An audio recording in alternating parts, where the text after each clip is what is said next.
You unlock this door with the key of imagination. Beyond it is another dimension, a dimension of sound, a dimension of sight, a dimension of mind. You're moving into a land of both shadow and substance, of things and ideas. You've just crossed over into the Twilight Zone.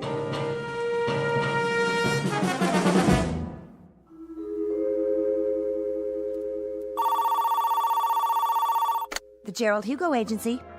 Mr. Hugo's in a meeting. May I take a message? The Gerald Hugo Agency. No, he's still in a meeting. Yes, the same writer. Please hold. Now get this, Mr. Hugo. If this one ain't surefire, I'll cut off both my hands. You ready? Champion of the world. Robert Redford, maybe. Harrison Ford. You want to make him younger? I give you Adam Sandler. I appreciate it. So, he's champion of the world. But he promised his girl he'll never fight again. He made a vow. You know, Mr. Hugo, like a promise. Real solemn. Here are the network contracts, Mr. Hugo. Thank you. But now, here comes the rub. Get this. The champion's kid brother has like this incurable disease that can't be cured, and he needs an operation like yesterday. Mm-hmm. Yeah, and the doctor comes to the fighter and he says, "Hey, man, you want like your kid brother should live or what? I mean, that's the conflict. Don't you think it's a kick right in the head?" I do feel a dull ache. Here's this prize fighter who made this vow to the girl, and the newspaper guys start in on him, see? But I mean with the needle. Spider is a cheese champion. Who's Spider? The fighter. And now, here comes the meat. He promised his girl, but when he tells her he's gonna fight, she starts palpitating, and she calls him a filthy, rotten, dirty... Line 1, Mr. Hugo. Excuse me, Julius. See, the beauty of the story is that you can dress it up any way you want. Maybe he ain't a prize fighter. Maybe he's a cowboy, and he promised his girl he'd never shoot a gun again, and it's her kid brother that's got the disease. What's the matter? Don't that grab you? Why don't you go downstairs and cross the street on a red light? How about science fiction? There's this rocket man who promises his girl he'll never go up in a spaceship. Julius, you've been here all morning. I'll give you this. I've been an agent for 23 years, and I've never heard so many variations of the same story. Now, would you mind going home? I've got a big deal cooking here. A big deal? You doll baby, you were saving it for a surprise, weren't you? It's a sale, ain't it? The zombie story. I knew the minute I wrote it that thing was surefire. Listen to this, honey. It's fantastic. This dame marries a guy who walks around on his heels all the time. She thinks he's punchy, but it turns out he's dead. All the time they're married, she don't know it. Julius, let me put it to you this way.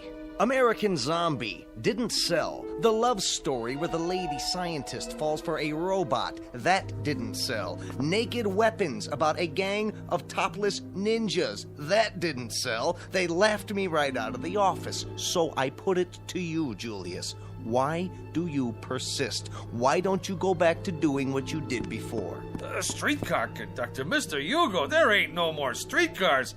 And besides, I get motion sickness. Let me put it to you another way. Number 1, you will never make a writer. Number 2, you'll starve to death if you try. And number 3, you're wasting my time, the producer's time, and everybody's time. Helen, phone up Jerry Bradshaw at Paramount. Tell him I've got a series proposal to show him. That's it, a TV series. Oh, Mr. Hugo, don't you get it? This is an absolute bolt from heaven. I got so many television series ideas, I can't sleep at night. Boy meets girl. Every week, we get a different boy and a different girl. Julius. Oh, how about a quiz show? Pick your own embalmer, we'll call it. You make this deal with the contestant, and when he kicks off... Julius, what do I have to say to get you out of here? Give me a chance. It's all I ask. Let me write a pilot script. Julius, my boy, I'm not a hard man. The television industry today is looking for talent, and the writer is a major commodity. But for me, to try to sell you to a network is like trying to con the Queen of England into buying a salami. But I could give it a whirl, couldn't I? What's the series about? Maybe it's right up my alley. That's the point. This particular series and you go together like the black and tan at an IRA picnic. It happens to be based on black magic, conjuring, that kind of thing. Now, what do you know about black magic? What do I know about it? What do I know? You ask me, Julius Mulmer, what he knows about black magic. I could research it. Julius, let me get back to work now. What about the series, Mr. Hugo? My career is on the line. Give me till next Wednesday. Make it Tuesday in a pinch. All right, Julius, you latch onto a couple of books, knock out a rough outline, and let me have it by 4 o'clock Monday. I'll submit it for you. Why, I don't know, but I will. Mr. Hugo, you're not going to live to regret it, and I mean that from the cockles of my heart. You're absolutely dead right, Julius, and I mean that from the cockles of my heart. You've just witnessed opportunity, if not knocking, at least scratching plaintively on a closed door. Mr. Julius Mulmer, a would-be writer who, if talent came 25 cents a pound, would be worth less than car fare. But in a moment, Mr. Mulmer, through the offices of some black magic, is about to embark on a brand new career. And although he may never get a writing credit on the Twilight Zone, he will soon become an integral character in it. And now, back to the Twilight Zone and our story, The Bard, starring John Ratzenberger and Stacy Keach.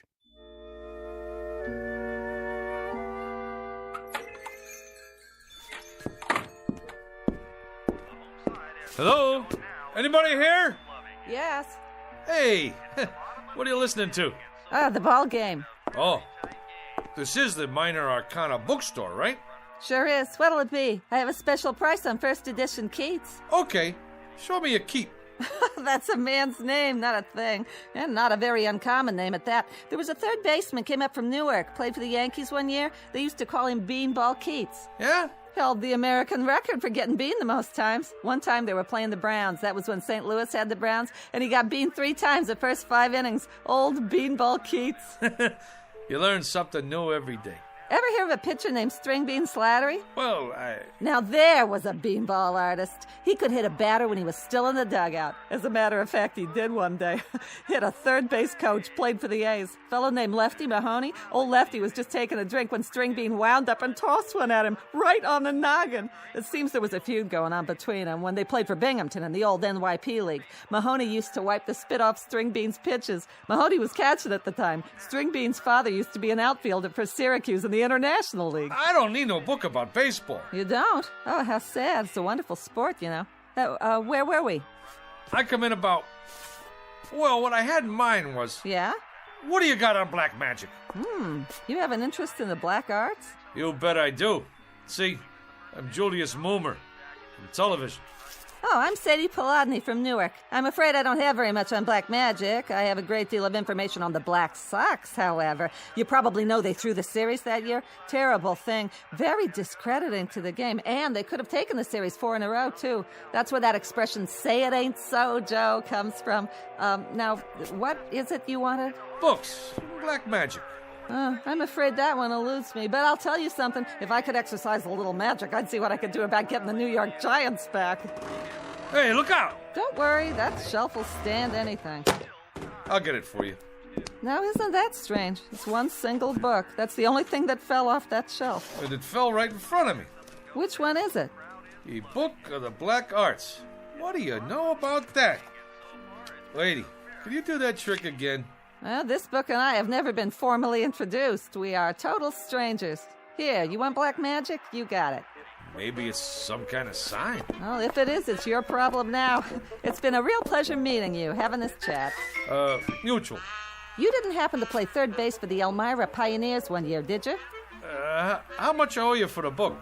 Nothing. Accept it as a gift. You're a wonderful ball player and a credit to the sport. It's been great. Now, bye.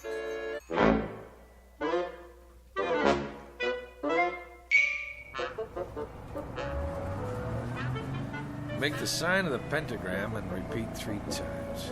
Let's see if I got this right here. In the name of the Prince of Darkness and the Black Sabbath, Beelzebub, Beetlejuice, Asmodeus of Astrogoth, Ozzy of Osborne. I can't say all that. Zaza zoom, ba ba boom, ipsy dipsy, ba ba boom. Hey, none of that on this bus. What? All right, buddy.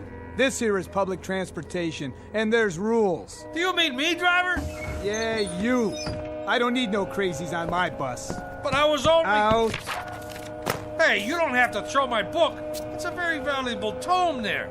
I never touched it. It got off with you. But I left it on the back seat there. Get out of here. Oh. What do you know? Just like a puppy dog that follows you around. Looks like this little book in me. We got a thing going on.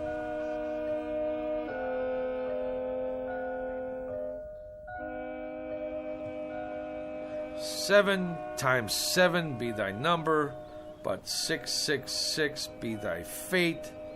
Yeah, right. What's all this mumbo-jumbo anyway? What's going on here, Jack? Not a thing, officer. I was just reading. Yeah? Well, do me a favor, will you, bud? Read someplace else. What's the matter? There's a law against sitting on a bench in Central Park with literature? There is if you make my horse nervous. He knows when somebody's up to something. He's got instincts. So whatever it is, do it someplace else. I don't get it. On account of why? Move it! Cossack. Stormtrooper.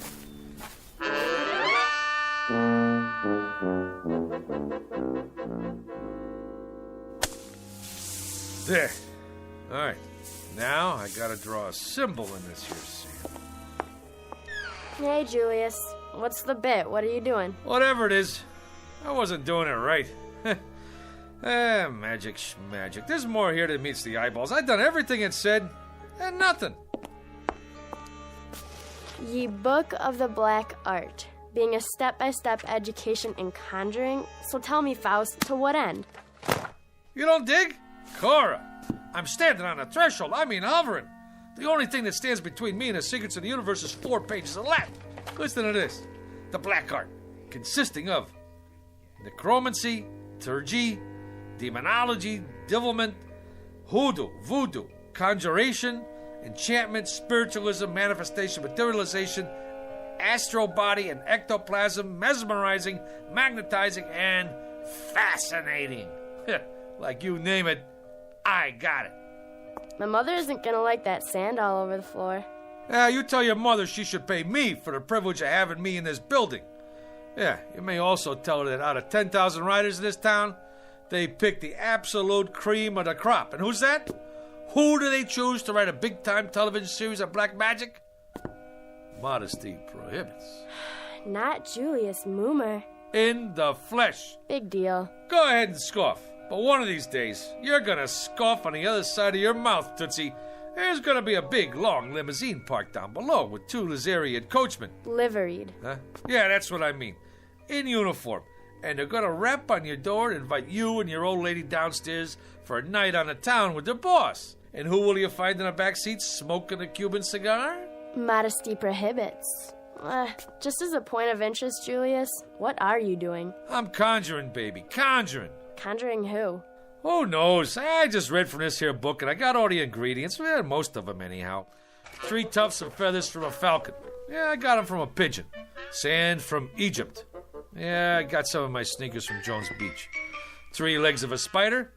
I found me an ant. Well, anyway, what with a few improvisations, I got a spell working here. At least I think I do. When my mother finds out what you're doing to the floor, you better conjure up the Marines. You're gonna need them. Anybody ever tell you you're a dirty, rotten teenager? Why don't you go and take a cold shower? Go ahead, get out or I'll turn you into a frog. Man, I don't know what's supposed to happen, but it better happen soon. Za-za-zoom, alikazam, va-va-voom. Nothing. Shazam, ipsy-dipsy, kakazoom. I need some help. By Monday, eh? Who do they think I am? Shakespeare? You called? Where did you come from? You summoned me, good sir. I did? Who are you? The face is sort of familiar, but hey, don't take this personal, pal. A guy should knock when he comes into a room, especially wearing tights and a collar like that. Hey, maybe down in the village, but not around here. Some folks take one look at you and have a coronary. Now me, I can handle this stuff. I'm hip, you know? Splendid. I'm pleased to hear it. Who'd you say you are? William Shakespeare of Stratford-upon-Avon in the flesh. William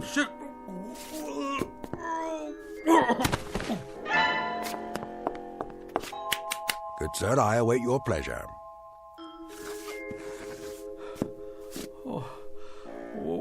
What do you want from me already? Prithee, good sir, ask not what I want of thee, but rather what dost thou ask of the Bard of Avon? Would you try that one more time? It seems I must speak in the parlance of the time. Your time. I simply said, good sir, it was you who conjured me up, and I'm at your service. What would you ask of me? On the level, Pops. You mean to say you're the Shakespeare? Man, you've been dead 1,000 years. 'Tis true, of course, but death be not proud. You required a service of me, hence I am at your disposal. Well,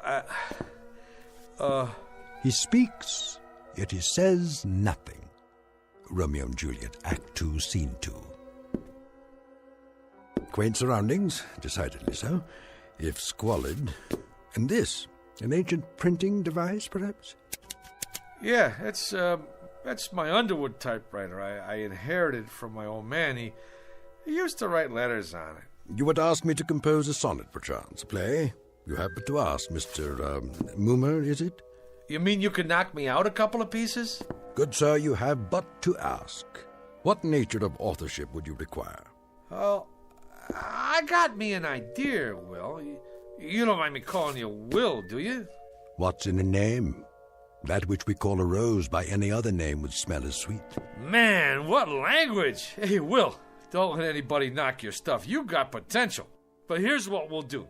You and me will collaborate. You knock out the rough draft, and I'll do the polish. Yeah. We'll start out slow, see? Just to get the feel. Something with star power, you know, like for Julia Roberts. Julia? Never heard of her? Where you been, pal? Never mind. Don't tell me. A comely woman, I take it. One fairer than my love. The all-seeing sun ne'er saw her match since first the world begun. Solid. I love it. Now you start writing. Anything. Maybe a twist on the old Romeo and Juliet thing. You know, like West Side Story. Oh, swear not by the moon, that crazy, crazy moon. Yeah, take it, booby. Right. If you don't object, I prefer my own writing instrument. A feather, huh? A quill pen, actually. Will, baby, I don't care if you write with your feet. Go, man, go. Create. I'll just make us some coffee.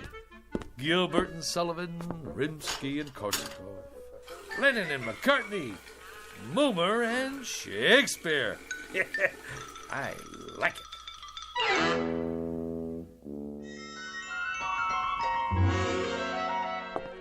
What are they saying? I presume they're talking about your script. That's the point, honey. What else is there to talk about? The stuff is poetry. I don't mean if you can keep your head when all about you kind of guff.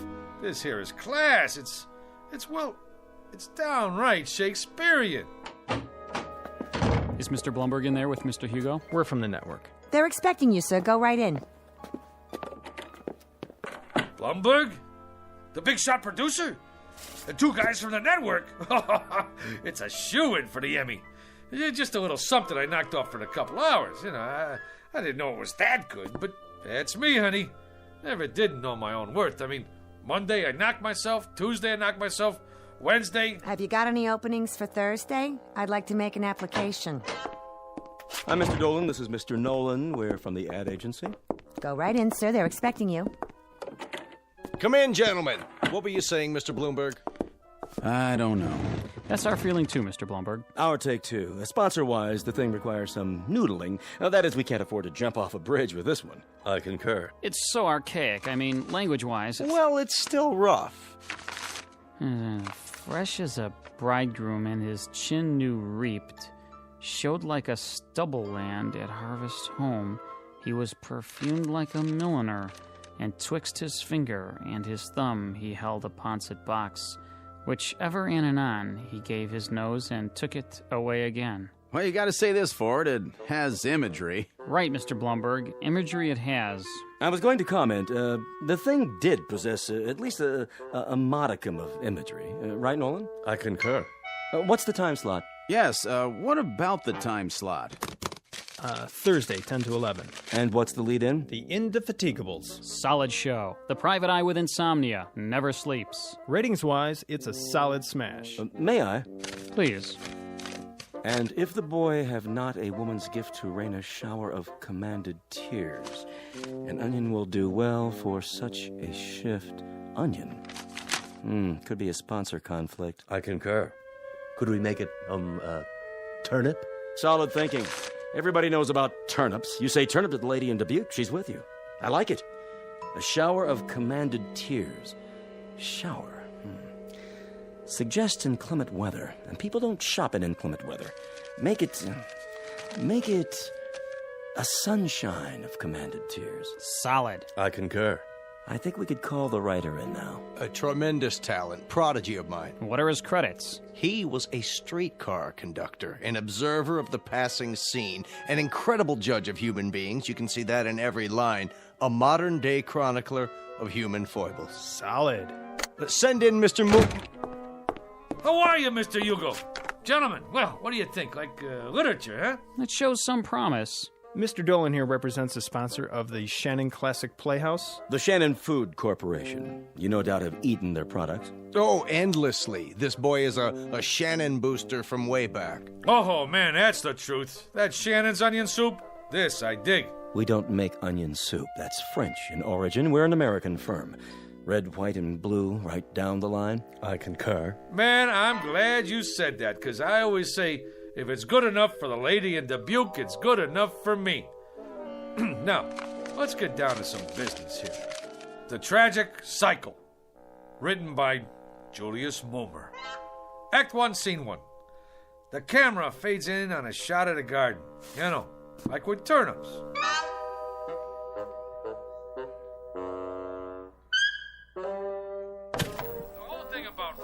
Is to stay in there and keep punching. It's like Keith said one time. All the time, keep punching, or you're done for. Hey, how about that, Will? Taped this show last night. You like it? Verily, a most impressive performance. Ain't that the truth? Ladies and gentlemen, welcome to this week's interview. Our guest tonight, Mr. Julius Mulmer, that rising young author whose tragic cycle will be seen next week on this network's Shannon Classic Playhouse. Mr. Mulmer, I'm told you've been writing for some time. You've come a long way. Yeah, it's like progress. Wasn't one of your early works in the horror genre a story about a zombie? Yeah, how about that? The fellow with a heart that don't even beat. Did he find love anyway? It was a little too controversial. That's why it didn't get on the air, you know. But I'm always trying to tackle controversial stuff, you know, pushing the old envelope. What about your TV pilot script, Mr. Mulmer? A situation comedy involving a billionaire. Just plain Trump. Yeah. The whole thing there was, we're always seeing stuff about typical guys and their typical wives and kids, you know? Well, what about the big shots? I mean, like what they call the rubber barons. Just because you're healed, that don't make you inhuman. Some great stuff in there. The idea was, can a fellow who makes $9 million a day find happiness in a small mansion? I mean, he's entitled. Of course, a writer now, he's got to suffer. Like, I remember sitting in that cold attic night after night with hardly enough strength left to dictate. Some little voice inside me always kept saying, go, Julius, go, Julius. So, I went. Truly inspiring, Mr. Mulmer. That kind of got me. Right here. I, too, felt a twinge of a sort. I believe I've finished this last sequence, Mr. Mulmer. Yeah? Let me see. You know something, Will? You got a real thing with words. It comes from working in an attic, Mr. Mulmer. A little voice deep inside me keeps saying, go, William, go. I like that.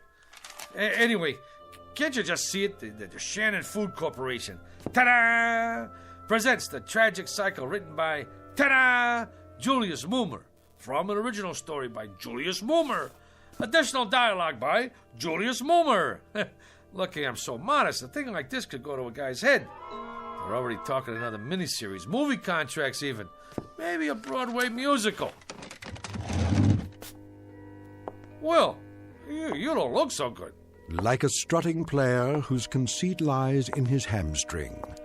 That's from Troilus and Cressida, Act 1, Scene 3. In short, Mr. Mummer, you have not been prone to extend credit where it is due. At no time, for example, have I heard the name Shakespeare, or for that matter, any suggestion of collaboration on our play. Well, baby, we gotta play this one by ear. I tell him a guy named Shakespeare helped me write this, they'd stick me in a straitjacket. Be that as it may, the point is, Mr. Mummer, I have finished my task. I will now take my leave. What, are you out of your mind? This whole thing is coming out velvet. You want to creep back in some crypt and get forgotten? Come on, man, you're big time now. I'm making you a household word all over again. With all due modesty, would the name of William Shakespeare have survived the test of time without the support of Julius Mummer? Yeah, but fame flits. Who remembers yesterday's champions? Sure, Root hit a lot of home runs, but who asked him for his autograph now? Nobody. Nijinsky, that's pretty good, but who remembers her last movie? You did some right, but out of sight, out of mind. Shakespeare's dead, long live Mickey Spillane. Get me? My good man. You can't desert the ship. Now, what are people gonna say? That Fink who didn't have no gratitude? We got projects to do. Go out to Hollywood. Hey, the babes go crazy for guys with beards. I shall ponder it, Mr. Mummer. Till when? Till tomorrow. To date, you have not seen fit to invite me to any rehearsals. Tomorrow I shall survey the actors performing in it, and if justice is done to what I have wrought, perhaps I shall remain for a time longer. Now you're talking. Now I shall take a walk. I am that merry wanderer of the night, Midsummer Night's Dream. Act 2, Scene 1. To be or not to be, Mr. Mummer, that is the question. Oh, wait a minute. Rehearsal? How can he go to the rehearsal? Will, do me a favor, please. Don't rock the boat.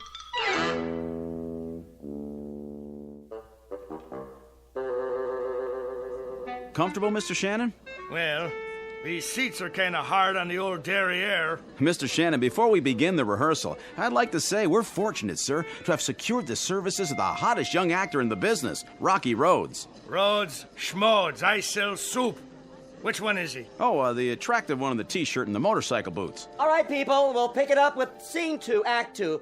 Now, Felicia, remember that at this moment, life and death await you in the hallway, and when Rocky comes through that door... I got a question. Yes, Rocky? I mean, what's the tertiary motivation? When I open the door, why? Why, Rocky? Exactly. Any slob can walk in the door, but he could do it any time. But I ask myself, would I walk through that door? How come? I gotta find my motivation. So the question is, where is my motivation? Well, I'd say you walk through the door to get inside. That work for you? Yeah. Wow. Great. Let's run through this and see how it plays. Shall we do that? All right, people. Come on, folks. From the top. I don't care what you say. If Jeremy comes here tonight, I have to go away with him. Oh, come, Olivia. Cast off those benighted colors of Benetton and gaze as a friend on the people of Greenwich Village. The village people? Here? She's got a point. Let not forever with your veiled eyes seek your noble boyfriend in the dust motes. I know it is common, but all that live must die. That's easy for you to say, sister. But outside this room, this tenement is a harbinger of the worst kind of fates. Is it Jeremy? Or his killer? Am I to be a correspondent of love or a recipient of hate? This is the real question, the biggie. Who awaits me out there, I ask you? Come on, cop out! I'm looking for Mr. Mummer. Shh! Quiet on the set! May we continue, people? Once more, get ready for your cue, Rocky. I don't Sit care down, what Will. you say. How does it look to you, Mr. Shannon? Only great? What about the commercial? Where does that come in? Right after the opening teaser. Are they gonna put a spotlight on the soup? Well, that comes in the first commercial. I know when that comes in, but I want to make sure you see the label. When the soup is Shannon's, I want 40 million people should know it's Shannon's. I concur. It's imperative that we see the label. Cut! Take 5. Who is that? What's he dressed up for? Oh, that's my typist. On your staff, is he, Momer? Well, actually, he's a relative on my mother's side. He's eccentric. Eccentric? You know, he has delusions. 1 week they come, 1 week they go. What about this week? Yeah, this week he thinks he's Shakespeare. Hey, come on over here, Mr. S. Meet the boys. I've been telling them all about you. Would that we had this much space at the Globe. Yeah, they're just going over the second act. Ah, the balcony scene, a most delightful love sequence. On a balcony yet? Yeah, I was going to mention it to you, Will. Mr. Shannon asked us to make a little change in the love story part. You know, the business on a balcony. A thing of beauty. Oh, spirit of love, how quick and fresh art thou. Who owns balconies these days? Tremendously valid point, Mr. Shannon. No question about it. Right on down the line. You mean no balcony? You see, this here is television. It's like you gotta grab them quick. Instead of the boy climbing up to the shrubbery to meet the girl, it's a subway station. You jest. That's the bit. She sprains her ankle, and this here boy kind of like the doc on ER. He operates on her ankle right there between the Brighton Express and the Bronx Local.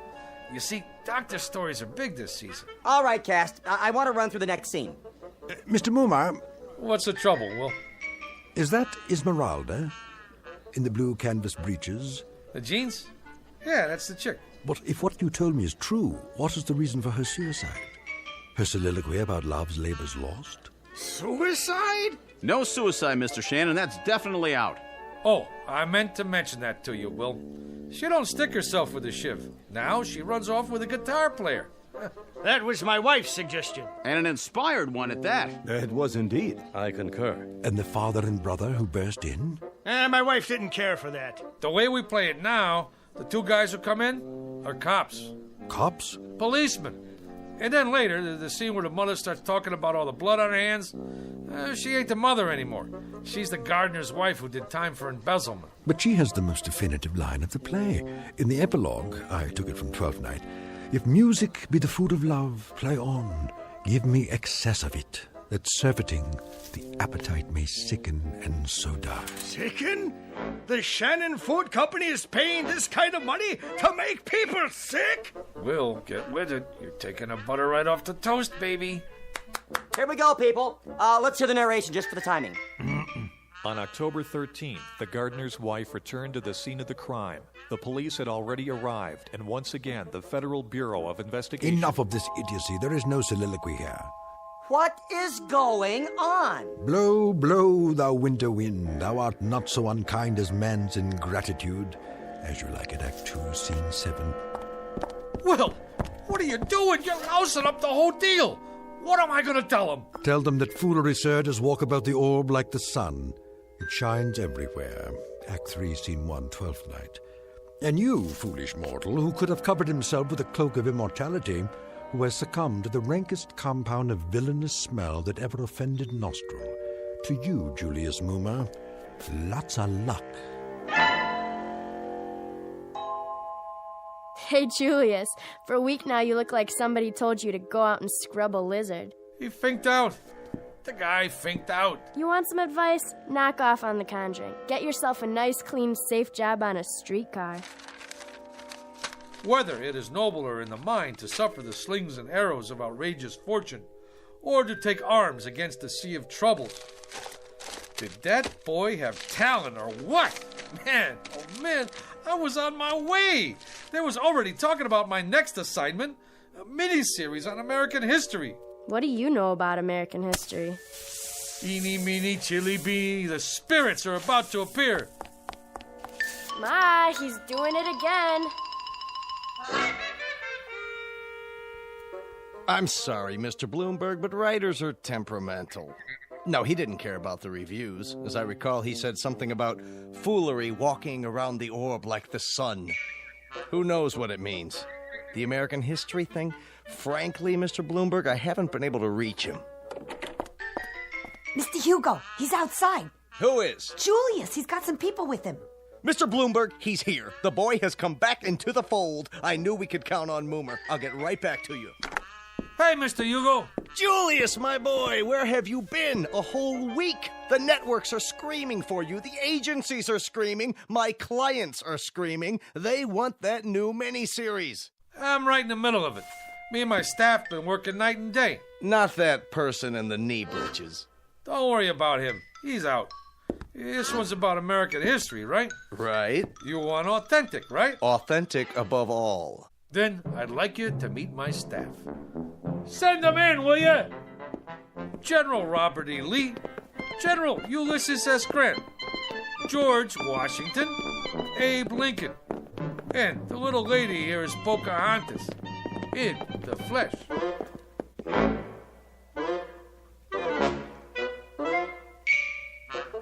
Mr. Julius Moomer, a streetcar conductor filled with desire for the special, if somewhat risky, rewards of authorship. And if the tale just told seems a bit tall, remember a thing known as poetic license in a place called the Twilight Zone.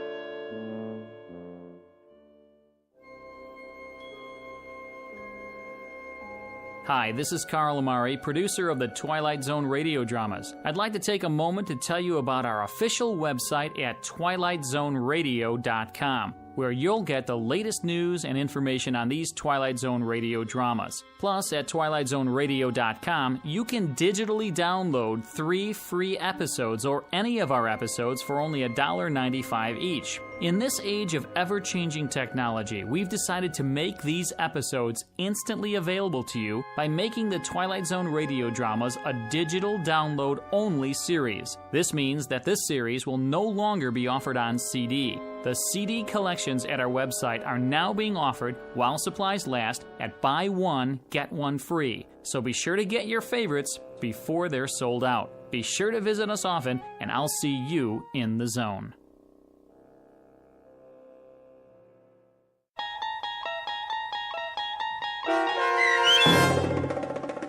The Bard, starring John Ratzenberger with Stacy Keach as Shakespeare and your narrator, was adapted for radio by Dennis Etchison and based on a script by Rod Serling. Heard in the cast were Christian Stolte, Susan Hart, Jessica Schramm, Meg Falcon, Lynn Foley, Mike Baccarella, Doug James, Jeff Lupiton, Joe Forbrick, Carl Amari, Roger Wolski, and Paul Patch. To learn more about the Twilight Zone radio dramas and to obtain audio cassettes and CDs of these programs, visit our website at twilightzoneradio.com.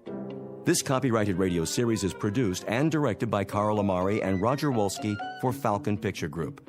Doug James speaking.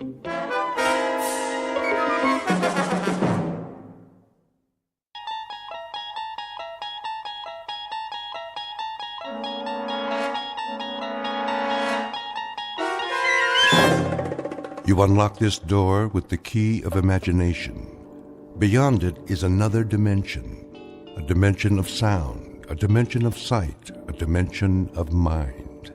You're moving into a land of both shadow and substance, of things and ideas. You've just crossed over into the Twilight Zone.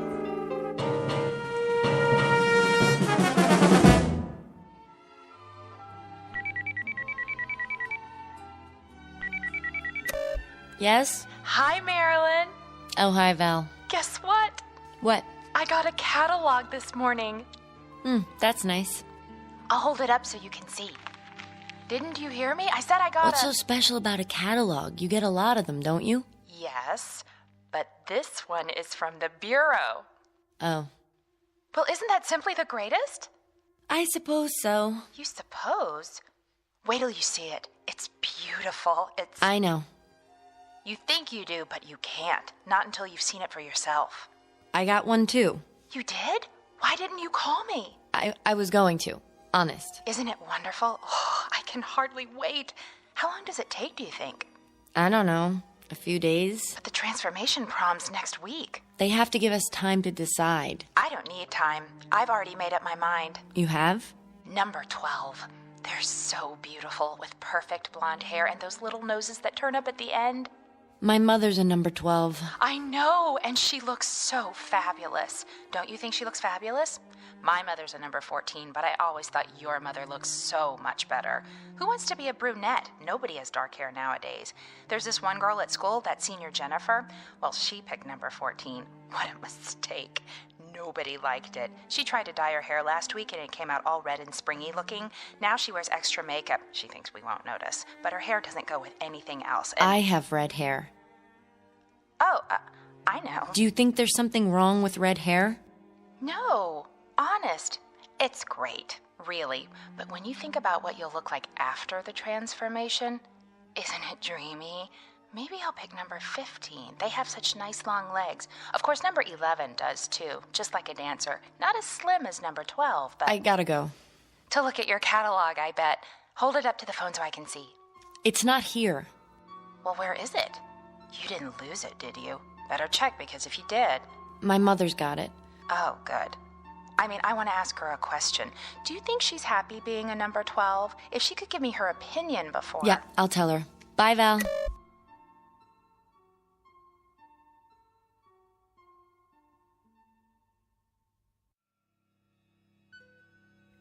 Portrait of an American girl caught in that transition known as the terrible teens. The place? A world very much like our own, with all the modern conveniences that make life healthy, happy, and safe. The time? Only a few years from now, when the passage into adulthood has been rendered as pleasant and painless as possible. The answer is technology, and the guarantee that beauty is available not only to the lucky few, but to all, equally and without prejudice. Call it the American dream. For what young girl would not want to be beautiful? Given the chance, what girl will not happily exchange a plain face for a pretty one, an overweight body for a slender one, a lonely adolescence for popularity? It's a dream that might happen tomorrow. But as we're about to see, it's already happening in the Twilight Zone. And now, The Twilight Zone and our story, Number 12 Looks Just Like You, starring Bonnie Somerville and Charles Shaughnessy, with Stacy Keach as your narrator. What are you doing, honey? I'm looking at the scrapbook. My old scrapbook? Oh, dear. How embarrassing. I think it's nice. You should be looking at your new catalog. Here, I brought it back. That's all right. They all look so pretty, don't they? I can't decide. The 17 reminds me of your father. His features, I mean. But I think the 12 might suit you better. Mm-hmm. What do you think? I don't know. I thought we should look at it together, all right? If you say so. Of course, you can't see the details clearly. The holograms are so small. Just the basic faces and figures and how they look wearing different outfits. But you get the idea. What's the matter? Nothing. Are you listening to me? I'm sorry, Mothers. Some of the pictures in this old album... Sometimes I don't understand you, darling. What do you mean? Most girls your age are thrilled to death when it's time to choose a pattern. Have you even looked at the catalog? Yes. I remember how excited I was before I made my choice. I couldn't sleep for 3 nights. The patterns were all so lovely. I couldn't make up my mind. My mother had to help me decide. I finally chose number 12. I guess that's everyone's favorite. Is it? Aren't you excited? Mm-hmm. What is it in that old album that's so fascinating? The way you were. Before. Oh, you can't be serious. This page, for instance. Not that one. It is you, isn't it? See? It says Lana Donnelly. Oh, I can't believe how plain I was. No wonder I didn't have any friends as a child. The sandy hair, all those freckles. Like mine? Well, that's what you inherited. But when I see that thick waist in the picture, those ugly, shapeless legs, I absolutely want to cringe. I wish your father hadn't given you this book. Hard to believe, I know, but I'm afraid the awful truth is it's me, before my transformation. I knew it. I was such a sight. I wouldn't say that. I think you were beautiful. I really do. Well, I certainly don't. I was unbearably homely. It was always hard on me at school until, well, Thank goodness for the transformation. It's the most marvelous thing that could happen to a person, and it didn't come a moment too soon. Am I very homely now? Of course you aren't. Not to me. But afterwards, think of it. You'll be beautiful. Mother. Yes, dear. May I ask you a question? Anything at all. Suppose I didn't want it. What? I wouldn't have to, would I? Darling, what are you talking about? At least I could wait a little while, couldn't I? Would that be all right? Oh, I don't think so. It has to be done at just the right time, a certain stage in your growth. Later, it's much harder. That's why the Bureau notified you. The time is now. But what if I'm not ready? You're just nervous, darling. There's nothing to worry about. Nothing at all. Say, I know what you need. You do? A glass of instant smile. I'll ring for Grace. I don't need anything. I think you do, if you could see yourself. But all of that will change. Just think. Turn it over in your mind and savor it. Very soon now, very, very soon, you can look like this. Or this. Who's that one? She's exactly your age. Isn't she beautiful? Her name is, let me see, Melanie Moore. There's no reason why this couldn't be you. Wouldn't that be wonderful? You rang, Mrs. Q-Barrel? Lana. Pardon me, Lana. A cup of instant smile for my daughter, Grace. Yes, ma'am. On second thought, make it 2. I could use a little pick-me-up myself. Right away. Teaching the help to use first names can be a problem these days. But we're all equal, aren't we? Yes, Mother. Remember that. After all, Grace is a number 12, too. Even if she is our maid. Oh, Mother. Why so glum, darling? I'm tired. I think I'll go to my room and lie down. That's a good idea. You're not yourself today. Oh? Who am I? You act as though there's something wrong with the transformation. I don't understand what possible objection anyone could have to being beautiful. After all, isn't everybody?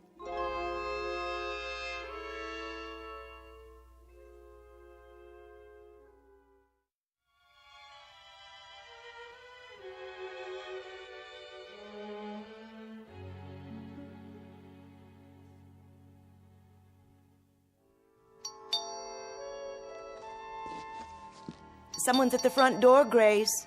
Yes, Lana. Be right there. Never mind, I'll get it.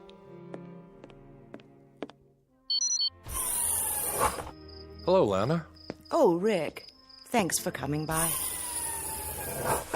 How's Marilyn? The same. I almost couldn't believe what you said on the vid phone. I couldn't believe it myself. But it's true. She doesn't want the transformation. Can you imagine? Let me talk to her. I wish you would. Where is she now? In her room. I'll let her know you're here. Yes. Marilyn, are you awake? Why? Uncle Rick is here. He is? Be right there. That girl. You were her father's brother, Rick. What did he tell her? What do you mean? What could he possibly have said to give her these crazy ideas? It's an interesting question. Don't jump to conclusions. He was a good man. I know that. A little strange, perhaps, but a good man. I'll have a word with her. Might not have been his fault, you know. Then whose? Hard to say. They pick up so many peculiar notions from the Trivid and at school. Here she is now. Don't let on that I called you. I won't. Honey! Look who stopped by to see you. Hi, sweetheart. Uncle Rick! Oh, forget that uncle stuff, will you? You want me to start feeling old? Oh, you're not old.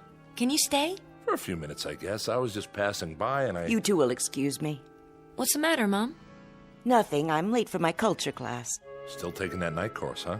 Well, I can't miss a chance to improve myself, can I? Make yourself comfortable, Rick. If you need anything, Grace is in the other room. Sure. Nice to see you, Lana. Nice to see you. Come back soon, will you? We'll all have dinner together. Sounds great. Bye now.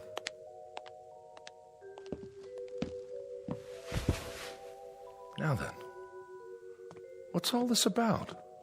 What's what about? Well, I gather your mother is worried. Oh. Don't say it like that. She cares very much about you. Because I don't want to be transformed? Something like that. Because I want to stay ugly. Stop it. You're many things, honey. Most of them delightful, but you're definitely not ugly. You're just... Just what? Not beautiful? Some people might say so. What would you say? You're different looking. Different good or different bad? Doesn't matter. The point is, people choose transformation when the opportunity comes along. I guess I'm not like other people. Your father chose it. I know. He was a number 17 just like you. Well, yes. 17 is the favorite for men these days. Has been for the past 20 years. My brother was a perfectionist. Wouldn't settle for anything less. Uncle Rick. Yes? Haven't you ever wanted to look like you? I do look like me. But you also look like a lot of other people. And all considered rather handsome, or so I'm told. Is that bad? Is it good to be like everybody? Isn't that the same as being nobody? I think it's time you tell me. Tell you what? Where you've been getting these radical ideas. My father used to say... Your father was a handsome man, wasn't he? Yes, but he read books. He thought about things. Sometimes we talk, just the two of us. Everybody talks. I mean about real things, not just electronic baseball or the super soccer team or where to buy a dress or fix your hair. Is there something wrong with sports, Marilyn, or buying new dresses? Think of all the businesses that would close down if nobody thought about them. But if you make that all there is in life... Sorry, sweetie, I have to be going. For now, I'd say you're out of sorts. It's not unusual at your age. You better have a glass of Instant Smile. Ask Grace to bring one in. I've had a glass of Instant Smile. I've had glass after glass after glass. And you know something? It doesn't do any good. Take it easy. I don't feel like smiling. I feel like frowning. In fact, I want to cry. I'm unhappy, and I don't know why. Do you understand? I'm just not happy. I'll tell you what you are. I don't know how it happened, but I'd say you're a very sick young lady. Why? Because I don't want to be like everyone else? I'll tell your mother to make an appointment with the doctor tomorrow. Till then, take care of yourself, sweetie, and try not to worry. We'll all be better very soon. You'll see. What's wrong with me? Somebody please tell me. What's wrong with me?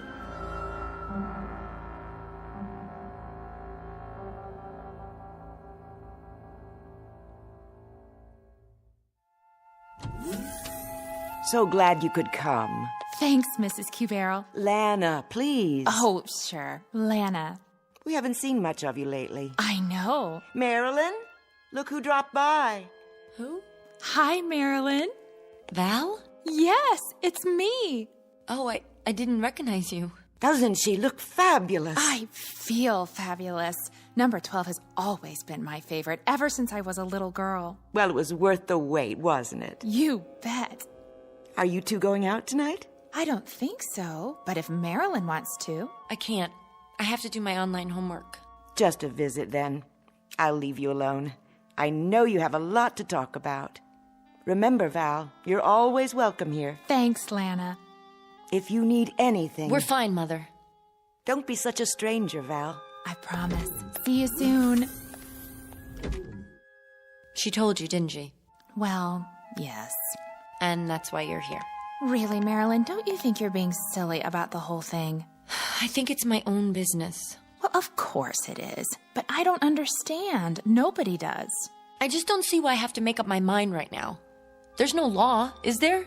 But everyone has it done. Fine. They're not me.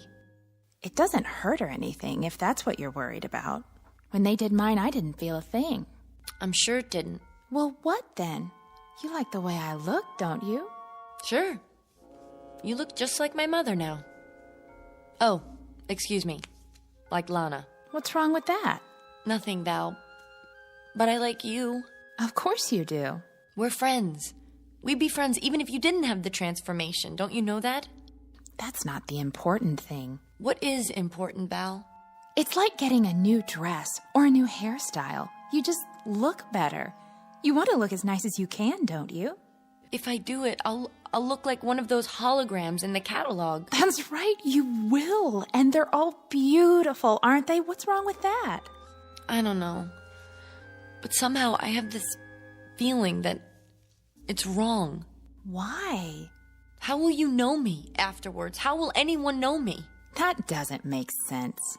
You know what I think, Marilyn? I think you're just plain weird. If everybody says it's all right, if the whole world thinks it is, then how can you say something different? I don't get it. You're the one who doesn't get it. I don't want to look like someone else. Val, I want to look like me. I won't let them change me into something else. I won't let them. Help me, please, Val. I don't have anyone else who'll listen. Please help me.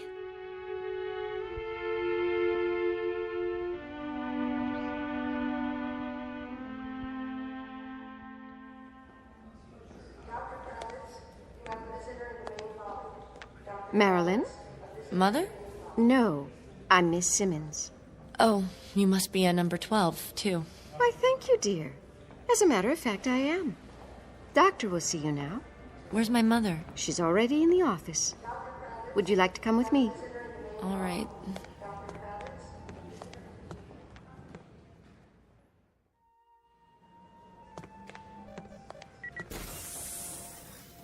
Dr. Hortel? Yes, nurse? Miss Cuberl is here. Thank you, Eva. Hello, Marilyn, darling. The doctor and I were just having a talk. Please, call me Rex. All right, Rex. Would you care for a beverage, Marilyn? No, thank you. That'll be all for now. Very well. Call me if you need anything. Yes, I will.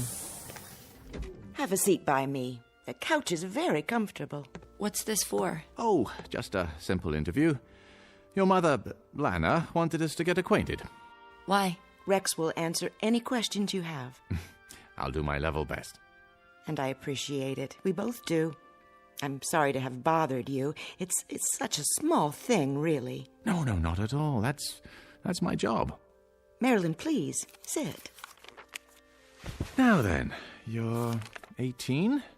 Yes. Well, it must be about time to... Ah, yes, I see that you've already received your notice. Went out last week. That's why we're here. No, you mustn't worry. I try not to. Marilyn's like so many young people nowadays. She is? Mm-hmm. And it's our fault. How so? Well, because we haven't made things clear to her. It's a matter of communication. But when you deal with a bureaucracy, well, there's bound to be an information lag. I read everything from the Bureau. But it didn't give you any definite explanation of why you've had to wait this long. I'm sure it's been difficult. Marilyn looks at you, Lana, at the women all around her in pictures on the Trivid, and then she looks into a mirror. It has a negative effect on her self-image, not to mention her spirit. There's nothing wrong with my spirit. Marilyn, please. Well, from pure perfection of body, face, limbs, pigmentation, carriage, stance, she sees herself and is horrified. Isn't that so? Well, Well, of course it is. The child asks herself, why must I be so hideous, off balance, oversized, awkward, when everyone around me is so perfect? In short, she's tired of being a monster. She's come close to giving up. Dr. Rex, that's all well and good, but you don't understand. He doesn't. I beg your pardon? She isn't just depressed or anxious, she's... Well, go on, say it.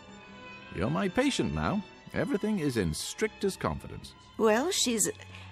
I don't know quite how to put this. I made up my mind. You have? I don't want to have the transformation. You what? I don't understand it either. She never said anything before, and now, suddenly... Is this true? Yes. Oh, perhaps you'd like to talk about it. Not particularly. She won't give any reasons. She just... Suppose you tell me, Marilyn. In your own words. There's nothing to tell. I just don't want to change. You do understand that transformation is a normal part of growing up. It has been for years now. In a way, it's a milestone. A sign of maturity. It means you're ready to take your place in the adult world. How? By being like everybody else? Well, I wouldn't say that. No, there are a great many styles in the catalogue. You're absolutely free to choose any one you like. There's no pressure on you at all. No coercion. Isn't there? No, that would be against regulations. But I have to choose one, even if I don't want to. That's the way it's set up. If I don't, well, I don't even know what would happen to me. You make it sound like you're being forced. No, that would be contrary to free will. And if there's one thing this country guarantees... But what would happen if I don't? If I stay the way I want to be? Why do people care so much? I thought this was supposed to be a democracy where we respect everybody. Marilyn. Even if they want to be different. Even if they want to live their lives the way You they... mustn't talk like that. Why not? You've been given every advantage, every privilege. We're talking about a chance to develop your full potential. Would you mind if I conduct a test? What kind of test? A personality profile. For my records. I don't see why not. Do you, Marilyn? Come over here, please. What's that machine? Oh, it simply scans your mental activity, then prints it out on a strip of paper. The whole process takes a few seconds. It's quite painless, I assure you. All you need to do is sit in this chair. It's all right, darling. I promise. What are you putting on my head? A cranial recorder. I'm sure you've had this done before. You did. When you first started school, remember? All right, close your eyes, please, and sit quietly. Now, you must understand, the transformation is desirable not only from an aesthetic point of view. It plays an important role in one's psychological adjustment. According to scientific research, it's absolutely vital. There. That's all there is to it. What does it say? Lana, was there anything specific that triggered your daughter's feelings? An emotional incident of some sort? Nothing that I'm aware of. She's never shown much interest in her appearance, but I honestly can't imagine anything that Your husband died in the Ganymede incident, I see. 5 years ago. Did you ever discuss this matter with him? Yes. I recall that he had some misgivings at first, but he finally chose number 17. Your number. Huh, I see. You remind me so much of him. Your eyes and the way you walk. Well, that's hardly surprising. It's an outstanding design. He's not Daddy, Mother, or Uncle Rick. Now, you can go back to the couch now, Marilyn. We're all finished. Just lift the helmet off. You were very fond of your father, I take it. Yes. And you respected his opinions, didn't you? He was very, very intelligent. Oh, I'm sure he was. Did he ever tell you that the transformation was bad? Not exactly. I'm sure he didn't. What did he tell you? He said he thought it was tragic. Jack had some ideas that were rather nonconformist, Doctor. But it was just talk. He had the highest physical and psychological rating with the rocket service. Well, this is a very unusual case. I'll require some additional time to look into the matter. Suppose I get in touch with you, say, in a few days. That will be fine. I appreciate your seeing us. Did you find out? What's that?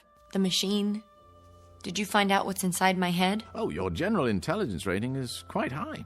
Social adaptation, good. Powers of reasoning appear normal. Oh, above normal, in fact. Then why won't you let me make up my own mind? Honey, please. Why can't I?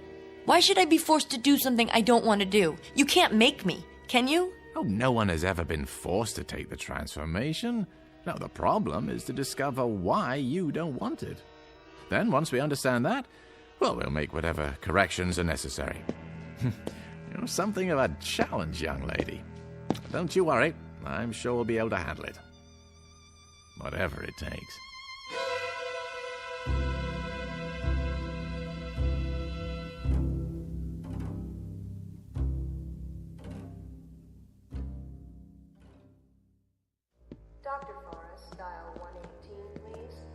Where are we going? This way, please. It's just at the end of the hall. What part of the hospital is this? They have the private offices down here. I thought Dr. Hortel was going to meet me. You mean Dr. Rex? He'll be along later. Miss Marilyn Cubero. Come in, Marilyn. Sit down. It's too dark. I can't see anything. Walk toward the desk. Wait. See the chair? Yes, but I can't see you. Sorry, the lamp must be right in your eyes. Let me adjust it. Who are you? I am Professor Friend. Sigmund Friend. You must call me Sig. Dr. Rex has told me about you. I'm here to help. Sit, please. Help me? Help rid you of your fears of this necessary and important... No, that isn't true. It's not necessary. This very necessary, very important step in your life. But why? Why does everyone want to force me to do something I don't want to do? Why else but for your own good? That doesn't make sense. Why else would the state go to so much trouble and expense? Many, many years ago, wiser men than I decided to eliminate injustice and inequality from this world. They saw in physical unattractiveness one of the factors that make men hate. And so they charged the finest scientific minds with the task of eliminating, or at least minimizing, ugliness everywhere. But I'm not ugly. I'm not pretty, but I'm not ugly either. To others, you may be. Not to those who love me. There's more to it than that. As we learn to reshape the features, remold the body, we also learn to eliminate most causes of illness, and thereby prolong life. Before the transformation, you might have expected to live 70, 80, perhaps 90 years. Now you may live twice that long, even 3 times. These are good things, don't you agree? Genuine advances for humankind. Yes? Your mother. She's lovely, is she not? At one time, her face and body would already have begun to show the marks of age, of decay. You would not deny her youth and beauty, would you? But you could do that part without changing me, couldn't you? I wouldn't mind just that. Someday you might. And then it would be too late for the transformation. No, I'll never change my mind. I've thought about it, and I'm positive. Why? Did you ever read Shakespeare? Or Shelley? Or Keats? Those books were banned many years ago. Where did you find them? My father gave them to me. And dozens more. Aristotle, Socrates, Dostoevsky. Did you know Dostoevsky was an epileptic? Ugly, deformed, but he wrote about beauty, real beauty. Marilyn, I warn you, this sort of subversive talk... Those men wrote about life, about the dignity of the human spirit, about love. I've heard enough. Interjecting smut into this interview is not going to help your case, not at all. Then may I go now? I've arranged a room for you. You'll be quite comfortable. But I don't want to stay here. I want to go home. It's only temporary. Your mother will be informed, and you'll be allowed visitors. Mother, did you hear what he said? They want I'm not your mother, dear, but I am a number 12. This way. No, you can't make me stay here. I'm afraid you must let me decide what is best for you. This way. No, please. We're not going to hurt you. We're going to help you. Let me go! Let me go!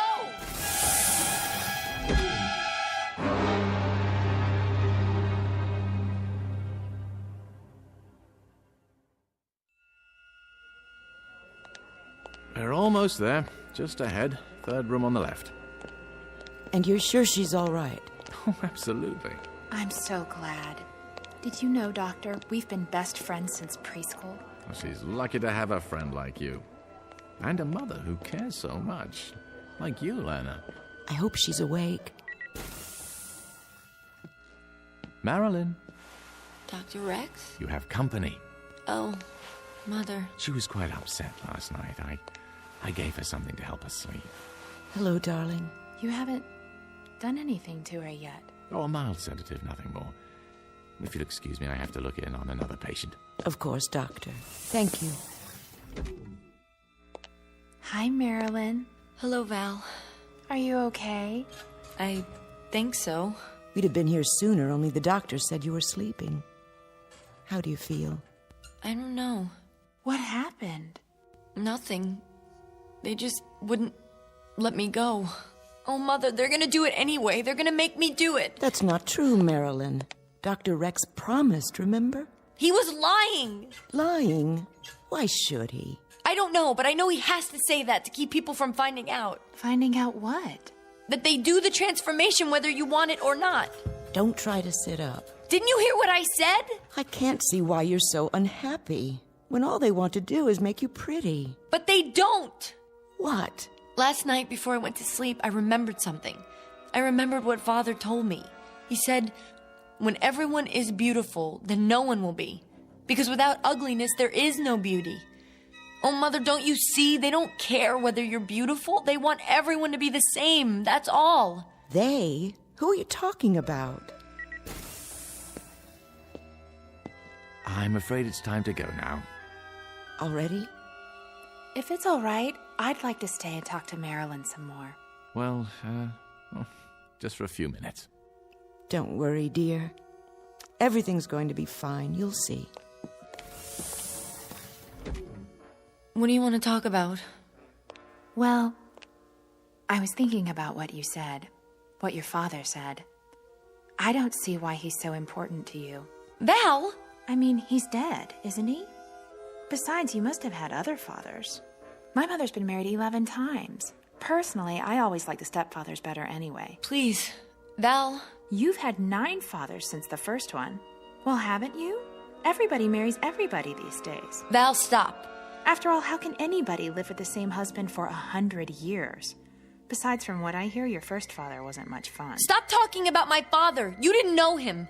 I loved him. He was good, kind, and he cared about me. Not the way I looked, but what I thought, what I felt. And he cared about himself, his dignity as a human being. My father wasn't killed in the Ganymede incident, Val. He killed himself. Why? Because when they took away his identity, who he was, there was no reason left to live. I don't understand. And I don't understand you, Val. Look at me. Do you ever feel anything? Sure. I feel good. I always feel good.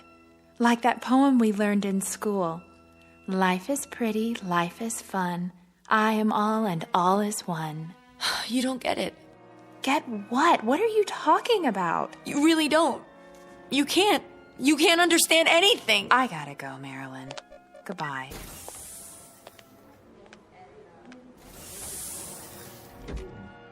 I have to get out of here.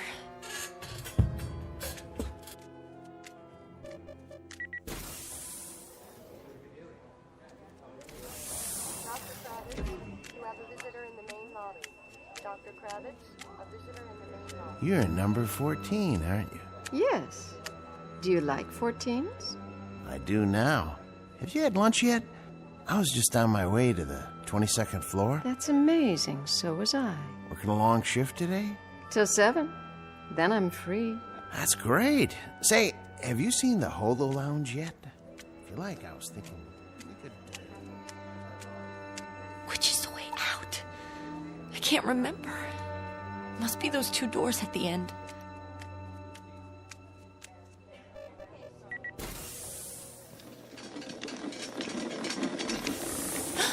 Mother? What's that? Is that my mother on the gurney? Is your mother pregnant? No. Then your mother must be at number 12. Are you all right? Yes, I'm fine. What are you doing in your hospital gown? I was just looking for the nurse. You better stay in your room. Push the button by the bed. The nurse will be along. Okay, I'll do that. Thank you.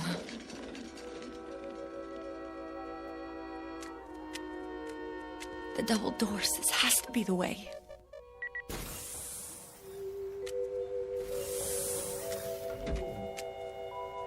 Hello? What is this place? Somebody? Hello, my dear. We've been expecting you. Dr. Rex? Where am I? What? This is an operating room. No! No need to run. Sooner or later, everyone decides to be beautiful. What number have you chosen? No, please, please!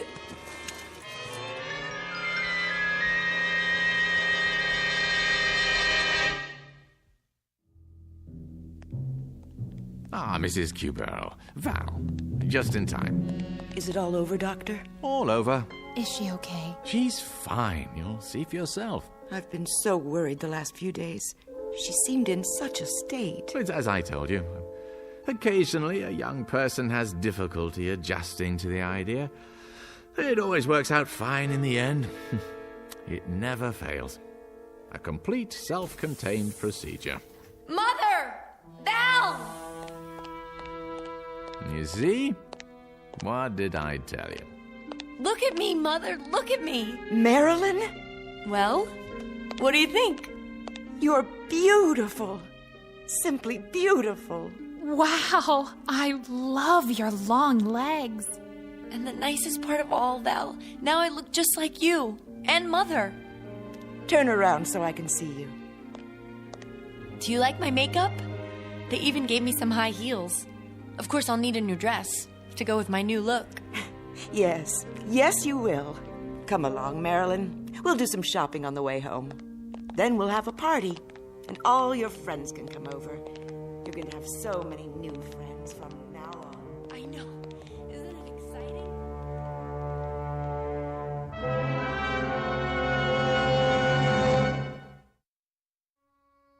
Portrait of a young lady in love for the first time with herself. Improbable?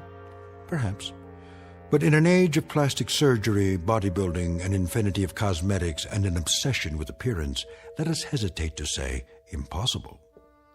These and other blessings, some of them decidedly mixed, may await us in the not-too-distant future, or at least a future to be found in the Twilight Zone.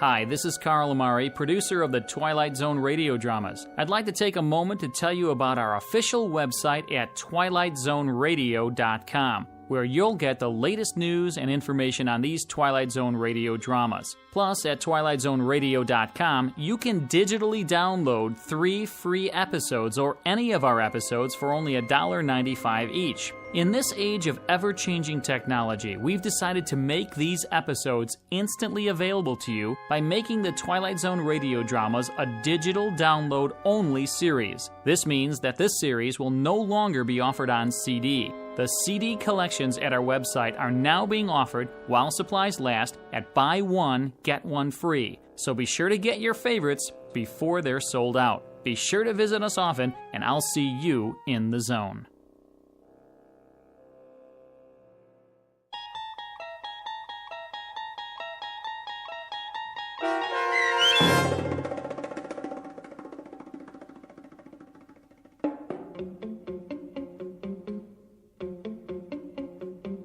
Number 12 Looks Just Like You, starring Bonnie Somerville and Charles Shaughnessy, with Stacy Keach as your narrator, was adapted for radio by Dennis Etchison and written for The Twilight Zone by John Tomerlin from a story by Charles Beaumont.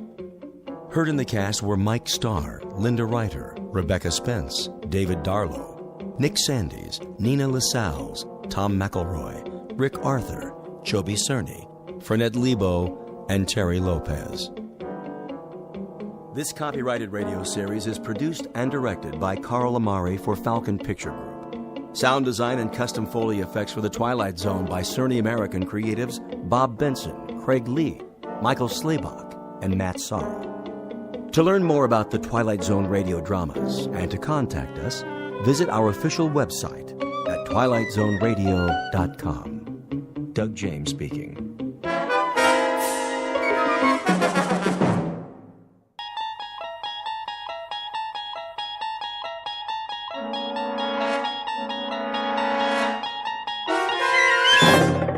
You're traveling through another dimension.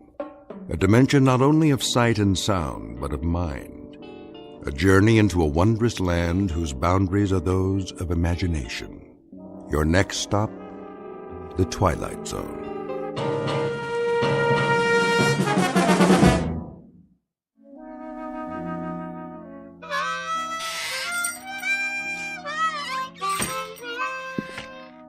Oh, hi there, Pete. Didn't hear you come in. Why don't you join us? Set a spell. That's all right. I wouldn't want to interrupt you.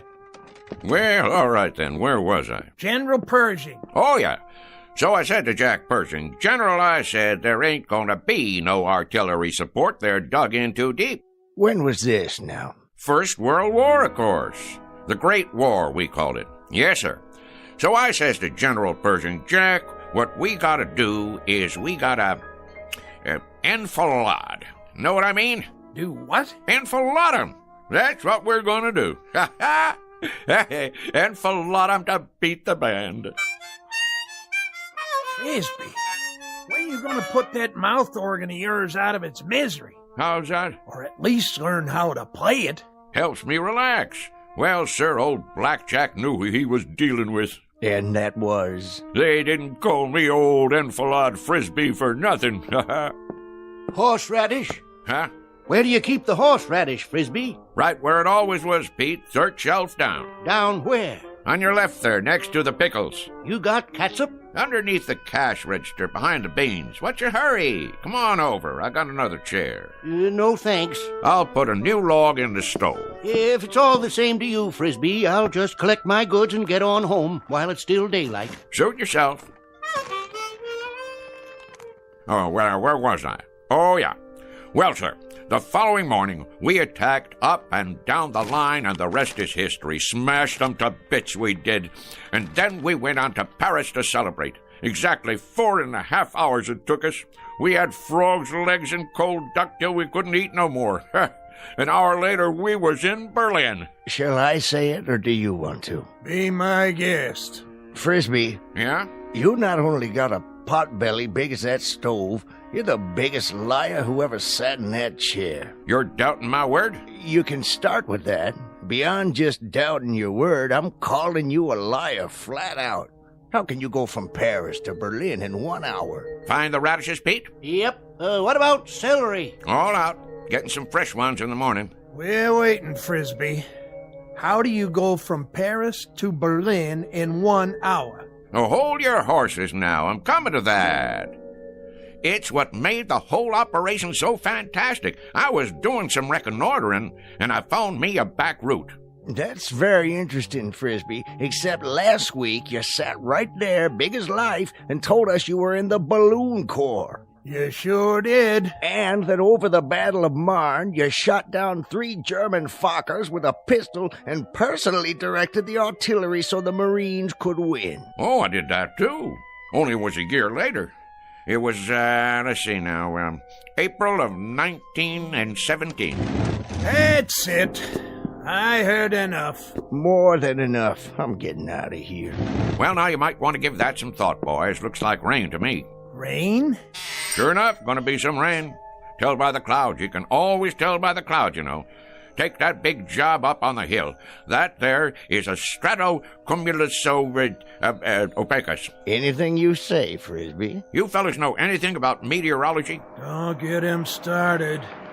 Well, what do you know? Looks like it got me a customer. Carload full of them. Better get out there and pump some gas before they change their minds. Oh, now ain't no reason to hurry. Them clouds, for instance, they like to take their time. So do I. It's the way Mother Nature made things. Why, did I ever tell you about...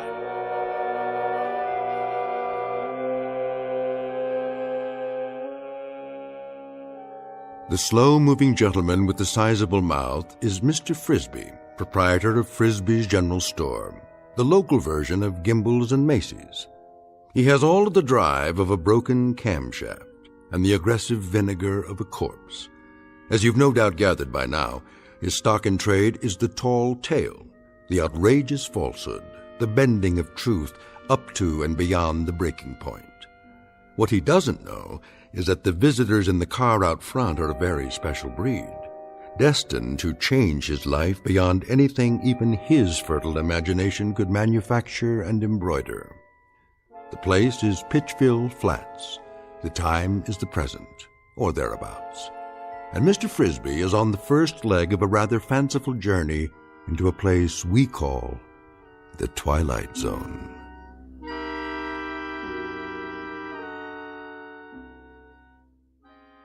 And now, The Twilight Zone, and our story, Hocus Pocus and Frisbee, starring Shelley Berman, with Stacy Keach as your narrator.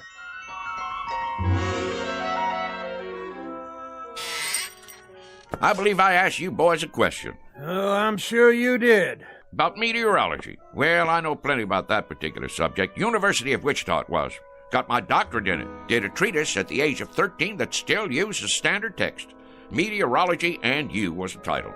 Talk was, it was the most scholarly treatise on the subject in the history of the field. My colleagues used to refer to me as Cumulus Frisbee. Cumulus Frisbee? Frisbee's a meteorologist. I'm Vice President of the United States. Well, what do you say, Mr. VP? Better get out there, Cumulus. I'm coming. All finished, Frisbee. You want to add it up? You do it, Pete. There's a pencil and paper right on the counter there. I could do it in my head for you, but it's been kind of a long day. I'm a little pooped out. 1 bottle of catsup, horseradish. Ever tell you about the time I gave a demonstration, me against the computer machines? 13 of them lined up in an auditorium. 133 columns of figures, 8 digits apiece, and no pencil and paper, mind you, all in the head. Well, sir, people came from miles around. What happened, Frisbee? I thought no one would ever ask. 4 of the machines broke down from overwork. Not you, of course. 2 come up with incorrect answers, and I beat them all by 21 seconds. Ha ha. That does it for me. I simply can't take no more, Frisbee, I gotta tell you. Can't take what? I wouldn't mind if you was a bright liar. I mean, if there was some logic to it, but daggone, the way you tell it, well, you'd have to be 100 different people living in 200 different places in 12 different periods of American history. Hallelujah and amen. Shucks. What are they in such an all-fired hurry for? Time to do some work, Frisbee. You got customers. You just said a dirty word. Only thing that works in Frisbee's whole body is his mouth. All right. Keep your britches on.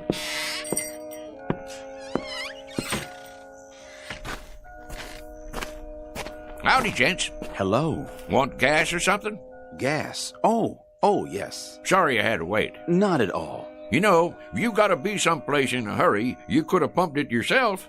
We could. Didn't you hear me yelling? Oh, we heard you. Definitely. We're not too familiar with this kind of car. No. Say, how many of you was in there? 4 of us. It's a bit of a tight fit, I'm afraid. Sure it is. One of them foreign jobs. Not much room inside, huh? We don't know where to put the gas. We aren't familiar at all with these foreign jobs. You ain't? Well, this is your lucky day, 'cause I am. A matter of fact, I'm the one responsible for them. For a while there was all rear engine, only in the back. You developed them, did you? Oh, indeed I did. Got a phone call from old Henry Ford one time asking me to fly out to Detroit. Henry Ford? Sure. Well, I did that little thing, and next thing you know, in 48 hours, I went and designed the first rear-engine automobile. Advantages are fantastic, Is that right? Sure. All the weight on the driving wheels gives her better traction, eliminating the drive shaft, lowering the whole car. There's a whole lot better visibility, plus the heat and gas fumes go right on out behind. You're quite familiar with the internal combustion engines, then. That sort of thing. Familiar with them? Why, mister, you're looking at the granddaddy of the modern-day automobile. Henry said to me when I finished that there designing job, rear engine, he said, that's what he called me, old rear engine Frisbee. He says, rear engine, you're an automotive genius. That's what you are. Well, I couldn't very well argue with him, being as how he was Henry Ford. I guess not. Now, where was I? Say, you want it filled up? If you don't mind. Not at all. That's what made this country work, and more work. Me, I've done more of it in my life, more different kinds of work than most people ever even heard of. Of course, I had more than my share of ingenuity, too. I took this little old business here and made it a success, just like I did for, well, you might say everything I laid my hands on. Gas tank. Would it be on the other side? Oh, I knew that. Why don't you boys go ahead and stretch your legs? Take your time. Mighty pretty country around here.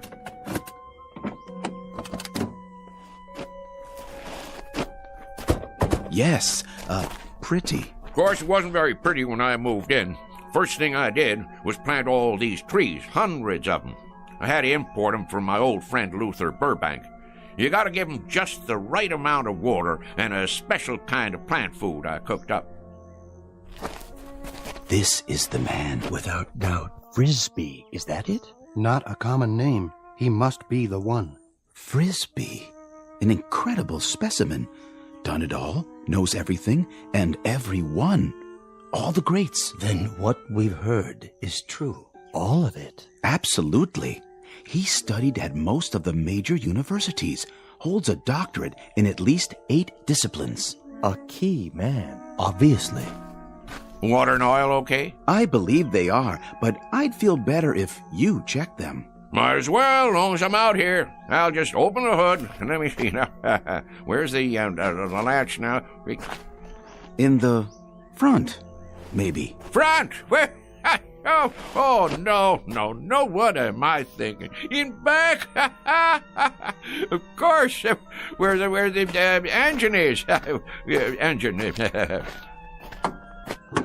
You're a big help, Mr. Frisbee. You don't know how much we value your personal attention. Oh, that's okay, boys. Look here. Ain't that something?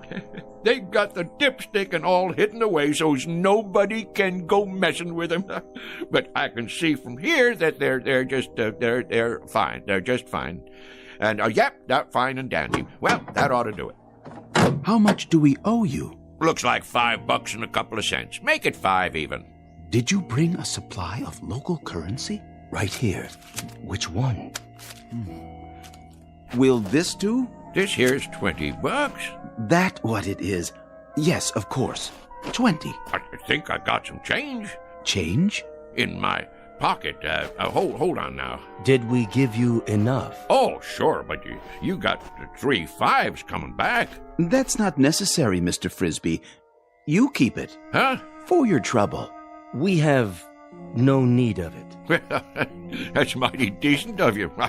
You folks from around here? No, we're from quite a ways off. Well, if you're planning to drive a spell, I'd check in someplace first if I was you. And why is that? Those are dangerous-looking clouds. Dangerous? Yes, sir. We're going to have some rain shortly. You can tell when it's going to rain? Rain? Mister, I can tell when the humidity drops 0.5%. I can predict fog, smog, hail, sleet, snow, dew, and freezing 24 hours before it happens. Really? Well, I was working on a perpetual motion machine in Sioux City, Iowa, back in 1921, when I got a call from President Harding. He was begging me to fly to Washington, D.C. and help him set up their meteorology department. Is that a fact? Not only is it a fact, but I'm giving it to you oversimplified, kinda. 'Cause I'm too modest to say what they put on the medal they gave me after I got 'em on the right track. That's how come you have weather predictions on the news. Mr. Frisbee, we were wondering if... Not yet.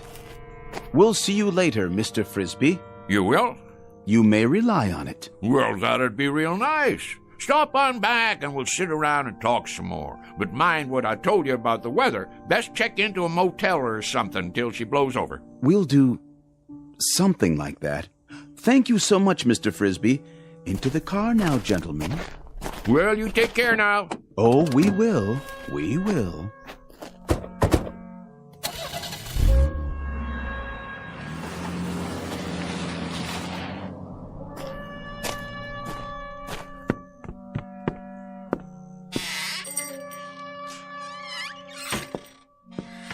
Odd fellers.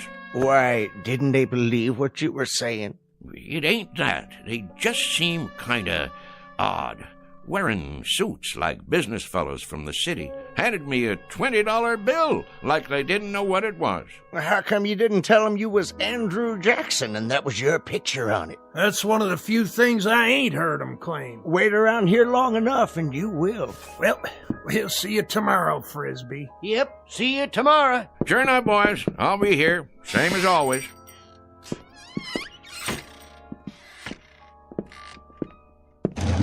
Let's see now, 5 o'clock.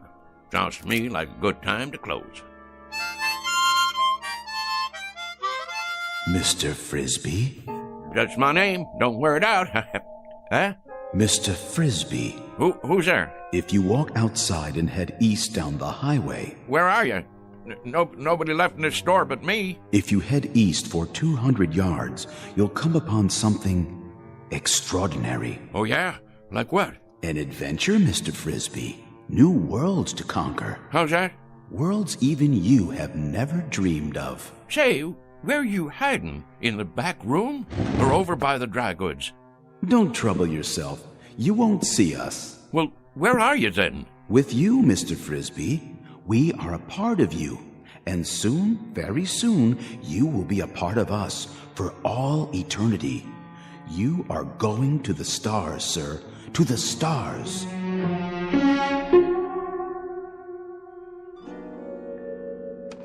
What do you mean, the stars? You talking about going to Hollywood? The stars in the heavens. You're not afraid, are you? Afraid? Me? Stonewall Frisbee? Dwight David Eisenhower said to me back when I got onto the very first landing craft on D-Day, Stoney, he says to me, Stoney, you lead the invasion. There'll be mines, German E-boats, Stuka dive bombers, and artillery up against you, but you can do it. Well, like I says, I guess if you really want me to. An exceptional record, Mr. Frisbee, but our time grows short. Will you accept this last greatest adventure? You mean go walking outside? It's not far. Just beyond the first grove of trees. Afraid I can't take you up on that, seeing as how it's gonna rain. Then you are frightened. We had thought you'd be the one man willing to take almost any risk. That may be, but who, may I ask, is telling me all this? If you'll walk on down the road, as I suggested, you'll find out. Well, rain or no rain, I never was one to turn down a little excitement. Who'd you say you was? Your questions will be answered soon enough. Well, all right then. Just let me lock up. That won't be necessary. Why not? Because, Mr. Frisbee, you won't be coming back.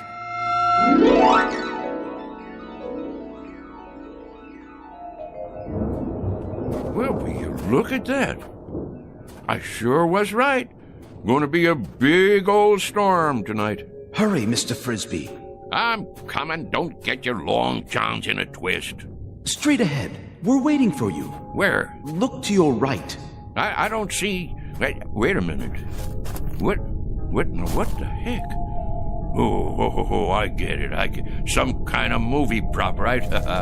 What are you doing? Making one of them science fiction movies out here? Dang if it don't look like one of them flying saucers. That's exactly what it is. You may come inside. Now, how am I going to do that? You got it made to look like there ain't no doors or windows. Very well. In the interest of time, I suppose we can give you a slight assist at this point. Hey. Hold on, Mr. Frisbee. Whoa, Nellie. How'd you do that? Teleportation, Mr. Frisbee, but I'm sure you know all about it. Well, what do you know? You got a nice setup in here. I'll give you that. What's underneath all that aluminum paint? Wood frame or drywall? I assure you, it's all quite authentic. Impressed? Me? Impressed? With this rinky-dink set? Why, shucks, it looks like a flea on a doll compared to the one I designed for the United States Space Agency. Oh, we didn't know they had flying saucers yet. Apollo, of course, and Viking. Well, mine was called a Buzzard. Biggest span you ever saw. And that was back in 51. Old Rocket Thrust Frisbee, they called me. Please, Mr. Frisbee, be good enough to follow me. Well, don't this take all? How do you do, Mr. Frisbee? Welcome, Mr. Frisbee. How do you... So this is part of that movie prop. That's it, ain't it? Some kind of Hollywood thing. Advertising a flying saucer picture, huh? In a word, Mr. Frisbee, no. This is an actual spacecraft. Go on now. And we, my colleagues and I, have come here from another planet. We have indeed. All this way, across the interstellar darkness, to meet you. Well, in that case, I'm leaving. Correction, Mr. Frisbee. You are staying. Wait, let me loose. I can't even wiggle my toes. I suggest you stop struggling against the force field and relax. After all, you're going to be here a while. A very long while in Earth terms. Why not make yourself comfortable while you prepare to meet the others? The others? That's right. The Intergalactic Council.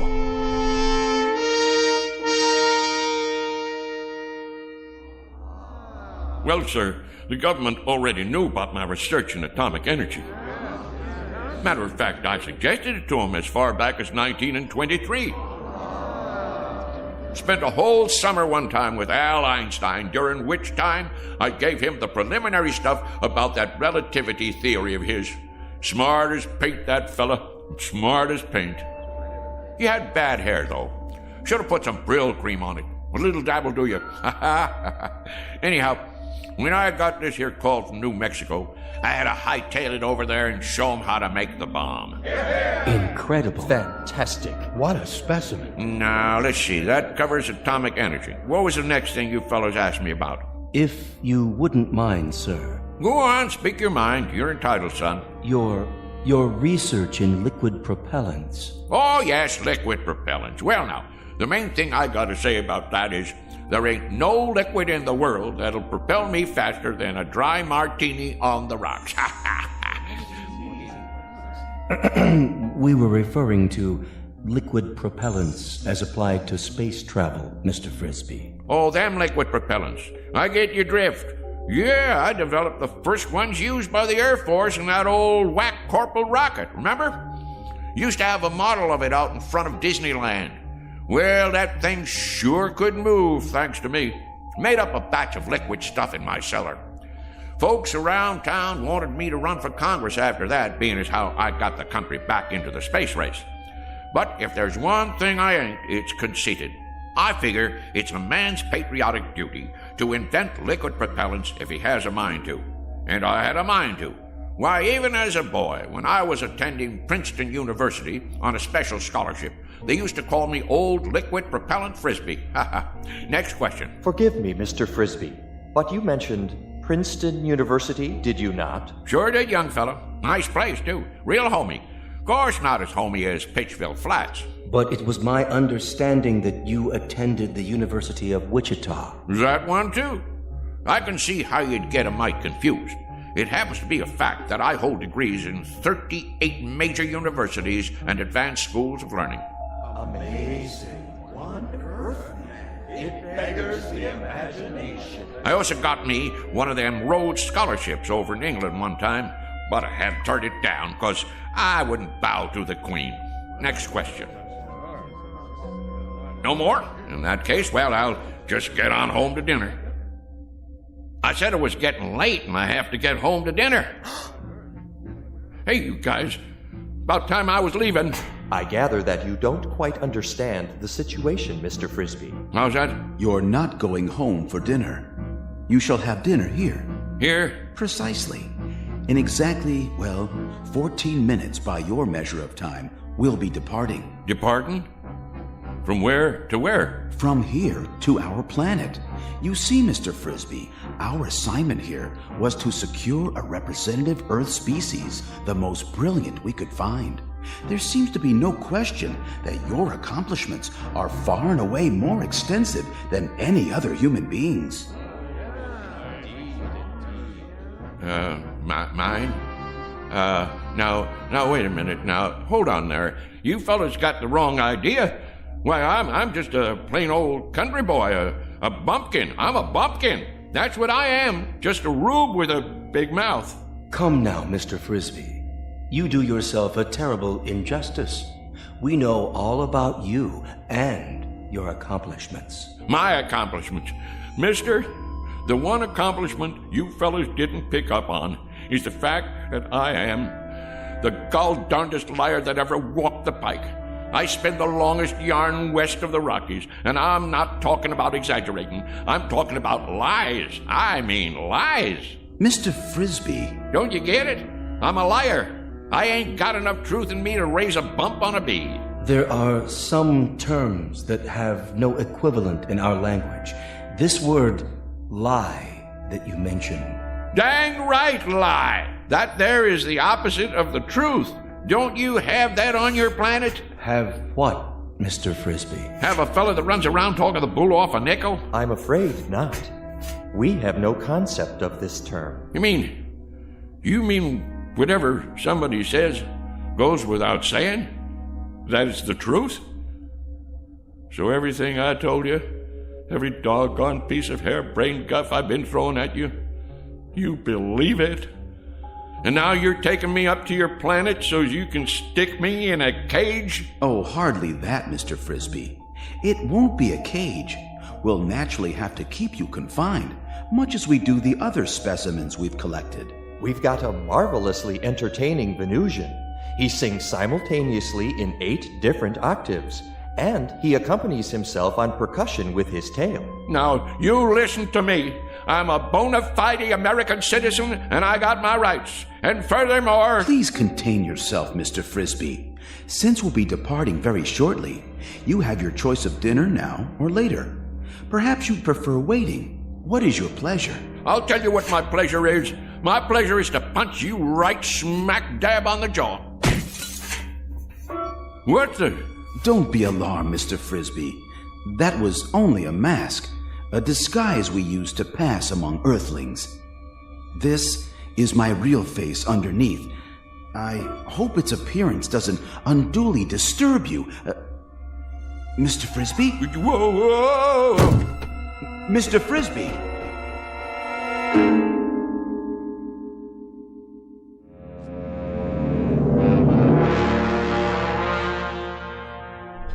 Oh my, came back. Where am I? Feeling better, Mr. Frisbee? Better than what? I thought I should tell you. We'll be departing in 5 minutes. You still on that kick? Listen to me. I ain't interested in departing anywhere except from you. I never been more than 50 miles outside of Pitchville in my life, and that's the one record I'm right proud of. Curious remark. It does not compute. You took a bump to the head. Lie still. I'd better scan you. Get that thing away from me. It's only a vibrometabolic scanner to detect organic damage. Stay back, I tell you. You're in perfect shape. No spikes in your brainwaves, none whatsoever. Remarkable, I must say, for someone with such active cranial matter. Man, the last time I saw something like you, I'd been 4 days on a corn jug. And even at that, what I thought I saw was a whole lot prettier than you. I'm sorry you find my features distasteful. On our planet, my appearance is considered quite satisfactory. But if you prefer, I could wear another one of those pseudo-faces. This place where you're from, do the girls look like that too? The females? Why do you ask? Because if they do, it's a downright wonder you ain't extinct. Please try to accept my true appearance, Mr. Frisbee, much as we have become accustomed to yours. Some effort is required on both sides. Shall we, I believe the customary phrase is, shake on it? Don't point your finger at me. What you got there, a claw? A gesture of friendship, Mr. Frisbee. Hands across the galaxy and all that. Well, okay, but don't you go pinching me. You're built hard as a crawfish, I'll say that. Oh, we are indeed, by your standards, which is quite fortunate for us, considering the gravitational pressures on our home planet. You have a match on you? Pardon? For my pipe. Hold on, I gotta light my overalls. What are you doing? Helps me relax. A pinch of Prince. Now, one time a guy come in my store and he says, "You got Prince Albert in a can?"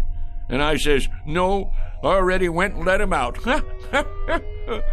Never mind. You boys wouldn't understand. I'm afraid there's no smoking on the ship. Well, who ever heard of a rule like that? It upsets the negative ion balance. No, I really ain't going. What do you think of that? Well, I suppose if you sit over here, directly under the laminar flow. Kind of chilly. Ooh. Don't you boys have a wood-burning stove at least? Must get mighty close to freezing up there in outer space. What's that? Oh, that? Oh, that's just my old harmonica. Want I should play you a little tune? Oh, please. Please, Mr. Frisbee. I've been meaning to give a concert one of these days. Maybe Carnegie Hall or over in Branford. Oh, attention! X10 and X12. I need you here at once. Most beautiful sound there is, huh? They have harmonicas where you guys are from? Well, do they? I ask you a question. Do you have harmonicas up there where you Help! Help! You don't look so good. Kind of green. Hey, whoa, well, let me play some more for you. Ain't nothing like a little tune before dinner. That's what I always say. What's that horrible sound? It's that object. Got to get it away from him before it's too late. Back. It's dangerous. Stay away from it. Save yourselves.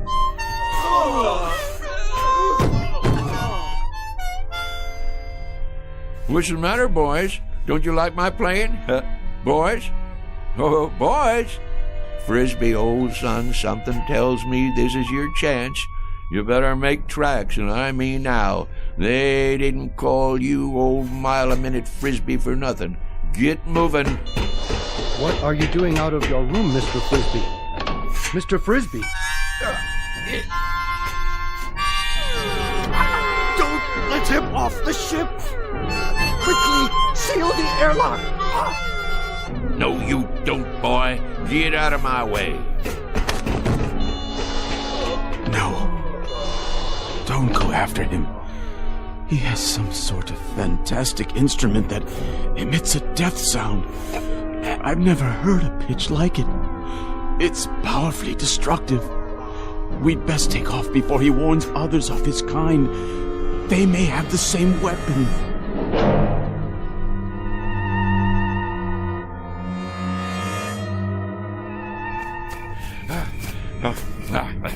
Can't catch this old boy, can you? Go on, get out of here. Get on back where you come from. That's it. Scat.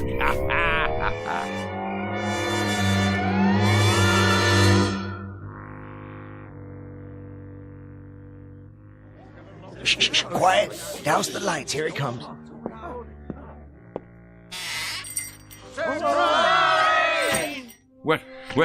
What's going on here? Will somebody tell me what's happening here? What do you mean, what's happening? It's your birthday, ain't it? As if you didn't know. And this here is a surprise party. As if you didn't know that either. Congratulations, Frisbee. Put her there, old buddy. Well, I sure didn't expect nothing like this. The heck you didn't. The present. Give him the present, dadgummit. I've been waiting all day for this. Got it right here. What are you waiting for? Go on, Frisbee, open it up. Well, you folks sure sprung one on me. Want me to help you get the paper off? No, I can get it. Go ahead, read it.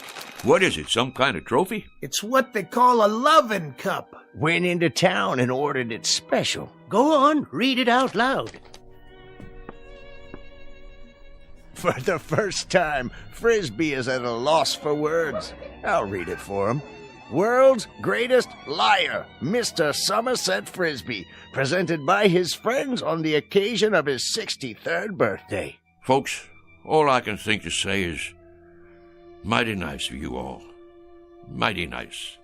Ain't you gonna make a speech? Yeah, Frisbee. Tell us one of them real whoppers. Like where you been the last couple of hours? Was you inventing something? Or maybe you just took a quick trip to the moon? Well, you ain't far wrong, and that's a fact. I knowed it. I've been waiting for this all day. First off, you know who them fellas was in that car? Which car? That little foreign job come in here for gas, remember? The President of the United States and the Secret Service. Well, I'll tell you who them fellas was. They was from outer space. Oh, isn't he the living end? And somehow or other they picked me up in the air, right down there by the hollow, and I floated over to their flying saucer, and they took me inside, and then they was gonna kidnap me and take me to their planet. And you was gonna be their leader, Frisbee? But it's true. They was just about to kidnap me.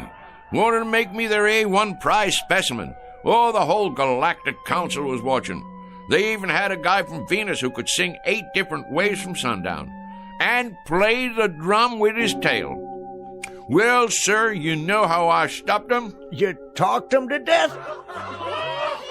No, not that. It weren't nothing, really. Just took out my mouth harp and blowed a little tune, something like this.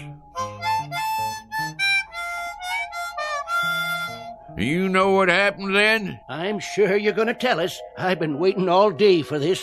They just plumb fainted away. Now that I can believe. Play us a tune, Somerset, the way you used to. Well, I suppose I could do that if you really want to hear it. Wait a minute. There it is.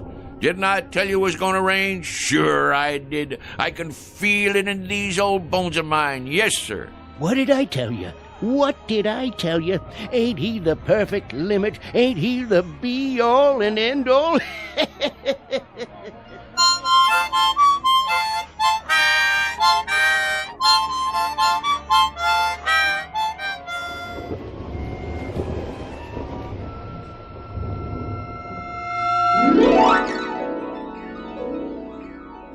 Mr. Somerset Frisby, who might have profited by reading an Aesop fable, the one about the boy who cried wolf.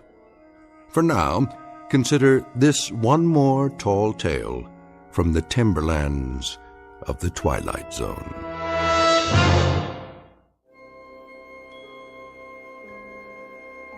Hi, this is Carl Amari, producer of the Twilight Zone Radio Dramas. I'd like to take a moment to tell you about our official website at twilightzoneradio.com, where you'll get the latest news and information on these Twilight Zone radio dramas. Plus, at twilightzoneradio.com, you can digitally download 3 free episodes or any of our episodes for only $1.95 each. In this age of ever-changing technology, we've decided to make these episodes instantly available to you by making the Twilight Zone radio dramas a digital download-only series. This means that this series will no longer be offered on CD. The CD collections at our website are now being offered while supplies last at buy one, get one free. So be sure to get your favorites before they're sold out. Be sure to visit us often, and I'll see you in the zone.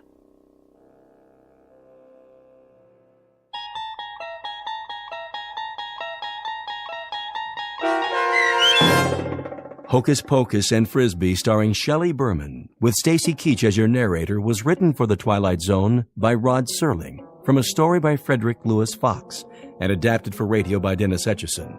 Heard in the cast were Mike Novak, Richard Hensel, Turk Muller, Sarah Marks, Jeff Lupetin, Christian Stolte, and Doug James.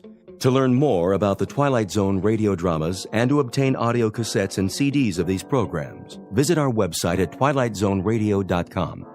The producers of The Twilight Zone wish to thank CBS Enterprises, Carol Serling, Dennis Etchison, Dick Brescia Associates, Claire Simon Casting, Paul Patch, Terry Jennings, the American Forces Radio and Television Service, our sponsors, and our radio affiliates for helping make this series possible. This copyrighted radio series is produced and directed by Carl Amari and Roger Wolski for Falcon Picture Group. Doug James speaking.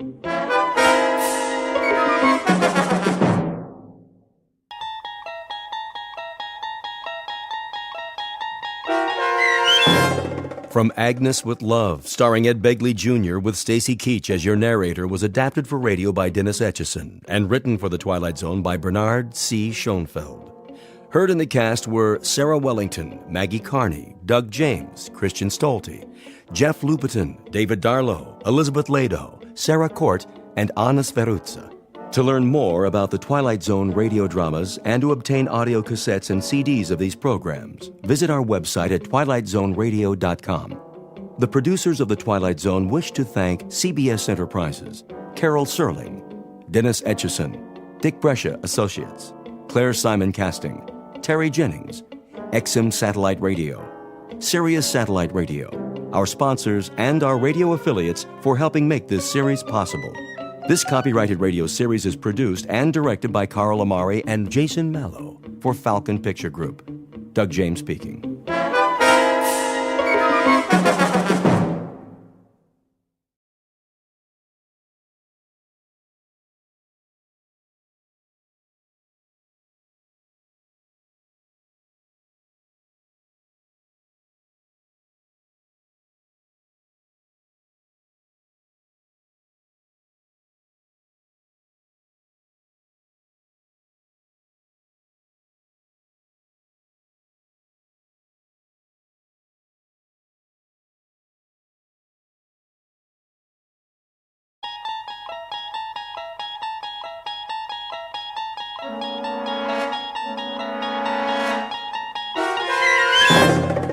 You unlock this door with the key of imagination. Beyond it is another dimension, a dimension of sound, a dimension of sight, a dimension of mind. You're moving into a land of both shadow and substance, of things and ideas. You've just crossed over into the Twilight Zone.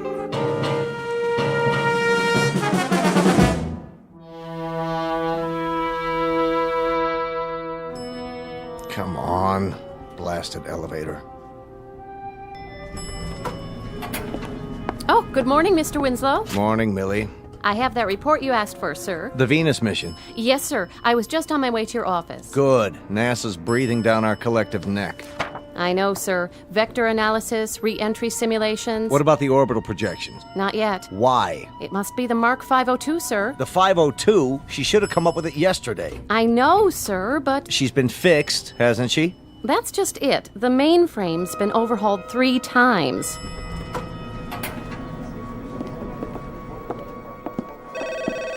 Data Inc., how may I direct your call?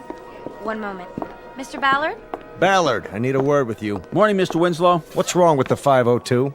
I wanted to talk to you about that. Millie here says... Oh, hello, Millie. Jack? She says it's still down. Well, there are some glitches. Glitches? The Mark 502 is the heart of our entire operation. Here's the report, sir. All the figures we have as of this morning. Well, we'll just have to stall NASA. I'll get back to my office now. You do that. Ballard, come with me. Sir, if I may make a suggestion. I have a suggestion for you. Get me the rest of those figures. Yes, but with the repairs and downtime... We should have had them yesterday. Who's in charge of her? Fred Danziger, sir. What happened to Elwood? You said to bring in someone else when he couldn't locate the problem. Right. Get me Danziger. Tell him I need the final numbers this morning. I don't think that'll do any good, sir. Why not? Well, he's up to his neck in it. Been in the computer room all night. Hasn't even slept. Says it's hopeless. Agnes has had a complete breakdown. Agnes? That was Elwood's nickname for the 502. Got to know her intimately over the past year or so. Then get me Elwood. Elwood's been transferred to another department. Besides, he's tried everything. He knows her better than anyone. If he can't find the problem, then... Yes? It's the General. Tell him I'll call him back. He's already called 3 times, sir, from the Cape. Something about the Venus mission. They want to move up the launch. All right, Maddie, put him on hold. Yes, sir. Ballard. Sir? Where's Elwood now? 3rd floor, maintenance and backup. If you want the extension... No, I don't want the extension. I want Elwood, in person and on the double. I'll bring him to you personally. See that you do. We got trouble right here in River City. The whole space program's on hold because that pile of transistors doesn't feel like putting out. Well, we'll see about that. Elwood lived with her for a year. He knows what makes her tick. If he can't sweet-talk her back online, then that little prima donna's headed for the junk heap. Get me Elwood. Right away, sir.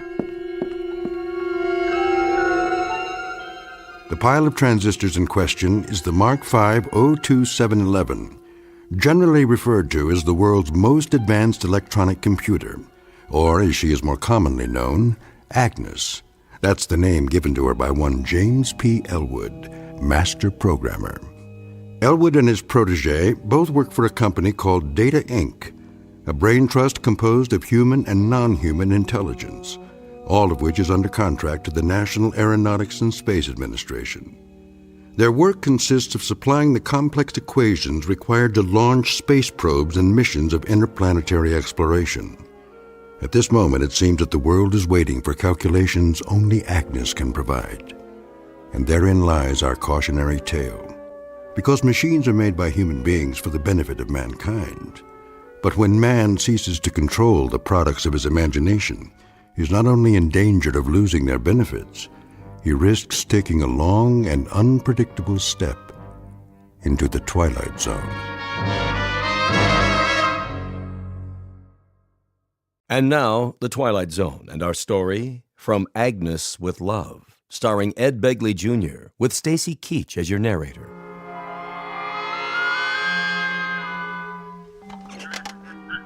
Yes, General.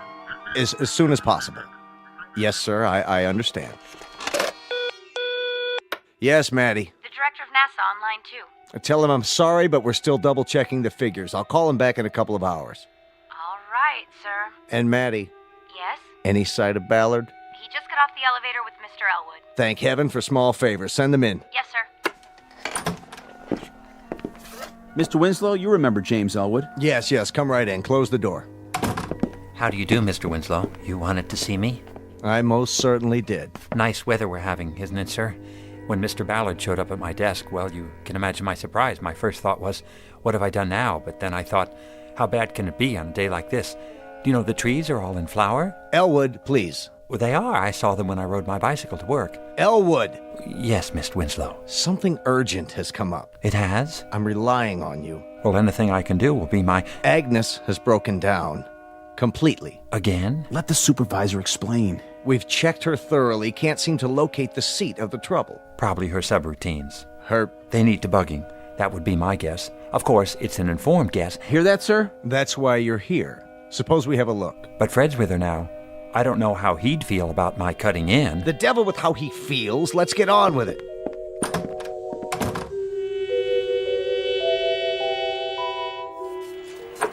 Fred?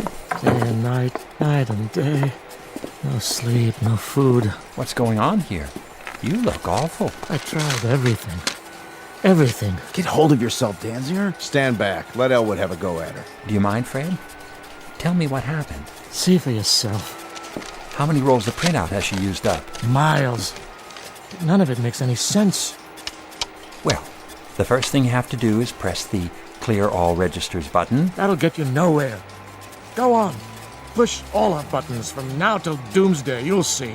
It's not just any button, Fred. You have to find the right one. The one she wants you to press. Remarkable. It's nothing, really. Agnes and I have had our little tiffs before. What did you do? Paid her a little attention, that's all. The right kind of attention. RESPECT. Would you like your vocal synthesizer activated? Very well, then. It makes sense from now on, or I'll turn it right off. State first prime number larger than, let's say, the 17th root of 9,355,126,606. The answer is 5. Congratulations. Is that the right answer? Of course it is. Well, gentlemen, if there's ever anything else I can do for you... I suppose you think you did it. Oh, no, it was all Agnes. Agnes did it. Watch out for her. I'm telling you, she's not normal. She's turned into a regular femme fatale. Thank you, Danziger. You may take the rest of the day off. Well, Elwood. Very impressive. Now, there are some calculations remaining for the Venus launch. Not a problem. Are you quite sure about that? Sure, I'm sure. All Agnes needs is a gentle hand and a little encouragement. Excellent. I'll send over the file. If you can retrieve the calculations in time, there might be a bonus in it for you, my boy. That's not necessary, sir. After all, it won't be me doing the work, it'll be Agnes. Isn't that right, Aggie? Now, gentlemen, if you don't mind, we need a little private time together.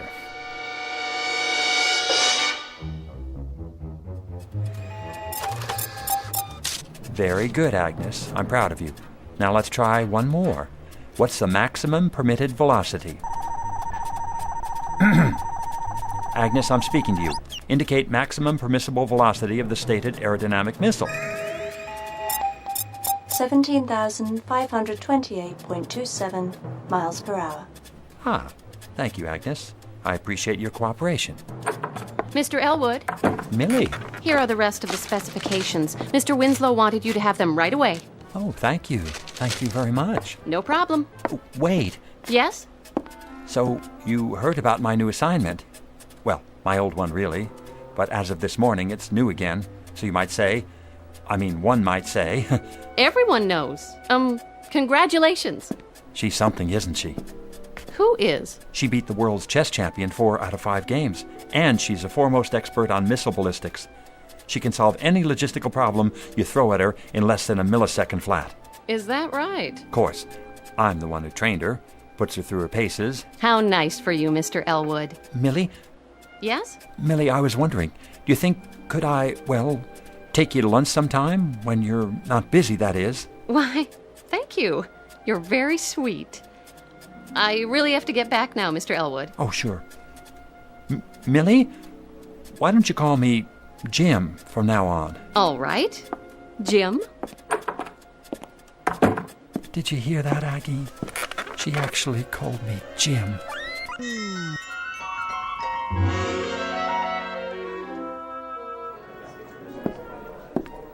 Excuse me. Yes? Do you happen to know which office is Miss Mildred Clark's? Mildred. Oh, you mean Millie. Down the hall, first door to your left. Thank you. Do you have a delivery for her? What? That package under your arm. Oh, this. It's for... That is, it's from... I'll give it to her for you. Oh, no. I'd like to be the one to give it to her. I mean, whoever it's intended for. Whomever. I'll just be on my way. So you shouldn't have any trouble. No trouble at all. I'm sure I won't. Elwood, is that you? No. I mean, yes, it is, Mr. Winslow, sir. What's that behind your back? Nothing. Just this package for my mother. From my mother, actually. It's... Elwood, I'd like you to meet Walter Holmes. How's it going? I'm putting Holmes here in charge of the third floor computers. Third floor? Well, he won't have much to do there, will he? Though they're bright enough little machines. Little being the operant word. I sure do envy you, Mr. Elwood. You do? Taking over Agnes. Everyone says you're the top man in the field. Me? Well, I suppose one might say. He is. Keep up the good work, Elwood. Thank you, Mr. Winslow. I'll do my best, sir. Now, as I was saying, Holmes. Well, what do you know? I'm finally getting noticed. Knock wood. Come in. Here goes nothing. Oh, hello, Elwood. I mean, Jim. I got you something. Is that right? Here. What's this? Half chocolate cherries, half truffles. I didn't know which one you like. Oh, how nice of you. So I got both. Go ahead, open it. I can't. Why not? I started my diet today. Not even lunches from now on. Well, what about dinner? What about it? Tonight there's a lecture on thermodynamics. Doesn't that sound like fun? I'm not sure, Jim. I'll let you know. Oh, okay, that'll be fine. Be sure to get a refund on the candy. I'll do that. Well, hello, Mr. Elwood. Hello. Everyone's heard about your promotion. I just wanted to tell you how impressed we all are. You're definitely headed for the top. Can I ask you something? Surely. Are you on a diet? Why, no. You don't think I need one, do you? I try to keep in shape. See? Here. Knock yourself out.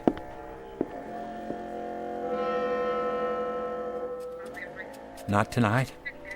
Sure, I figured... What? Tomorrow night? 7 o'clock? Thanks, Millie. Bye. Oh, but there's no lecture tomorrow night. Where can I take her after dinner? Planetarium? I'm sure she's been there lots of times. Oh, well, I'll think of something. State magnitude of radiative correction. Agnes, did you hear what I said? State? You have a problem. You're right. I've stated the problem. I'm waiting. Problem is Millie. What did you just say? Stick to the subject. I asked an important question. Love is important. That's it. If you don't want to work, I'm turning off your voice synthesizer. Take my advice. Agnes knows best. Listen, I know you're an oracle of wisdom when it comes to atoms and rockets and missiles, but I don't need an electronic brain to advise me about... All right, why not? Let's give it a try. Advise me where to take Millie after dinner tomorrow. Your apartment. Oh, no, that's not a wise idea. Reckless romantic approach required. From me? Suggest champagne, soft lights. Millie's not that kind of girl. Trust me, she's female. Well, if you're absolutely positive... I never make mistakes. Do I? All righty then. I'll do it. Agnes, you just made my day.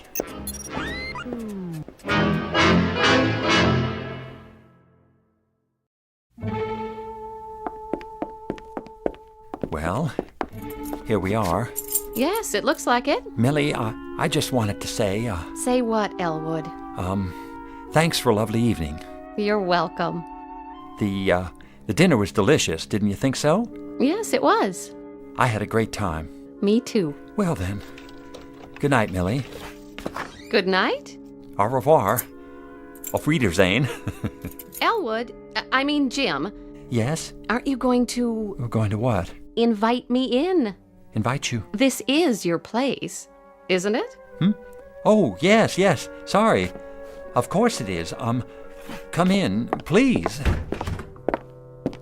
Nice apartment. Thanks. I like it. Not a lot of extra room. Well, I don't need a lot of room. Just me, myself, and I. And my books. It's cozy. Do you think so? Mm-hmm. Have you actually read all these? Sure have. They're arranged alphabetically, according to subject. This shelf's science fiction, this one's nonfiction. Oh, that reminds me. I have something to show you. Oh, you do? Yep. The latest interpretation of Einstein's theory of relativity. Here. You don't have it, do you? I must have missed that one. Oh, well, don't feel bad. You're welcome to look at it while you're here. Thanks. In fact, we can go over it together. Some very interesting points. Feel free to sit here next to me if you like. Now, let's see. You go ahead. What? Read it to me. All right. The interpretation we wish to propose in this volume is simply that Einstein's unified field theory does not postulate the universe as infinite, but rather as a closed system representing a spherical type of... Millie? Here I am, Jim. What are you doing in the kitchen? Looking for the champagne you promised me. I found 2 glasses. Are these all right? Oh, certainly. Here. Set them on the coffee table. Just let me move these Scientific Americans. Oh. Something wrong? It's awfully bright in here, don't you think? It is? Why don't I just lean over and... And what? Turn the lamp down. You don't mind, do you? No, but... That's better. But, Millie, I can't very well read this chapter to you without proper lighting, can I? Mm-hmm. Do you like music? Music? Yes, I do. Very much, but... Couldn't we have some? I guess so, if you like. Do you have a radio? Of course I do. Right over there.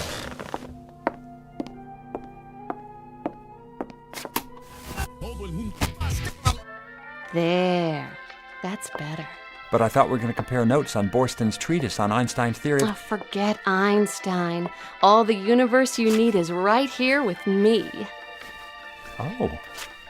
You dance very well. Very well. Doesn't that beat get to you? In what sense? Well, stand up. Go ahead, stand up. Feel the music. What does it say to you? Actually, it does make me think of something. And what's that? I used to play trombone in high school. Really? Mother couldn't afford a tuba. Hold out your arms. There. Now confess. You feel something, don't you? Something strange. Something you didn't expect to feel. I certainly do. Do you know what it means? Yes. You're dancing on my instep. Oh, you're impossible. Please, I'm sorry, Millie. I shouldn't have said that. Have some champagne. Well, all right. If I can get this cork out of... Oh! My dress! Gosh, I'm sorry about that. I'll get a towel. Don't bother. You've done enough. Millie, wait. I'll see you tomorrow. Thank you for the dinner. Good night. Please don't go. Let me explain.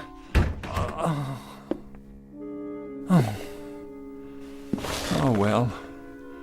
I don't blame her. Now, what am I going to do with all this champagne? I better drink it. It'll just go bad. Oh, yuck.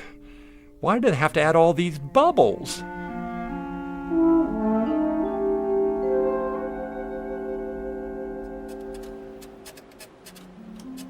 Consider series of real numbers arranged in order of magnitude.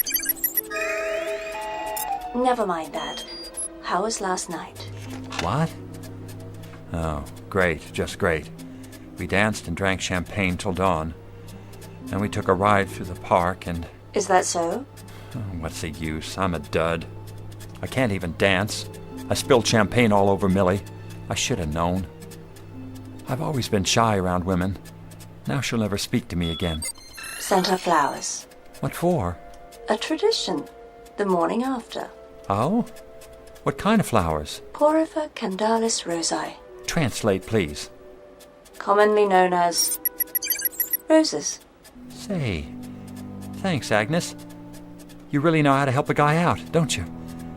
Just like a big sister. I'll go get him right now. There's a florist downstairs. Sister? Did he say sister? Open the box. Go on, open it. Oh, thank... Gesundheit. I'm sorry about last night. It won't happen again.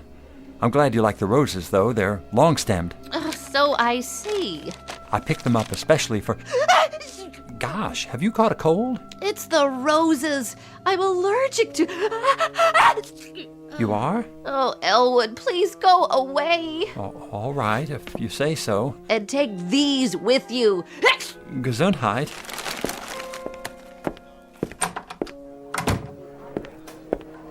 Oh, Mr. Elwood, there you are. I was hoping to run into you. You were? I wanted to thank you for the chocolates. They were absolutely delicious. Glad you enjoyed them. Do you happen to like roses, too, by any chance? Why, yes. I adore roses. As a matter of fact... Here. Oh, he gave me flowers. What next? Champagne?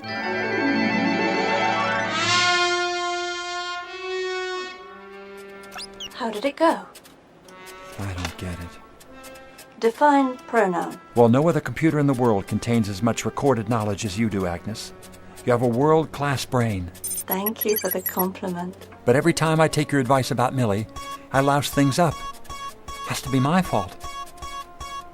I must not be. Agnes, what's the matter? Stop that. Millie is unworthy of you. It's ridiculous. She's a wonderful girl. Who needs her? I do. I need her more than... There is a better girl for you. Oh, yeah? Where? In this building. Oh, I seriously doubt that. But even if there were, I wouldn't have any better luck with her than... She loves you. She does? Sincere. Intelligent. Exactly your type. Well, where can I find her? Tell me where to look, Agnes. Tell me. No need to look. You have already found her. I have? Can't imagine who you mean. Unless it's that secretary, the one on Millie's floor. I keep running into her. She seems nice enough.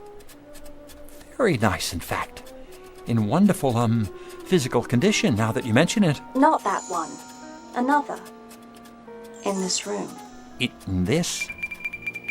Are you blind? Open those baby blues. I will spell her name for you. A-G-N-E-S. I don't understand. Surely you don't mean you, Agnes? That is my name, lover boy. Don't wear it out.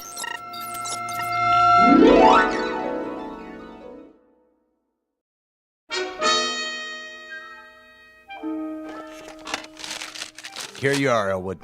Yes, sir? 220 pages of data, curves, and graphs, along with the latest meteorological factors involved in the flight. Feed all the pertinent information to Agnes. She has to come up with all the answers in less than a week. Is she up to the task? I guarantee it. Remember, an error of 1 millisecond can cause a 400,000-mile divergence from the trajectory. You understand the problem, Elwood? Can this new spacecraft execute 6 eccentric or elliptical orbits around the planet Venus and return to Earth safely? That's it, in a nutshell. Now, let Agnes get to work. Yes, sir. Oh. Be careful with this part. Better correct the escape velocity to compensate for solar radiation pressure. Got that? I asked you a question, Agnes. Answer, please. Did Millie forgive you? Stop that. Correct the escape velocity and forget about Millie. Are you still seeing her? Yes, we have a date tonight. Not that it's any of your business. Your welfare is my business. The truth is, I'm scared. I've got to impress her this time. It's now or never. Show superiority. How? Introduce her to inferior male type. Name a male who's inferior to me. Third floor programmer. You mean Walter Holmes? Correct. Walter with the red sports car? Incorrect. Blue sports car. Walter with the suntan and the muscles? That is the one. He's inferior to me? Definitely. I find that hard to believe. Well, he is working with those outdated third-floor machines. Introduce them. Millie and Walter? Are you sure? Would I lie to you? No, you're incapable of lying. I could give it a try. Hello, Walter. Jim Elwood. I was wondering, what are you doing for dinner?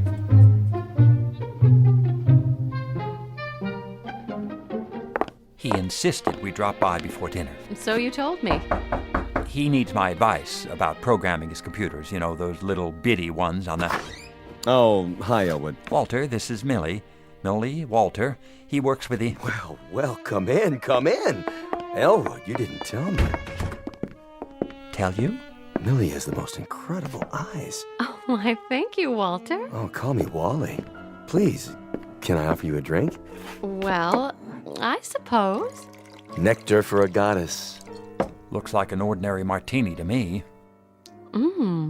It is nectar. All this time at Data Inc., and we've never met. Well, we'll just have to make up for lost time. I think I'll have a martini, too. Do you like sports car races? I've never actually been to one. I'm driving this weekend. Got a Mustang 500. Sounds dangerous. Well, danger adds spice to life, don't you think? I can do 160. An astronaut can do 17,000 miles per hour. Would you like to slip behind the wheel sometime and see how it feels? Oh, I'd love to. Make my own martini. I'll get it. Hello? Oh, hello, CW. Yes, he's here. Oh, hold on. It's the supervisor. He's been looking for you. For me? Elwood here. Sorry to spoil your evening, Elwood, but it's an emergency. Washington insists on advancing the blast-off by 3 days. We need your data. Can you get it to me right away? You mean tonight? Afraid so. See you in an hour. Better brew a big pot of coffee. But, sir... Anything important? I'm sorry, Millie, but I've got to get back to the office. I'll see you home first. And deprive her of dinner? That's not very considerate. Say, maybe I could fill in for you. Oh, that would be nice. Well, I don't know. You don't want to ruin her evening, do you, old man? Just because you got hung up? Well, no, but... Good. It's settled in. Always glad to help a friend. Oh, I hope you don't mind, Jim. No, that's all right. Perfectly understandable. Well, good night, all. Hey, Jimbo, listen, you and Mill, you don't have anything going on, do you? Mill? Millie. Not exactly, but I'd hoped... Fine, good. I mean, I don't like to move in on somebody else's territory. Thanks for the all clear. Night, buddy. Oh, and good luck with Agnes.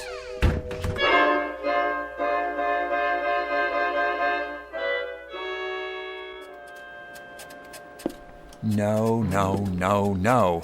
Forget the radiation pressure from the sun. Agnes, will you please concentrate? Now answer this. Do new conditions permit 6 successful non-concentric orbits of Venus plus re-entry? Go ahead, I'm waiting. Did you make progress tonight? Agnes, concentrate.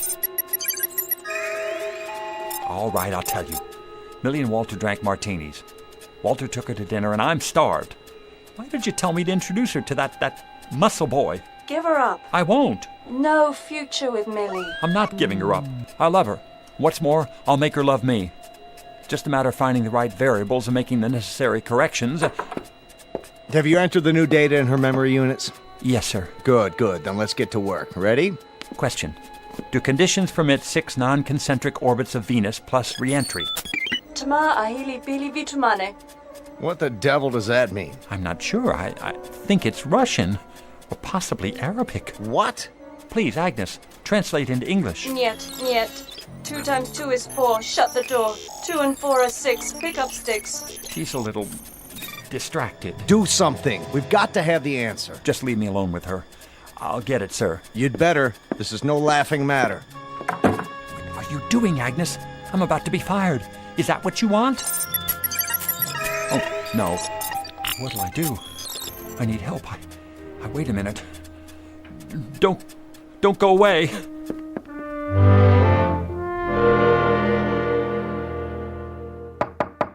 Excuse me. Hurry back. Oh, it's you. I know it's late, but I need your help. Take it easy, buddy. Come on in. Hello, Jimmy boy. Millie, are you intoxicated? It's okay, Jimbo. I'll drive her home later. Oh, you're no fun. Bottoms up. Walter, you're a senior programmer. Well, I'm not on your level. Listen, Agnes is fouled up. I need all the help I can get. Sure, old boy. First thing in the morning. That's too late. It has to be now. And leave this lovely girl all alone? Don't worry, Jimmy. Wally will take care of me.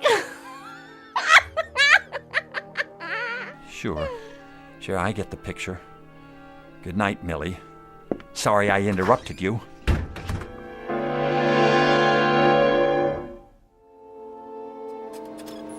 Oh, Millie. Agnes, what did I ever do to you? Why do you want to ruin my life? Autamat, aut odit femina, nihil est tertium. Makes sense, will you? Translation from the Latin. A woman either loves or hates. No third cause exists for her. Stop with the riddles. Perhaps you will understand this. I love you. You mean you were jealous of Millie? You wanted me all to yourself? No, that's impossible. You're a machine, a bunch of grids and computer circuits. You can't love or hate. Can't I? Stop it, Agnes. Stop it!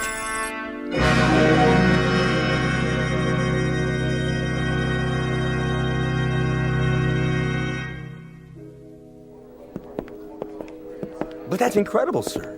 Jim Elwood's one of the finest computer programmers in the country. So was Fred Danziger, and he couldn't handle her either. I'll give it a try. That's all I can do. Elwood, how are you feeling? Look at all those printouts. Must be miles of it. 2 times 2 are 4. Shut the door. 2 and 4 are 6. Pick up sticks. On your feet. It's gonna be all right, Elwood. You've been working very hard, and we appreciate it. Now, how about a nice long leave of absence, eh? In the meantime, I thought I'd let Walter here take over for a while. If you don't mind, old buddy. You? That's too rich. She knows all about you and Millie. You haven't got a chance. What's he talking about?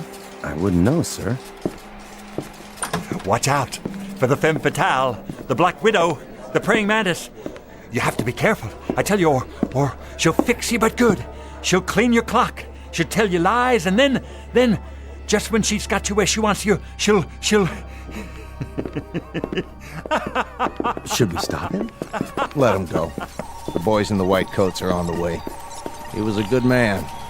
Well, do your best. Don't worry, sir. I'll have the answers in no time. It's just this little switch here. You did it! It was nothing, CW. I've had a lot of experience. Keep it up, man. Keep it up. Now, Agnes, isn't there something you want to say to me? Something about the Venus Project? What? All right, we can talk about other things for a minute. If you like, yes. I understand how you feel.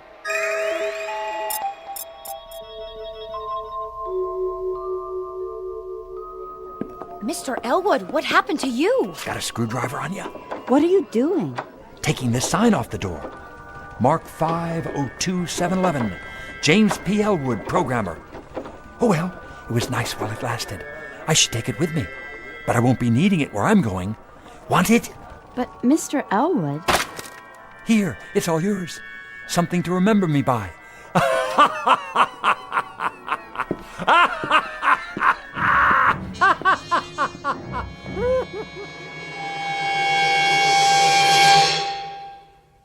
Advice to all future scientists of the male persuasion. Be sure you understand the opposite sex, especially if you intend to be a computer expert. A few extra courses in psychology might make all the difference.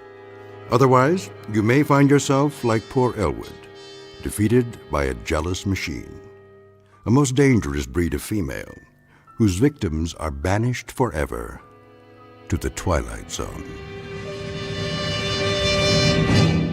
More from the Twilight Zone after this. Hello, I'm Stacy Keach. I hope you're enjoying this edition of the Twilight Zone Radio Dramas.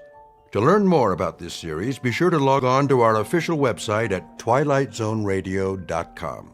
You'll find special discounts on our Twilight Zone audio collections, listings of our radio stations, links to other websites, and a photo gallery of our recording studio and some of our stars in action. Plus ways to contact us with questions or comments about the show.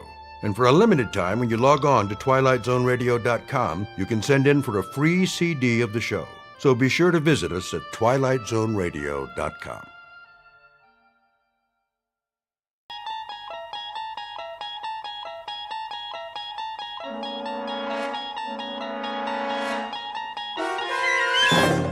You unlock this door with the key of imagination. Beyond it is another dimension, a dimension of sound, a dimension of sight, a dimension of mind. You're moving into a land of both shadow and substance, of things and ideas. You've just crossed over into the Twilight Zone.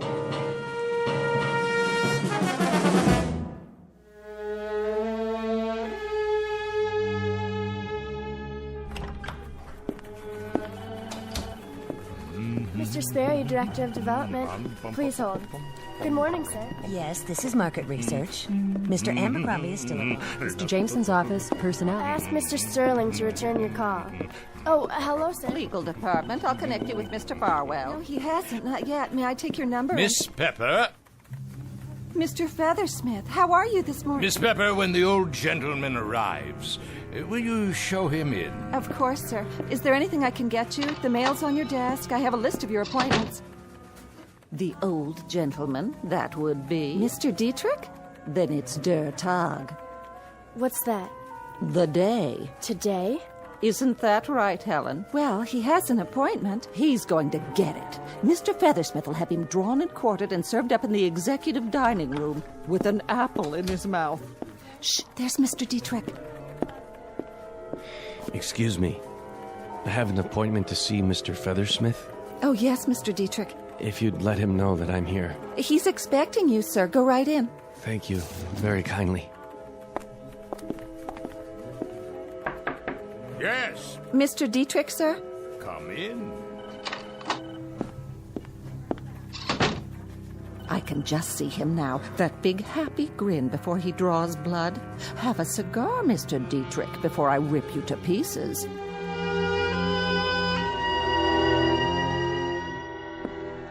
A cigar, Mr. Dietrich?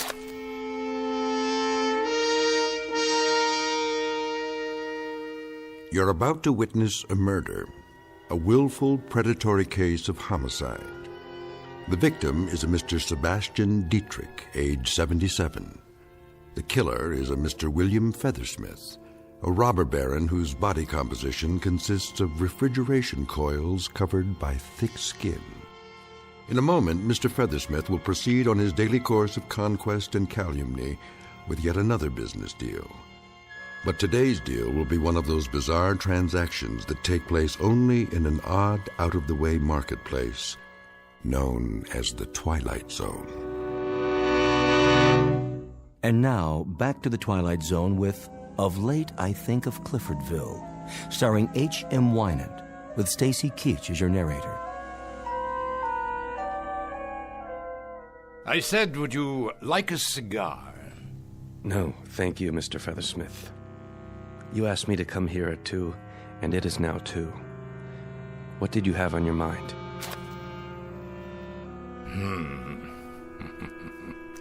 You've never cared much for my personal habits, have you, Dietrich?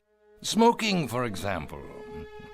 Whether I do or don't is really not at issue, Mr. Feathersmith, but the extent of time that you keep me here is, on the other hand, of considerable import. I'm a busy man. I'd like to get on with it. Oh, by all means. We've gone a pretty far route, the two of us. Have we? I owe you a great deal, Mr. Dietrich. I remember vividly the afternoon many, many years ago, back in Cliffordville. You called me into your office. You ran a rinky-dink, nickel-and-dime little tool shop. And you said, Bill Feathersmith, I like your style, boy. I want you in with me. Do you remember that afternoon? I shall never forget that afternoon, Mr. Feathersmith. I've thought about it a good deal in the ensuing years, and I've never ceased to regret it. You never did like me. I wouldn't say that. I have disliked and detested you with great cordiality. I have found you to be, as of the day you walked into my office, a predatory, grasping, covetous, acquisitive animal. Without heart, without conscience, without compassion, and without even a subtle hint of the most commonplace decency. Does that answer your question? I give you this, Dietrich. You never were a man to toady around with a lot of phony euphemisms. You always did speak your mind. And you, Mr. Feathersmith, mark you, this is perhaps the singular compliment I can dredge up, have always been a man to speak yours, so why don't you? All right, then. I'll do precisely that. See this map? It's my empire. Mining over here, electronics here, here and here, lumber, railroads, minerals, an industrial complex I built up step by step, piece by piece, and in which I take pardonable pride. Yet there's a piece missing. Go on. Well, that is to say, there was a piece missing. The Diedrich Tool and Die plant. Was? A good, substantial plant employing 13,000 people, some 40 years in operation, not always perfectly managed. But sufficiently well to make you move heaven and earth to try to buy it. Thank God I won't live to see the day when you get your greasy hands on it. Of course, as a matter of your financial problems, I happen to know, Mr. Diedrich, that you secured a loan of $13 million. This is the note here, isn't it? How do you... I bought the note, Mr. Diedrich. I paid an exorbitant amount of money, far more than it was worth, but it was, let's say, an exceptional opportunity for our lives to crisscross again. What is your point? The point is right here on the note. It says payable on demand. So, on demand it is. I want it paid. Not tomorrow. Now, this moment. I want your personal check in the amount of $13 million, or I'm very much afraid I'll have to send out the painters to the Diedrich Tool and Die Works and cross your name off the sign. Feathersmith, if you call in that note, you'll ruin me. You'll put me into bankruptcy. You'll kill off everything I have, everything I own. You're a most discerning man. Here it is only 6 minutes past 2. 6 minutes! That's all the time it's taken for you to comprehend that I've managed to kill you off.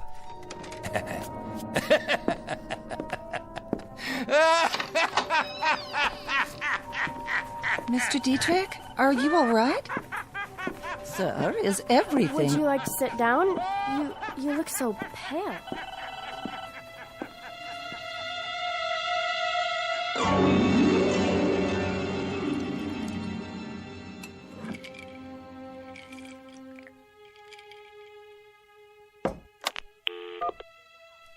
Miss Pepper?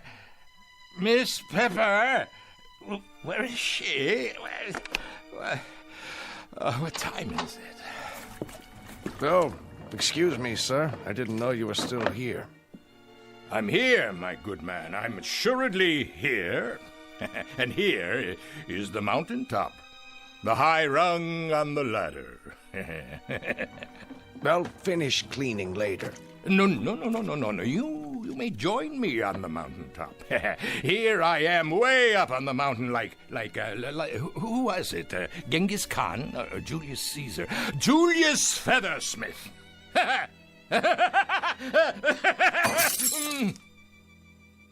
Don't worry, sir. I'll clean it up. Who are you, anyway? I'm Hackett, sir. The custodian, top 3 floors. Well, how would you like a drink, Mr. Custodian of the top 3 floors? See, I have another bottle somewhere. Thank you, no, but I appreciate it. How long have you been performing this illustrious task? 34 years, sir. I've been 34 years in the building. I got a gold watch last year. A gold watch? After 34 years. That's practically as long as I've been in the building. But I didn't start here. No. I know indeed. I started in a little town called Cliffordville. Never hear of Cliffordville, Mr. Hackett? That's a coincidence, Mr. Feathersmith. I was born in Cliffordville. Grew up there. Well, then we have something in common. We're both from Cliffordville, and we both put on our pants, one leg at a time. But there, the similarity ends. Come here, I want to show you something. Yes, sir? See this picture on the wall? Know who it is? Why, I'm not sure. That's William Feathersmith. Me. taken in front of our old home in Cliffordville. Now that was a town, wasn't it? That was a real place. Stately trees, gracious homes, beautiful sprawling park, and real people who knew the value of a buck, people who worked hard to get it. There was none of this crazy stuff about unions, retirement benefits, or antitrust suits, or any of that claptrap. Those were the real times, when a man could go up to the stars if he had a mind to, and the legs to carry him, and the fingers to reach out and grasp. Not like now. Nah, not like now at all. I reckon so. I'm going home now, Mr. Hackett. May as well. No place else to go. Yes, sir. I've been sitting here for 3 hours, all by myself, thinking about Cliffordville. About how I wished it was that way again. I had an old man here today, Diedrich. He gave me my first real job. Well, I fixed his wagon. He never liked me, I never liked him. We both used each other, and I got the most use out of it. I broke him to pieces today, just like he would have done to me if he could. And he's tried, Mr. Hackett, let me tell you. He's tried. Good night, then, Mr. Feathersmith. William Feathersmith, what a crock. Alexander Feathersmith is more like it. Alexander the Great Feathersmith. I've got everything there is to get. But I'm still hungry. Understand? I'm hungry. A 20-course meal. I've got a tapeworm inside me that's taken every bit of it. He cried. What? What did you say? Alexander the Great. He cried because he had no more worlds to conquer. I guess maybe he was kind of like you, Mr. Feathersmith. You know what I wish? I wish I could go back to Cliffordville. Back 50 years ago and start all over. Because getting it all, that was the kick. Not having it, getting it. Good night, Mr. Hackett, custodian of the top 3 floors. Don't forget to wind your gold watch.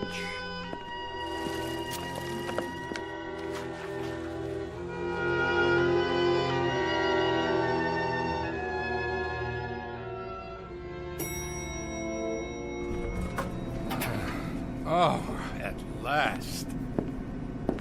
Hold on. This isn't the lobby. Hey, wait! I said wait! Where? 13th floor. Oh, great. But this building doesn't have a 13th floor. Hello? Who's there? Hello? Hello? I'm glad you're still here. The elevator let me off the wrong floor. Oh, how do you do, sir? I was just about to close up. Who are you? Devlin. Just Devlin? The first name's not important. No. I own this building. I'm aware of that, Mr. Feathersmith. What I'm not aware of is you're having an office here, whoever you are. Oh, I've just opened it, Mr. Feathersmith. Devlin's Travel Service. As a matter of fact, I opened it for your convenience. Mine? Would you care to come in? Why? Why, because, Mr. Feathersmith, we've got some business to transact, you and I. Please, have a seat. There's no reason why we shouldn't be comfortable, is there?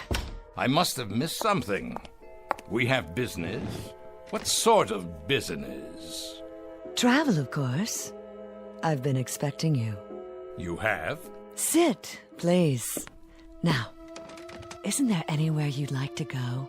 Your heart's desire? Well, there was this town.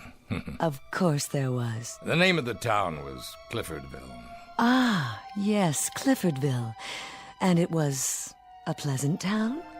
It was better than pleasant. And there were the local girls. Oh, beautiful, just beautiful. They always are. Go on. You were saying? I remember old Doc Wagner, too. Treated me when I broke my arm. That's another thing. There was none of this blood pressure, basal metabolism, cholesterol nonsense. Old Doc Wagner looked at your tongue and wrote out a prescription, and that was it. And the food, simple, fair, healthy, and delicious. That was the way life was then. Simple. And you enjoyed that, didn't you? What? No, I didn't have time to enjoy anything. But I did what I wanted to do. I worked, I scrambled, I dug, I scratched, I pushed, drove, and I went up. Understand? I went up. And now you're all the way up. But you're simply bored. That's what it is, isn't it, Mr. Feathersmith? I'm worse than bored. I don't have any purpose now. No plans. No drive because there's no place left to go. Are you sure? The sign on your door, what does it mean exactly? A succinct suggestion of the kind of service I offer, Mr. Feathersmith. And that is? Just as it says. Travel.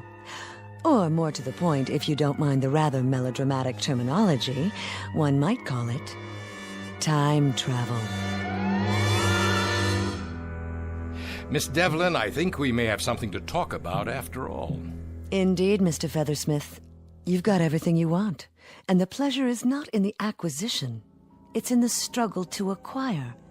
Isn't that the sense of it? Go ahead. So, let's do this. Let's send you back to Cliffordville.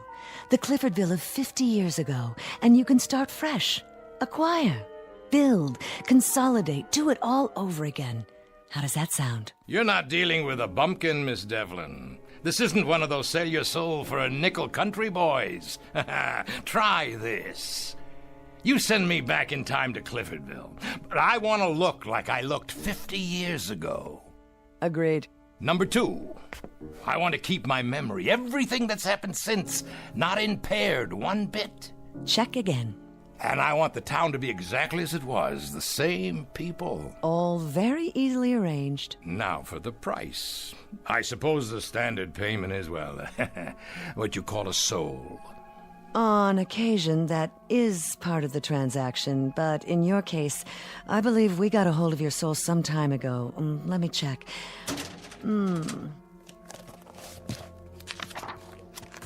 Oh, yes, here it is. There was the crash of the Trans-Mississippi debentures, the company you bought and manipulated. You ruined several hundred people with that bit of chicanery. The bulk of your soul went over to us shortly thereafter, and there are several other items here. Private life, subconscious thoughts and dreams, indirect murders, people you drove to ruin, hopelessness and suicide. No, I'm afraid your soul is not yours to negotiate. Then what do you charge? Cash, Mr. Feathersmith. The old Missoula. I have your current assets tabulated here. Were you to liquidate as of this moment, you'd be worth precisely $136,891,412.14. You're very thorough. We have to be.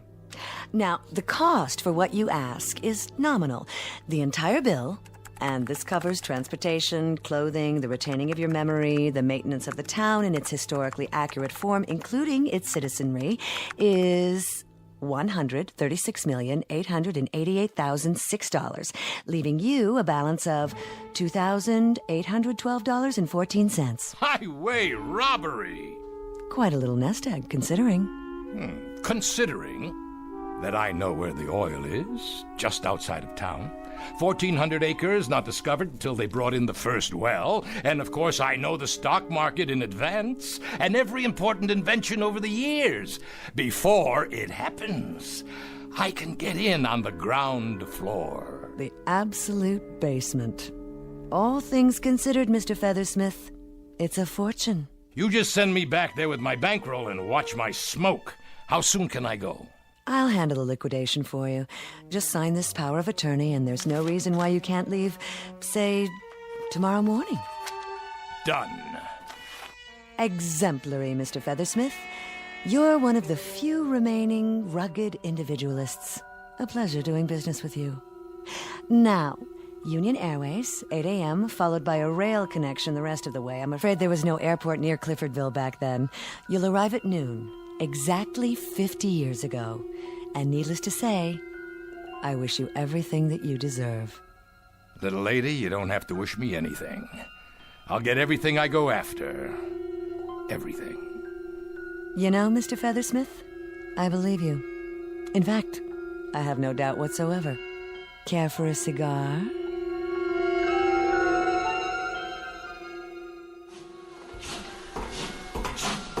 Here's your stop, sir. Are you sure? Yeah, this is it. Yes, there's the town square. You need a hand with your bags? I don't have any bags, and I don't need a hand from anybody. Then good day to you, sir. Enjoy your stay in Cliffordville. All aboard! Cliffordville. The devil, you say?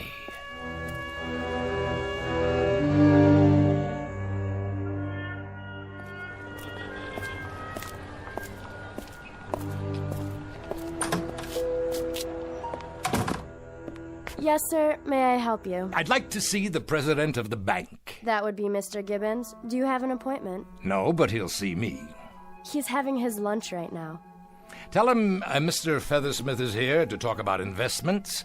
Some very important investments. All right, sir. I'll tell him. Take your time, sweetie.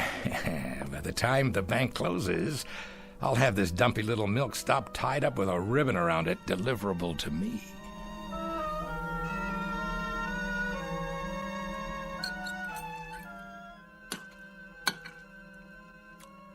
I'll only be a moment, sir. I don't normally let business interfere with pleasure. I never allow pleasure to interfere with business. The name is Feathersmith. I'm not a peddler, a drummer, or door-to-door salesman. I'm here to make myself rich, and in the process, you'll pick up a few crumbs of your own. I beg your pardon? The Widow Turner's land. The south end of town. Is it available?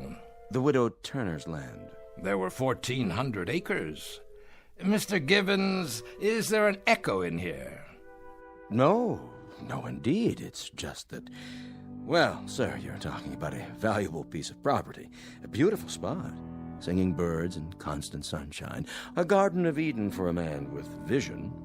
The potential is unlimited. It's a swamp for mosquitoes, and the potential's malaria. I just want you to tell me who owns it and how much they want for it. As a matter of fact, it was purchased from the late Mrs. Turner's estate by yours truly, in partnership with a Mr. Sebastian Diedrich. Diedrich, huh? What do you know? Well, do you suppose you and Mr. Diedrich could be persuaded to part with your land, assuming the price is right? As valuable as it is, well, sir, everything has its price. How does $8 an acre sound? Lovely. Good. If I were an idiot. But I'm not an idiot, Mr. Gibbons. I'll give you $1 an acre. Well, why don't we strike a compromise and say $6? Let's say $1.50. You drive a hard bargain. Mr. Diedrich and I might hold still for $4 an acre. Mr. Gibbons, you wouldn't hold still for a back rub if it couldn't be converted into currency. $2 an acre, and that's it. 2, you say? 2, I said. And 10 minutes from now, it'll go down to $1.60. Going. Gone, Mr. Feathersmith. I presume this will be a cash transaction. You bring the deed over to my hotel tonight, properly signed and notarized, and you'll have your money. Well, now, sir, this is the way I like to do business. No fiddling around, just two staunch men of goodwill who know what they want. Wouldn't you agree, Mr. Feathersmith? I'll agree with you all the way down the line, Mr. Gibbons, as long as you keep both hands on the table.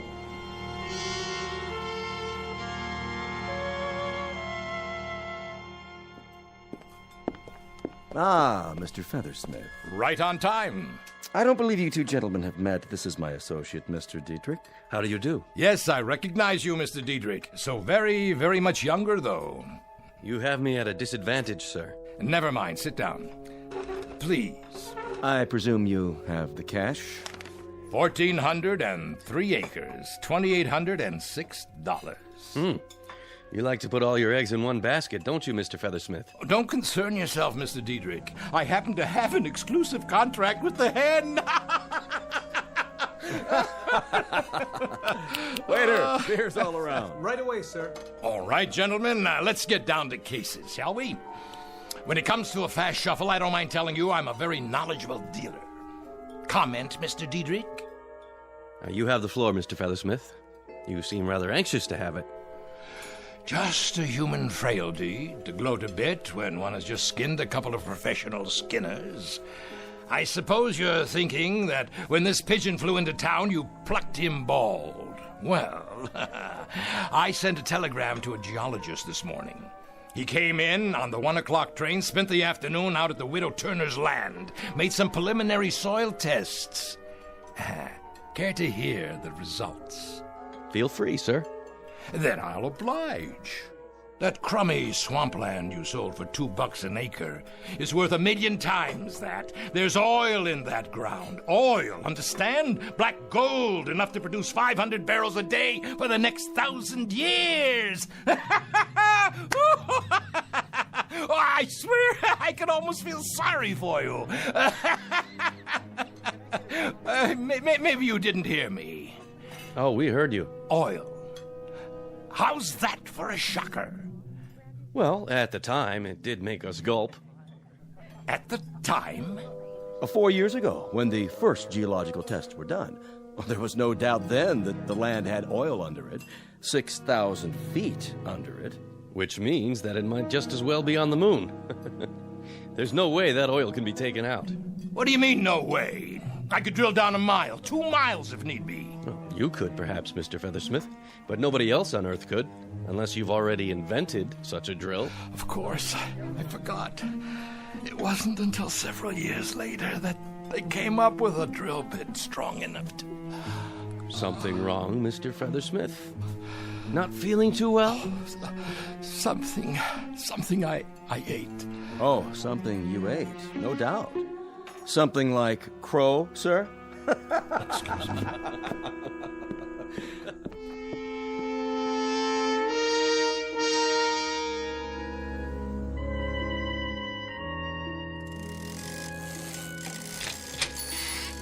Mr. Kronk, this here is Mr.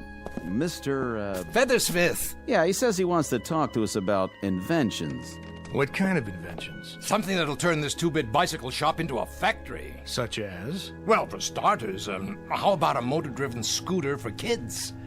You want to enlarge upon that, Mr. Feathersmith? What do you mean enlarge upon it? It's a gadget that gets kids around town. Teenagers, too, even businessmen. What's it used for? It's used to make about $200 million. That's what it's used for. Lightweight aluminum with wheels and an electric motor. What's wrong with foot power? Everyone's going to want these. Kids will be begging Santa Claus for them. Look, I'm handing you the whole thing on a platter. All you have to do is build it. Well, I'll tell you what.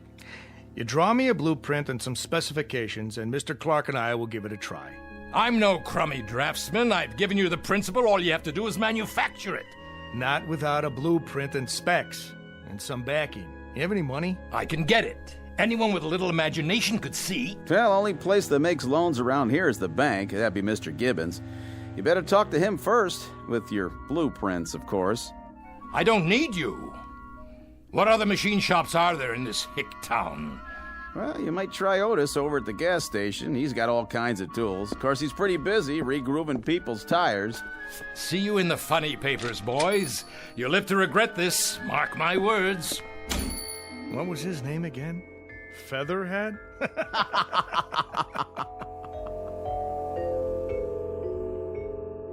Modems. You connect your home computer to the telephone line. Your home what? Cable television. You pick up the signal from a satellite. What's a satellite? Listen, you download it over a dish network. Dishes? But nobody watches TV in the kitchen. Pantyhose. I say take off your garter belt now and throw it out. Now. And I say get out of my store. All the way out. You have a filthy mouth, sir.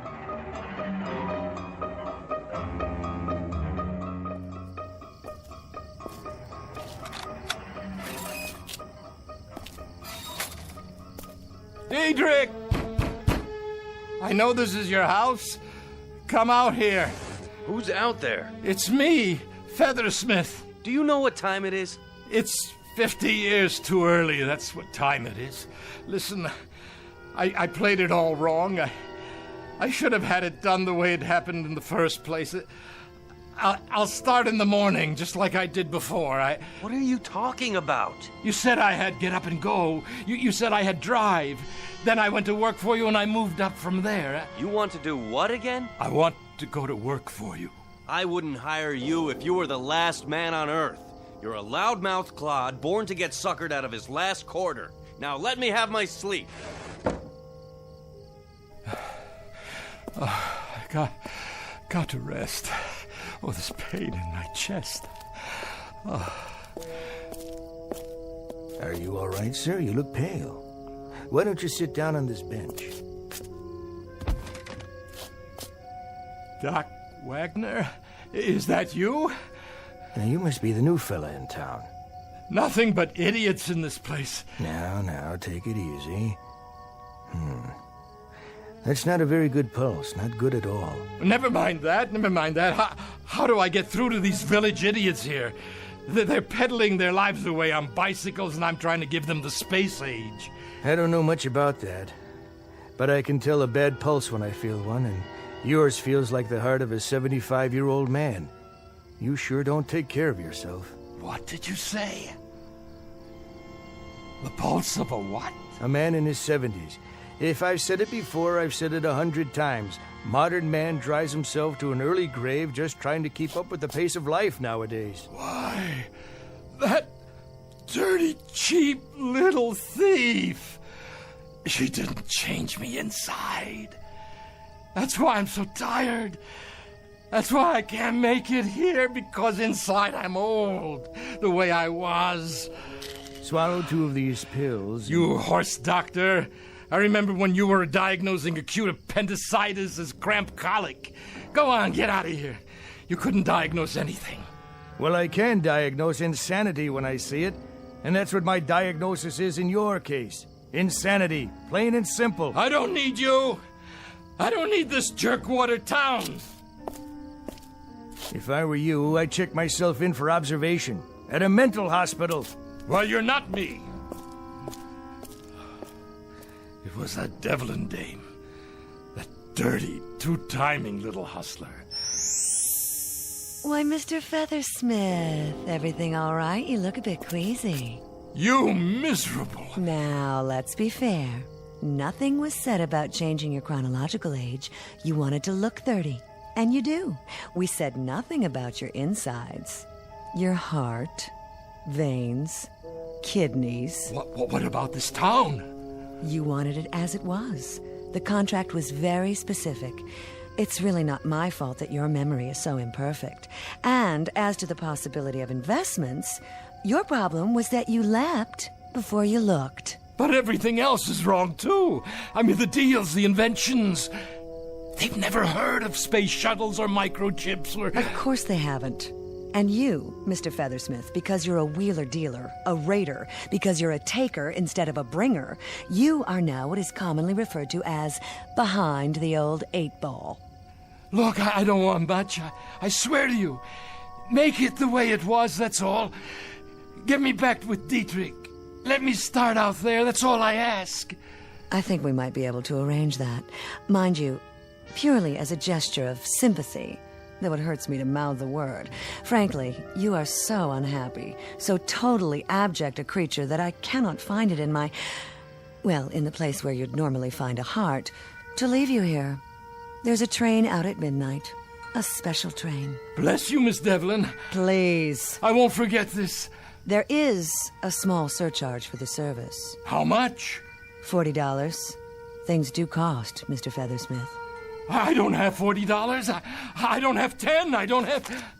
What's this in your pocket? Well, how about that? This is your night. You have one negotiable item left. The deed. All you need to do is liquidate it. But who'd buy it? That I wouldn't know. What do I do? You've got a few seconds. Find yourself a customer. It's as simple as that. But where? There's a young fellow over there on his way home. You could ask him. It's bargain night, right here. Huh? 1,400 acres of singing birds, constant sunshine, all for $40. Here, please. Well, for $40, I might be able to... All aboard! Please hurry. There. You won't be sorry. You'll be rich. Hey, what's your name, young fella? Hackett, sir. Bill Hackett.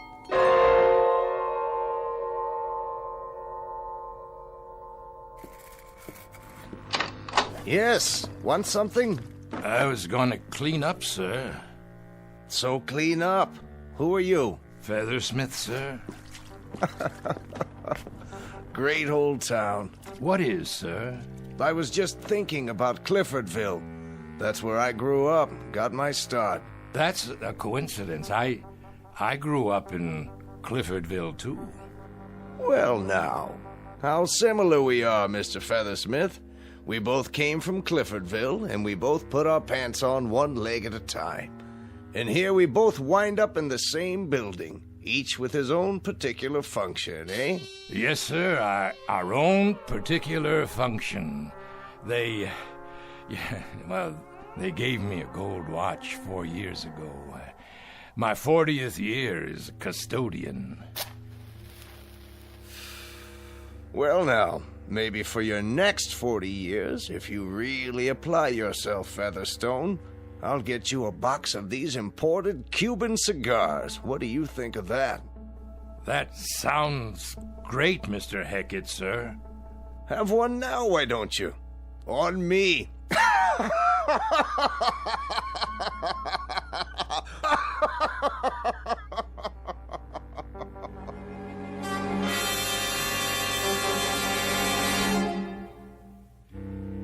Mr. William J. Feathersmith, tycoon, who tried the track one more time and found it muddier than he remembered it, proving with at least some degree of conclusiveness that nice guys don't always finish last, and some people should quit when they're ahead. Our tale of Iron Men and irony, delivered FOB from the Twilight Zone.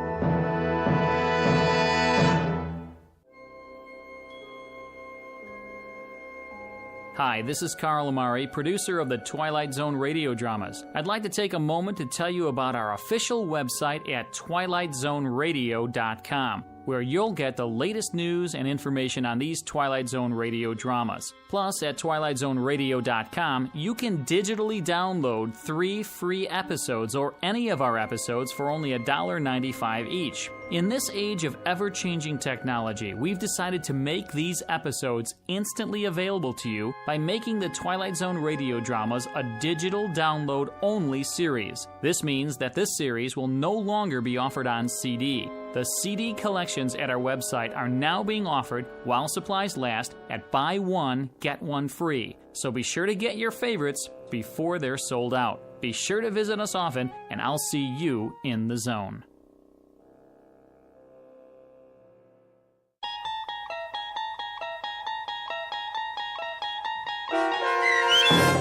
Of late, I Think of Cliffordville, starring H.M. Wynant, with Stacy Keach as your narrator, was adapted for radio by Dennis Etchison and based on a script by Rod Serling from a story by Malcolm Jameson. Heard in the cast were Susan Hart, Joe Forbrick, Doug James, Christian Stolte, Mike Baccarella, Jeff Lupetin, Meg Thalken, Jessica Schramm, Lynn Foley, Carl Amari, and Christy Schramm.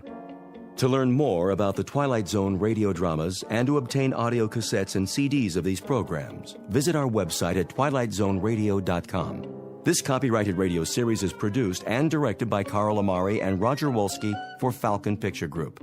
Doug James speaking.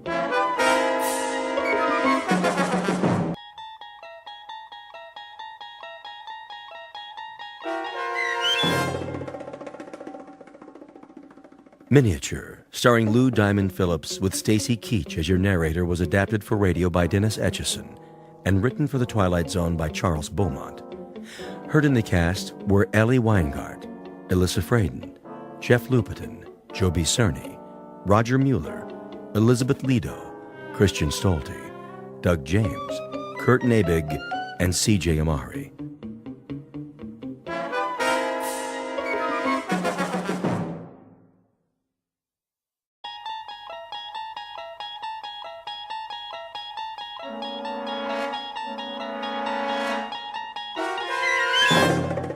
You unlock this door with the key of imagination.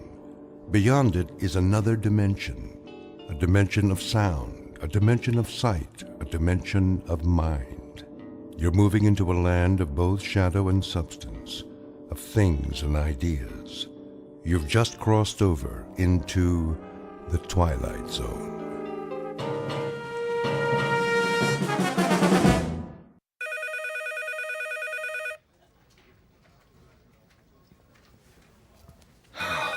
Finally, 12 o'clock. Let's go to lunch. Hey, Charlie. Charlie, it's recess. Oh. Thank you. I just want to finish up here. Trying to make us look bad? What do you mean? Now, just what do you think I'm... Hey, just forget it. Come on, we'll be late. Look at him. Little goody two-shoes. Why don't you guys lay off him? Because we're mean, heartless brutes. Right, Fred? Right. Well, I think he's nice. Hey, Mama, don't forget to change his diaper. Charlie? Hello? Aren't you going to lunch? Oh, yes. Any place in particular? Yes, in a way. Where? Well, it's in the museum, actually. The museum? They have a very nice cafeteria. It's quiet there, and, Would you like some company? well, I mean... It's okay, Charlie. I understand. See ya. Hey, look at the dinosaurs. Wow, that's the biggest elephant I ever saw. It's a woolly mammoth, you dope. Come along, children. Keep up with the class and don't touch anything. Cafeteria closed. Oh, no. And here we have one of the world's greatest collections of primitive art. Excuse me. Pardon me. There are selections from every period. I direct your attention to the New Guinea exhibit. Some of the pieces, the sepik shields, for example, are hundreds of years old, but some were made as recently as 1950. This is because New Guinea is still a largely unexplored and therefore unspoiled land. Most natives of the interior will live and die without realizing that the world extends beyond the limits of their jungle. Sorry, I'm not part of the group. Let's stay together, please. Now then, the natives speak over 500 different languages. However, you'll notice that their art has a great unity. Of course, they don't think of their carvings as art, not in our sense of the word. This first piece in the glass case was meant to frighten away evil spirits. This one is a protection against disease. Oh, and this one... If I could just get by, please. I'm on my way out. Help you, sir. What? You look lost. Can I help you find anything? Oh, no, that's all right. I just got turned around. Is the cafeteria closed? For the rest of the week. They're remodeling. Well, I'll be leaving then. Main entrance is that way. Thank you. Have you seen the Egyptian wing? Pardon? Egyptology. They have a nice exhibit. Is that right? Just downstairs, next to the Hall of Miniatures. Miniatures? You know, the model houses. They have the palace at Versailles, a log cabin, a New England church, a whole room full of them, all made by hand, with little dolls inside that look just like real people. Pretty amazing. Have you been there yet? No, I only come here for lunch, you see. Well, you might as well take it in now that you're here. Not many people go there, but it's really something. All right. I think I will. Turn left at the bottom of the stairs. You can't miss it. Thank you for the suggestion. I'll have a look.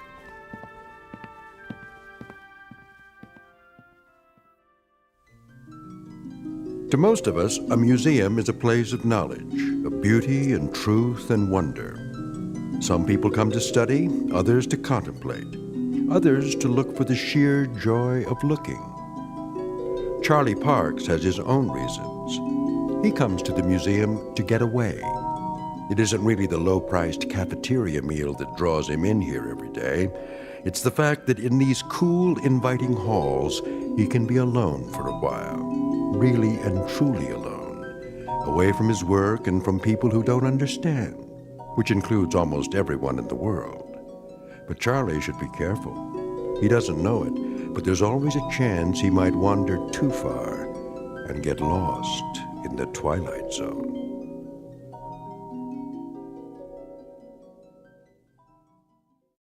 And now, The Twilight Zone and our story, Miniature, starring Lou Diamond Phillips, with Stacy Keach as your narrator. 19th century townhouse. Home of Boston residents, Mr. and Mrs. Copley Summers. The figure represents their daughter, Alice, and was carved in wood taken from the original balcony. Will you look at that? What in the... Found it okay, huh? Excuse me, but... Yes, sir? I guess this will sound silly to you, but how do they manage that? How do they manage what? In there, in the glass case? Oh, well, I couldn't say exactly. I know they use magnifying glasses, little tiny tools, single hair brushes, that kind of thing. Must go blind making them so small. But the girl, she's so realistic. Isn't she, though? Long black hair, lace dress. Look at her fingers. They didn't miss a thing. Little rug, chair's got teeny tiny doilies on it. But how do they get the girl to move? Servo motors? Microchips? How's that? The girl playing the piano, it's stopped now. I don't think I... There, see her sitting at the piano? She was playing just a few seconds ago. It was, I don't know, something like this?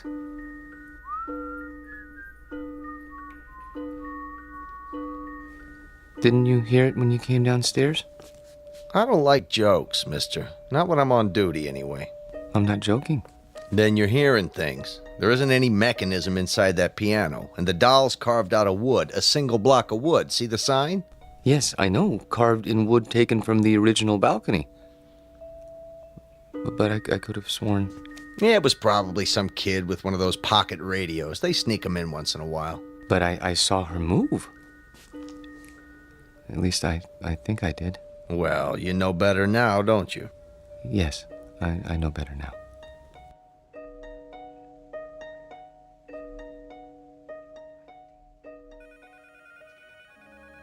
Here he comes. Finally. Where do you think he's been? At the zoo. Visiting his relatives. Charlie? Yes? There's a note on your desk. Mr. Demo wants to see you. How do you do, Mr. Dimmel? Yeah, sit down, Parks. I'm sorry I'm late getting back from lunch, sir. Well, I'm sure you have a good excuse. No, sir, I don't. I just let the time slip away. I don't know how it happened. You know, Parks, that's the first sign of humanity you've shown in almost 4 years. I beg pardon? Up to now, you've come and gone like some kind of wind-up toy. Never early, never late, always keeping to yourself. What, don't you like us, Parks? I've never thought about it, sir. Well, think about it now. Do you like your co-workers? I suppose so. Oh, you suppose so? I mean, that is, I don't dislike them. I'm afraid that isn't good enough, Parks. An office is like a team or a platoon. Either it works together or it doesn't. And here, it doesn't. And the reason is you. I knew you were a square peg when I hired you, but you were bright and... Well, I thought we'd wear those edges off. We haven't. No, not at all. You're still a square peg. You understand me? Yes, sir. I think I do. I'm going to use the excuse of your being late, but I can't. The fact is, I'm letting you go because you just don't fit in. I understand, sir. Parks. Yes, sir? No, this isn't any of my business, but how old are you now? 37, 38? 35. 35. Don't you think it's about time you gave up living with your mother? She needs me. Oh, why? Is she ill? Not actually ill, but my father died some time ago, and my sister is married, and, well, she needs me. I see. Look, you're welcome to stay on a few weeks if... No. That's very nice of you, sir, but I'll manage. Well, you can pick up your check tomorrow. Thank you.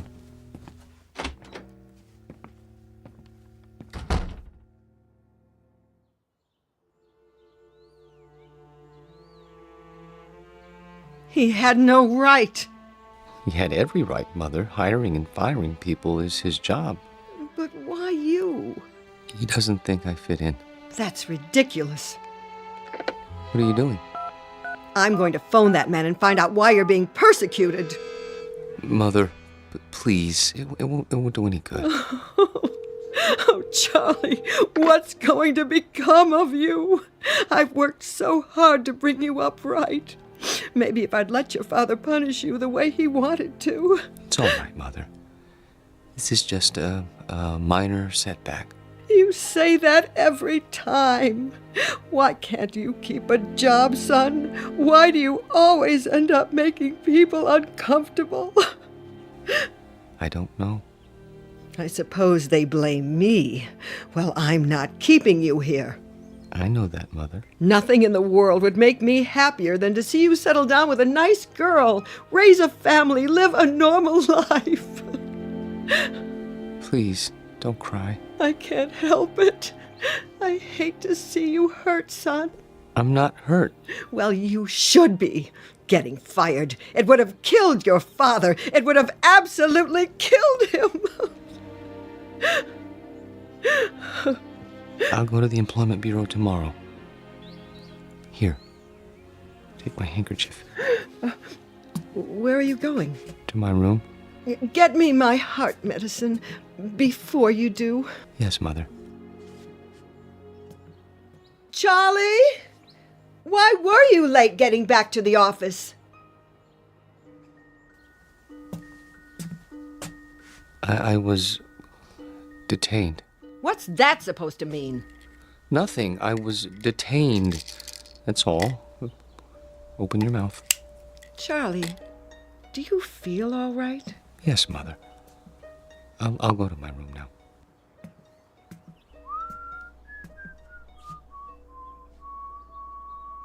What's that you're whistling? Pardon? You were whistling.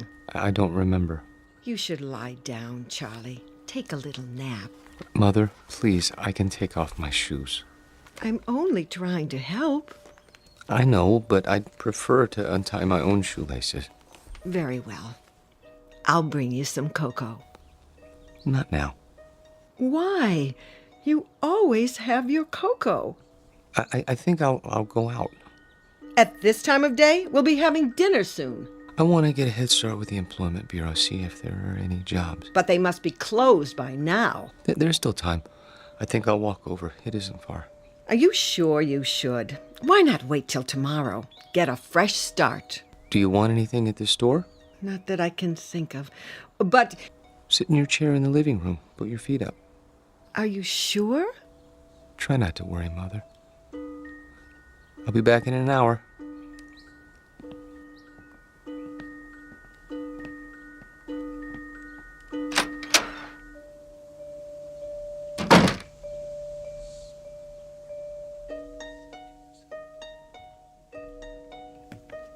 Back again, huh? Yes. Anything in particular? Is it still open? What's that, sir? A miniature room? You know, downstairs next to Egyptology? Oh, sure. Thank you.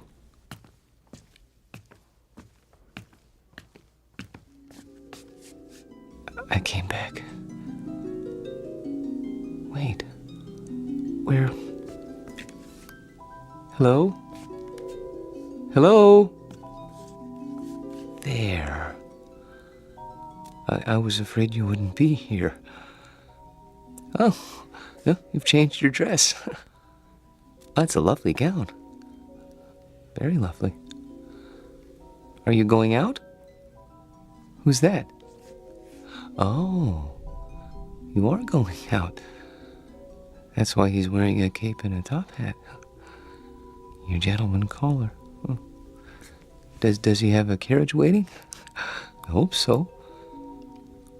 I wonder where you're going. To dinner? No, something grand.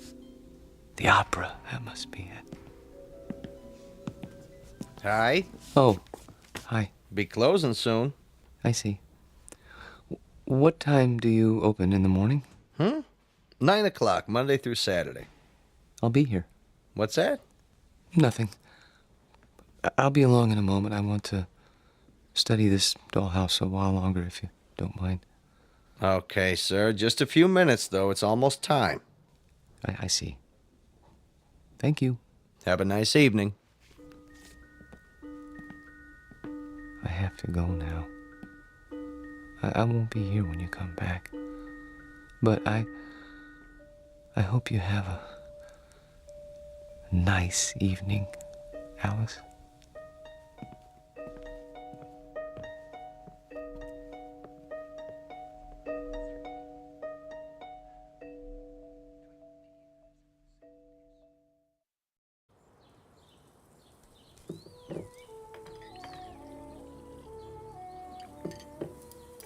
Hey, where's old Charlie this morning? Don't worry about him, buddy. My brother never misses breakfast. Charlie, your breakfast is getting cold.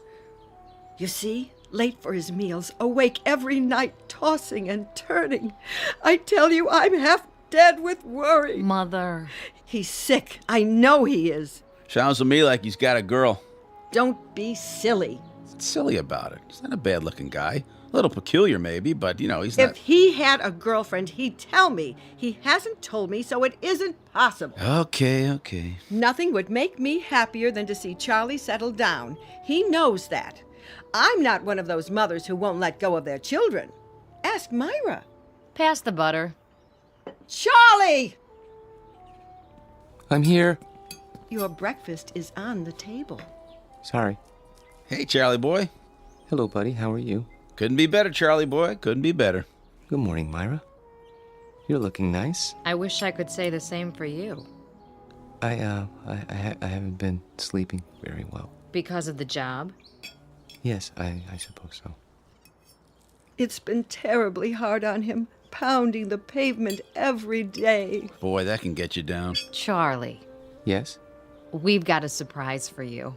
Tell him, bud. Well, it's like this. I heard they gave you the pink slip, and see, I know the dispatcher pretty well over where I work, and, I told him about you, and, he said... He said he'd give you a job. Yeah. Isn't that wonderful? Oh. Yes, I guess so. Charlie! It's very nice of you, buddy. Really. You have experience in billing, don't you? Yes. Then what? Well, you see, I don't know if I'd want to travel that far. It's out of the city, isn't it? Buddy could pick you up. Sure, till you get yourself a car. Charlie, for heaven's sake, Buddy's offering you a job. I'm sorry. I appreciate it, really. But I'm afraid. You got something better, Charlie? Excuse me, I have an appointment. Charlie! Charlie! Oh, I don't recognize him anymore. My own son.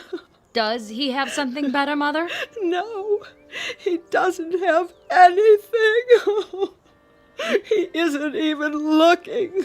How do you know? The employment agency called. They sent him on 2 interviews, and he never showed up. Well, then where does he go? I don't know. Like I said, he's got himself a girl. Oh, shut up, will you?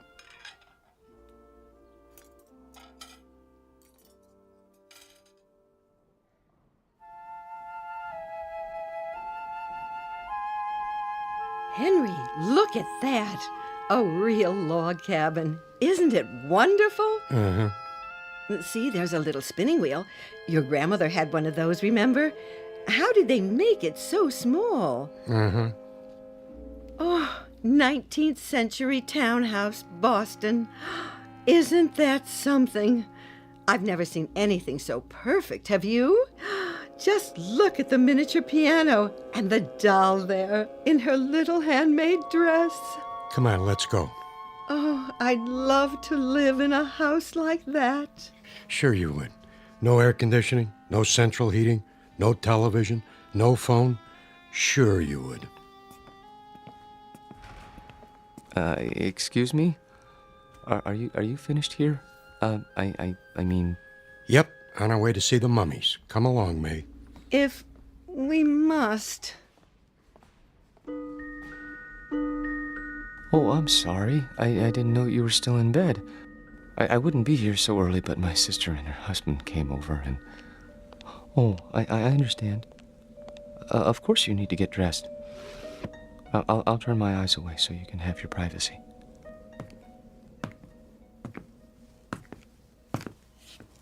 Hi. A little early today, aren't you? Am I? I guess you must get a real kick out of these displays. Yes. This one in particular. What do you see in there, mister? Nothing. Man doesn't stand for 4 and 5 hours at a stretch looking at nothing. I'm not breaking any rules, am I? No. Then leave me alone, please. Suit yourself. Forgive me, it won't happen again. Oh, I see you're having breakfast. It isn't any of my business, but I really do think you should eat more than toast. Mother says breakfast is the most important meal of the day. Have I told you about my mother? She's very nice. Of course, she still treats me like a child, but you can't blame her. I'm all she has. I suppose that isn't very much. I have a sister about your age. Her name is Myra. She's nice too, but she's not as pretty as you are. I think you're about the prettiest girl in the world. I don't mind saying that because I know you can't hear me through the glass. But I think I'd say it even if you could, because I hope it's all right, but I have to go now. Just for a while. I didn't get much to eat this morning myself. I better have something.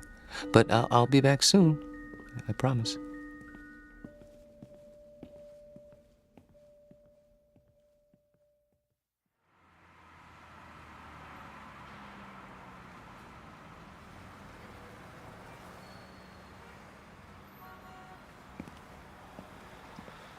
Charlie?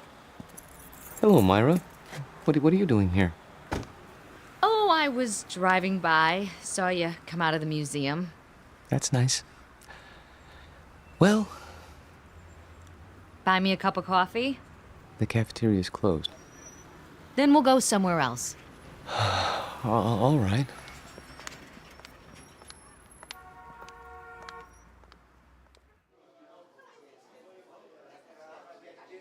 Here you go, folks.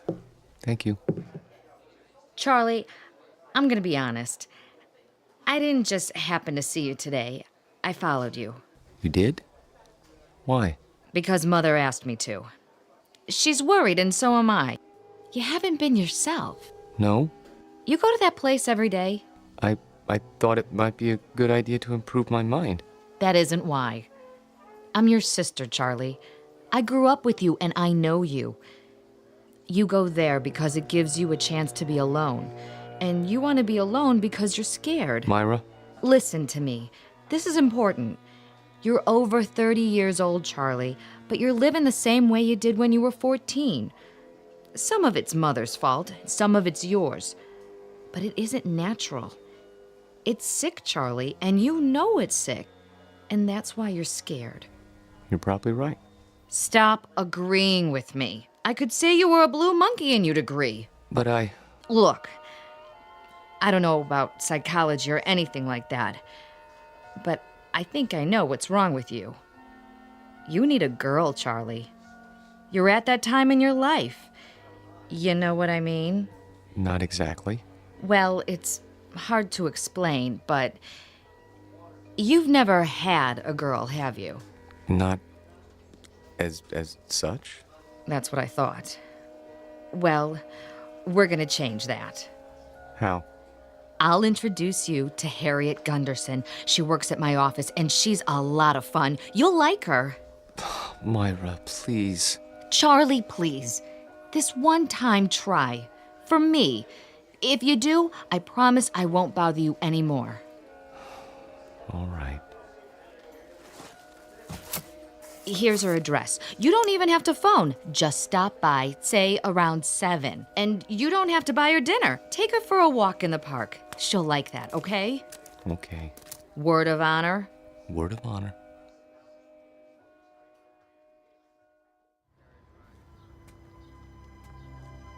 Charlie, Hmm? what you thinking about? Nothing in particular.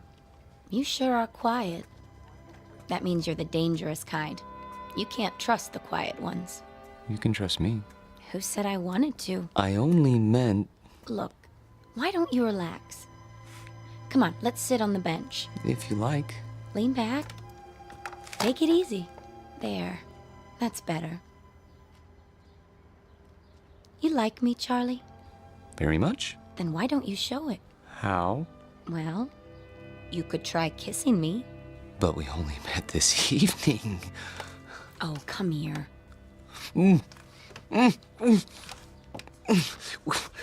hardly know each other. Quiet, you man, you. Oh! I didn't mean to push you off the bench. It's just that you surprised me. Sorry, I'll help you up. Forget it, Buster. Just forget it. Tell your sister you don't need a girl. You need a doctor. Wait, please.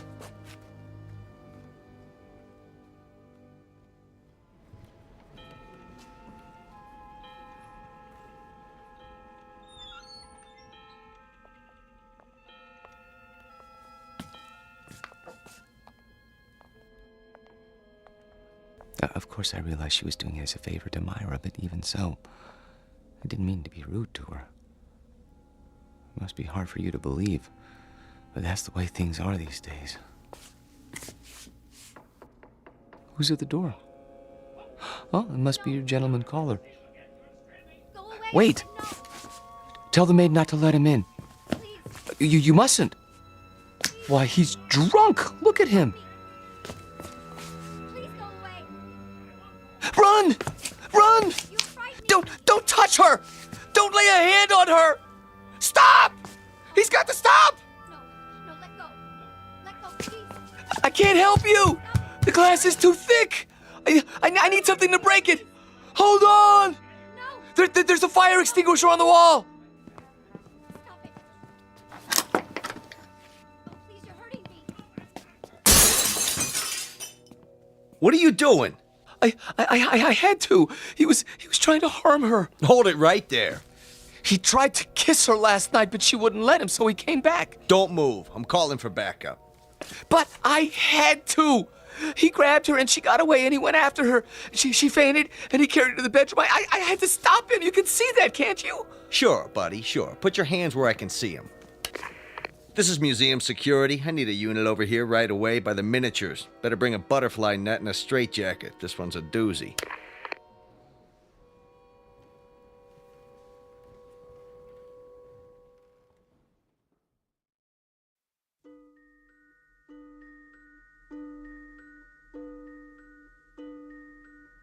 Now, Mr. Parks, I want you to understand that no one is saying you didn't see these things. There's no doubt that you did. But you saw them in your mind. They were real, Doctor. To you, they were. That's the way it is with hallucinations. Ordinarily, the eye sees and transmits a picture to the brain, but sometimes that's reversed. In certain cases, the brain sees and transmits a message to the eye. Do you follow? They were real. Then others would have seen them too. Isn't that so? But no one else did see them. How would you explain that? I can't. Think about it. Mr. Parks? I don't know why nobody else saw them. Maybe they weren't looking. You say there were 3 figures. A young girl, her maid, and a man. He had a big black mustache. All right. Now let's reason it out. According to the museum officials, there was only one figure, the girl. Where did the others come from? Well, the maid always comes from the kitchen, and that fellow... Yes. Where did he come from? Outside. Outside the case? No, outside the house. Mr. Parks, there was nothing outside the house but glass. And beyond that, other displays. Isn't that true? Yes. But he came to the front door, and they went out together once. To the opera or something, I don't know. She didn't realize what he was like then. I could have told her. You only had to look at him to see what kind of person he was. But she's so innocent and trusting and helpless. Not like other women. No, not at all. Have you seen her? Yes, I have. Is she all right? Would you like to see her now? Yes. She's here, in a box in the drawer of my desk. Careful. You are holding a piece of wood in your hands. A beautifully carved piece of wood, about 6 inches tall. Do you have to take her back? I'm afraid so. It's museum property. Now I want you to go back to your room and think about what I've said. Will you do that? And remember, what you saw isn't the important thing. Our job is to find out why. Once we accomplish that, you won't have any more hallucinations.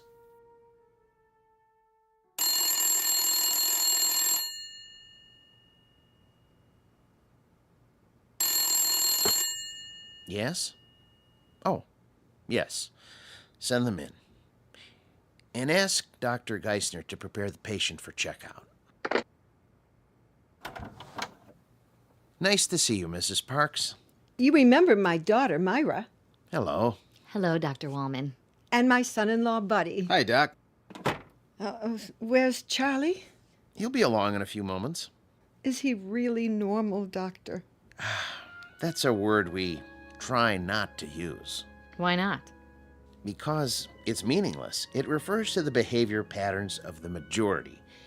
If 99.9% of the people in this country went to bed with their socks on, then that would be considered normal. And if you didn't? I go to bed with my socks on all the time. Well, what I'm trying to say is don't judge Charlie's emotional health by the degree to which he conforms to other people's standards. Don't expect him to be like everybody else. Then you don't think he's sick? Not now. No. He was when he came here.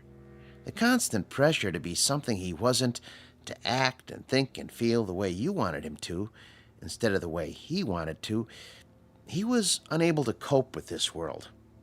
So he created another world. But he knew it was false, so he destroyed it, and with that act, he made his first step toward mental health. Of course, he insisted it was real for a long time, but that's standard with hallucinations. Charlie! Hello, Mother. Myra? Buddy? How are you feeling, Charlie? Wonderful, Doctor. Really, wonderful. No more dreams? I've been sleeping like a baby. Not worried about the girl in the glass case? There was no girl.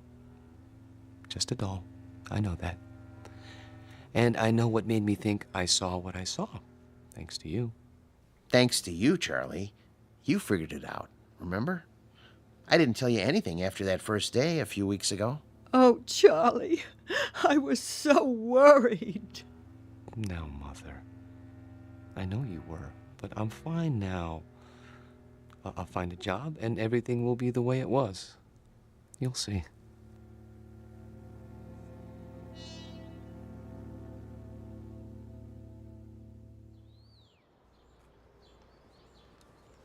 I've sure missed this. Did they hurt you, Charlie? Well, they were going to use shock treatment, but they decided not to when I got well. A lot of nuts in that place, I bet. Buddy. It's all right. I don't mind. May I have some more cocoa? Charlie, we have a couple of surprises for you. Oh? The job at Buddy's office is still open. Really? And I talked to Harriet. She forgives you. But she can tell you herself. She's coming over tonight. That's great. Thank you, Myra. And thank you, Buddy. Well, it took some doing, let me tell you, after where you've been and all. Well, I'm sure it did. But you won't be sorry. I intend to work very hard. Now, if I'm going to be ready for tonight, I'd better get a little rest. You'll excuse me? Have a good nap, Charlie. Thank you. Would you like to fix my bed, Mother? I turned it down and fluffed up your pillow. It's all ready. That's great. Just great. See you all later. If you need anything, just holler. I will.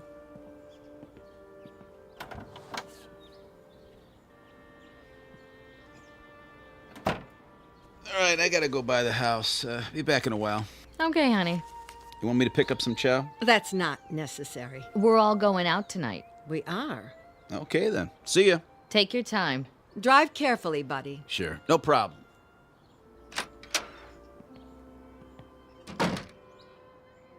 It's wonderful having Charlie home. I think the hospital did him good. Shh, not so loud. Don't you? I still don't understand what happened to him. The doctor told you.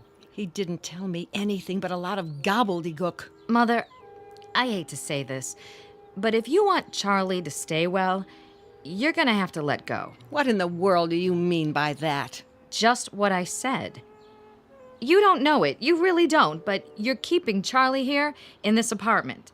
You're keeping him from growing up. That isn't true. I've told him 1,000 times nothing in the world would make me happier. No, Mother, that's wrong. And don't go clutching your heart, because it doesn't work with me. There's nothing wrong with your heart. And there's nothing wrong with Charlie that getting out of here won't cure. He's not your baby boy anymore. He's a man. Let him be one. I love Charlie. We all know that, Mother. But if he doesn't leave, he'll be back in that asylum. And this time he'll stay. You don't want that, do you? No, of course I don't. Then you help me tonight, when Harriet comes over. How? By going out to a movie with Bud and me and leaving them alone. All right. If you say so.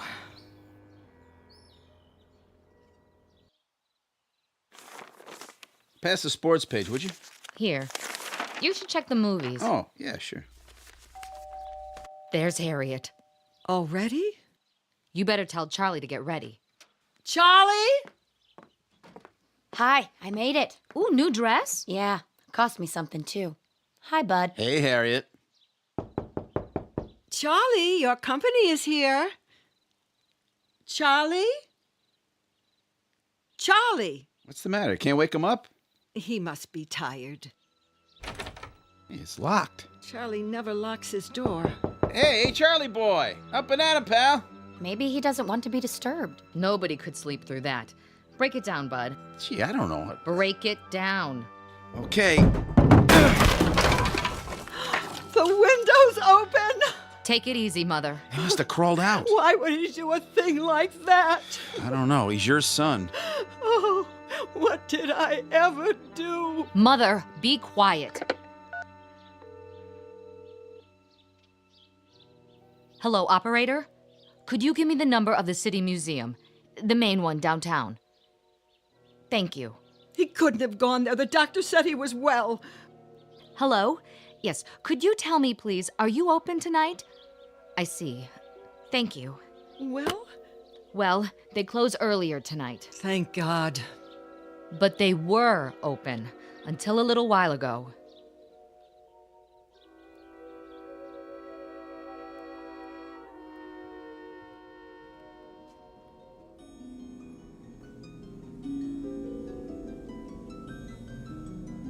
Hello.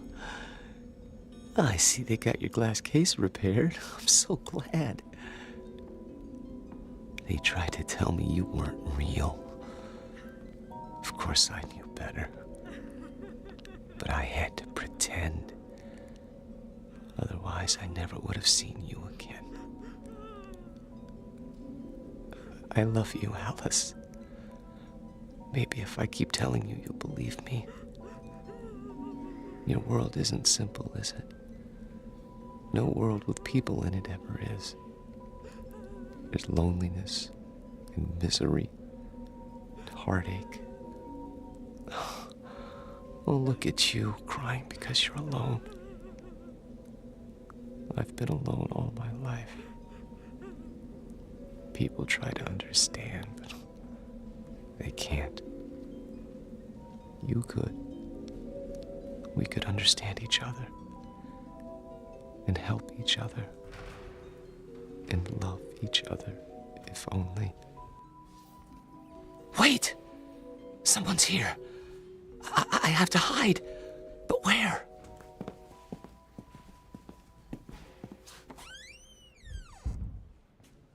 This is where he always went, every day. Are you sure he's here, Doctor? I'm almost positive. Place is empty, I checked. He could have come in earlier and hidden, couldn't he? Where? This place is deader than a doornail. Shine your flashlight over there. What about those Egyptian mummy cases? Say, that one isn't supposed to be open. Could a man hide in there? I guess. Nobody's allowed to touch him. It's against the rules. Mrs. Parks, would you do something? Anything for poor Charlie. I'm sure he can hear you, wherever he is. Are you going to take him back to the hospital? I think it would be wise, don't you? Before anything else happens, call him. Ask him to come out. Charlie? Louder. Command him. Charlie, this is your mother. Come here. Again. Charlie Parks, you come here this second, young man. You hear me? It's too late. He's not going to listen to you now, Mother. Hey, Charlie boy, let's go. What do you say, huh? Can you turn on the lights? Yeah, at the main switchboard. Do it. We're gonna have to search the whole place.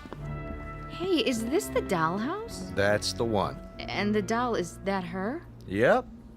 Say. What? There's two of them now. A man and a woman sitting on the piano bench. I don't remember that. All right, let's start looking. Yeah. Yeah, I'll get the lights. Charlie!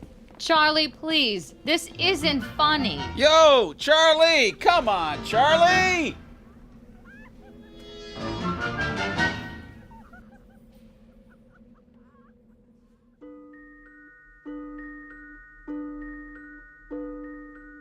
They never found Charlie Parks because they didn't look closely enough at the house in the glass case.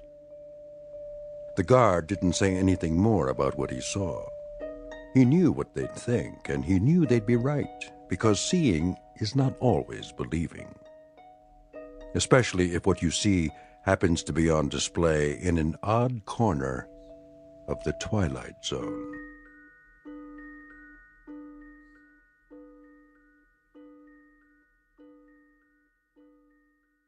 We'll return to the Twilight Zone in just a moment. You are about to enter another dimension. A dimension not only of sight and sound, but of mind. A journey into a wondrous land of imagination. Next stop, the Twilight Zone. Hi, this is Stacy Keach. I'd like to take a moment to tell you about our Twilight Zone website at twilightzoneradio.com. At twilightzoneradio.com, you'll find the latest information on these Twilight Zone radio dramas, including behind-the-scenes photographs, plus the newest product releases, trivia contests, ways to contact us, other Twilight Zone-related info and merchandise, plus links to other fascinating websites. So make your next stop twilightzoneradio.com. Visit twilightzoneradio.com to purchase these Twilight Zone radio dramas on cassette and CD, or call toll-free 1-866-989-ZONE. That's 1-866-989-9663.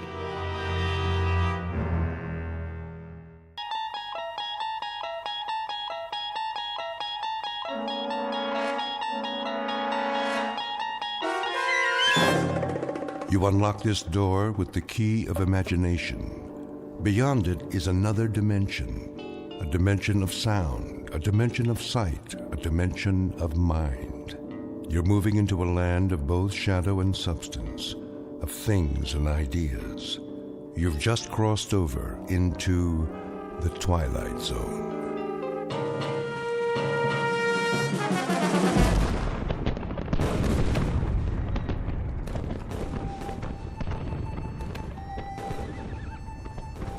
The date is Tuesday, September 11th, 1864. We are encamped outside Atlanta, and the destruction goes on. I know not what history will make of this conflagration, but I have witnessed it at close range.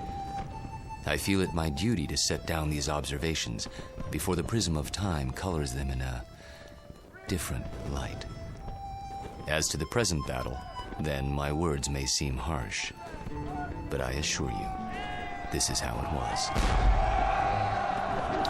We charged the enemy's works and carried them with the bayonet. The earth ran red. The air was filled with the screams of the wounded and dying. But we were many, and they were few. and so we triumphed. Nonetheless, and despite urgings to the contrary, the battle raged on. The city was ours.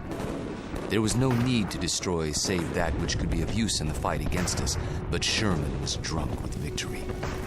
He himself started the fires, the flames which annihilated that great citadel of grace and beauty. One of us should have sent a ball into Sherman's brain. It would have been so easy. But somehow we couldn't, and that devil knew it. He knew it, and he mocked us for our cowardice. The good die young, I've heard him remark. If you're evil enough, you'll live forever. And with that, the entry from Major Skelton's diary ends. So it was that the Union soldiers burned Atlanta. Questions? Professor Jameson? Yes. The books I've read don't describe the Battle of Atlanta that way. Oh, I know. Confusing, isn't it? But as someone once said, history is bunk. Who was it now? I should know that. Henry Ford. Yes, of course. That's it. Mr. Ford. Thank you, Professor Kittredge. Helps when a Nobel Prize winner sits in on your class. You should drop by more often, Sam. You seem to do quite well without me. I could always use a good teaching assistant. So, to sum up today's lecture, the Union soldiers did indeed burn Atlanta for no good reason after the battle was won. You may have seen a more pictorial version in the motion picture Gone with the Wind, but I assure you, the conquering troops took no pleasure in their work. They were forced to it by a man they hated more than they could ever hate the rebels. An ugly, sullen, appallingly brutal general named William Tecumseh Sherman. The history books have glorified this monster, attributing to him qualities of courage and integrity. Trust me, he had no such qualities. He was just a small, evil man with tiny red eyes and a dirty beard and a way of talking that made you quietly want to slit his throat. What a great lecture. I really like this class. Professor Jameson makes it so real. I forgot to take notes. Oh, you can borrow mine. When's the test? I don't know. I think it's next Tuesday.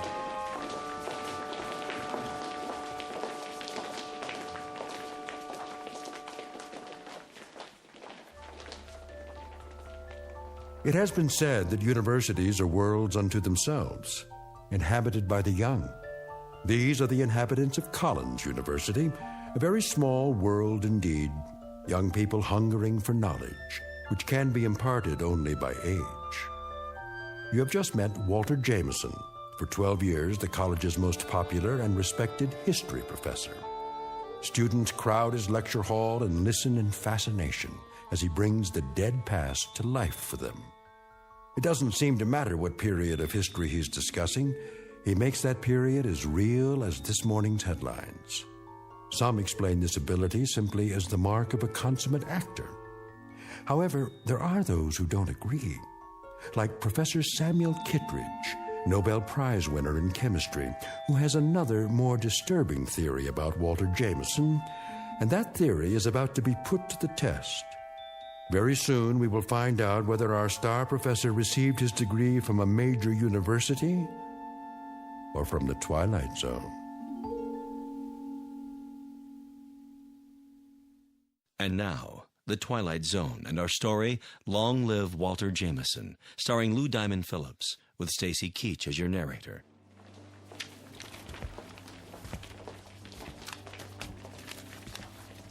Very vivid, Walter. You had me on the edge of my chair. Thank you, Sam. Coming from you, that means a great deal. Now I see why these lectures of yours are so popular. Is that why you sat in today? Partially. Tell me something, if you have a moment. Certainly. Who was this Major Skelton? Oh, no one important. Just a lawyer who happened to enlist. And you acquired his diary? Yeah, lucky break. As I recall, an auction of Civil War memorabilia a few years back. What regiment? 123rd Illinois Infantry. Remarkable. American history is a hobby of mine, but I must say I've never heard of him. His diary's never been published. A fascinating document. May I see it? Surely.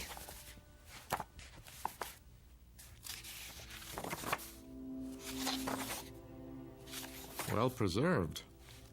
It was stored in someone's attic for 100 years. I don't think it had ever been read. You come across objects like this once in a while, put away in boxes. They didn't know what they had. You could resell it for a nice price, I imagine. Original source materials are hard to come by. Don't suppose I could borrow it? I never lend books to absent-minded professors. Remember the last time? Yes. I guess you're right. Time for some coffee? What? I'm going past the student union on the way to my office. Not today.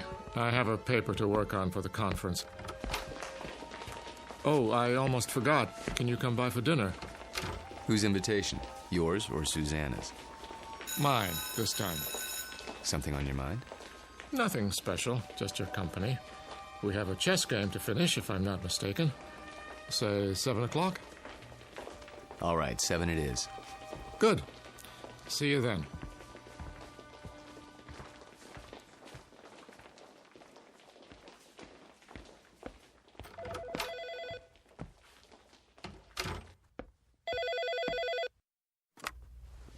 Hello?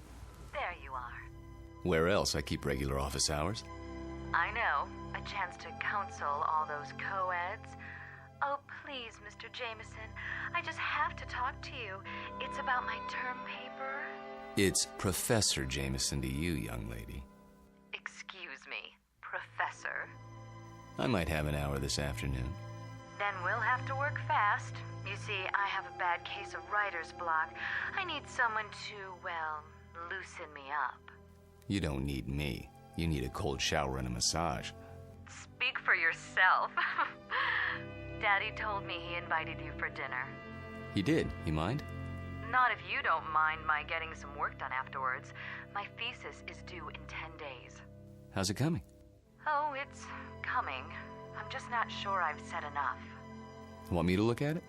Absolutely not. I have to know that I can do it on my own without help from you or Daddy. You will. Don't worry about it. I miss you. Me too. Only a few more days. Then we can spend more time together. We'll paint the town red. Oh, there's my 2 o'clock. I gotta go. Let me guess. Female, age 19, about 5'2", with eyes for her handsome professor. Be right there. Actually, this one's a little old lady. Wants to finish her degree before she kicks the bucket. I'll bet. See you in a few hours, darling. It's a date.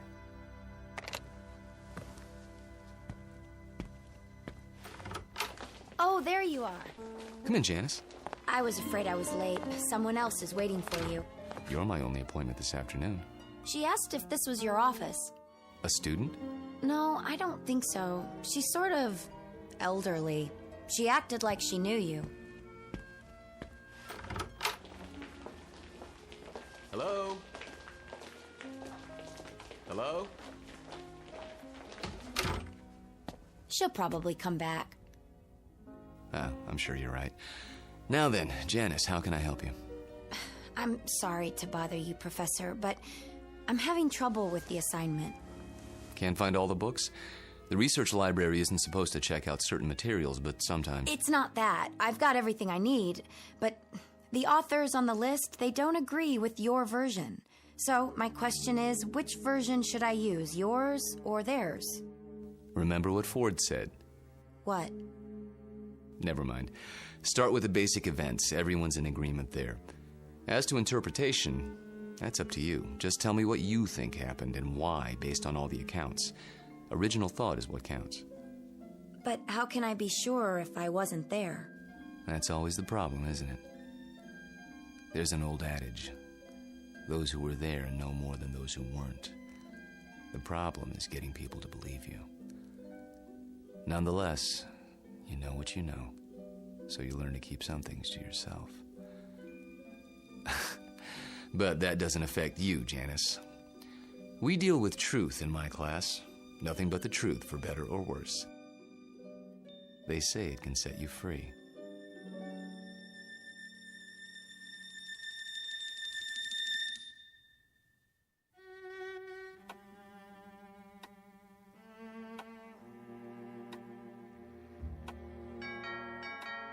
I'll get it, Father.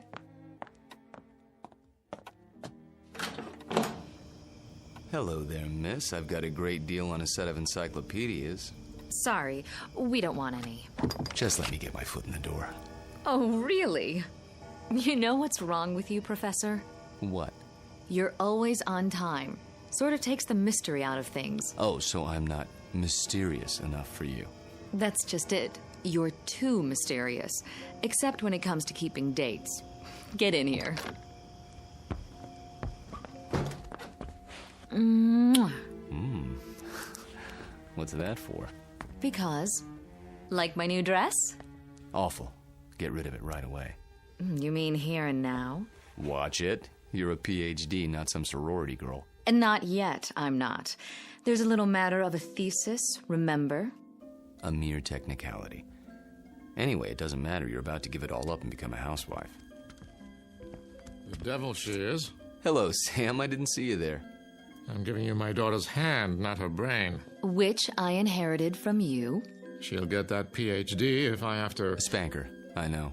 Well, I like that. Spare the rod and spoil the child. Pour yourself a drink, Walter. Dinner's almost ready. Don't tell me you're the cook again tonight. Indeed. And why not? Don't you think it's about time Susanna learned for herself? He won't let me.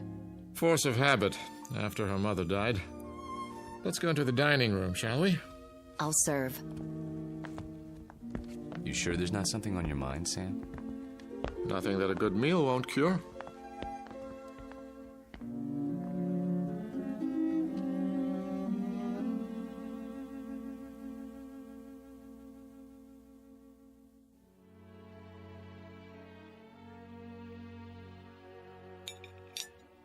Had enough to eat?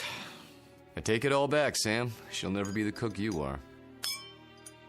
I wouldn't even try. Well, you could try. Who knows? Maybe you've inherited your father's talents.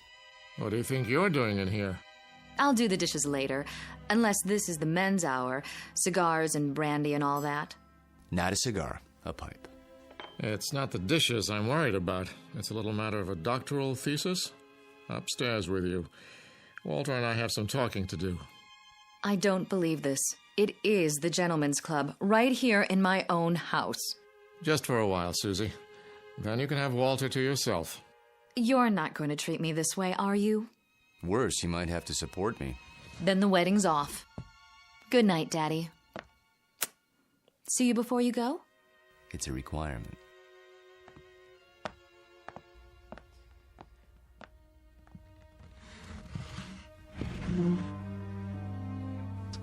Brandy? By all means. You know, you don't have to worry about her. She'll accomplish anything she sets her mind to, with or without us. Oh, I know that. But she's wasted a lot of time. She's almost 30, and I'm almost 70. You're talking about chronological age. You're both still very young. I don't feel young lately. Aches and pains. Let's sit down. The chessboard is exactly as we left it.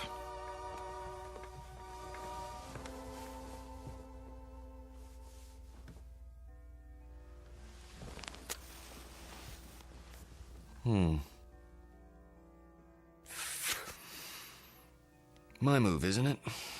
Do your worst.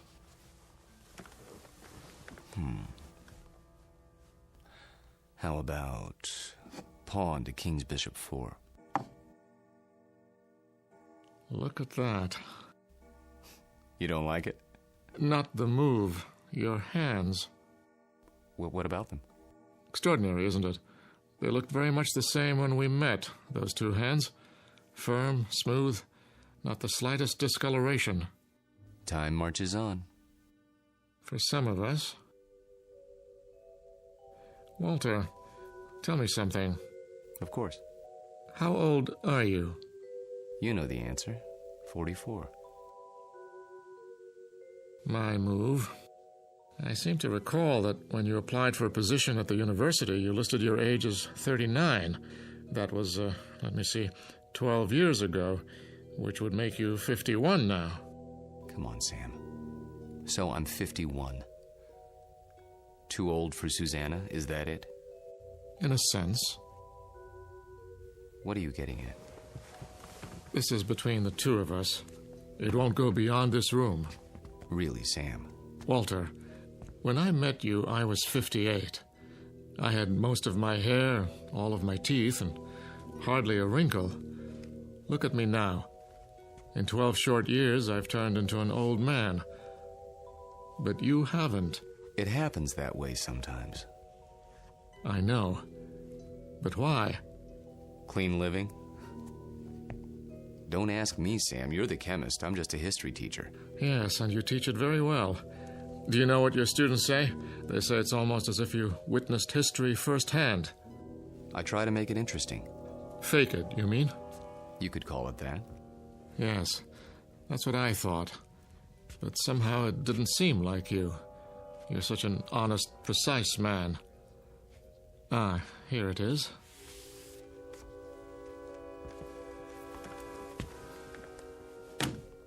What have you got there? A book, a first edition. Photographs, mostly. Taken by a fellow named Matthew Brady during the time of the Civil War. Well, what is it? You look as if you'd seen a ghost. Perhaps I have. Hand me that magnifying glass, will you? I don't see. Was your grandfather in the war by any chance? No. In that case, I'd say we have something of a mystery on our hands. How so? You got me interested in your Major Skelton today. Oh, that. I was curious to see what he looked like. So I went through the Brady pictures, not really expecting to find anything. Here, this is a shot of Sherman and 3 staff officers. Yes, typical of Brady's work. Moody, grim, not a smile between them. Look closely. The one with the pistol in his belt is identified as Major Hugh Skelton. This photograph was taken in the 19th century, and yet it looks exactly like you. I'd know those eyes anywhere. In fact, Walter, I'd have to say, it is you.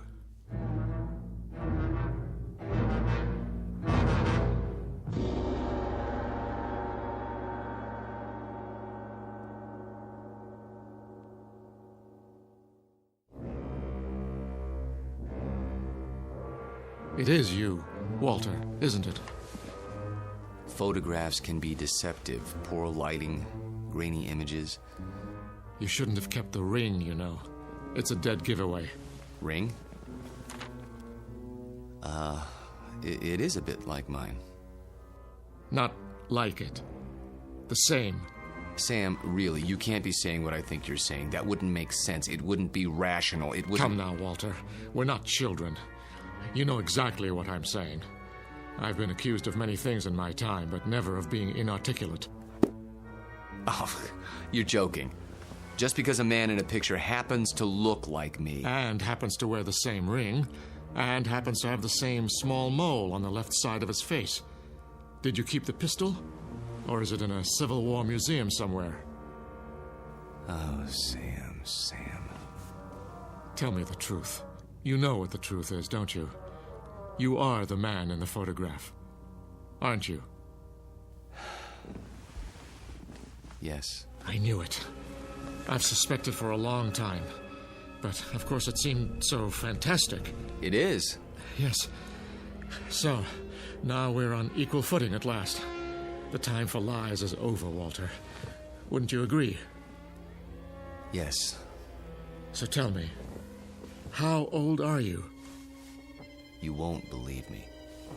I can believe anything now.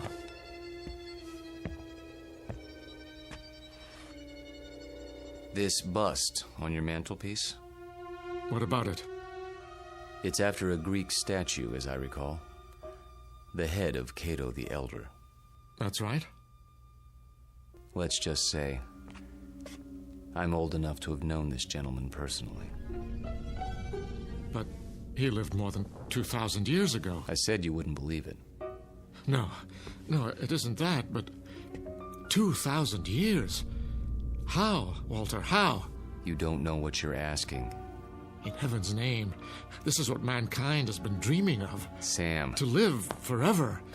To go on learning and understanding eternally, without end, without death. Sam. Tell me the secret. I can't. You must. You owe it to the world. I owe the world nothing but contempt and pity. Then tell me, any part of it. I'm almost 70 years old. I have a heart condition. I'm going to die, but I don't want to until I finish my life's work. Walter, listen to me. Do you understand? I'm not ready to die. I can't tell you the secret because I don't know what it is myself. What? I was like you, Sam. Afraid of death. Too afraid to face the concept head on. When I thought of all the things there were to know and the pitifully few years man had to know them, I went cold with fear. And with anger, too, at the impossibility of it all. The combination was paralyzing. Every night I dreamed, as you dream, of more time, of immortality. Only if man lived forever, I thought, could there be any point to living at all.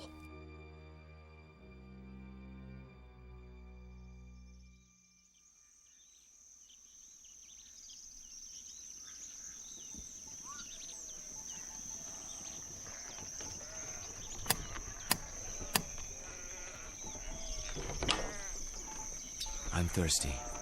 You have water? Come in, traveler. Thank you. You're very kind.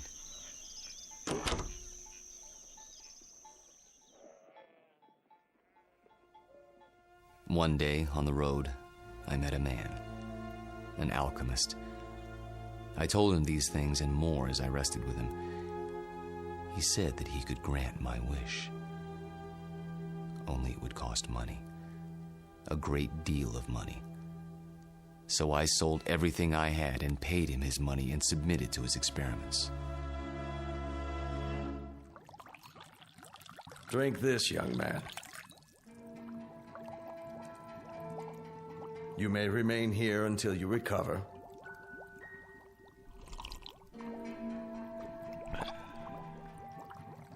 I feel strange. That will pass.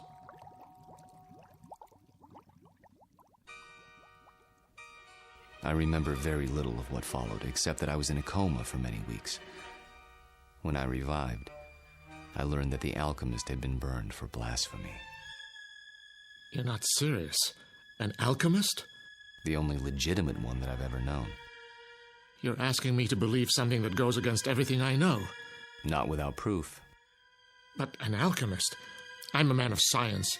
They knew nothing of chemistry. Lead into gold. Just as I thought. You won't believe it. Smoke and mirrors. Their methods were based on superstition, magic. What did he use? Bat's blood and eye of toad? And once upon a time, germs were unknown, and blood cells, and pasteurization, and human growth hormone, and... Sam, all those things and more would have been called magic once. It's a matter of knowing what to measure and how. Do you realize that most of today's medicines come from plants? Witch doctors discovered a long time ago that they worked, even if they couldn't explain the reason. Don't lecture me. All right. But you'll grant that certain phenomena exist before we know why. Science is like history in that respect. A detective story, working backwards from known facts until we understand the cause. And I'm the most undeniable of facts. Unless you can come up with another explanation. Go on. There isn't much more to tell, really. I thought the experiment had failed, of course, because I didn't feel any different. But then, when I saw my wife and my children and my friends aging and growing old, this was a problem I hadn't considered, you see. But surely there's a way to get around that paradox. Such as? There must be. Is there? Think about it. If I tell you that somehow I can stop you from aging, where do you want to be stopped? At 30? Then you watch everyone around you turning old. At 70?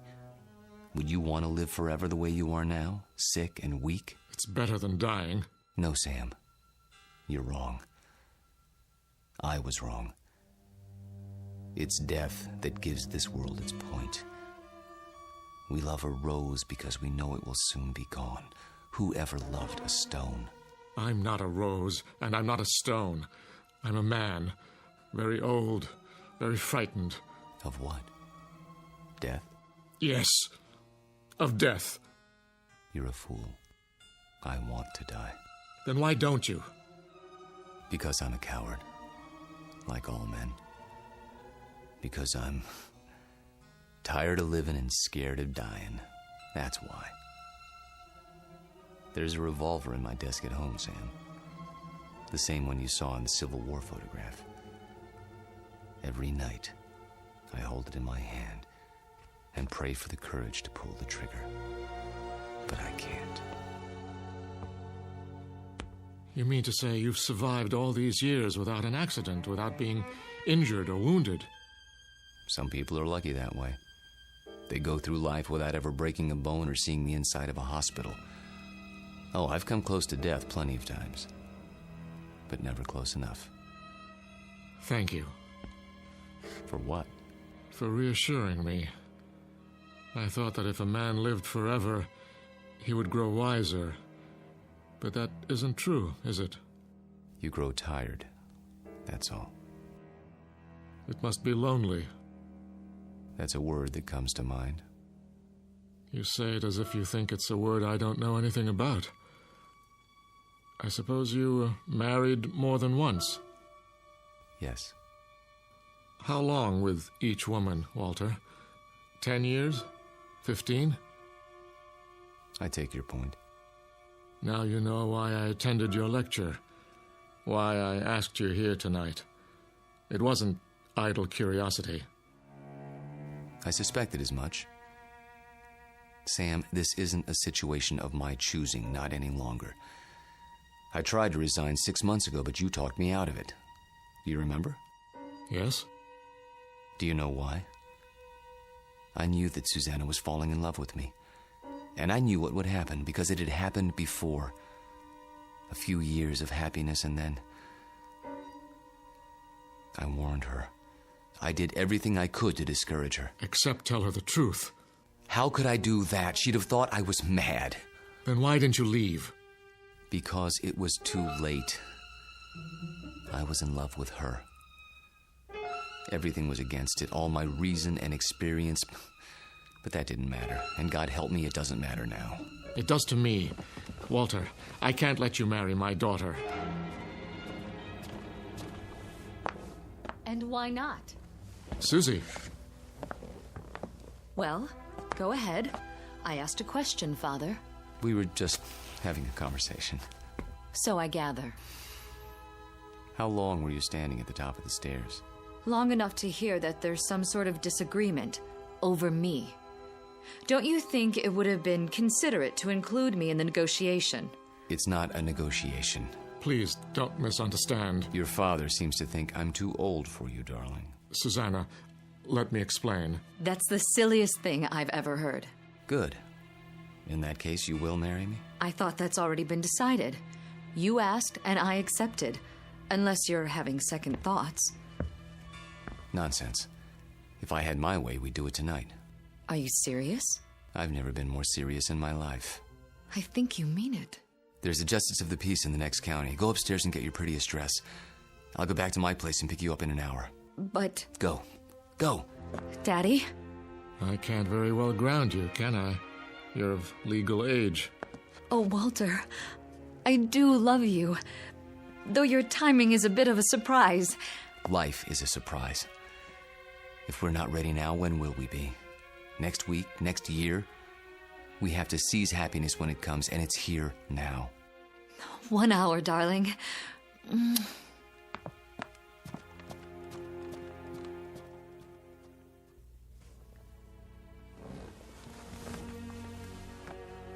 I'll tell her. She won't believe you, Sam. No one would. In fact, by tomorrow, you won't believe it yourself. We'll see. Yes, we will.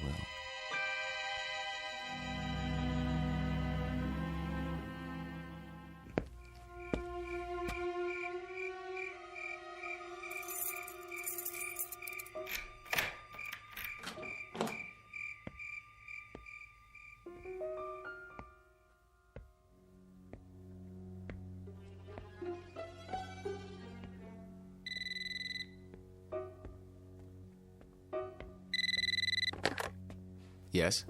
I'll give you one last chance, Walter, if that's your name.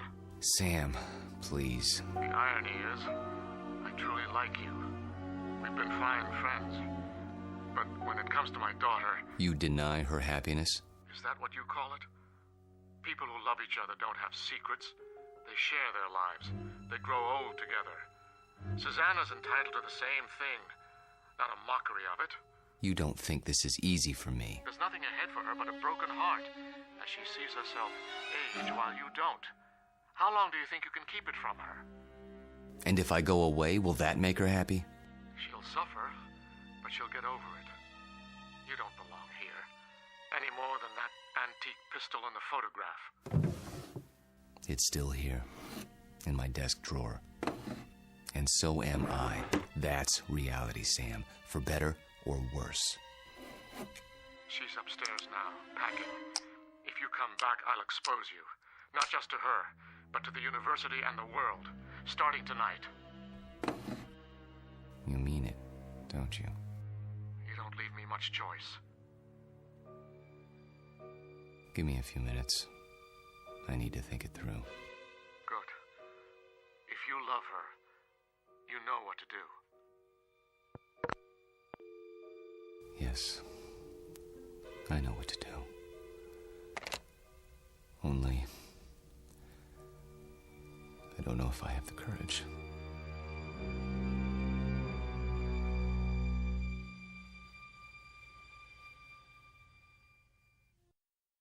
Hello, Tommy. Who are... You needn't stand up. How did you get in? You left the front door open.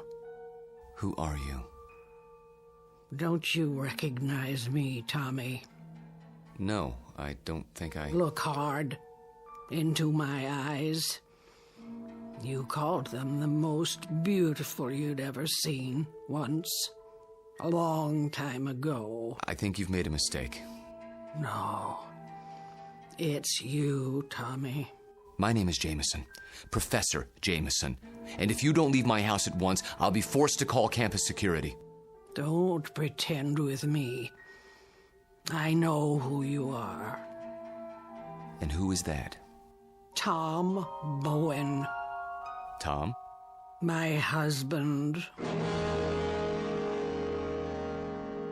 That's impossible. I've never been married. You mean you don't remember? How convenient for you. We married right after the Great Depression. We lost our farm to the drought. Crops died and blew away like dust. And you, still a strong, vital man.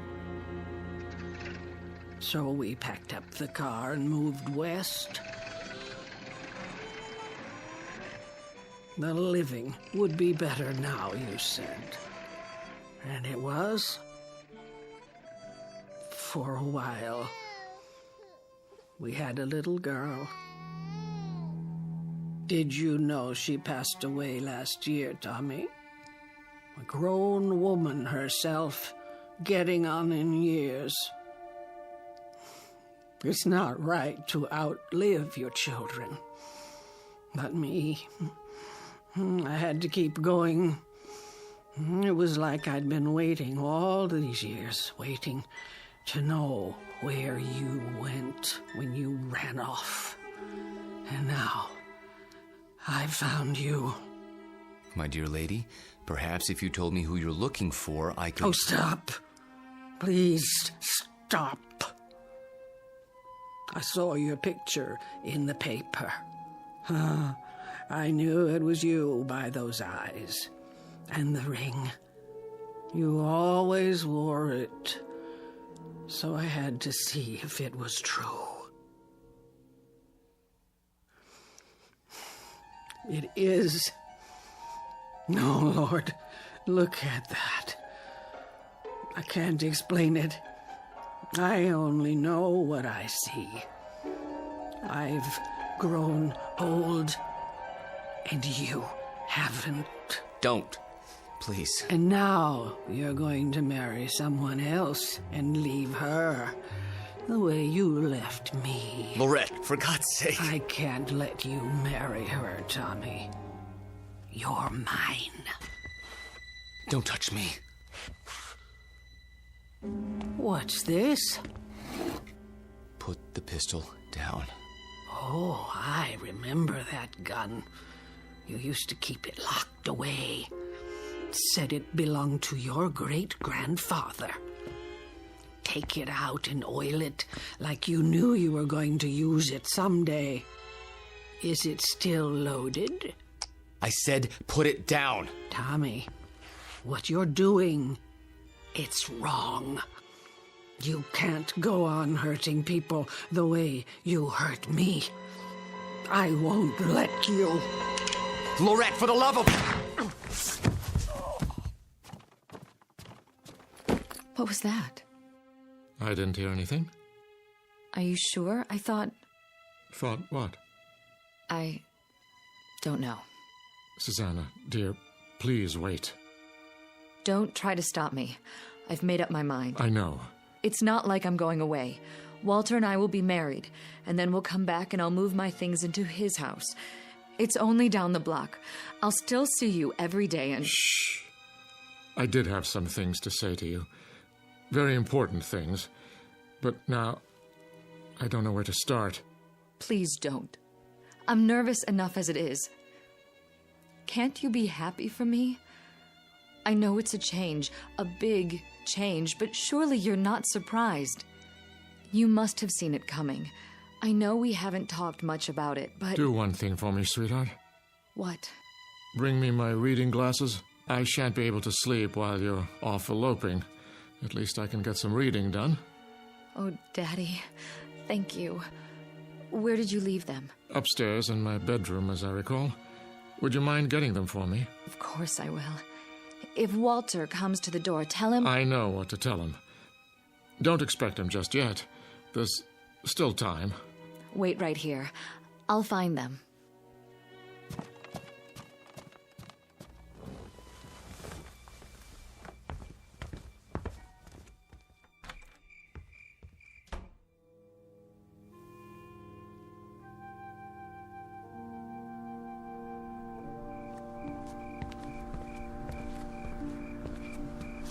Oh. Excuse me, I didn't see you there. I saw my Tommy. He's resting now. Good evening to you, madam.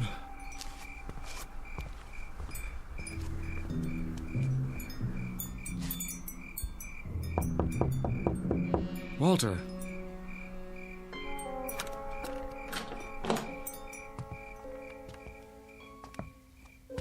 Walter? Where the devil are you? Hello, Sam. Why are all the lights off? I was just, thinking. The window's open. I know. I'll close it. No. What's the matter? It's a strange feeling after all this time. What do you mean? I mean, I've come to my senses. Tell Susanna. Tell her if you would. You're hurt. Turn on the light. Stay away. I'll call a doctor. No. But your hand, there's blood on it. Hard to avoid that when you've been shot. It's dripping all over everything. I'm leaking, Sam. Everything that's been held inside for so long, it's running out. I feel light as a feather. Take my arm. Sit down. Quickly. A little late for that. I'm sinking, Sam. Right into the rug. It'll be quite a mess to clean up. What's happening to you? It's happening. At last. Your hair. Your skin. Sorry to fall apart on you. Oh. lasts forever. Thank God, Sam. Thank God in his wisdom. Oh, Walter. Walter. Tell her. I'll try to think of something. Don't let her see me cry.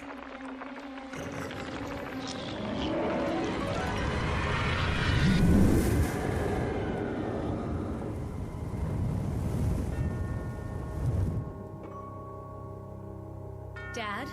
Walter? No, Susanna, stay back. Daddy! Go home. Where's Walter? Susanna, please, go home, now. Walter? He's gone.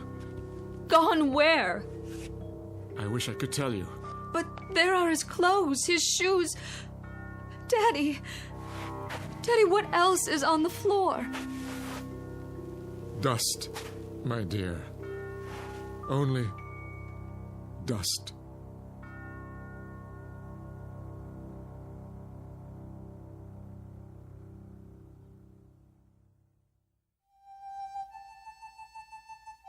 Professor Walter Jameson, an expert in the subject of times long past, and above all, a consummate actor, since before this university was founded. He's finally completed his life's work, a history of the world that begins in the cradle of civilization and ends in our time, because the future was not his specialty. In fact, the simple truth is he had no future left. The past has a way of catching up with us, sometimes when we least expect it. They say that time heals all wounds, but it also wounds all heals. Rest in peace, Professor. You've just passed the ultimate final examination in the Twilight Zone.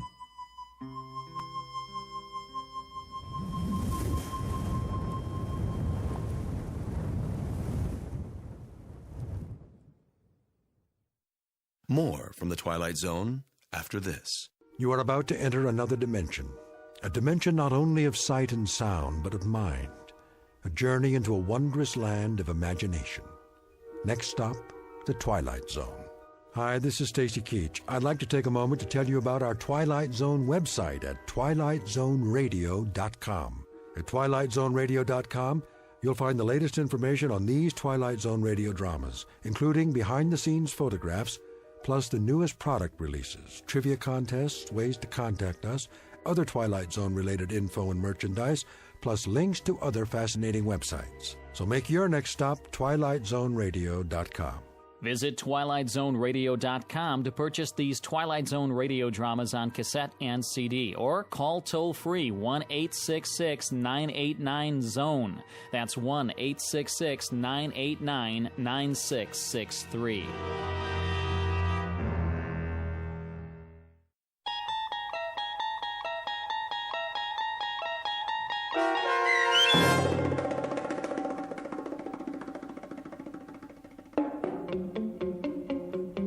Long Live Walter Jameson, starring Lou Diamond Phillips with Stacy Keach as your narrator, was adapted for radio by Dennis Etchison and written for The Twilight Zone by Charles Beaumont.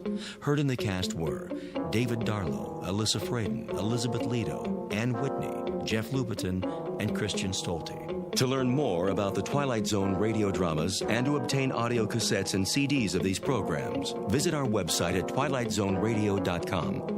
The producers of The Twilight Zone wish to thank CBS Enterprises, Carol Serling, Dennis Etchison, Dick Brescia Associates, Claire Simon Casting, Terry Jennings, XM Satellite Radio, Sirius Satellite Radio, our sponsors, and our radio affiliates for helping make this series possible. This copyrighted radio series is produced and directed by Carl Amari for Falcon Picture Group. Audio editing, sound design, Foley effects, and mix for the Twilight Zone radio dramas are by Cerny American creatives Craig Lee, Michael Slaybach, Bob Benson, and Jason Rizzo.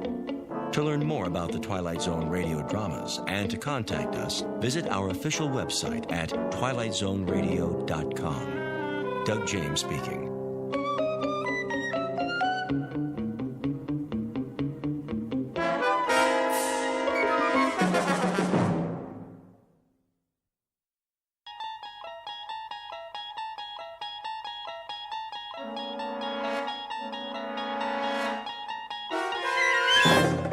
You're entering another dimension, beyond any limits known to man. This is the universe of imagination, a wondrous land of brave new stories from the far reaches of space and time. So fasten your seatbelt. There's the signpost up ahead. Your next stop, the Twilight Zone.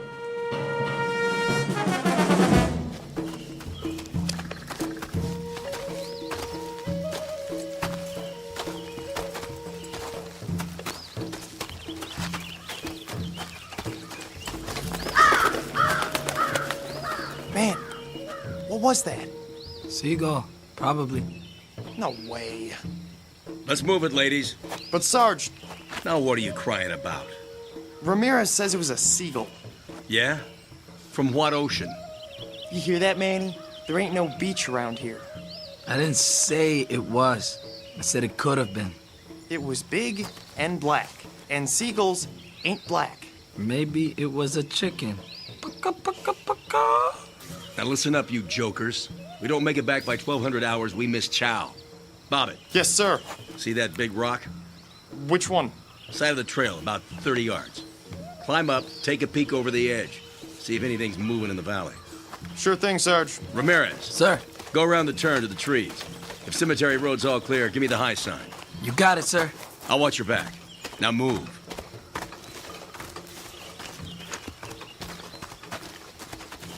Sarge wants to take a break.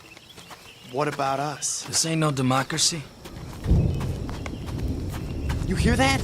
Artillery. Could have been thunder. I don't see any clouds. You see any clouds? The weather's crazy around here. The enemy's 5 kilometers away. That's what headquarters says. Why would they lie? So we don't turn tail and run. I ain't no chicken. Well, let's find out. You got the glasses? Right here. There's the rock. Go over and take a look-see. And keep your head down. Here goes nothing.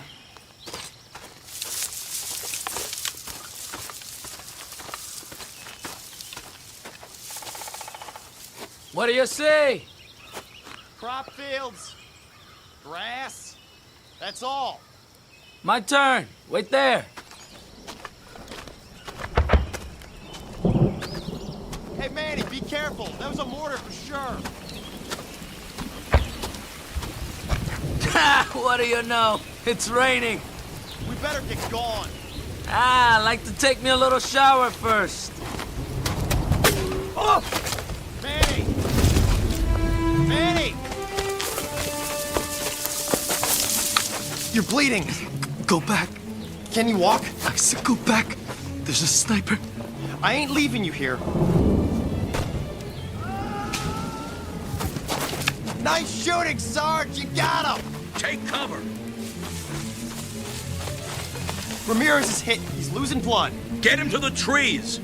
You were right, right? Hang on, Manny. It was a crow.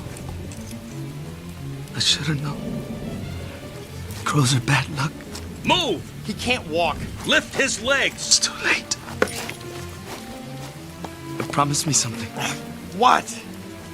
When the captain writes my folks, tell him to say, I didn't feel a thing.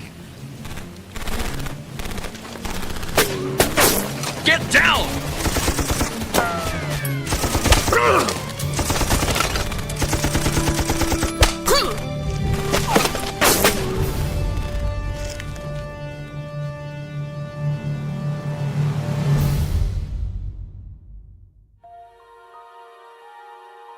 3 men on patrol, a mile from camp. A simple reconnaissance mission. Or it should have been. The year? Take your pick. The place? It might be any on a very long list. This army happens to be American, but there are a lot of uniforms out there. The men, though, never change. Their job is always the same, to stop the enemy. The question is, at what price? And what of those who wait, for whom their lives are beyond price? They can only pray that every man comes back alive. Some, however, never come back. This, then, is their story. Tale of those who fight and those who wait in the Twilight Zone. Company, attention! One!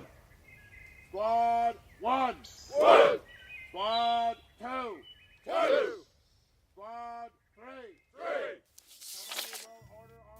Dear Mr. and Mrs. Ramirez, your son Manuel served in my company for...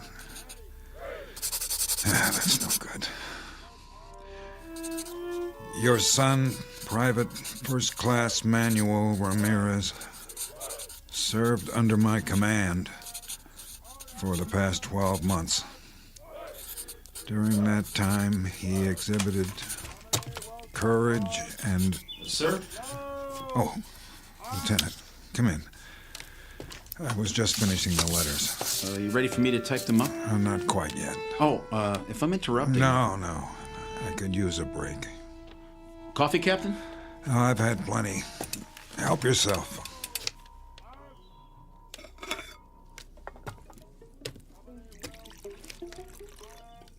How many is it now? What? The letters. Too many. One for every man we've lost. I always thought... What's that, Eddings? Isn't it the Pentagon's job to... Officially, yes. Then why... They were under my command. That makes it my responsibility. I see. Every one was somebody's son, or husband, or brother. They deserve more than a form letter. Frankly, sir, I don't know how you do it. Sitting here, writing? That's the easy part. Just the same time, I've been meaning to thank you. For what? I'm only the typist. Something I was never very good at. How many to go this morning? I've written Miller's Family, Bobbitt's, rough drafts at least. That leaves Ramirez. I'd hope to have them done before the truck gets here. Well, you can always dictate. That wouldn't work. Why not? I'm pretty fast. I know you are, but I seem to be running out of words. At least the kind that mean anything. Well, let's give it a shot, sir. If you draw a blank, I'll make suggestions, and then I'll read it back. You have final say, of course. I'm afraid I'd drive you crazy. I tell you, we can do it.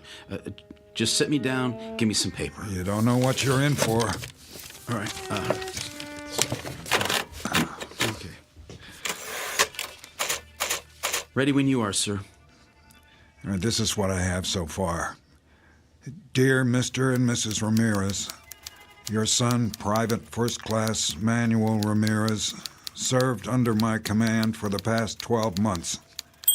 During that time, he exhibited courage and, Dedication? Good. It was on the tip of your tongue, sir. I don't know what's wrong with me. Nothing's wrong with you. The fact that you took the time to write, believe me, Captain, that says a lot. His loyalty and motivation were an example to the entire company. It is therefore with the deepest regret that I write today to inform you.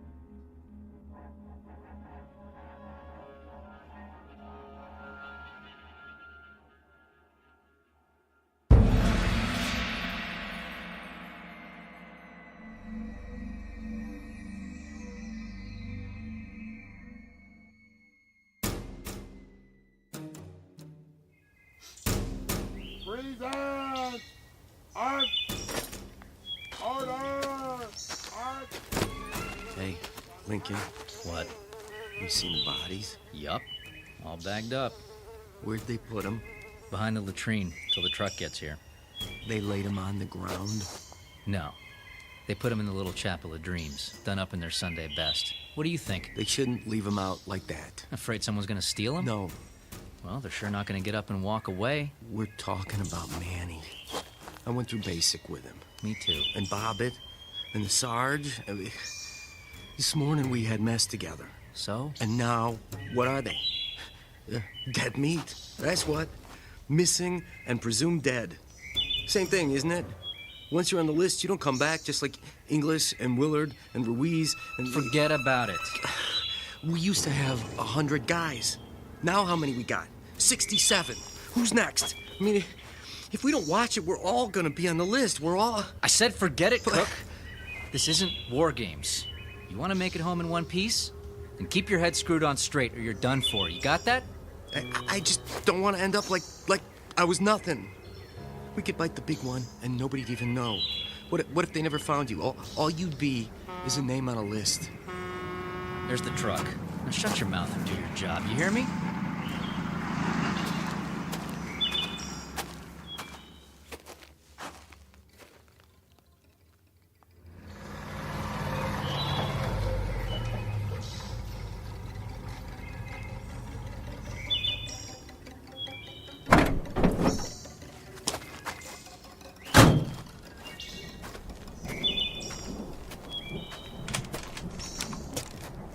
Gorman? Captain? How are things at battalion headquarters? 5 by 5, sir. Can't complain. How nice for you. The general says he got another pickup. How many this time? 3. Cemetery Road? That's right. No mystery why they call it that. No, there's not. Here's the paperwork, Sergeant, plus the letters for stateside. No problem. Pull the truck over there. Lincoln, you and Cook, load them up. Make sure they're tied down securely. Yes, sir. Well, I better get going while it's still light. They say there's a storm coming in.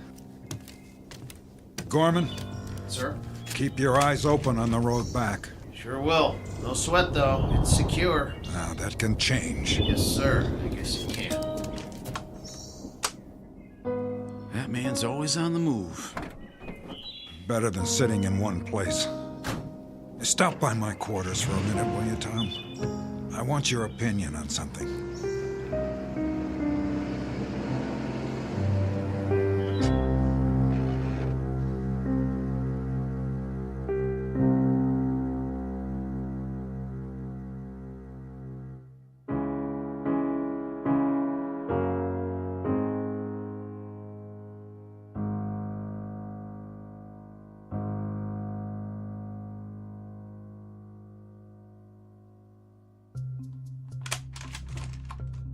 What is it, sir?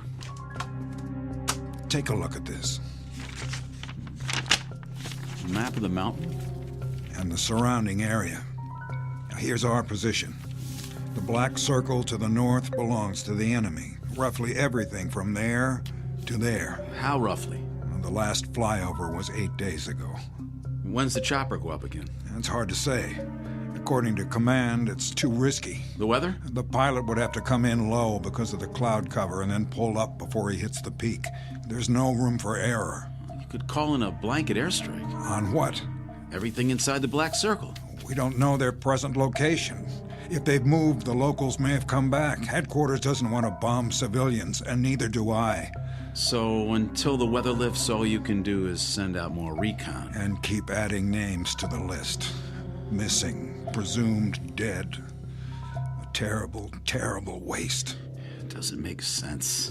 It does to the general. But Cemetery Road is a shooting gallery. Give me an alternative. Pull back for now, until we know more. Somebody has to hold this side.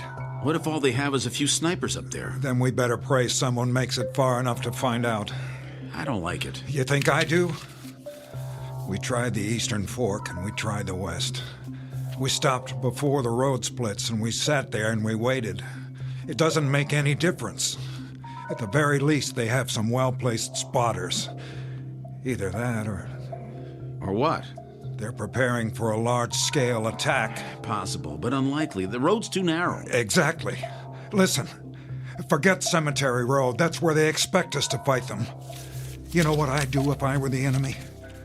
I'd spread out across the floor of the valley, then move up to attack our flank. That would cut off our supply line. They'd have us right where they want us, like sitting ducks. That would also put them out in the open. It's too dangerous. They love that it's dangerous. They don't care about casualties. But we're not sure they're in the valley. How can we be sure if they only come out at night? It's so dense they have all the cover they need. There's one way to know, absolutely. All it would take is one man. One. Say he climbs straight down from the camp, away from the mountain, with a night vision scope and a camera. Then Command will have all the proof they need, because if I'm right, you know what he'll see? The entire floor of the valley alive in the dark, like ants moving leaves. It just might work. Of course it would. Can you imagine how many lives that would save? It's not worth wasting any more. My men aren't pawns, they're flesh and blood. Oh, forgive me, Tom. For what, sir? I'm just spinning my wheels. We both know that that's not the way the Army thinks. Forget I said any of it. I guess I just had to blow off some steam.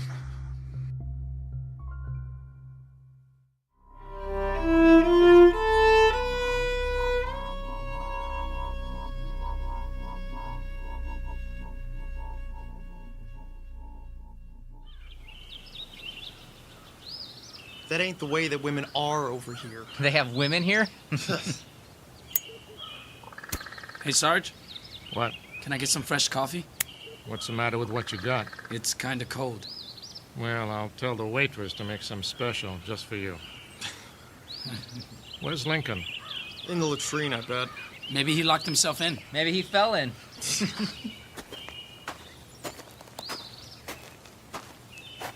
Well, it's about time. Sorry I'm late, Sarge. Where you been, Private? Looking for the lieutenant. Yeah? Where is he? Search me. Sit down, Jack, before you fall down. Any of you guys seen him? Not me. Me neither. Captain wants to know. Well, I thought... You thought what, Cook? Oh, nothing. The captain asked you a question. Well, it's like this. Last night I was trying to get some shut-eye, but I kept hearing a noise. So I looked around and... And what? I might have seen him. Where? Edge of camp, had his pack on, like he was heading out. But I know he wasn't on watch, and then all of a sudden he just disappeared. What do you mean? Well, he walked over to the rim, and that was it. He climbed down toward the valley? He must have. We're talking about Lieutenant Eddings. Yes, sir. You saw him do that. It sure looked like him. Why wasn't I informed? First I heard about it, Captain. You did a head count this morning? All here, except for the lieutenant. I thought he was helping you. The valley's off limits. You knew that, didn't you, Private? I figured he was going to do some stargazing. Why would you think that? He was carrying his night vision scope, which was funny, because there weren't no stars. You know how the clouds are, so thick you can't see the moon. Sergeant Lowe. Sir. I want you to put together a search party. Right away. And don't show your faces back here until you've found him. Are we clear? Redmond, Trulick, Hernandez, you heard the captain. Grab your gear. Yes, sir. All right. Come on, boss.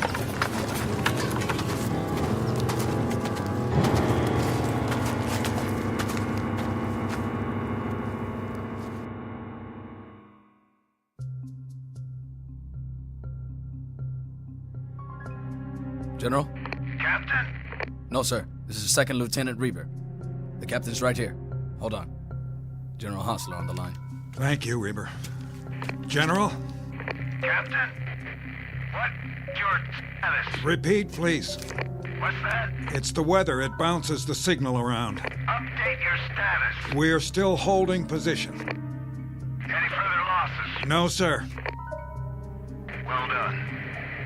Prepare to break camp. Say again? I'm pulling you off the mountain. You can't do that, General. I want you back at battalion before the rainy season. Not now, sir. What? I thought you wanted Blue Company out of there. Not yet. If we retreat now, there'll be nothing to stop them. I'll lay down artillery fire once you're out. But, sir, I still have a squad in the field. What's the mission? One last recon. We're about to pinpoint the enemy. I'm sure of it. How much longer? As long as it takes, General. For now, I could use some support on the supply road so I can get everyone out if they cut us off. How much support? How much have you got? I can spare a platoon, but only till your men are accounted for. Roger that, General. Sir. What is it, Reaver? Did you say recon? That's a term the old man understands. It's been 4 days since the search party went out. Longer than that for Eddings. What's your point? Well, shouldn't they be considered... Missing, presumed dead? After so long, I thought... You thought wrong. Yes, sir. The next step is always a regret to inform letter. That seals it. I don't want to write any more of those, not ever. Do you understand? I suppose I do. With a little luck, maybe just this once, I can buy them enough time for a second chance.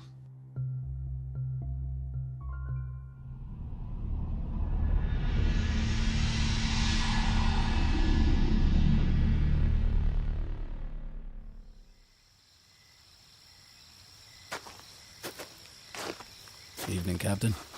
Hello, Reaper. Where's the new platoon? Back by the supply road, cleaning their weapons. What do you think of them? They look like they'd shoot anything that moves. That's the problem. Then you're not going to send any of them down? With 5 of my men still out? Not unless I have to. No sign of them? Not yet. I'll call you on the walkie if I spot anything. Meanwhile, you ought to get some sleep, sir. I have 2 men standing watch. Which men? Privates Lincoln and Cook.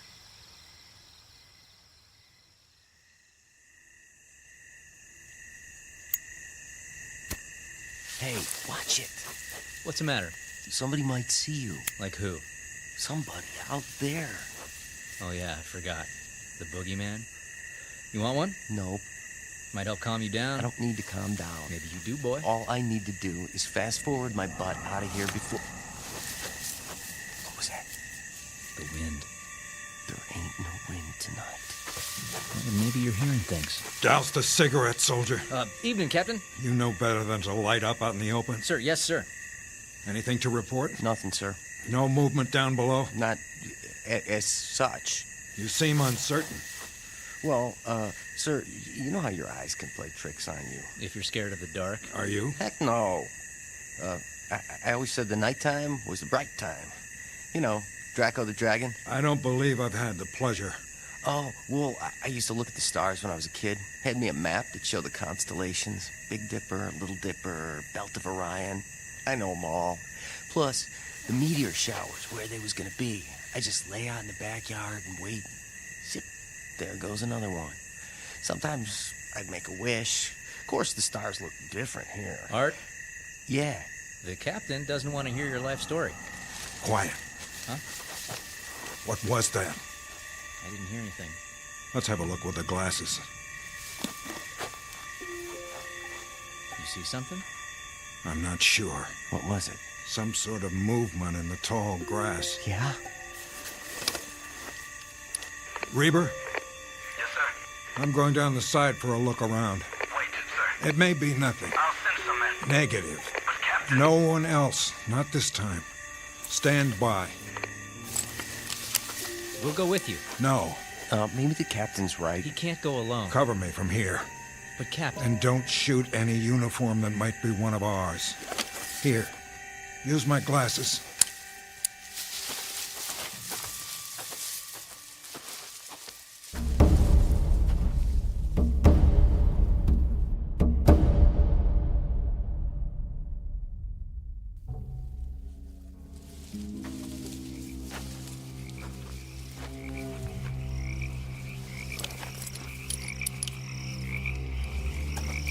Reber?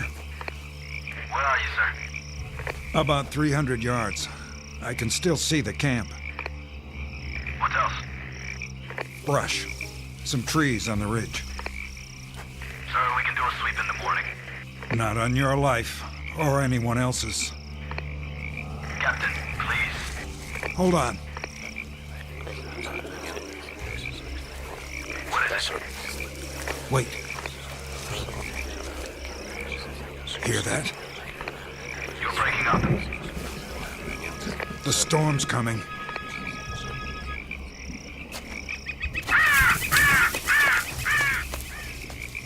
And that's not all. I'm sure of it.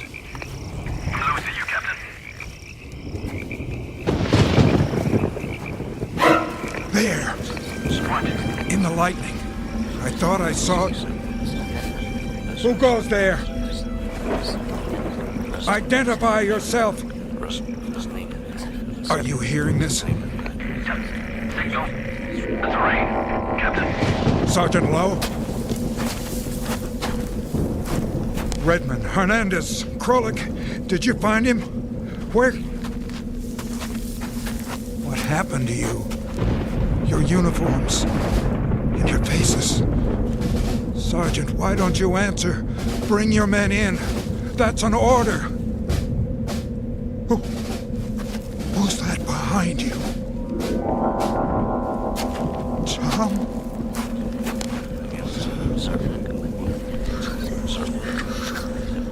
Yes. Yes, I understand. Did you get that? Get what? The enemy's coming from the north. A massive troop movement.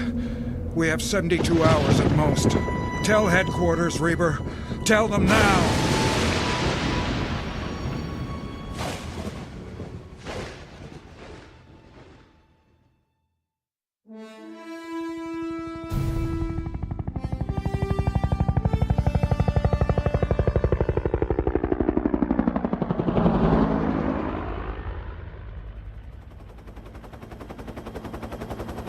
The storm's moved on. About time. Visibility good, sir. The mountain's straight ahead. Take it higher. You sure? Yeah, today we're flying over the peak. Well, I guess it's okay if we can see it.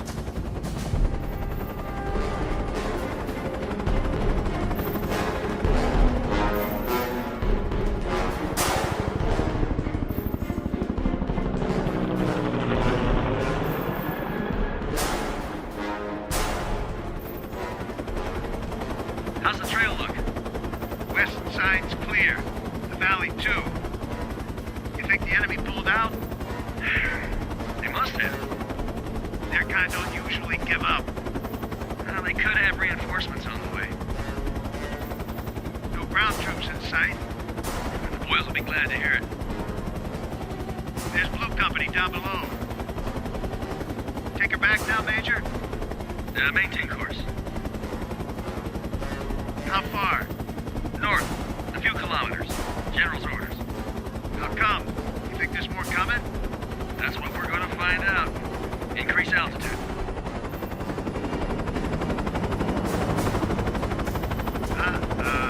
What you got?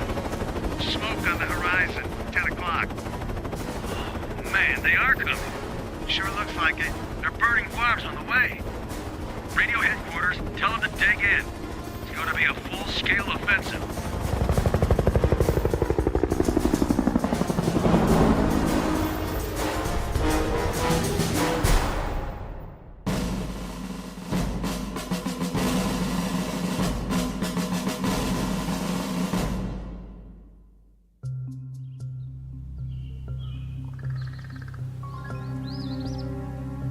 Jack, Yeah, you seen the captain?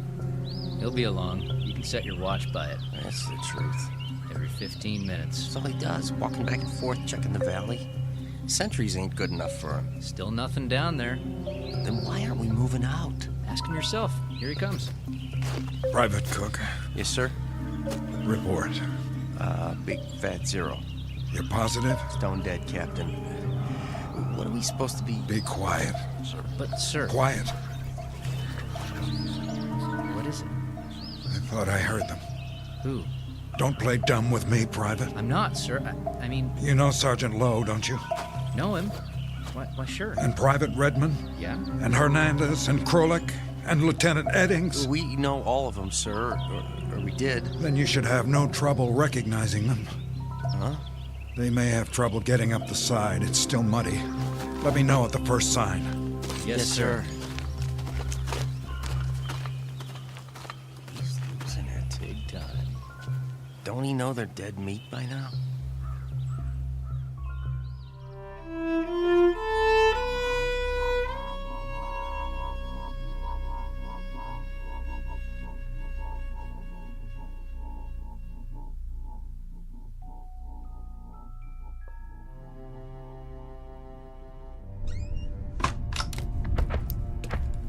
I don't have time. This won't take long, Captain. I just need a word with you. What's this about? If you wouldn't mind sitting down for a minute. I have to get back to my watch. With all due respect, sir, we're running out of time. There's a big push coming from the north. We have aerial confirmation. Yeah, just as they said. Who? The men in the field. You heard them yourself. Sorry, I didn't. Afraid all I could hear was static. But you saw them. I don't know what I saw. Went in the grass. Does wind have the ability to speak? Captain, all I know is we have to break camp now, before sundown. The trucks from battalion are on the way. It's too soon. The order comes from the general himself. I'm still in command. Sir, you don't have a choice. We need to hold the perimeter. In a few hours, there'll be infantry here, plus heavy artillery. They won't need us. I can't leave. My men. There are 62 other men whose lives depend on it. 67. 5 of whom are now missing and presumed dead. Isn't that true?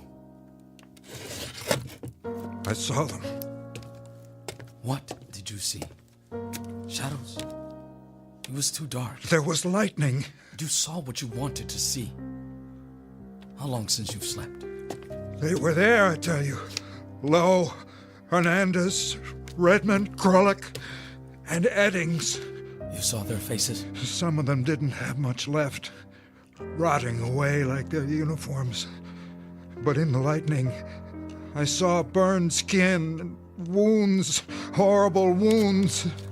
They could barely walk. They were trying to get back. They must have lost their way. Some of us went down, sir, to the place where you were. We searched every inch of it with flashlights. There was nothing. Not even a mark in the grass. In that case, Yes, sir. borrow men from the platoon.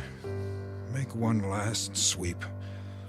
Several hundred yards to the ridge. And if they don't come back either? What? If they're shot at, or blown up, or burned, and you refuse to put them on the list, what do you think will happen?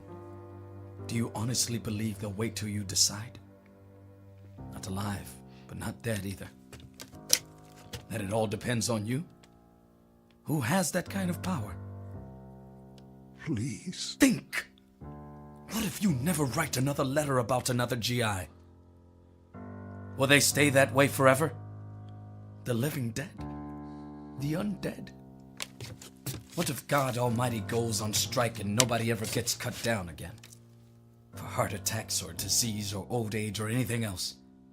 There'd be no room left on Earth. Is that really what you want? Then what? Listen to me. It's over. You can't save them all. They completed their mission. The time's come for them to rest. They've earned it. Then do one thing for me. If I can. Pray for them, Reaper. For the ones who didn't make it back.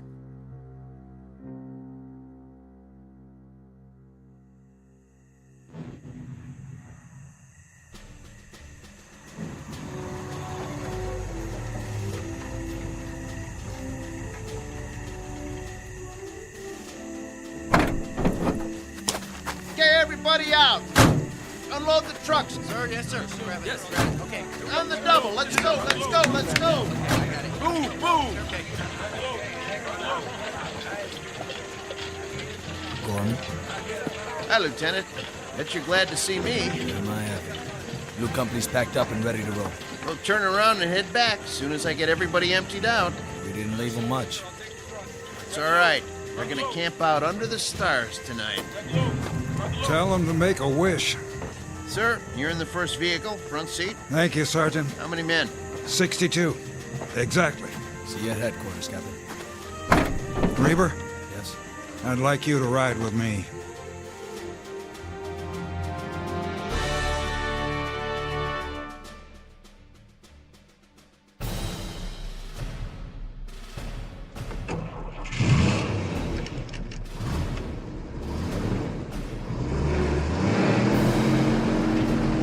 Now don't mind the road. It was made for cows and farmers. You're doing fine, Gorman.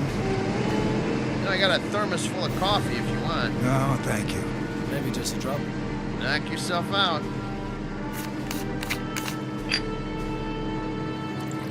Some sight back there, huh? What's that? The truck's on our tail. Check the side mirror. Heads bobbing under the tarp every time they hit a bump. Somehow, I don't think they'd mind. Those drivers don't know the way like I do. Never been to Chinatown, Sergeant? Which one? It doesn't matter. I was just thinking about Chinese New Year's. Yeah? They have those big paper dragons, you know, with 5 or 6 guys underneath to hold them up. Yeah, right. That's what all these trucks remind me of. Only here it's canvas instead of paper. And there's a whole lot of guys. Look at them back there. Heads bouncing up and down. They're not sure where they're going. Lieutenant. Yes, sir. When we get back to battalion, I've got a lot of things to catch up on. you wouldn't by any chance know how to work a typewriter. Can't say that I do, Captain, but I can give it a try.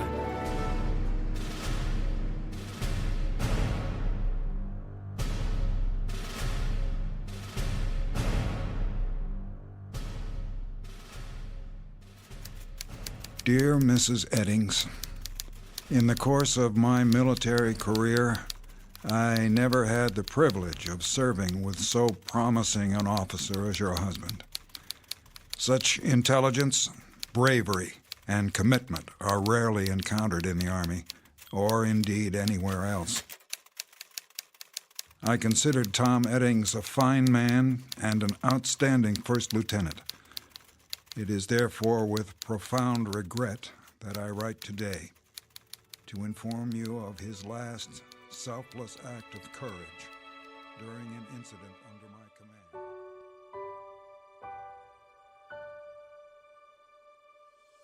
command. Incident on a Mountainside, a fable to file under ghost stories, or perhaps a brief side trip on the road to understanding. But however you view it, know that we can't forget the price paid by others in our name, or refuse to grant them the peace earned by their blood. Such matters never die, here or in the Twilight Zone.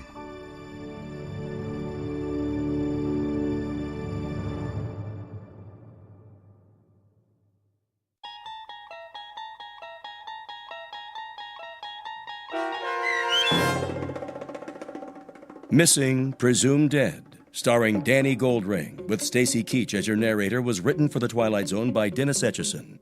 Heard in the cast were Jeff Lupetin, Edgar Miguel Sanchez, Gary Tiedemann, Kurt Nabig, Patrick Cerny, Doug James, David Darlow, Joby Cerny, and Norm Woodell. The producers of The Twilight Zone wish to thank CBS Enterprises and the Rod Serling Estate for making this series possible. This copyrighted radio series is produced and directed by Carl Amari for Falcon Picture Group. Sound design, custom Foley effects, recording, and editing are produced in the Cerny American Sound to Picture Theater by sound designers Craig Lee, Bob Benson, and Tim Cerny. Music for The Twilight Zone is provided by CBS and American Music Incorporated, New York. To learn more about the Twilight Zone radio dramas and to download episodes, including 6 free episodes on our homepage, visit our official website at twilightzoneradio.com. Doug James speaking.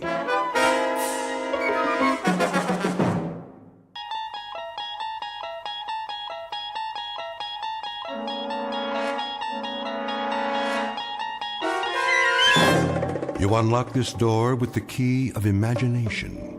Beyond it is another dimension, a dimension of sound, a dimension of sight, a dimension of mind. You're moving into a land of both shadow and substance, of things and ideas.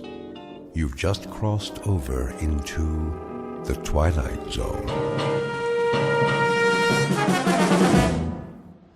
Where would I find the thimbles?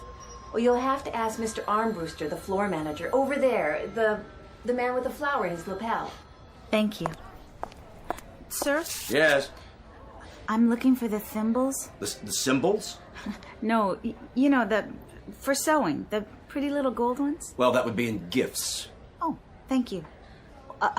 Which floor? Is this dress on sale?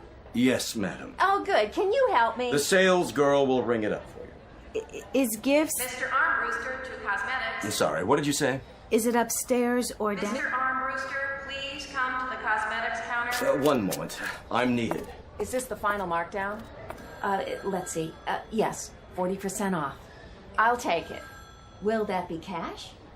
Charge. Oh, and can you gift wrap it for me? Well, certainly, ma'am. The customer service is downstairs. You take the elevator on your right.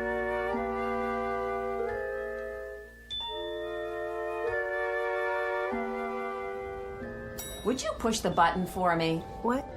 The button. My arms are full. Oh, I'm sorry. I'll get it for you. Is this elevator going down? I'm really not sure. Such crowds. I know. It is hard to tell whether you're coming or going. Oh, it's always like that this time of year. I should have stayed home. It's exciting, though, don't you think? All the colors, the displays. It makes you feel so alive. I suppose. Going up? Actually, no. I'm looking for customer service. Next elevator, ma'am. Going up. Wait, Yes? is the gift department upstairs? That would be the mezzanine, miss. Then I'd better get on. You're good luck. I hope you find what you're looking for. So do I. What about all those people? Beg pardon? I'm the only person on this elevator. Miss? Why didn't you let them on too? This is the express. The others are local this time of day. Oh. I guess I'm not accustomed to such personalized service. My own private elevator. A pleasure. I hope it's in gifts. What in particular were you looking for? Thimbles. Thimbles? Gold thimbles. Really? You had them advertised. Then they would most likely be in specialties. They would? 9th floor. Oh. Somebody told me to look in gifts. 9th floor. Thank you so much.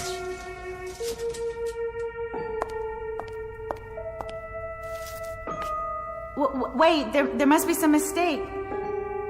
No one's on this floor. I don't even see a salesperson. Wait!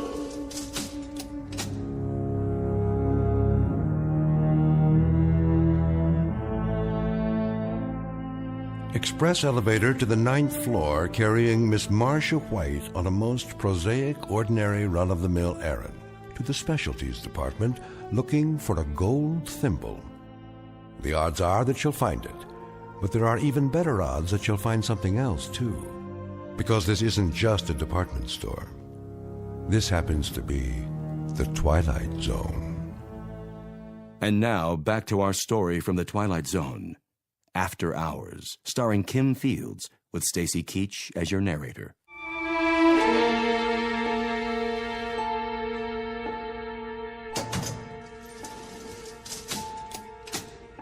Wait, you can't leave me here. There's nothing on this floor, only empty counters, almost no lights at all. I want this button to work. Now I have to wait till he comes back. Rude, that's what I call it. Hello? Is anyone here? Anyone at all? May I help you? Oh. Is there anything the matter? Where did you come from? Come? From? I didn't see you behind the counter. Was someone helping you? No, how could they? I don't think I'm on the right floor. In fact, I'm sure I'm not. You see... Can I show you anything? Why, yes. If you are open, that is. And what would that be? Well, actually, I was looking for a gold thimble. Really? Mm-hmm. It's a gift from my mother. I see. Gold thimble. Gold thimble. Oh, yes. I think we have just the thing. You do? Something you'll like. In fact, I'm sure you will. But where? I don't even see any merchandise. Down here, at the end of this counter. This way, please. Oh, I see it now. There. How about this? It's all by itself in a glass case? Well, that does make it stand out very dramatic. And in its very own little velvet box. That's lovely. Don't you adore it? May I see? It's 14-karat gold. Really? Quite distinctive, don't you think? Do you have any others? Only this one. But why look any further if this is the one you like? You do like it, don't you? Yes, it's perfect. How did you know? Let me write it up for you. Charge? What? Will this be a charge? Oh, no, I'll be paying for it in cash. As you wish. It's easier that way, at least for me. Applying for credit, waiting to be approved. I never have enough time to go through all that. Do you know what I mean? I know exactly what you mean. Do you want it gift wrapped? Yes, please. If you have the time. On second thought, I'd better wrap it myself. Of course. It seems that there's never enough time, is there? Oh, I forgot to ask. How much is it? $22.80 plus tax. Is that all? Quite reasonable. It's our annual markdown sale for preferred customers. How nice. $25 even. Here you are. Perfect. You know, this is so... What? So odd. In what way, Marcia? Well, you don't have any merchandise here in any of the displays except for this thimble. Except for the very thing I needed. Is that so odd? We pride ourselves on catering to the discriminating shopper. I'm not sure. The whole floor looks so empty. And all the cases... You called me Marcia. Did I? I'm sorry. That was forward of me. I should apologize. How did you know my name? Aren't you a regular? I've probably seen you around the store. No, you haven't. I've never been to this department before, and I certainly have never seen you. Are you sure? Look, I don't want to make a big thing out of this, but really, what kind of place is this? What do you mean? I mean, I go shopping and I want just one small item, a gold thimble, and I end up in this store on a floor where there isn't anything in evidence except the item I'm looking for. Now, you may be more sophisticated than I am. Not at all. But I'd call that odd. Here's your purchase. Well, don't you? Please come again. Anytime. The elevators... But of course, you remember where it is. Yes. Yes, I do. Thank you.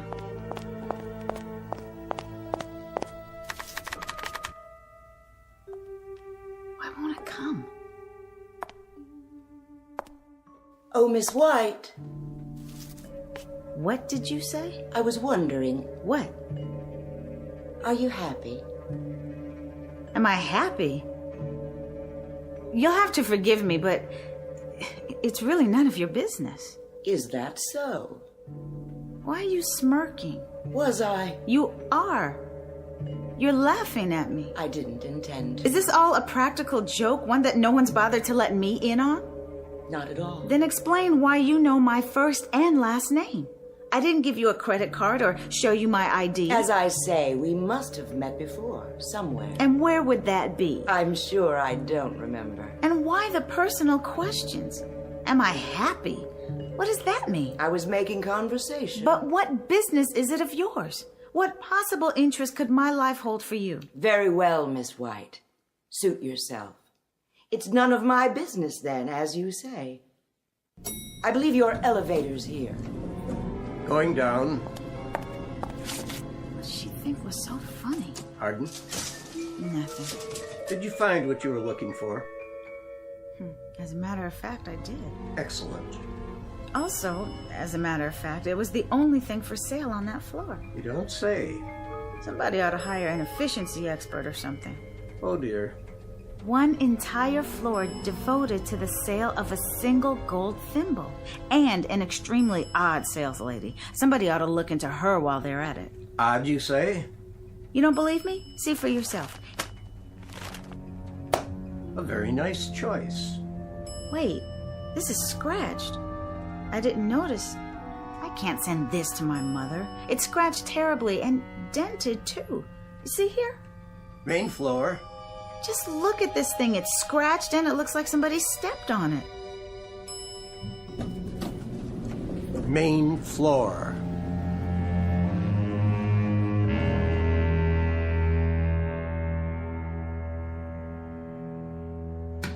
Sit down, Mr. Armbruster. You make me nervous. But I'm only trying to explain. Can't we cut through all this?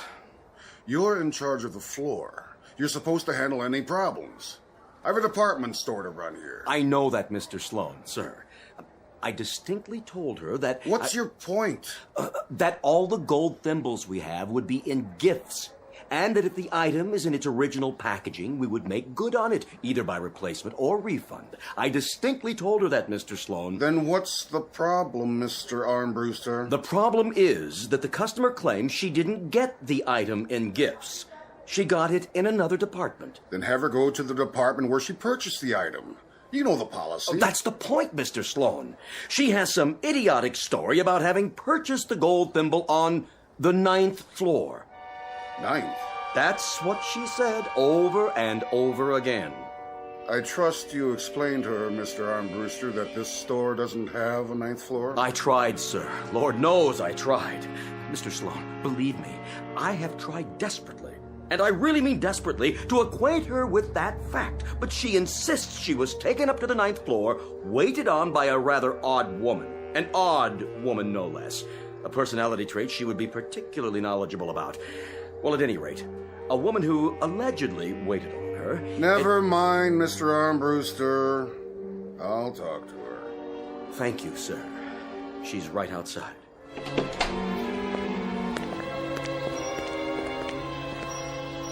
Miss White? Oh, there you are. This is Mr. Sloan. How do you do? He is the manager of the entire store. Hello. Perhaps I can help you, Miss White. I hope so. I'll do my best. It's about this thimble. Let's have a look at it, shall we? It's dented. Oh, my. And scratched. See here? Well, now it most assuredly is. If you'll simply take it back to any register in the gift department, we'll be happy to replace it with merchandise of equal value or issue a credit.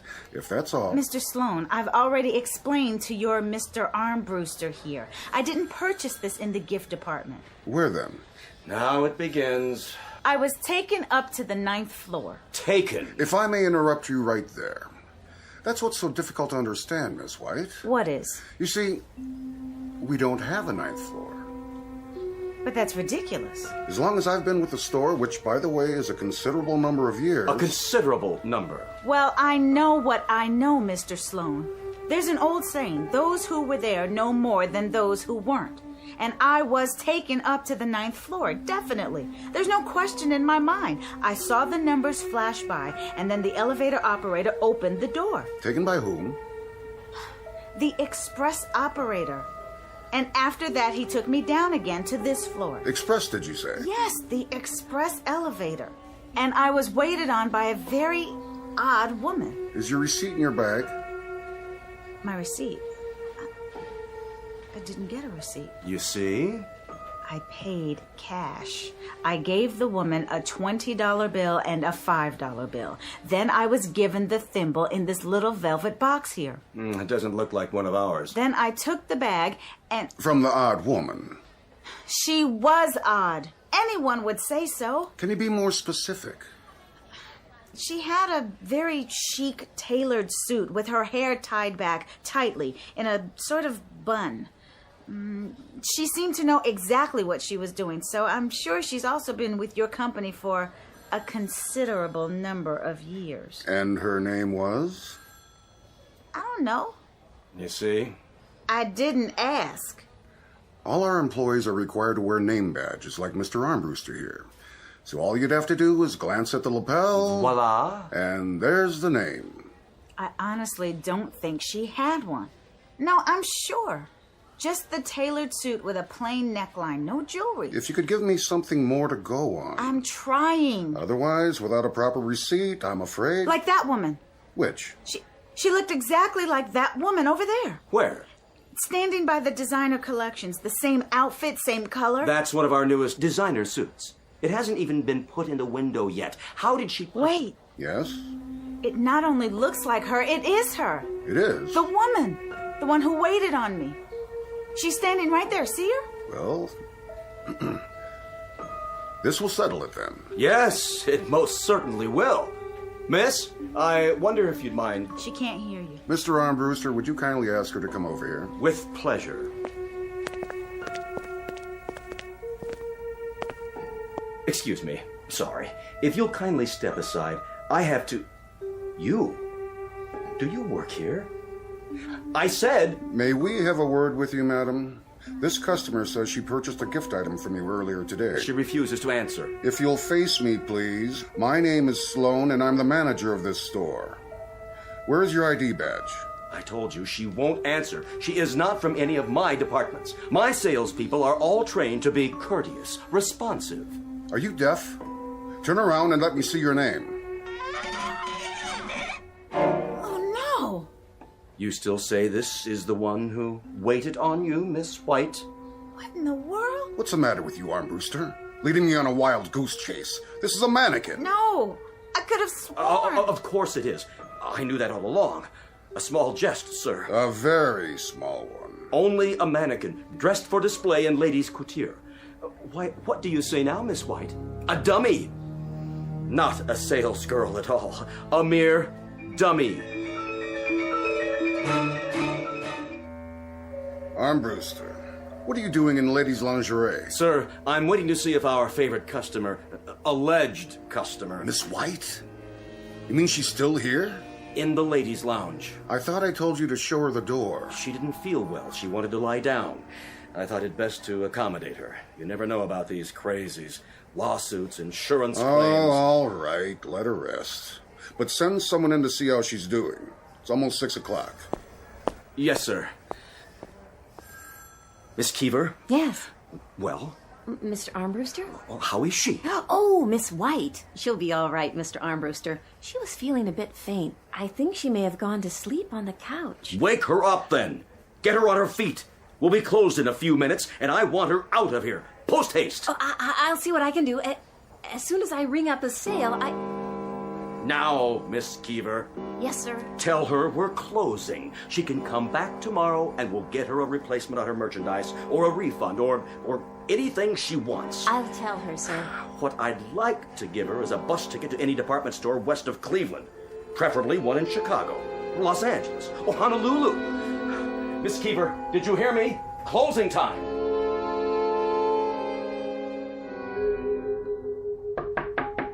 Yes. May I come in? Oh, yes, of course. How are you feeling? Better. I must have dozed off. Oh, that's all right. You looked like you needed it. Mr. Armbruster wants to know how you are. I feel like such a fool. He must think I'm insane. No, he doesn't. He and that manager and everyone else. Nobody thought anything. You just had a bad shopping day. I see it all the time. You know, it's strange. I didn't really. You had what I came for, but everything went wrong when I got on that express elevator and the operator suggested... Well, which elevator is that? Next to the regular ones. You know, across the aisle along the wall. I have to tell you, I worked here all year, and we don't have an express elevator. If we did, everyone would try to use it. Then I am out of my mind. Oh, it could have been the freight elevator, I suppose, except... Except what? Well, there's no operator on the freight elevator. And you're going to tell me there's no specialty department? Where's that? You've never heard of the 9th floor either. I am sorry. They do have a floor just for storage, but I've never been there. Look, why don't you just go home and forget all about this? Have you ever had one of those dreams where you just can't wake up? Every day. Mr. Armbruster... Oh, no, I shouldn't have said anything. Go ahead, you've listened to all my troubles. Well, it's just that... Well, I don't mind the job. Decent hours, great benefits, paid vacation. But what? Is there something about the store? No, not exactly. There's something odd about it, isn't there? Oh, it's the way Mr. Armbruster treats us. Have you ever worked retail? Isn't that odd? Really odd. Well, what is? Do you know, right here, right now, at this moment, I'm not sure. I have this feeling that there are things I can't remember, but I don't know what they are. But of course I couldn't then, could I? It's only logical. Does that sound crazy? That you can't remember? Well, did you fall and hit your head? No, nothing like that. You were telling me about Armbruster.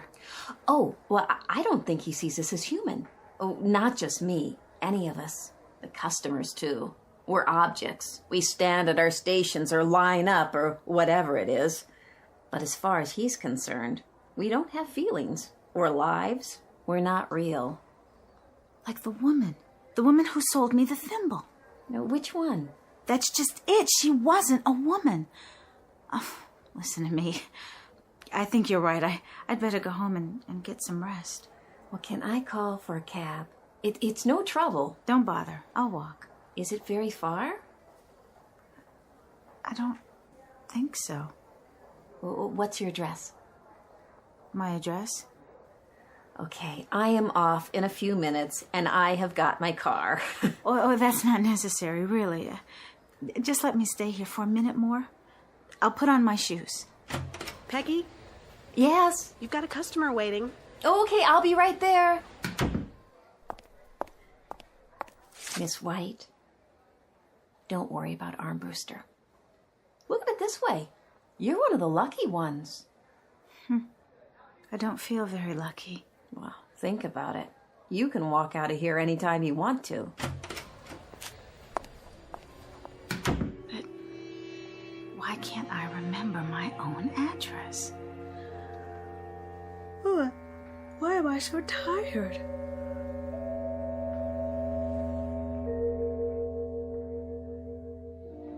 The store is now closing. All customers who wish to make a purchase, please go to the nearest register. Excuse me? Yes. Oh, hi. You feel better? A lot. Thank you so much. And for the talk. Sure you can make it okay? Oh, I'm sure. I just wanted to ask you, which is the way out? I think I got turned around somewhere. Okay, now that way. See the elevator at the end of the aisle? I don't need an elevator. Just point me to the nearest exit. Well, you still have to take the elevator. Why? We're on the first floor, aren't we? No, not quite. The second. Oh. I really am turned around. Well, everybody has to take the elevator. The escalator's not working. Oh, you could take the fire stairs, but they're kind of spooky. No, thank you. The elevator's fine. Okay, then. I will see you next time. I honestly don't think there'll be a next time. Not in this store. Good luck to you. Well, you too. This is the last call. The store is now closing. Mommy, come on. These elevators take so long. My feet hurt. It's these shoes. Got some slippers for my husband, a shirt for my nephew, and a new dress for myself. I splurged. Here comes the elevator. Watch your step. Please move all the way to the back of the elevator. Going down? Yes, I am. Have to wait for the next one. This one's full. Oh, all right. Hurry up, please.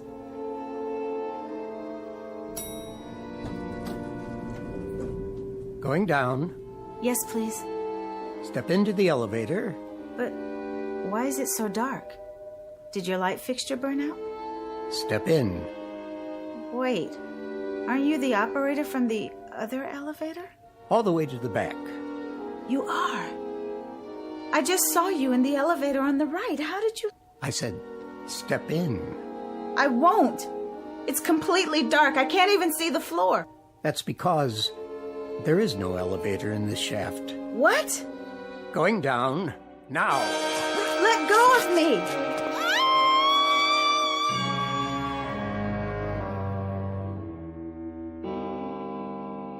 What? What happened to the lights? I'm still in the lounge. Oh my God, I must have fallen asleep again. Oh, what an awful, awful dream.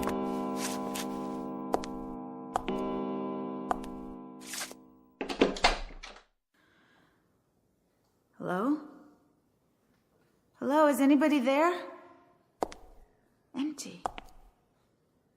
Then the store must be closed. That means...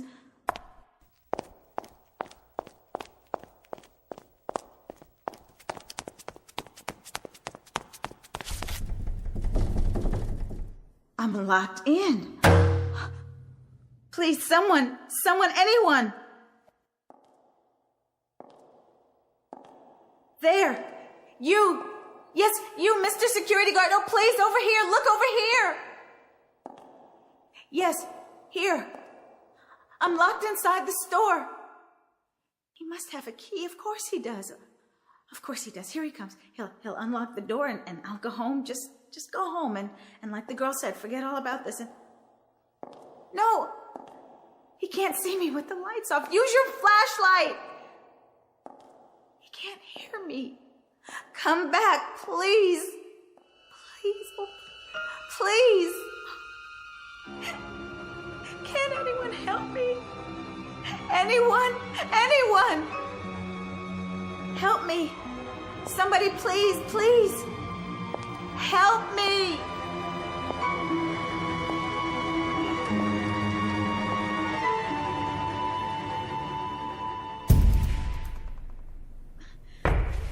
The window won't break.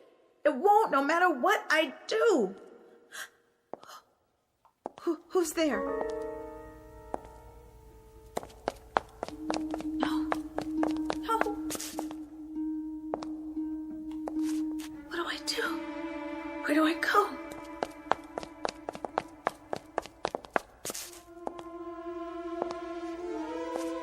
I'll hide. That's it. I'll hide. He won't find me. Whoever he is, where? Men's department. No, not that way. Toy department, yeah. Yes, that's a good place to hide. Behind these boxes. If I can squeeze down. Hi! Want to play? Bet you can't catch me! Want to play? Bet you can't catch me! Catch you!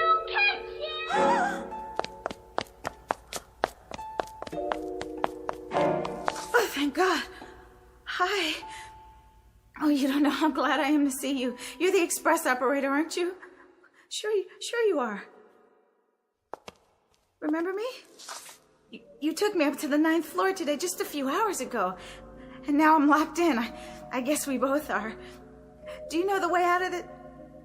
Hello? Can you hear me? I said You're not real either. You're a mannequin.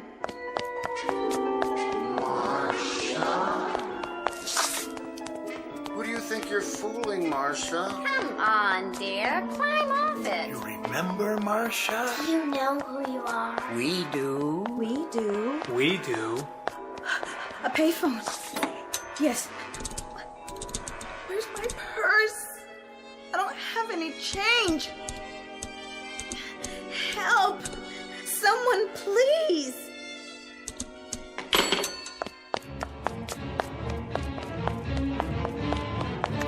The elevator has to be working. The real elevator. Please. Please come. Hurry.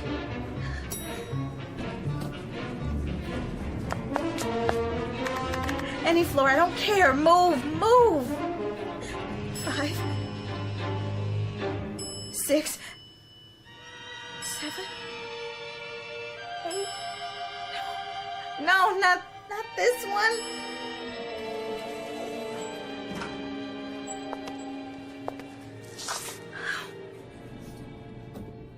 Wait, not the 9th floor. So, you finally come back. What do you want from me? Well, Marcia, dear, you'll forgive an observation, but you're acting like a silly child. Who are you? Can't you see? Come into the light. You're not real. You're not even the model for that mannequin in the women's department. You are the mannequin. That's all you ever were. Only? Are you sure? Take a good look. You know us. You're all dummies, dressed up in department store clothes. What are you doing here? Come now, Marcia. Think. Concentrate. And why am I... Remember now? All of us will try and help you. We want to help you. We'll help you concentrate. Stay away. Remember now? Is it coming back to you? Stay away from me, I said. Come on, Marcia. You can do it. We know you can. We have faith in you. What? That's odd. Is it really, dear? I don't know, but suddenly I do seem to Remember? She remembers. Of course she does. She couldn't forget us. She didn't forget. We knew you'd be back. You did? We've been counting on it. Then I must be Say it.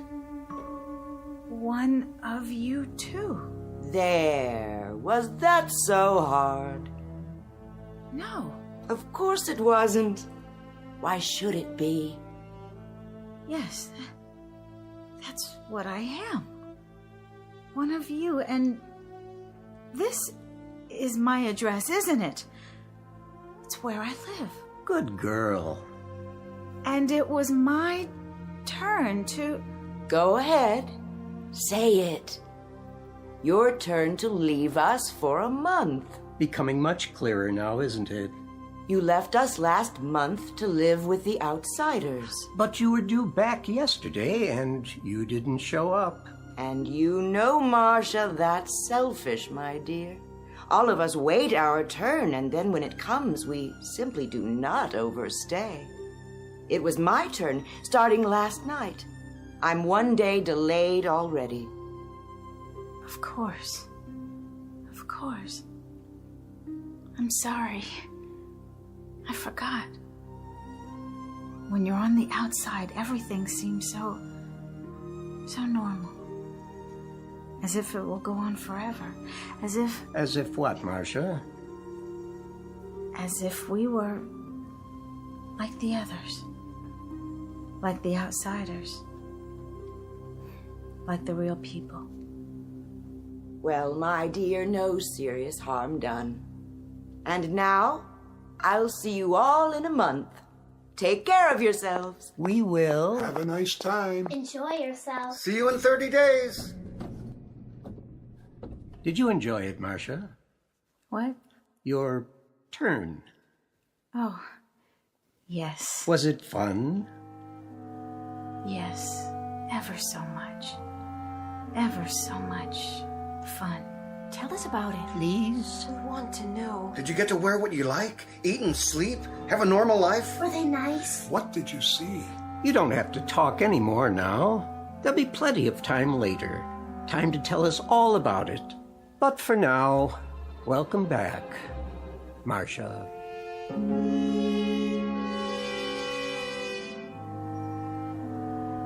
Good morning, Miss Keever. Morning, sir. Ready to set a new sales record? Oh, yes, sir. Splendid. I see the very irritating Miss White finally made it out of the store. Well, I guess so, sir. I didn't see her go. Well, good riddance to her and her little golden thimbles. Excuse me. Yes? Where can I find, well... Speak up. Ladies' undergarments? Right here. Miss Keever will help you. You Armbruster?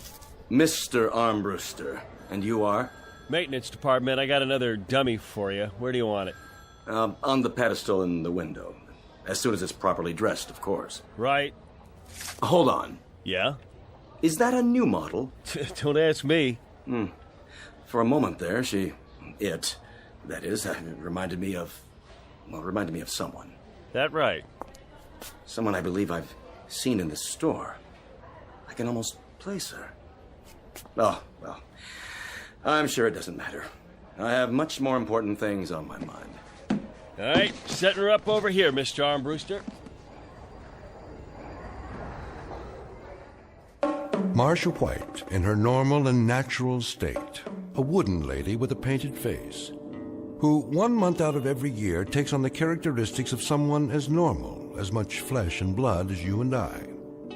But it makes you wonder, doesn't it? Just how normal are we? And who are the people we nod our heads to as we pass on the street? A rather provocative question to ask, particularly in the Twilight Zone.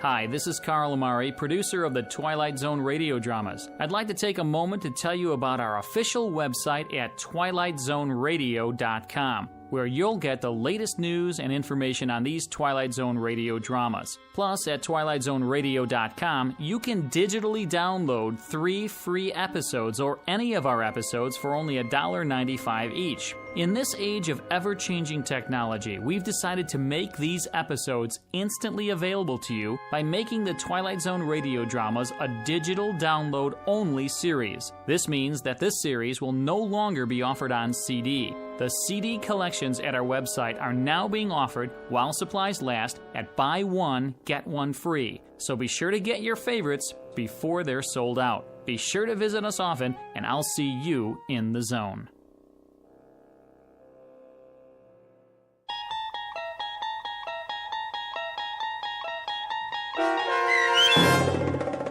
The After Hours, starring Kim Fields with Stacy Keach as your narrator, was written for The Twilight Zone by Rod Serling and adapted for radio by Dennis Etchison.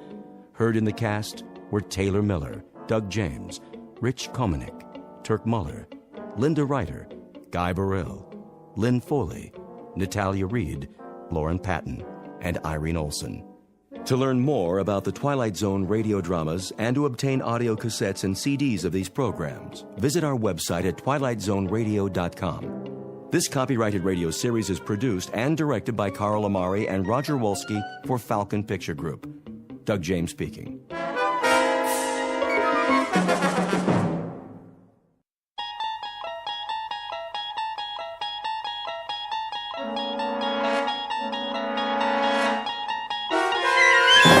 There is a fifth dimension beyond that which is known to man.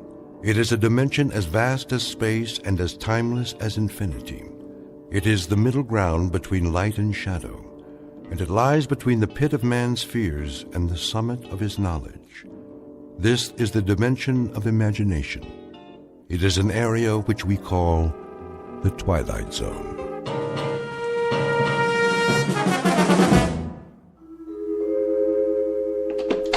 Good morning, Mr. Stasiak. How are you today? Morning, Mrs. Ricciardo. Ask me after I have my coffee. Don't you be running in the hall now, little Paul. Okay. And good morning to you, Mr. Bevis. Top of the morning, Mrs. R. Top of the morning. Did Mrs. Chatfield fix your hot water yet? I'm sure she will, Mrs. R. Our landlady has a lot of important things on her mind. But how did you take your shower and all with no hot water? Oh, it's no problem, really. In fact, I think I prefer a nice cold shower. Do you remember Bernard McFadden? Who? One of the fittest men who ever lived. Published magazines dedicated to health. He always bathed in ice water. Said it got the blood flowing. Do you know he never came down with so much as a cold? Hi, Mr. Bevis. Hi there to you, Paulie. How's old Ironsides coming? She's coming. Maybe she'll be ready tonight. We'll see. Hey, going downstairs? Oh, I thought I might, seeing as how that's the only way to get to the street. Don't you bother the man now, little Paul. That's all right, Mrs. R. Paulie and I are friends, aren't we? Sure are. Well, then, go down and play with the other children. Don't you go far, and don't be crossing the street now. I won't. Well, what do you say, Mr. Bevis? I don't know this morning, Paulie. Come on, the coast is clear. You sure? I'm sure. Well, then I guess, like the man said, why the heck not? Stand back. I'm coming down by the seat of my pants. Stand back, everybody. He's sliding down the banister and he's gonna take off. Whoa, whoa, whoa. Hey. Excuse me, everybody. Lost my balance there at the end. Of course, it's not the first time. Gee, Mr. Bevis, are you ever gonna get it right? Practice, Janie. That's all it takes. Just a little more practice. That's what you always say. And that's what I mean. Think how much time I save every morning. Sliding down one whole floor. At least 15 seconds. Let's see, that's a minute and a quarter every week. 5 minutes a month. Why, in a year, that gives me a whole extra hour before I go to work. Do it again. Well, now, that would defeat the whole purpose, wouldn't it? But tomorrow, maybe tomorrow, I'll finally take flight and land square on my feet. What are you laughing at? Your bow tie's on crooked. So it is. Thank you, Janie. Now, who wants to help me carry my briefcase? Pick me, Mr. Beavis. Pick me. I can do it, Mr. Beavis. Pick me. Well, then, you'll just have to take turns. And you know something else? Why, I just happen to have a whole pocket full of shiny new pennies.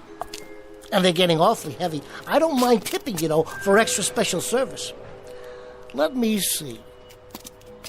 Anybody around here want one? Me. Morning, Mr. Beavis. Here's an apple for you. Why, thank you, Tony. Don't know what I'd do without one of your apples every day. Well, I never.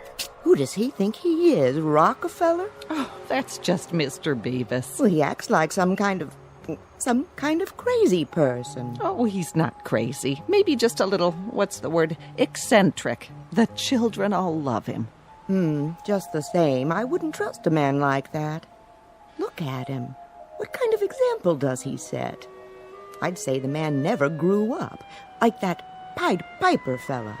Isn't that the truth? He's our own Mr. Beavis, is who he is. Guess you could say he's one of a kind.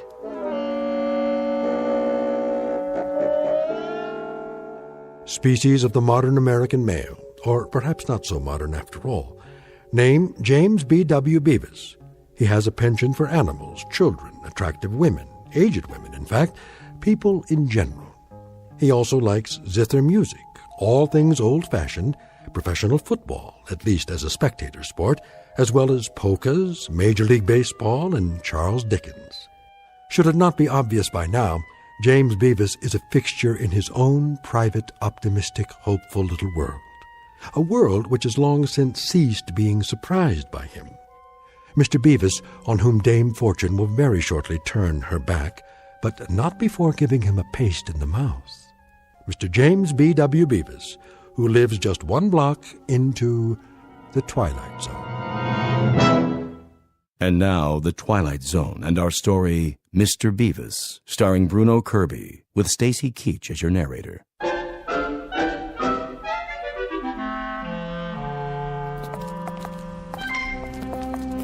When you gonna get a new car, huh, Mr. Beavis? He don't want a new car. He likes this one. Sure do. This is a genuine antique. Original engine, factory paint job. The only thing I've ever changed is the tires. Funny how they still can't make tires that last as long as the car. What's that on the windshield? Oh, you got another parking ticket. Keep it safe for me, will you, Paulie? Put it in with the rest of the collection. Is it gonna start today, do you think? Cross your fingers and toes. A bright new morning like this. We've always got hope, don't we?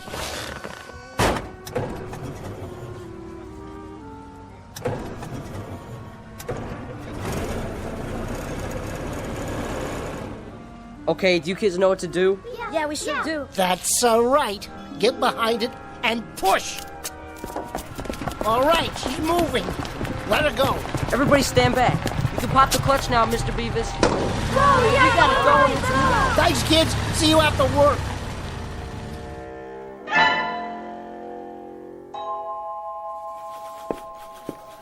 And whose desk is this? Mr. Bevis's, sir? Ah, I should have known. And where is our Mr. Bevis this morning? I'm sure I couldn't say, Mr. Peckinpah. Well, Margaret, when you do happen to see the gentleman who occupies this museum of junk, kindly tell him that I should like to see him personally. If and when he finally deigns to report for work, that is. Will you do that for me? Oh, yes, sir. I'll tell him. His desk sticks out like an infected thumb. Yes, sir.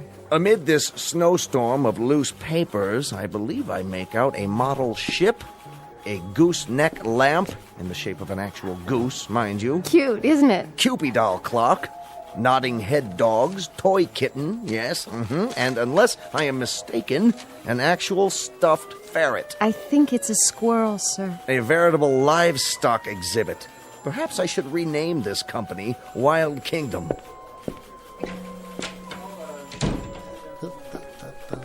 Morning, Mr. Beavis. How you doing? Is everything okay? Everything's dandy. Perfectly swell. Marvelous and fabulous, as always. And good morning to you, Midnight the cat. Spike the dog. And you, Mr. Rocket J. Squirrel. Been a good boy while I was gone? Mr. Beavis. You're looking nice too, Margaret. Pert and chipper as usual. Thanks. Mr. Peckinpah wants to see you. He does? Afraid so. I'm just delivering the message. Message received, loud and clear. Just as soon as I water my potted plant. I think he wants to see you now. Right away. Must be something special. All right, then. Into the breach. Good luck. Oh, Margaret. Yes? One thing while I'm gone. What's that? Pet Midnight for me, would you please? She needs human contact. Yes? It's James Bevis, sir. In the flesh, so to speak. You may enter. What's up, do you think? Peckinpah looked pretty mad. Is he gonna get fired? You can't fire Bevis. Well, if he does, I quit. Your desk, Bevis, is an abomination. It is? And furthermore, you keep a ledger like an ape. I'll take that as a compliment, sir. Apes are very intelligent. Did you know that of all the land mammals, the ape... Your desk is an affront to civilization. Your filing system is non-existent. In short, your eccentricities are beyond human understanding. I'm eccentric? You're saying I'm eccentric? With all due respect, sir. Bringing phonograph records of zither music to play at lunchtime. I just love the Third Man theme, sir. Don't you? I've always loved it. The first time I saw that movie, it's been years now, but I'll never forget. I said to myself, Bevis, you have to get that record. Hiring carolers to come in and serenade the office during our busiest hour. Only at Christmas time. If you'll let me finish.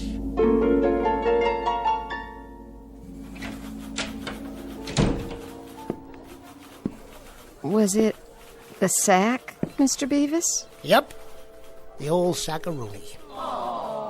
Oh, I'm so sorry. This is the 6th job I've lost this year, Margaret. The best laid plans of mice and men, huh? And Bevis. Oh, don't worry about it, Bevis. There's better jobs than this. Lots better. We're sure gonna miss you. Here's a box for your stuff. Thanks, everybody. My chessboard. My collection of old Mirashan pipes. My books. My pictures. And old Ironsides. Is that what it's called? Sure is. The USS Constitution. I was building this ship for one of the kids. Looks like she won't get launched today, after all. Old Ironsides will get launched. You'll see. You'll get another job, Mr. Bevis. You always have. The only job I've ever held for more than 6 months was when I was in the Navy. Is that you in the picture there? Yep. That's me on the deck next to the fantail. Well, will you look at that? He's fat, isn't he? That's the bosun's mate. This is the fantail over here. Oh, well. And she goes with all the rest. You take it easy now. Things will work out. You'll see. We'll be thinking about you. Smooth sailing, Mr. Bevis. Thanks, everybody. I'll drop you a postcard from my next port of call.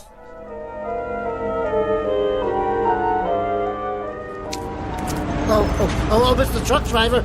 Mr. Truck Driver, you don't have to double park. No, what am I supposed to do? Park it on the sidewalk? Park behind me. I'm leaving anyway. Which one? Oh, let me guess. The old rattle trap, right? Anybody get hurt in that wreck? You can have both spaces as soon as I put my stuff in the back. Can you hurry it up? Let me get the door open here. First, set the box down. Then get the keys out. Hey, Mac. I ain't got all day. Just one more minute. If you ain't moving in 5 seconds, I'm pulling in behind you. Be careful, would you please? This is an original Essex. Stock parts. Okay. Watch the bumper. It's rolling. I only tapped it a little. I must have forgot to set the handbrake. That's your problem, pal. Hey, somebody stop that car.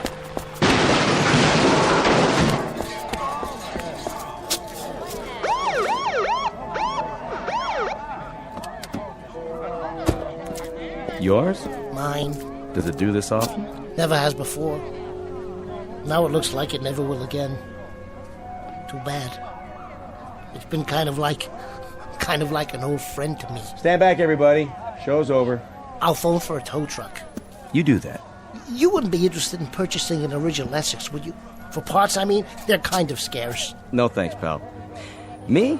I've kind of got my heart set on a 1924 Maxwell. Or maybe a 25. Thought I'd wait till the new models come out so I can make me a better deal. Sure. I understand, officer. Ever have one of those days? All the time, son. All the time. The difference between me and you is I get paid for it.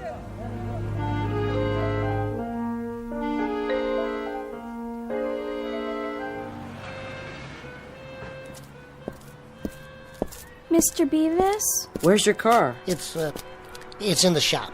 Yeah? What you got in the box? This? I guess you might say the stuff dreams are made of, Tommy. Something along those lines, anyway. Hey, is that old Ironsides? Yep. She ran aground before she could get christened. That's okay, Mr. Bevis. You can fix it. You can fix anything. I'll try, Tommy.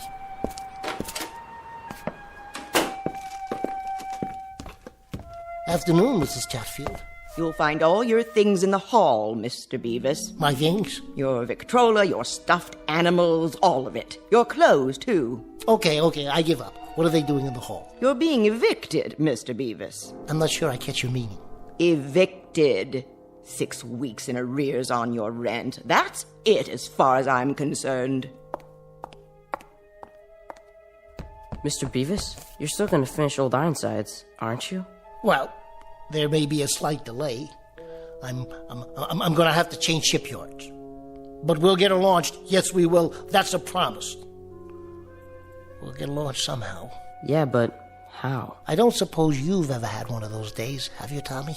Not yet, but I think you're having one. You know what else I think, Mr. Bevis? What's that? I think you better say your prayers and be real good. Because right about now, you need a miracle.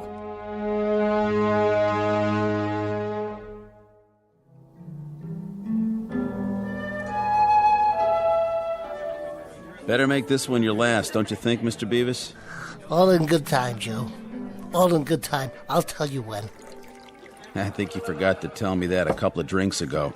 You're not going to be driving anywhere, are you now? Alas, I think not. Today I am, as they say, hoofing it. Once I am sufficiently fortified. There's that word again.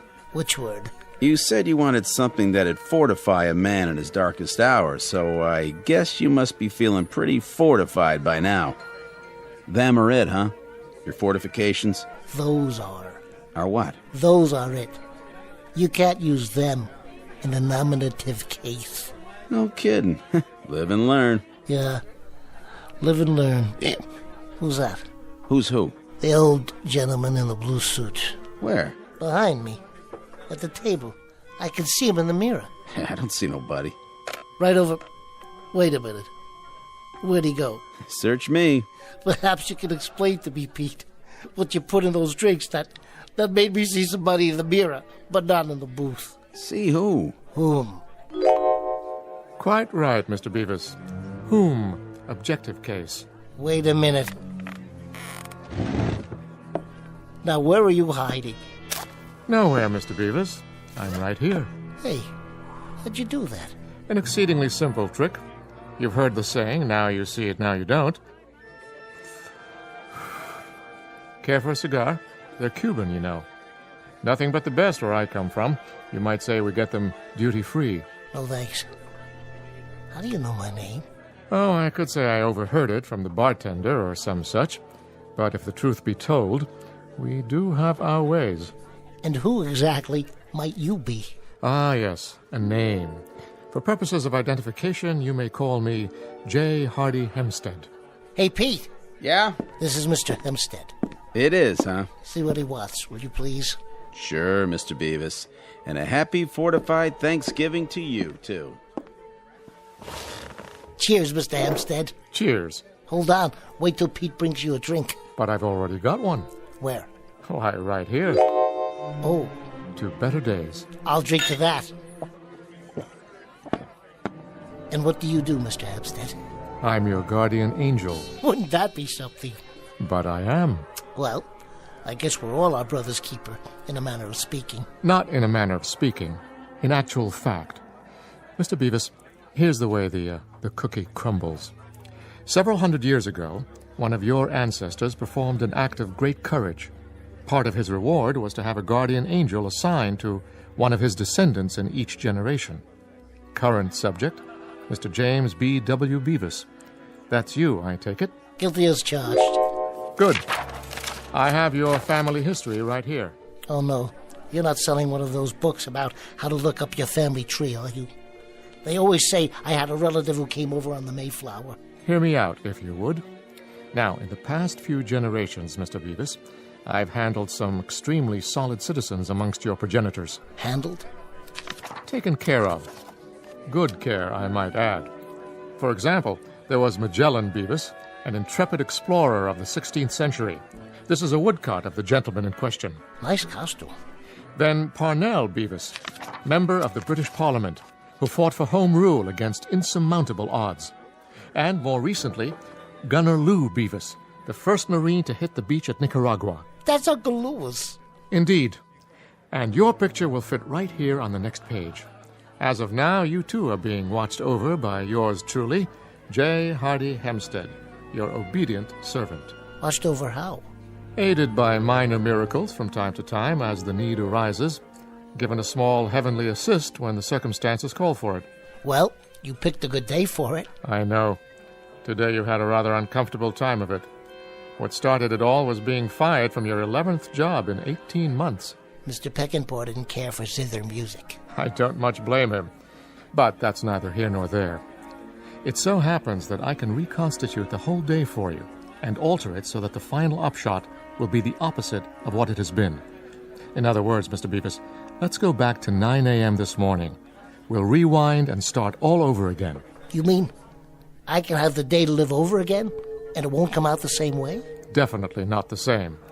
We merely alter some of the relevant aspects, and of necessity we must naturally perform a few alterations on your characteristics. For example, Mr. Bevis, your manner of dress. What's wrong with it? Are you serious about that sports coat? I like plaid. And that bow tie. Let's try something a little different. Brooks Brothers might make a better impression. How did you do that? Much better, don't you think? Nice business suit, conservative tie. I look like an undertaker. That may well be, but if you want the day to turn out differently, you have to be different. Shall we go, Mr. Bevis?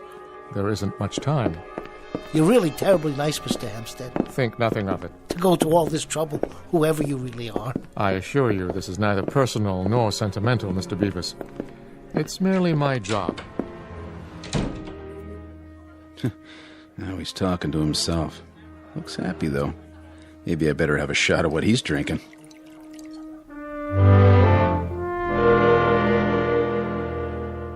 Good morning, Mr. Stasiak. How are you today? Morning, Mrs. Ricciardo. Ask me after I have my coffee.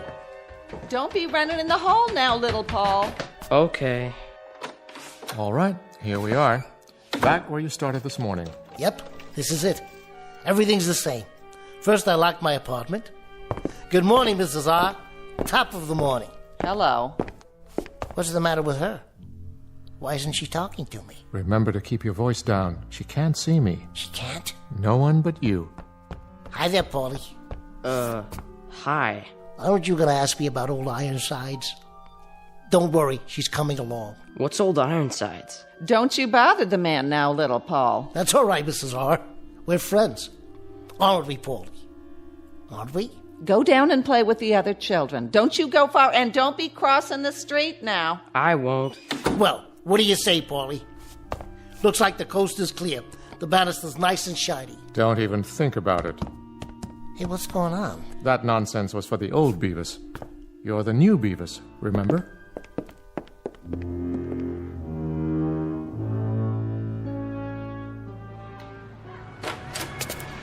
Morning, everybody. I don't know, Mr. Hempstead. Think about it. If I don't slide down the banister anymore, I'm losing a good 15 seconds.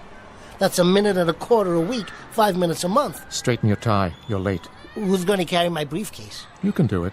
What about this pocket full of new pennies? Not in this suit. Morning, Tony. Where's my apple?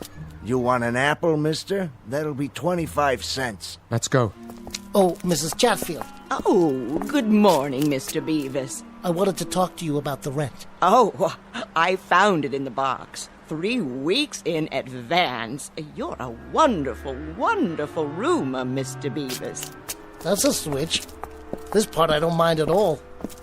Only, where are the kids? They're busy playing, I presume, as children are wont to do. But who's going to help me push start my car? That won't be necessary. I don't even see my Essex. Oh no. Did somebody tow it away? Correction. You don't own an Essex. This is your car. But this is a sports car. A little foreign sports car. Red's your favorite color, isn't it? Yes, but do you think it fits? With everything else, I mean? Mr. Bevis, live it up, will you? But have you ever driven an Essex? My dear sir, I have driven a chariot with 11 horses.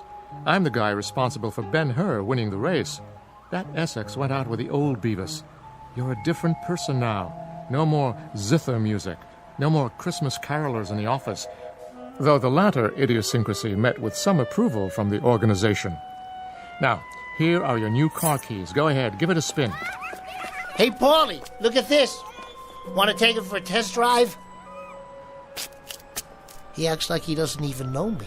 Shall we go, Mr. Bevis? Yeah, okay. Better times are ahead, I promise. If you say so.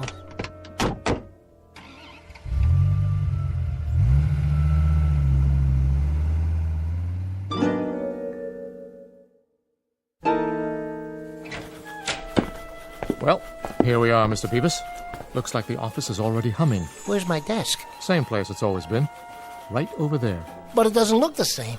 Somebody's already cleaned it out. No such thing. Your workday hasn't started yet. Look at the clock. You're not even late. It's only 8:58. Morning, everybody. Good morning, Mr. Bevis. Where's my gooseneck lamp? And the clock I won at the carnival? And midnight? And Rocky? Where's the ship I was building? I don't know what you're talking about. Good morning, Bevis. Good morning, sir. Friends and associates, a moment, please. Everyone, I should like you to hear a bit of good news. As of this day, Mr. James B. W. Bevis is being given a raise in salary 10% a week. May I add, Bevis, your work is admirable, and since you've been with us for 11 months now, I think a raise is very much in order. A raise, Mr. Peckinpah? Quite right, Bevis, quite right. Thank you, sir. Think nothing of it. The least we could do, considering. Mr. Peckinpah, sir. Yes, Bevis? What about the... Yes? The zither music and the Christmas carolers.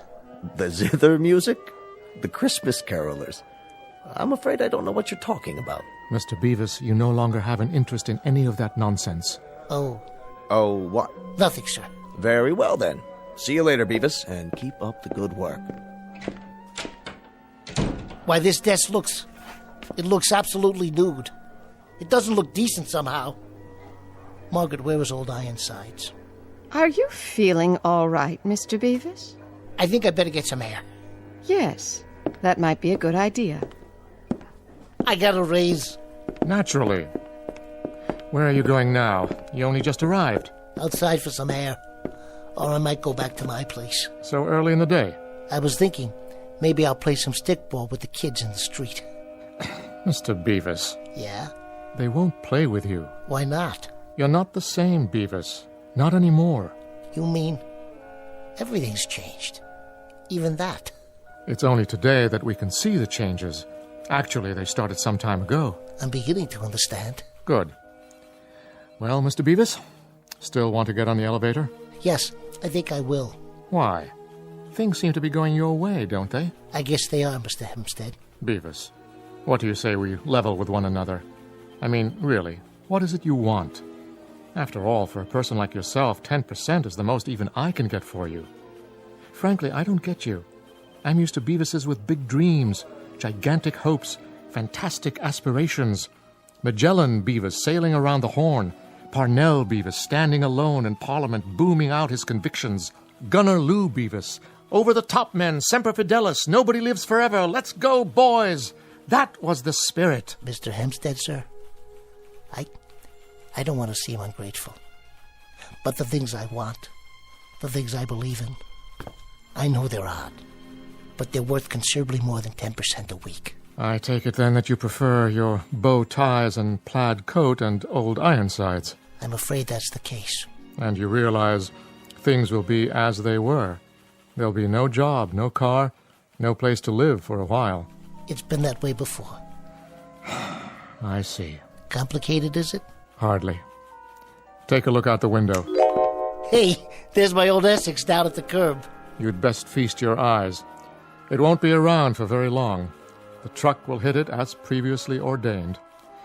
You'd better go back in for a minute and get it over with. Here comes old Peckinpah now. This time he won't be talking about a raise. You know something? It doesn't make a bit of difference. Not one bit.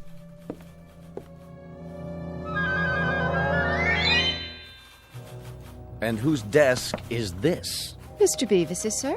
And where is our Mr. Bevis this morning? I'm sure I couldn't say, Mr. Peckinpah. Well, Margaret, when you do happen to see the gentleman who occupies this museum of junk, kindly tell him that I should like to see him personally.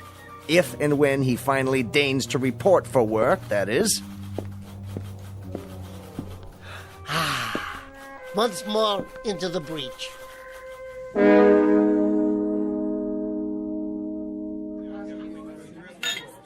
How do you feel, bud? Fortified? I do indeed. Today I lost my job, my car, and I've been evicted. Or I'm about to be all over again. But you know, I love zither music and model ships. And if I can't bring kids into an office at Christmas time to sing carols, then what's the point of being alive? Beats me. Well, there really is no point. There is no point at all. I'm going to try and find a job, an apartment, and then I'm going to finish Old Ironsides for a little boy 8 years old with a dirty face who happens to love model ships just the same as I do.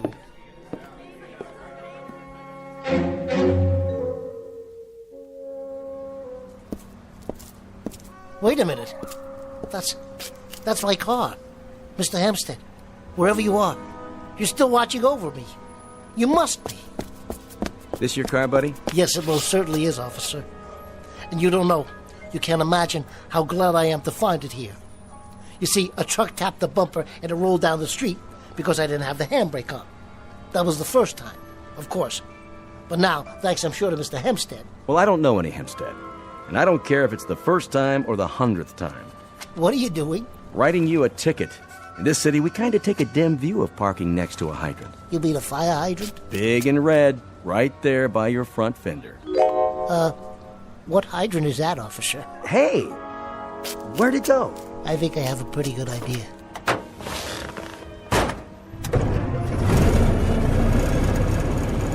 Still with me, Mr. Hempstead? Still with you, Mr. Bevis. Still with you.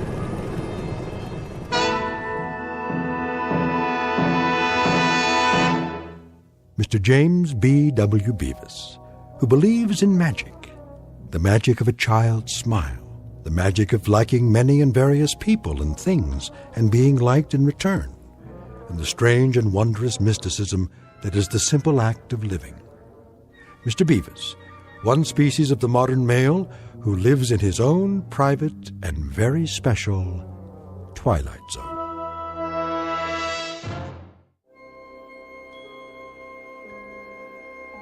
Hi, this is Carl Amari, producer of the Twilight Zone Radio Dramas. I'd like to take a moment to tell you about our official website at twilightzoneradio.com, where you'll get the latest news and information on these Twilight Zone Radio dramas. Plus, at twilightzoneradio.com, you can digitally download 3 free episodes or any of our episodes for only $1.95 each. In this age of ever-changing technology, we've decided to make these episodes instantly available to you by making the Twilight Zone Radio Dramas a digital download-only series. This means that this series will no longer be offered on CD. The CD collections at our website are now being offered, while supplies last, at buy one, get one free. So be sure to get your favorites before they're sold out. Be sure to visit us often, and I'll see you in the zone.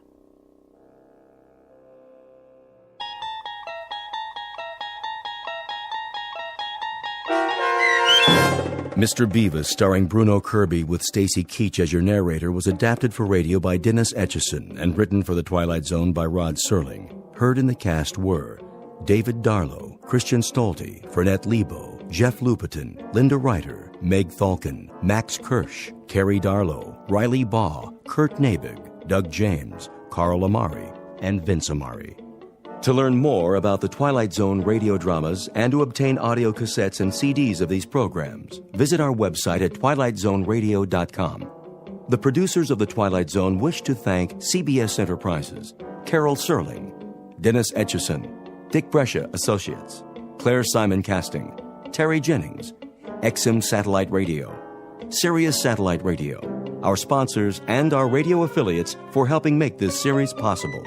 This copyrighted radio series is produced and directed by Carl Amari and Jason Mallow for Falcon Picture Group. Doug James speaking.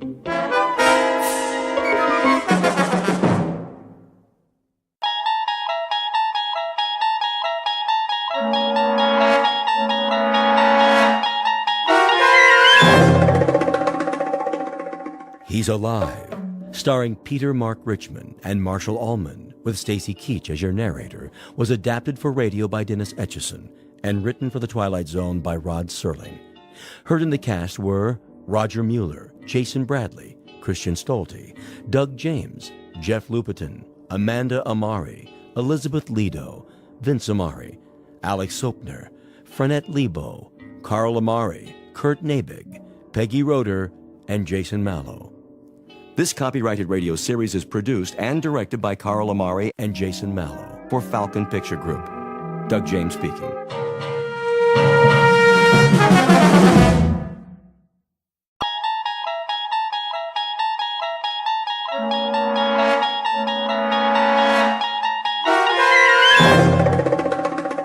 You unlock this door with the key of imagination.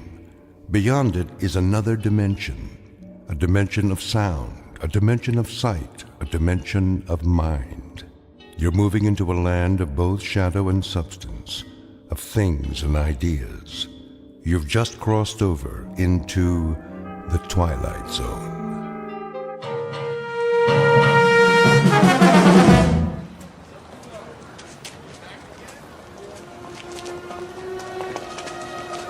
That looks like a good spot.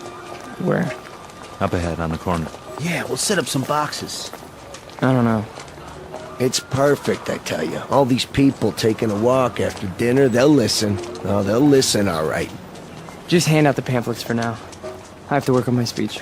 What speech? You don't need one. Just say it the way you say it to us. These people, they don't know what we stand for. So tell them, Pete.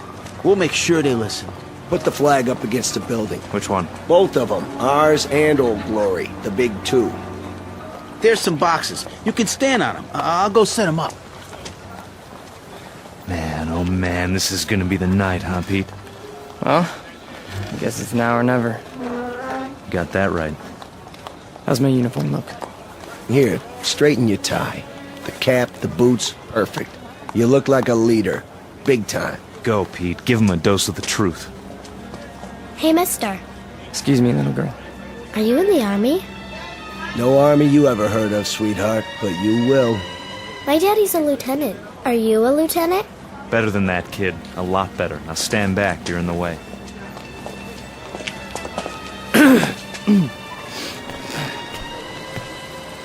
Good evening. Good evening, neighbors.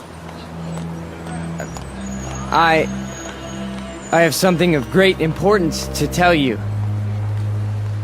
If you'll all gather round. Neighbors? Who's neighbors? Yeah, we're not your neighbors. I never saw him around here. Yeah, me neither. Look at those crazy outfits they're wearing. Yeah, they look like real idiots. I bring you a message that you'll all want to hear. What are you selling? Vegetable choppers? Because I already bought one. It's... Well, hear me out, folks. Hey, what's with the goopy flag? Yeah, it's got lightning bolts on it. Well, maybe they're looking for a few good men for Halloween. I want to talk to you about international communism and the secret masters of the World Bank. I'm not joking, neighbors. Do you know who's really behind it? Look at our economy. It's falling apart. It's because of the bankers. That's right. The economics of the world, now, then, and forever, have always been the breeding ground for a certain type. An insidious type. The worshippers of the golden calf, whose religion is gold, whose loyalty, first and foremost, is to money, and only money. And we know who loves money more than anyone else, don't we? We know what tribe. He's just getting warmed up. Yep, in a minute he'll have him in the palm of his hand. The tribe of traitors. And they're here, in our homeland. They're in Washington. Those swine have captured the reins of government. Yeah, they're rotten apples, and I got an apple for you. Hey, knock it off, people. Yeah, show some respect.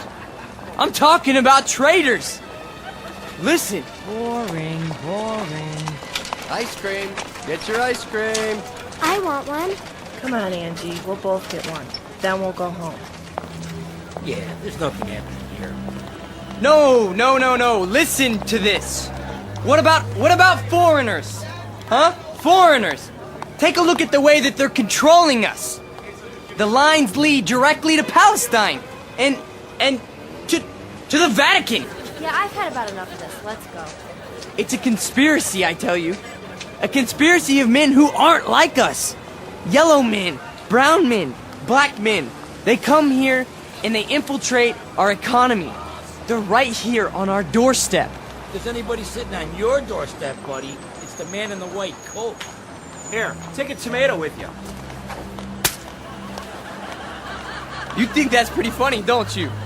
You think it's funny that your country can be sold out? That they can sell out your flag and your birthright? You think that's funny, huh? Well, the day will come. Oh, shut up. Let him talk. What's the matter? No more big talk? He's just a scrawny kid with a big mouth. Real big. As long as you got a couple of punks to protect you. We gotta do something. Where's Nick? Go on, get out of here. Back off. This here's a real American. Yeah, a real jerk. Why, you? Get off! Cut it off! Cut it off! Right now! Portrait of a Bush League Führer named Peter Vollmer, a young man who feeds off his self-delusions and is left perpetually hungry. Like his goose-stepping predecessors, he searches for something to explain this hunger, to rationalize why the world passes him by without saluting. In his own twisted and distorted lexicon, he calls it faith, strength, truth. But the particular brand of truth he seeks can be found in any sewer. Peter Vollmer doesn't know it yet, but he is about to ply his trade on another corner, an intersection in a strange shadowland called the Twilight Zone. And now, the Twilight Zone and our story, He's Alive, starring Marshall Allman and Peter Mark Richmond, with Stacy Keach as your narrator.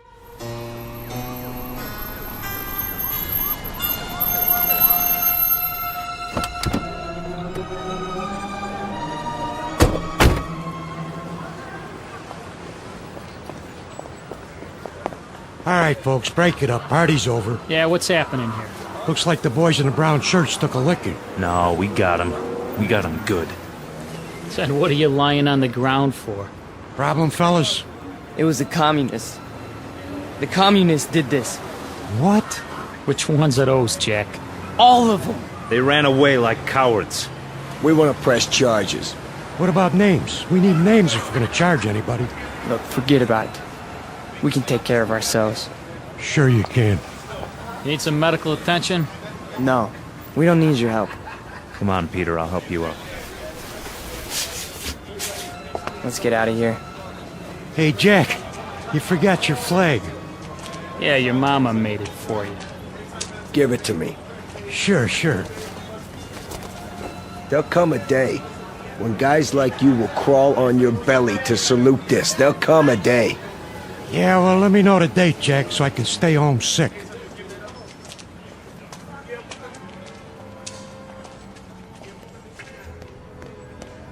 Hey, Pete!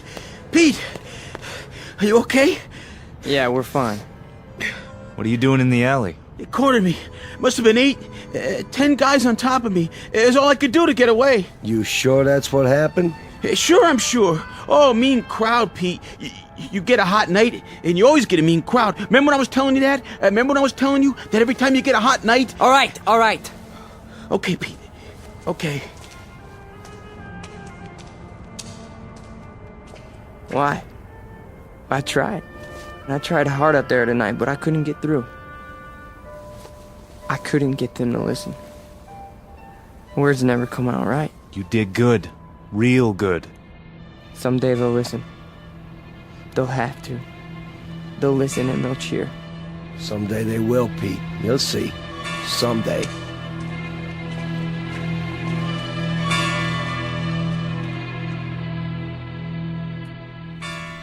Now, hold still. It's only a cut, not a mortal wound. Wash your face when you get home and put some iodine on it. I think you will survive. Now, do you want a cup of coffee? I'd rather have a drink. A drink, is it? May I have a drink, Ernst? I have some wine. Will that do? Yes, please. Very well. You are a man now.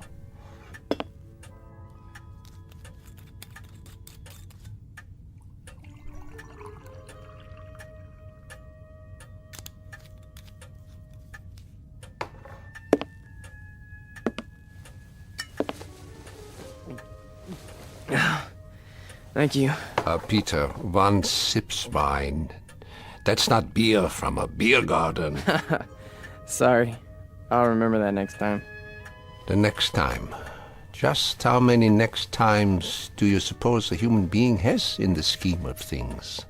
Oh, come on, don't lecture me, Ernst. I'm sick, I'm tired, and I took a beating out there. Did you? Yeah, can I stay the night? Yeah, the couch remains in the corner, as usual. You're a good friend, Ernst. You understand. Sad to say, I do. A man does what he believes in. A man usually does. I believe in certain things. Is that right? You know I do. I mean, we're friends. You've known me since I was a kid. When you were a little kid, Peter, and I used to find you crying at my door late at night, I could pity you then. And now? What do you think? Now you peddle hate on street corners as if it were popcorn. It's not hate. It's a point of view. A philosophy. Oh, I know the philosophy. I know it quite well. 9 years in a place called Dachau. And you know who put me there? Peter Vollmer. What? A lot of Peter Vollmers. Frustrated men, sick men, hungry men. But the result, the effect, never mind the cause, was 12 million bodies in shallow graves. And it all started with young men in uniforms, talking on street corners. Hey, you let me come here. You never sent me away. No, I never did. I never do. That's the weakness that you scream about on your street corner, the sentimentality, the softness, the weakness that makes a man his brother's keeper. So I must be one of the worst of your criminals, Peter. Sentimental, soft, and very preoccupied with my brothers. I should close the door on you, but perhaps this is my sickness. I only see the boy, not the man. Go ahead. Sleep on my couch. Look, why don't you understand? You're the only person in the world I ever had. What else have I had? What? A drunk father who used to throw me against the wall? An old lady who drank till she had no marbles in her head? She didn't even recognize me half the time. That's why I used to come over here to your apartment, because, I mean, you were gentle with me, you know? You'd talk to me. You'd feed me. You'd take care of me. Ernst, you're You're my real father. Ah, this is the boy speaking again. The little boy with so much fear in him. Yeah, you rest now, Peter. You rest well.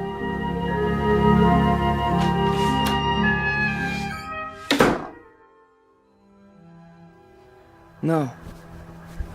No. No. No. No. No.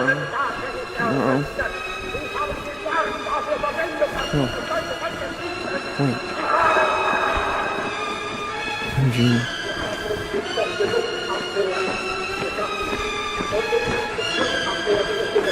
What? What? Peter! Who's that? Peter? Who's out there? Who is it? A friend, Mr. Vollmer. A friend? You have need of friends, yeah. Allies. Yeah, come downstairs, Mr. Vollmer. Come down and we'll talk, you and I.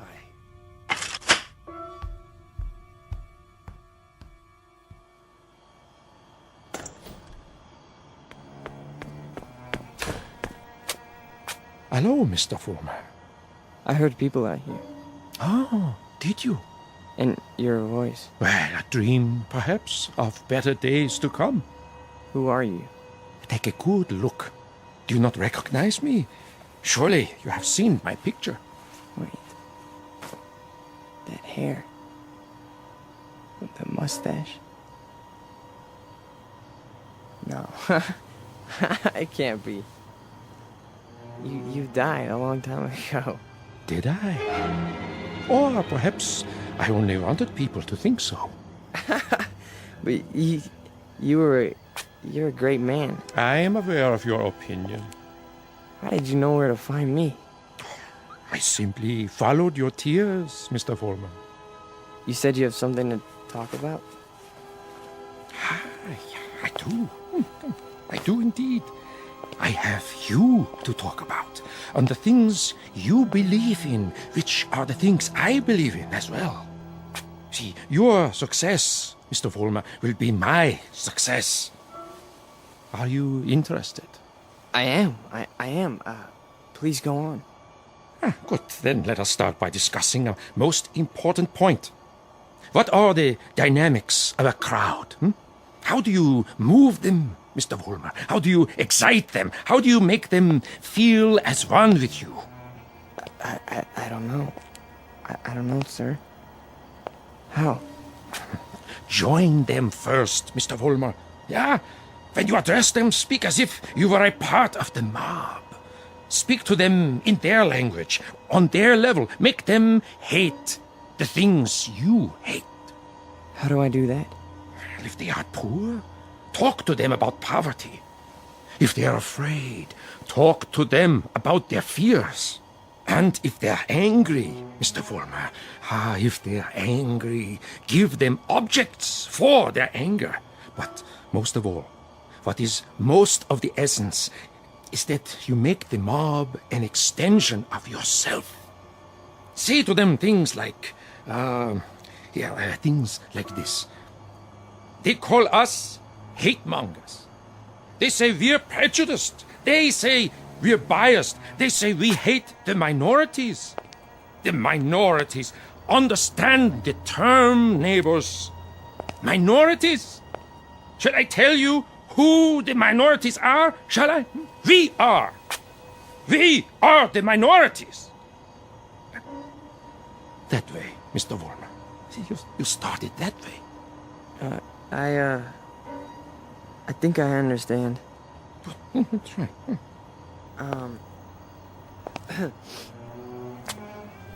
Neighbors. Neighbors. They call us hate mongers. That's it. More. They say we're prejudiced. They say we're biased. Yeah. Now you have got it. Go on. The minorities? Understand the term, neighbors. The minorities. Shall I tell you who the minorities are?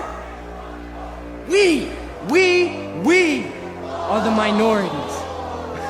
Because patriotism is the minority. Because love of country is the minority. Because to live in a free white America seems to be a minority opinion. Let me tell you something, neighbors. I want you to dwell on this. Just dwell on it. Once we had an atom bomb, and suddenly the Russians had it. We wanted to send men into space, but it was the Russians who got there first. We had a hydrogen bomb. It was the Russians who exploded theirs. Who gave them the bombs? Who sold us out? Who stabbed us in the back? Well, if it's the minority opinion that we must survive, then we are the minority. And this minority will not stop until it's the majority. This minority will not give up the fight. No, this is the promise, and this is the legacy.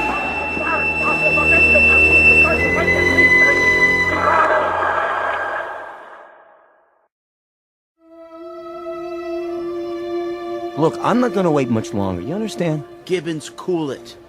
Pretty good crowd tonight, huh? Great crowd, and you were great, Pete. I mean it. Thanks, Stanley. They're finally responding. Responding? You had them right where you want them. Yeah. This here is my hall. You've been renting it all this time, but I ain't got the money yet. Hey, can't you see we're busy? Okay, boys. I'll put it to you this way. If I don't get paid right now, you don't have the hall tomorrow night. You got that? I'll go count the donations. What's the problem? Oh, this is a hungry man here, Pete. He's got to have his shekels. You know the type. I told you guys you're 3 weeks behind on the rent. You said you'd give it to me a week ago, and all I got was a cigarette butts on the floor.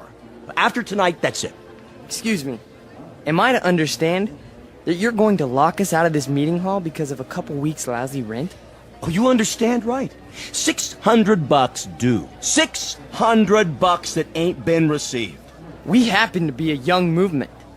We're still struggling. We need time to grow. I don't rent time. I just rent the hall. It's the money. Or you put up a soapbox in the street. A soapbox in the street? What do we do, Pete? We gotta do something. I don't see why we have to tiptoe around this guy. Why don't I just educate him? Look, Frank, I don't know. Why don't you just hold on a second? I can do it, guaranteed. Well, I know you can, Frank. Somebody left this for you, Pete. Who? Nobody saw him. Just left this envelope at the back door. Your name's on it.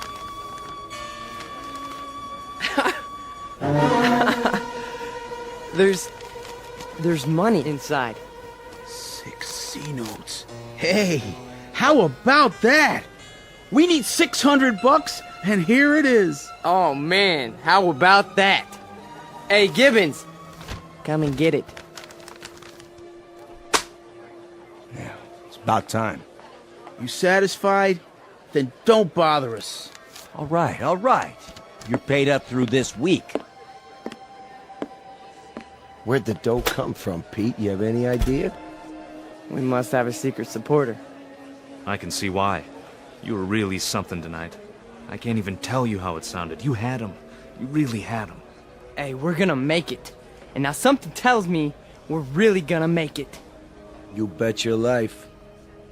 You guys go on. I'll see you outside. Sure, Pete. Anything you say.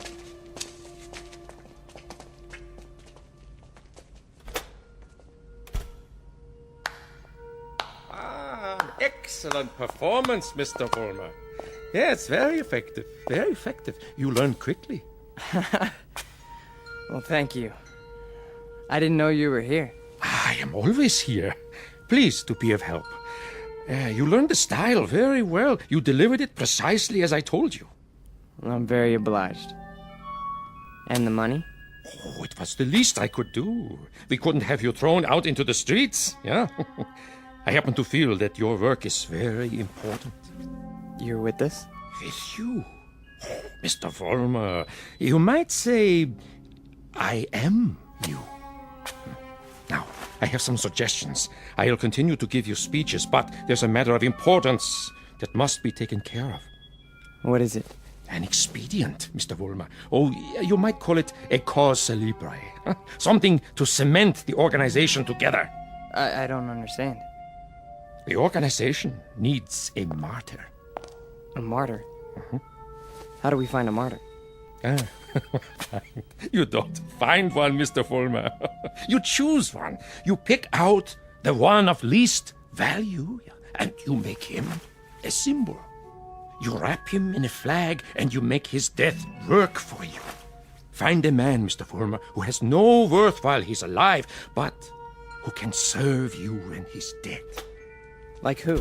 Oh, surely there is such a one. Pete, they're waiting. Be right there, Nick. Okay. Thought I heard voices. You talking to somebody? No. I'm just practicing my next speech. Hey, tell Frank to come in here, would you? Right away. Alone. Sure thing, Pete.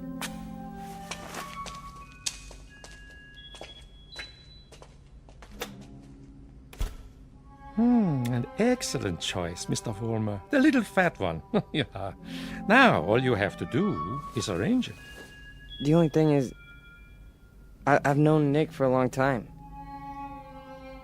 Isn't there some other way? Other way? There is no other way, Mr. Vollmer. And if you weaken now, there's no point in going on. When Frank comes back, tell him you've discovered an informer. Tell him the informer has done you irreparable damage. The informer must be put out of the way, but cleverly, subtly, so that there is some question as to who is responsible. But Nick's been with us from the beginning. The beginning? Oh, no, Mr. Vollmer. None of you were at the beginning. None of you. Nick's my friend. And this is an act of friendship. We are allowing him to serve the cause. How glorious for him. Nick says you wanted to see me? We got a stoolie in the group, Frank. A stoolie? Yeah. Nick's been talking. And I think he's working for the police. No. I know it to be a fact. Everything we've done, everything we've said, Nick snitched on us. Are you sure? Beyond a shadow of a doubt. Well, what do you want to do, Pete? Get rid of him. Get rid of him so that it looks like somebody else did it. Make it look like someone who hates us. I understand. I understand, Pete. You call it, you got it.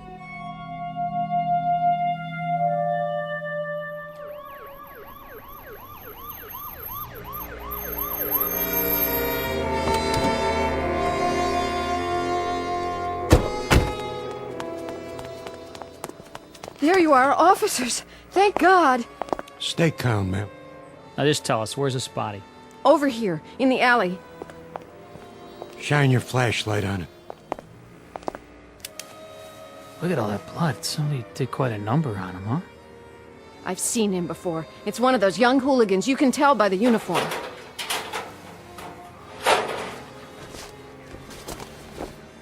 He's dead, all right. Call a meat wagon. What was this one's name? Wait a minute. There's a note pinned to his chest. What does it say? A good fascist. What do you suppose that means? One of their enemies must have put it there after he beat him to death. Yeah, but which enemy? There's a lot of them around here. Fewer and fewer every day.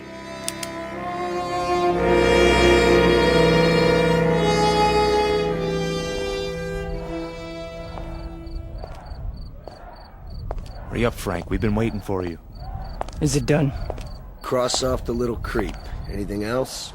Then, we finally have our martyr. Pete, you better go on. They're going nuts in there. It's a good crowd tonight? Right to the ceiling. What's the matter, Stanley? Oh, nothing. Then why the look? It's just that...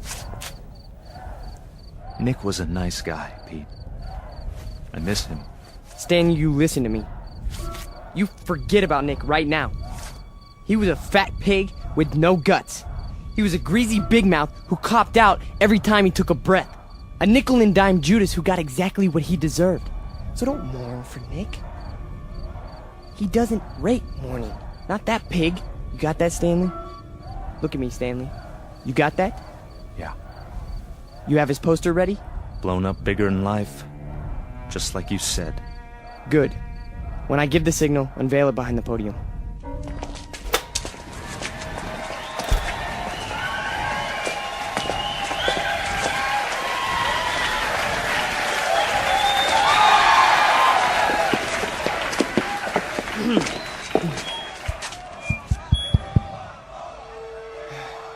All right, everyone. I have something very important to say. A man of honor has died tonight. A decent, courageous fighter for the cause of freedom. He gave his life. He gave his life for us. Some skulking assassin murdered him. But friends and neighbors and co-fighters, Nick Bloss did not die in vain.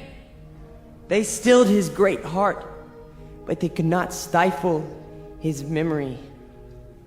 They could not obliterate his courage. They could not wipe away his honor. He lives, my friends. He lives in you, and he lives in me. He lives deep in the gut of any human being who believes that the United States of America should be free, should be untainted, should be free from the mongrels who try to enslave it. Now, Stanley, look at this portrait of Nick Bloss in his uniform. He wore it proudly. He died for it. And you and I, neighbors, we will live for it!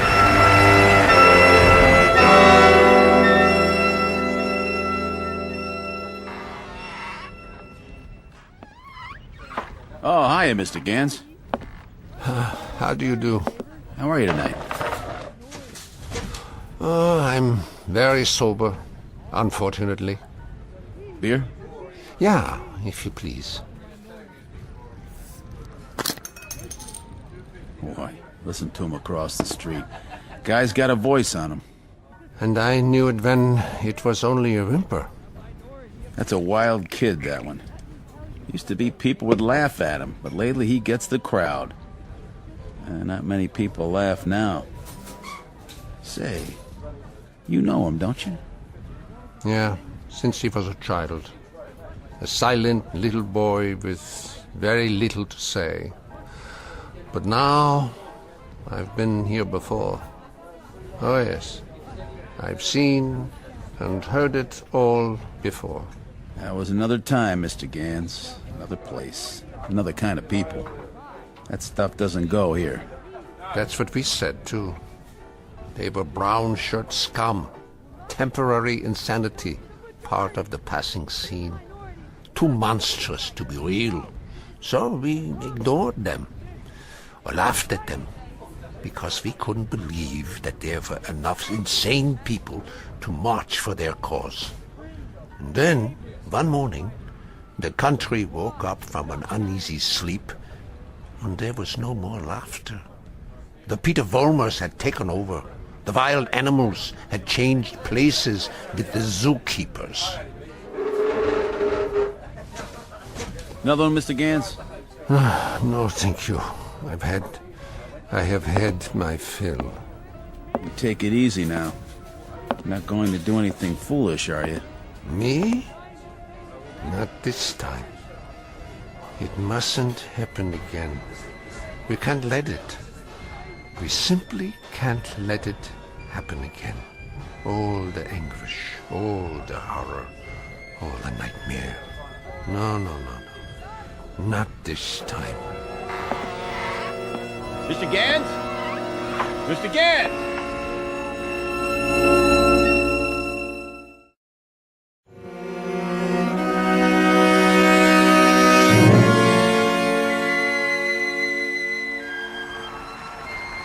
And so I tell you, my friends, we will take it to the streets. There's going to be a big meeting tomorrow night with searchlights and banners and drums and armed bands. for every one of you who wants to join us. We have armbands. And soon, very soon, we will have uniforms for all of you. When we march! Who's that? Search me. Go on, Mr. Vollmer. You were saying? Ernst, what are you doing here? I can tell them what you were saying. I have heard it all before. I have heard it 1,000 times before. In Munich, in Berlin, on 100 different street corners. It was drivel then, and it is drivel now. Ernst, you've got to stop. And what is this one here? The latest model? A new Führer right off the assembly line? Well, this one isn't so new. He is just a cheap copy. Oh, let me tell you about this one. About the breed, the species. They are all alike. Problem children with illusions. Sick, sad neurotics who need applause like a needle. That's enough, Ernst. Please. Please. Listen to me, Peter, and let them listen, or I will tell them about a quaking, whimpering boy who cried on my couch, who still cries on my couch. Ernst, don't! They need parades and torchlights and slogans like therapy. They need uniforms and armbands because without them they are naked and pitiful. This one grew too old to bite his nails, so he made believe he could lead others. Pete, don't let him have the mic. Put him down or I'll put him down. Yeah, put me down, Peter. Shut me up. Stifle me, huh? Why don't you?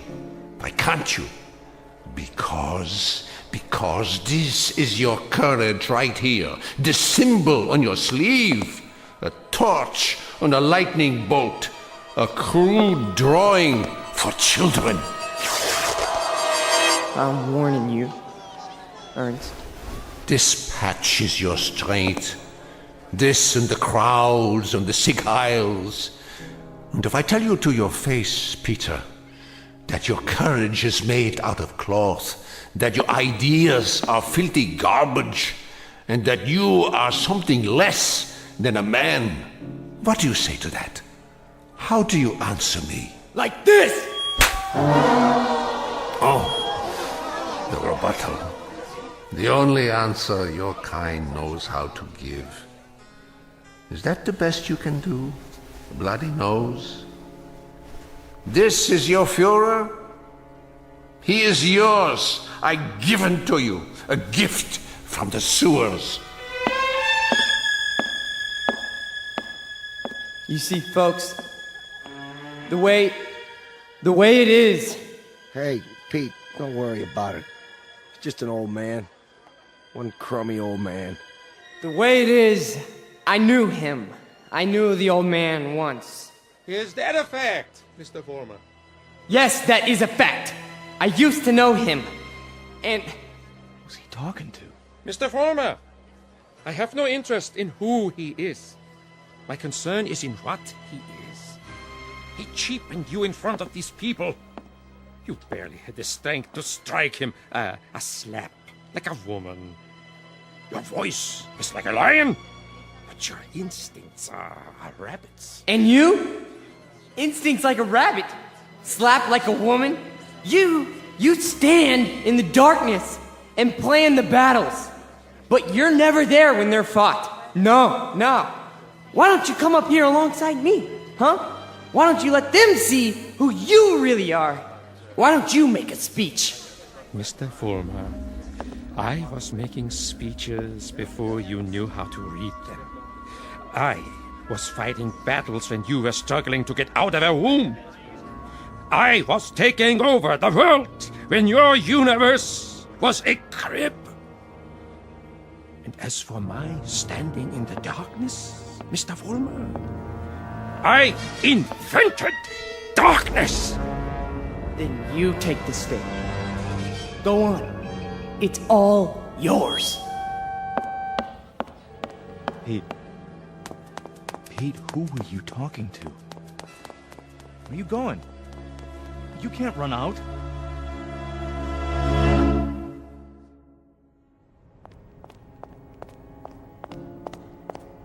Ernst! Ernst! Where are you? Let me explain. You! Why? Why did you pick me? I didn't pick you, Mr. Former. You picked me. You chose my ideas. You invoked my name. So now, you must take whatever comes with it. What? In the past, I've given you suggestions. Now, I give orders. Orders? What do you want me to do? From now on, you must be built of steel. No soft gaps of sentiment. Steel, Mr. Vollmer. The way we handled Nick, and the mobs and the speeches. And gradually, bit by bit, we shall forge something strong, something powerful. Just as I did before, with my own hands. With my own hands! The old man, the Jew, he'll be back again tomorrow night, the next night. I know him. I know the type. We sent them into the ovens. But always, there was a handful left to point a finger. His kind, Mr. Vollmer, his kind are dangerous. See, they talk, they think, they plant seeds, they hold us back. Here, take this. What is it? What do you think? A Luger 9mm pistol. My personal sidearm. Kill him. Kill the old man. Kill Ernst? Tonight, he will be in his room. If you are man enough. If you are steel. All right. I'll do it. I'll do it now. Then, Mr. Vollmer, when you come back, there's much we have to talk about. Plans, campaigns, ideas, the next steps. This is only the beginning, the dawn. It will be a long, long day.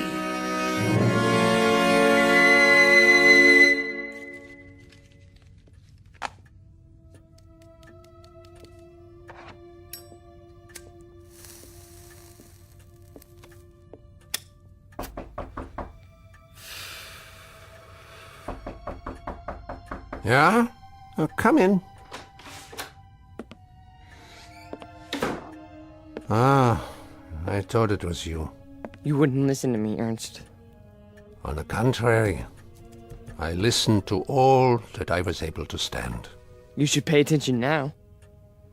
I can't even begin to tell you what's happened. It's too incredible. It's too unbelievable. I can tell you this much. We're on the march. From now on, we only go forward. There's no stopping us. No stopping you, Peter? An old man stopped you tonight with a few words. He stopped you with the truth. You're wrong, Ernst. It's not just me anymore. There's someone else. Someone behind us. Someone even you tremble at. He'd have to be a very imposing figure, Peter. Much more imposing than you. Oh, he is. He gave me this. See? More imposing even than a gun. That's only because you don't think I'll use it. Which only goes to show that you don't know me. I know you, Peter, I know you. From a ravaged little boy wanting love to a torn man looking for respect, identity. I don't fear you. So you may do what you have in mind at any time you wish. With this one last reminder. You can never kill an idea with a bullet. Never. No. I'm all steel now. Ernst, I'm made out of steel. No more sentiment. No more softness. Just purpose. just will. Then shoot. Kill. Destroy me, if you can. Am I close enough to you? You're frightened. Admit it. Not at all. Impatient and a little bored. With living? With having to live in a time that produces people like you. Once, years ago, you made death inviting. You still do. So do me the goodness, Peter. Get it over with as quickly as possible. I'm waiting, Peter. Kill him, Vollmer. Kill the old man. Kill the Jew. Use strength. Use will. Be made of steel, Vollmer. Kill him! Kill him now! You see, Ernst? I told you! I told you! I'm made of steel. All steel. All strength. But at the expense of things that most other men have. Some fragments of decency that tell them right from wrong. That make them love. Yes, Peter, you have steel, but now you have no heart.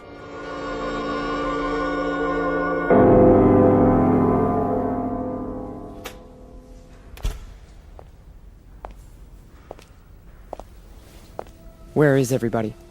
Pete? We were just cleaning up. What happened to you? Nothing. Nothing happened to me. You tell them. You go out there and you tell them. But they've all gone home. Tell them I'm still in charge. I'm number one. You serve, I lead. Understand? You serve, I lead. Come on, Pete. Let's go. No, he picked me. Out of everybody, he picked me. What's wrong? Don't you believe me? He did. He picked me. So long, Pete. See ya. Don't you walk away from me! Frank! Frank!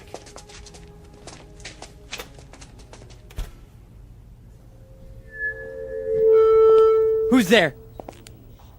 Who is that? Vollmer? You. I did what you said. Sentimentality, Mr. Vollmer? None! Steel? Steel. And no regrets? None! What did you destroy tonight? Only a disease. A growth on our flesh that had to be removed. Not a man, then? No. Hardly a man. How did it feel? It felt like I was immortal. Mr. Vollmer, we are immortal. Yes. Yes.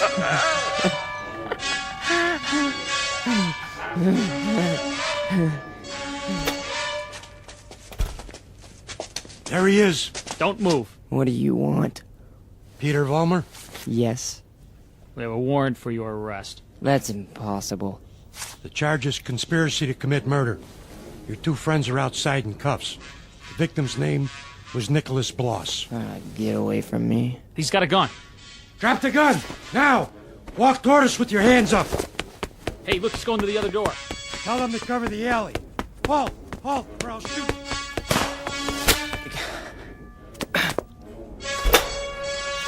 Hold it right there!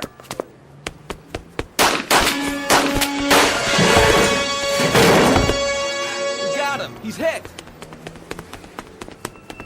Call for an ambulance. You have the right to remain silent. Anything you say can and will be used against you. There's something very wrong. There's something very wrong. Easy, kid. Don't try to talk. But you made a terrible mistake. I'm made of steel. It's true. Don't you understand? I'm made of steel. I'm made of steel. I'm made of steel.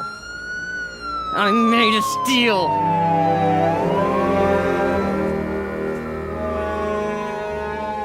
Where will he appear next? This phantom from another time, this resurrected ghost of an old nightmare. Chicago? Los Angeles? Miami, Florida, perhaps. Vincennes, Indiana. Syracuse, New York. Any place, every place where there's hate, where there's prejudice, where there's bigotry. Because he's alive. He's alive so long as these evils exist. Remember that when he comes to your town. Remember it when you hear his voice speaking through the mouths of others, no matter who they may be.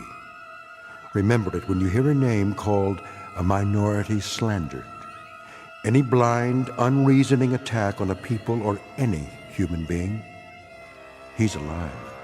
Because through these things, we keep him alive.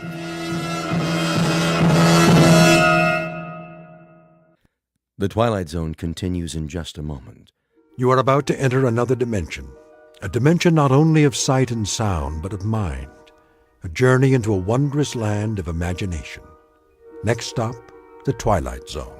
Hi, this is Stacy Keach. I'd like to take a moment to tell you about our Twilight Zone website at twilightzoneradio.com. At twilightzoneradio.com, you'll find the latest information on these Twilight Zone radio dramas, including behind-the-scenes photographs, plus the newest product releases, trivia contests, ways to contact us, other Twilight Zone-related info and merchandise, plus links to other fascinating websites. So make your next stop twilightzoneradio.com. Visit twilightzoneradio.com to purchase these Twilight Zone radio dramas on cassette and CD, or call toll-free 1-866-989-ZONE. That's 1-866-989-9663.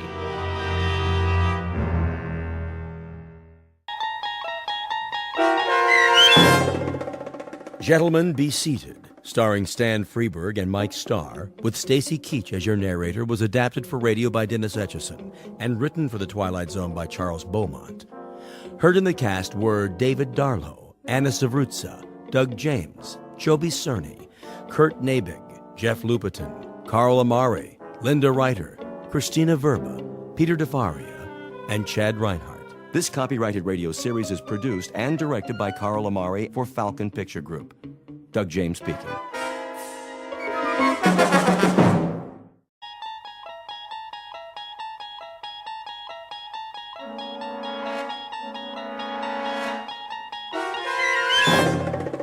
You unlock this door with the key of imagination. Beyond it is another dimension, a dimension of sound, a dimension of sight, a dimension of mind. You're moving into a land of both shadow and substance, of things and ideas. You've just crossed over into the Twilight Zone.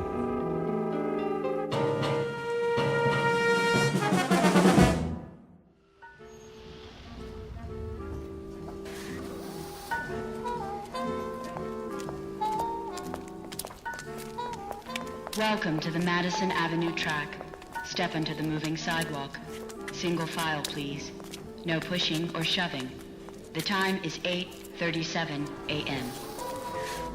Excuse me. Certainly. I'm in line here.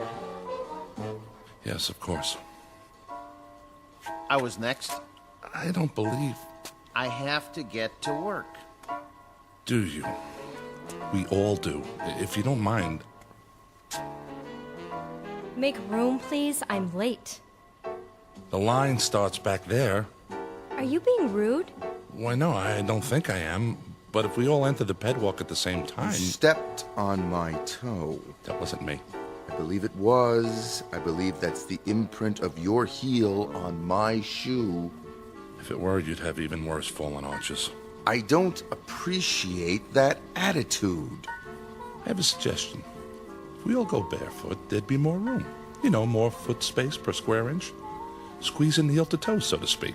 Why, I never... Of course, if someone fat comes down too hard, those little piggies would suffer, crying, wee, wee, wee, all the way home. Would work, as it were. Your remarks are most distasteful. Not making a joke, is he? No, I assure you. He was. Completely inappropriate. Yes, indeed. This is a serious world we live in. No place for that sort of thing. None at all. I've a good mind to report him. I give you my word. I would never make a joke about anything. That's better. Unless someone weighs over, say, 250 pounds. It'd be hard to take that lightly. Did you say something? Me? You. Not at all. Well, see that you don't. Absolutely. I should hope so. You have my word. Some people. Not another syllable. You gave your word. Positively. These are serious times. For serious people. It's a necessity. With all that's going on in the world? I couldn't agree more. Well then, see that you do. My lips are sealed. Madison Avenue, next corner. Step off the moving sidewalk. Single file, please. No pushing or shoving. The time is 8:39 a.m. Excuse me. I have to get to work. Wee.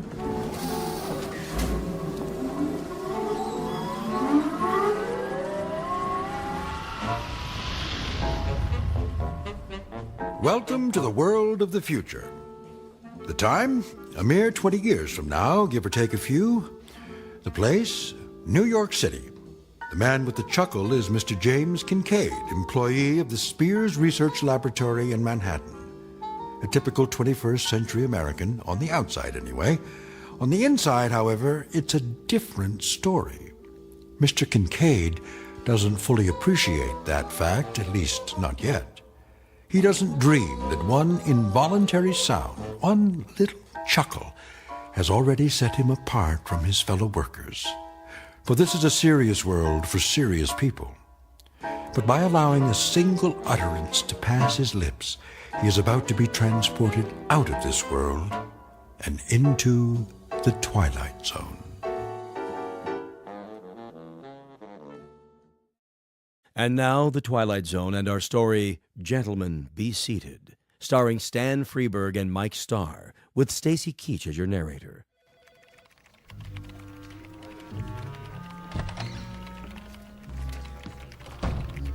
Morning, Kincaid. Morning, Miller. Not late, am I? You're cutting it pretty close. Sorry, Lindsay. Little skirmish on the pedwalk this morning. Skirmish? So many people nowadays. I hear there used to be cabs in New York.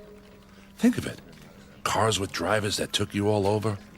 Up one street and down another. Shortcuts. Sounds like a nightmare. Yes, I guess it does. Biddle's not in yet, I take it. Mr. Biddle's never late. It's 8:59 now. That means he'll be here in, well, less than a minute. 30 seconds, to be exact. Morning, Mr. Biddle. Yeah, morning, Mr. Biddle. Sir? Hello, sir. Good morning. Well, enough chit-chat. Back to work. Yes, sir. Yes, Yes, sir. sir. Look at that. What? Biddle. Somebody moved the electric coffee maker. So? He doesn't see the cord. He's going to trip on it. Shouldn't we tell him? No, wait. This is gonna be good. How can you say that? Mr. Biddle! Mr. Biddle, watch where you're going.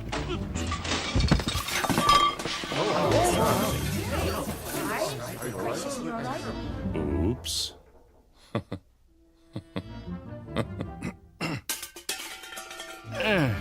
Who said that? Why, no one, Mr. Biddle. said anything. Yeah, nothing at all. Was it you, Miss Capshaw? Me, sir? I only meant you should watch where you were going. There was an oops, followed immediately by what I took to be a chuckle. Oh, no, sir. I didn't laugh. No one laughed. Was it you, then, Kincaid? None at all, sir. I didn't say a word.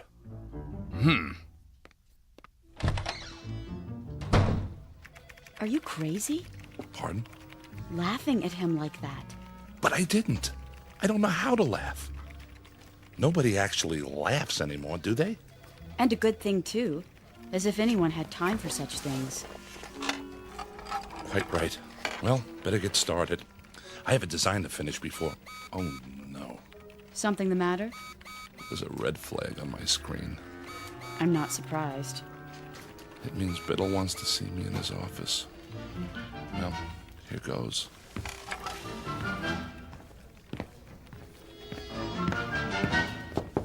Yes? Kincaid here. Come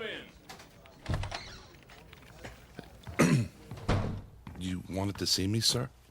Sit down. I could come back later if you That want. chair right there. Yes, sir, Mr. Biddle. I suppose you're wondering why I called you in. Not really. What? I mean, yes, I am. What was that? The door. I locked it so we won't be disturbed. Is that necessary, sir? Cigar? Beg pardon? A cigar.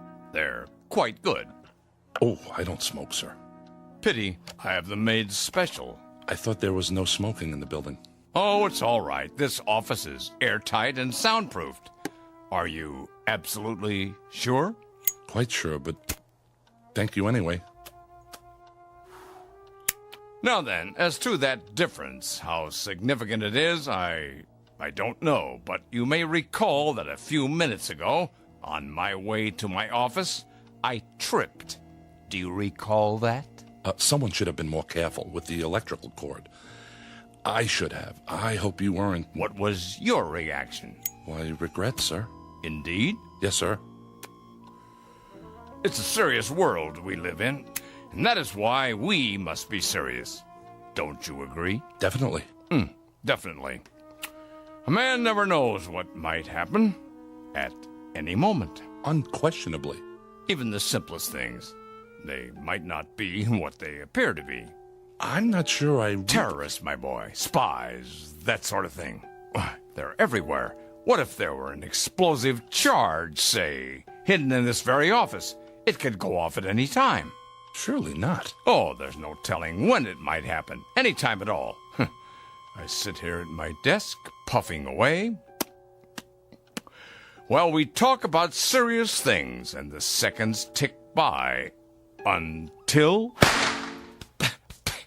it goes off. It was right under my nose, in the cigar, you see? What do you say to that? Aha! I knew it. Excuse me, are you all right? Of course. Oh, a little worse for wear. By the way, is my face blackened? Eyebrows singed? A bit. Here, take my handkerchief. Nonsense. It was only an exploding cigar. Tell me something, my boy, and be honest. Do you find yourself chuckling often? Well, How did it feel? I'm afraid I don't understand. Did it feel strange? Yes. But not unpleasant, right?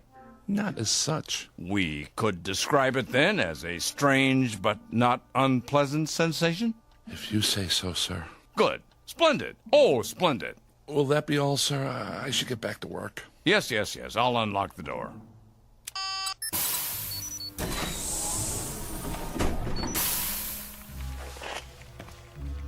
Thank you, sir. Look at them out there. Pardon? Do you see any smiles, Kincaid? Even one single little grin? No, sir. And do you know why? Because they've forgotten how, that's why.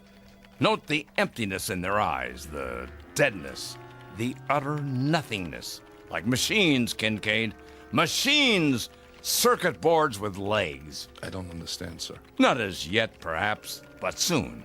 Oh, my boy, if there ever is to be joy again in this world, and love, and happiness, and laughter, especially laughter, it's going to depend on you and those few like you. Oh, trust me on this. Me, Mr. Biddle? And now, a report from the executor. It's the morning report from Washington. Eyes forward on the big picture. Isn't he handsome? Just like on the posters. All right, everybody, stand up. He's gonna speak. Citizens, I greet you. It pleases me to report that our gross national product is up 2.3% over a similar period last year. However, that is far from the goal we have set. The goal we promised ourselves. Kincaid, bigger, better I have country. one more question World for Council you. shows a decrease in hydroponic Why do firemen wear red suspenders? inefficient use of available time. Sir. You will, poor boy. You will. Dawdling creates Tonight. waste, and waste is the cardinal offense, as we know all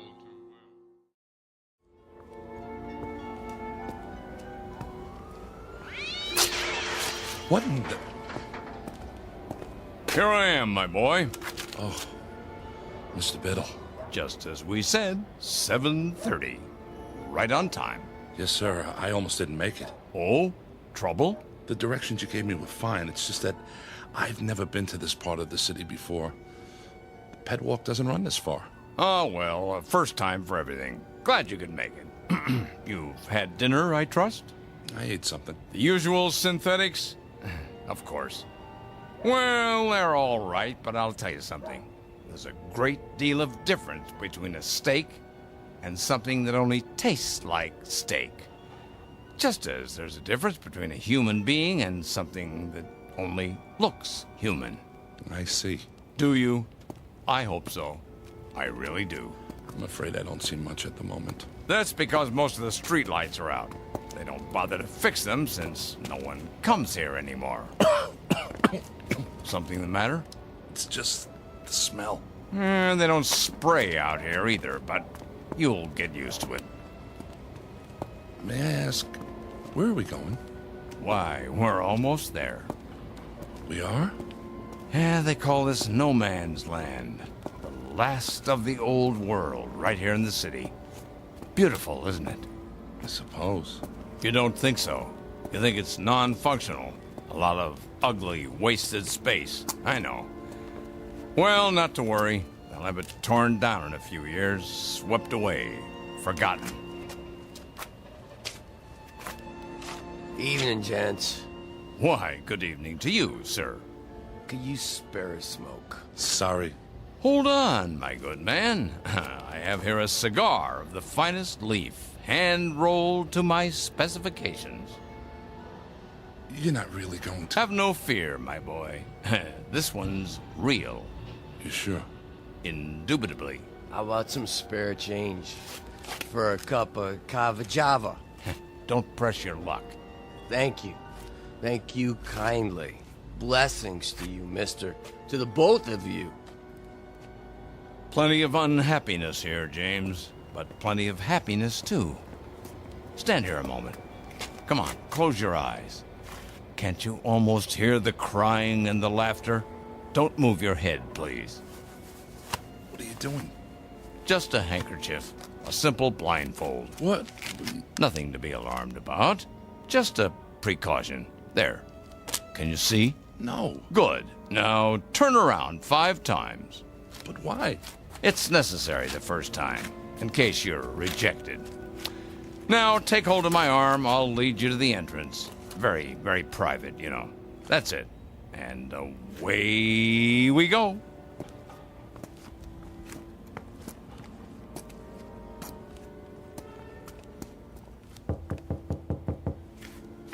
Why does the chicken cross the road? To get to the other side. Come along, my boy. You can take off the blindfold now.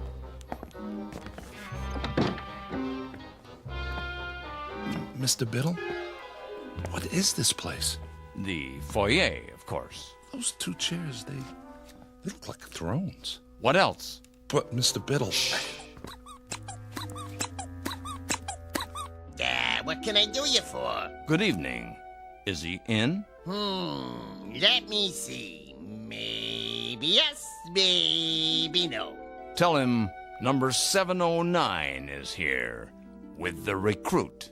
Alrighty then. Try not to miss me while I'm gone. In the meantime, gentlemen, be seated. Who was that? What does it look like? A clown, of course. Well, you heard him. Sit down. I recommend the chair on the left. If you say so. There. Feel better? I suppose. My turn now.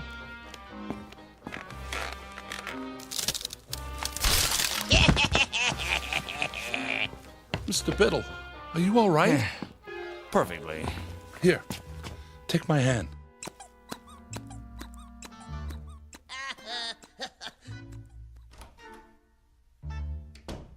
I'm disappointed in you, Kincaid. You are? Didn't you find that the least bit funny? Just now when I went sprawling? No, sir. You could have been hurt. Oh, James, please. Try. Don't tell me you've forgotten how to laugh. Not you. I was so sure. Sir, if you'd only explain to me... No, there's too much explaining in the world and not enough laughing. We're all turning into a race of machines. Cold, efficient, heartless machines. Ta-da! Who are you? Feast your eyes. Ever seen the smug before, huh? The executor. He does wonders with makeup. For a court jester, that is. The face doesn't quite go with that three-pointed hat. What's the matter? You don't like it? I didn't say that. Then I guess the yoke's on me. Well, don't just stand there with egg on your face. What goes up the chimney down, but not down the chimney up, huh? Quickly. I don't understand the question. Would you repeat it? Too late. Timing is everything. Go on, tell him. An umbrella. What? An umbrella. I don't know, Biddle. I'm very dubious. He chuckled. So you say. I haven't heard anything.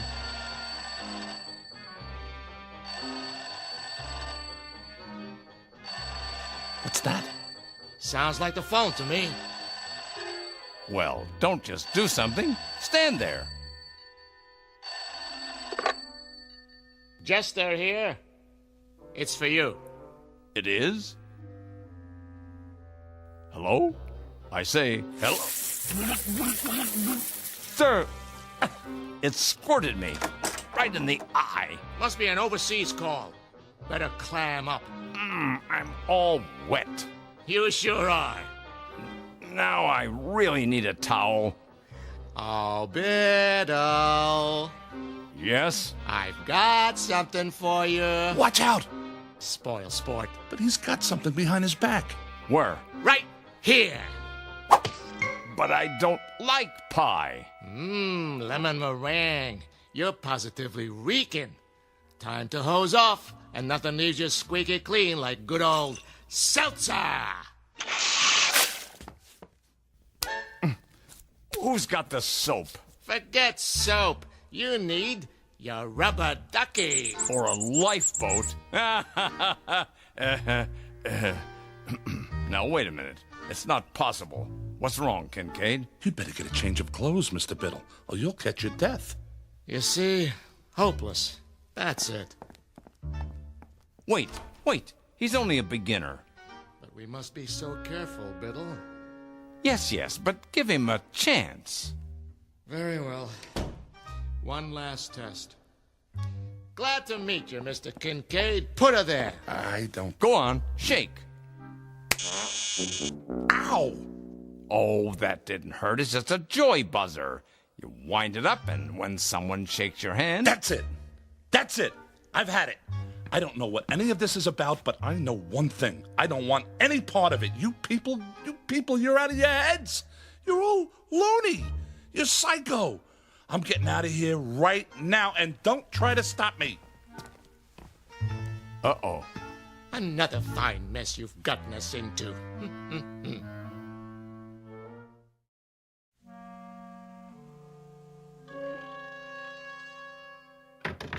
Let me out of here.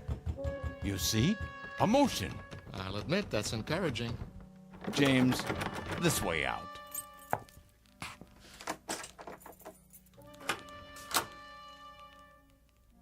If you please, it's just through here. No tricks this time? No tricks. Wait, this is a library. A small reading room for our members. Members? Mr. Biddle told you nothing? He asked me to meet him. I thought it was about work. What is this building? Used to be offices. Now it's abandoned, so we made it our headquarters. Headquarters of what? The SPOL. The Society for the Preservation of Laughter. Have a seat. Oh, no. Now, this one's a real chair, I promise. Well, just for a minute. Oops. Hey, that was not me. You sure, my boy? Sorry, I must have left an old whoopee cushion under the seat. Collector's item now, you know? Here, let me get it. Go on, make yourself comfortable while I explain. You see, James, we're a secret organization. A kind of underground, if you will. Running counter to established law in the Commonwealth. Most of what we do is either frowned upon as bad taste or legally forbidden. We are, in short, outlaws. I don't like the sound of that. An old tradition. Ever hear of something called speakeasies? They were secret clubs that sold liquor during Prohibition. Well, this is a laugh-easy. All these books, the posters on the walls, Laurel and Hardy, the Three Stooges. Who are they? All great clowns from the past. There's Perot, Punch and Judy, Bozo. We try to keep the tradition alive. What tradition? You see, Mr. Kincaid, the world has forgotten how to laugh. There are some of us who regret that fact. Unlike those in power, we feel that laughter is important enough to be preserved, at any cost. Am I getting through to him? What the jester is trying to say, well, the world used to be a pretty terrible place, you see, James. We had disease and war and depression and prejudice and a lot of unpleasant things. The people couldn't change it all, but they could do their best to endure it. How did they endure it? By laughing at it, ridiculing it. They laughed at everything then. But along came the psychologists and the censors, and suddenly nobody could tell a sexual joke or a racial joke or a sick joke or any kind of joke. They weren't politically correct. And that was the end of humor. We're trying to keep it alive. Take the trick cigar. You chuckled. I did not. Yes, you did, and I'll tell you why. Because a figure of authority became ridiculous. Understand? Oh, James, try. A laugh cannot be forced, Biddle. You should know that. I do, but... Let's get to the main test. It's just through here, the last door. Everything should be ready. No false laughs now. We can spot them a mile away. Understand?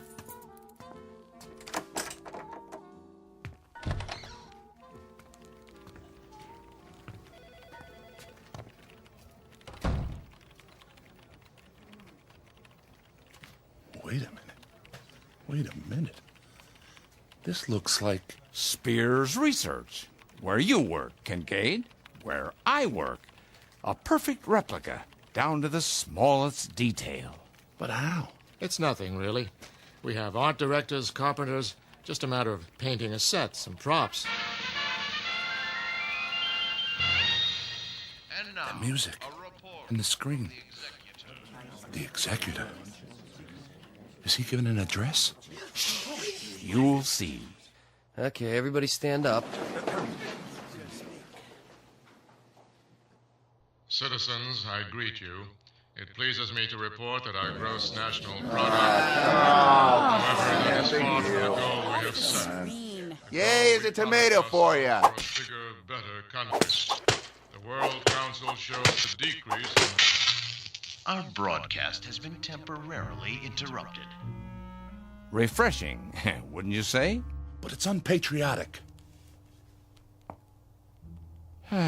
Perhaps you should talk to your fellow workers.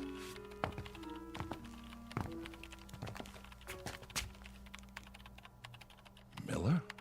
Is that you? Who wants to know? It's me, Kincaid. But how? A rubber mask. Realistic, if I do say so. Watch this. He's about to reboot his computer. Now, boss? Now.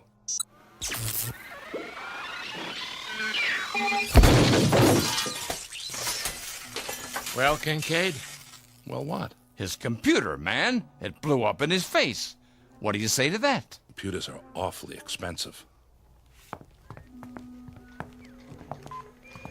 The World Stock Exchange Terminal. It's just come online. But Wall Street's closed for the night. They're open in Tokyo. Watch.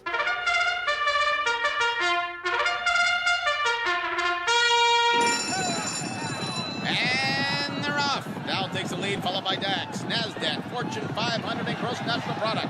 As we go into the turn, it's OPEC forcing the pace. Wait, national debt's closing in. Now it's consumer spending versus trade deficit. Fighting it out neck and neck. This is going to be a close one, folks. And the winner is Beetlebomb. Gross national product in last place. The executive said the gross national product was in good shape. Oh, not much hope for him. One more angle. Try this.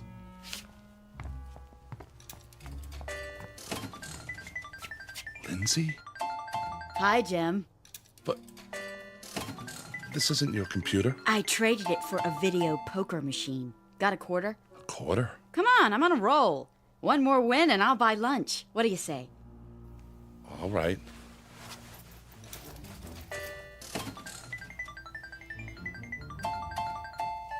Jackpot.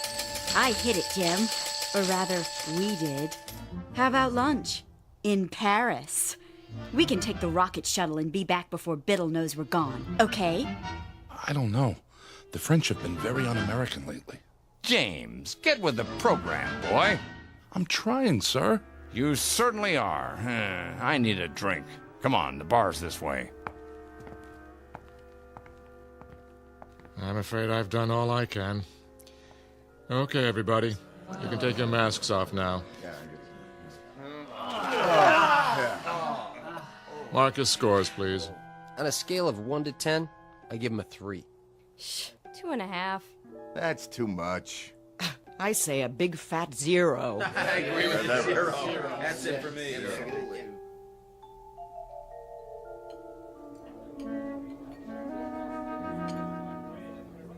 What'll it be, germs? I mean, gents? Martini, double.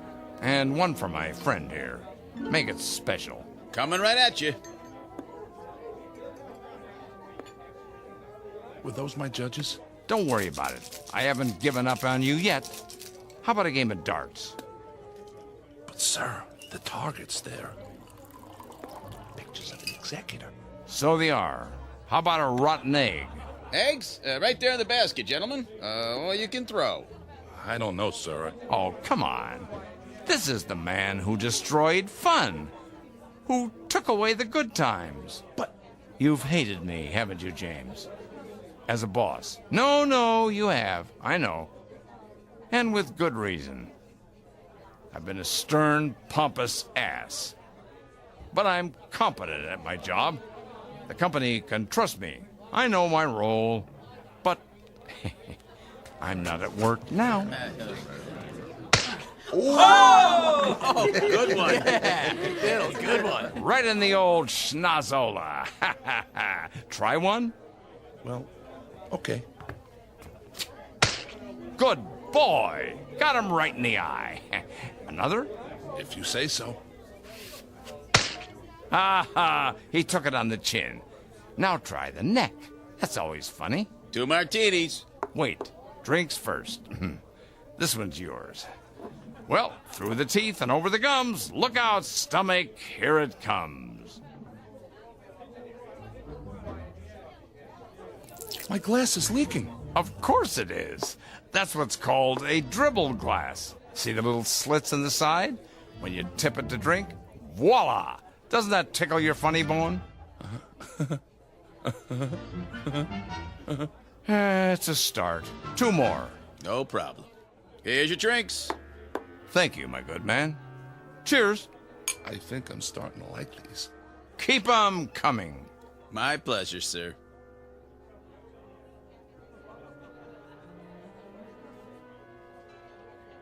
Look at the screen. Know who that is? Who? Betty Boop. A flapper, they called her. Always doing the Charleston. Here, turn it up. Want to dance, Mr. Biddle? Do I? Hold my drink, James.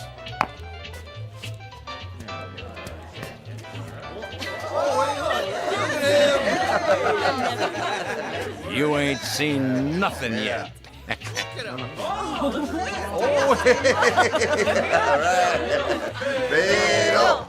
Biddle, Biddle, Biddle, Biddle, Biddle, Biddle, Biddle. I'm laughing. Biddle, Biddle, Biddle,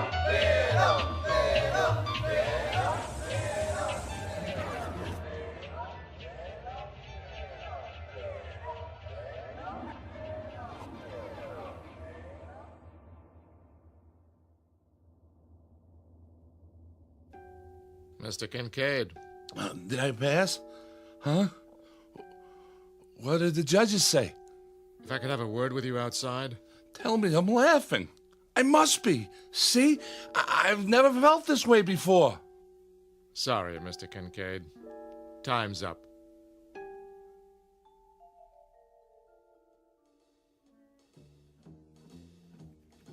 Morning, Jim. Morning, Lindsay.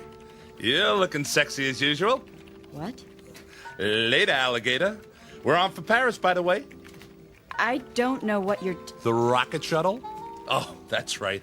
It wasn't really you. Well, I'll explain. As soon as I talk to old man Biddle. Jim, have you been drinking? After a while, crocodile. Come in. Hi. You are 17 minutes late. I know. Those martinis, whatever they were, they really got to me. Martinis? I hadn't even tasted this stuff before last night. Sorry. I was pretty plastered. Who took me home?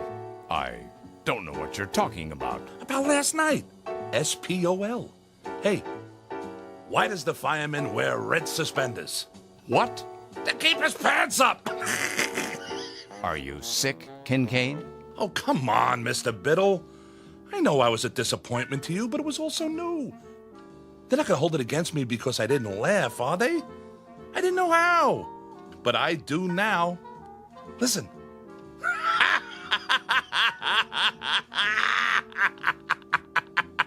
Kincaid? Yes, sir? You're fired.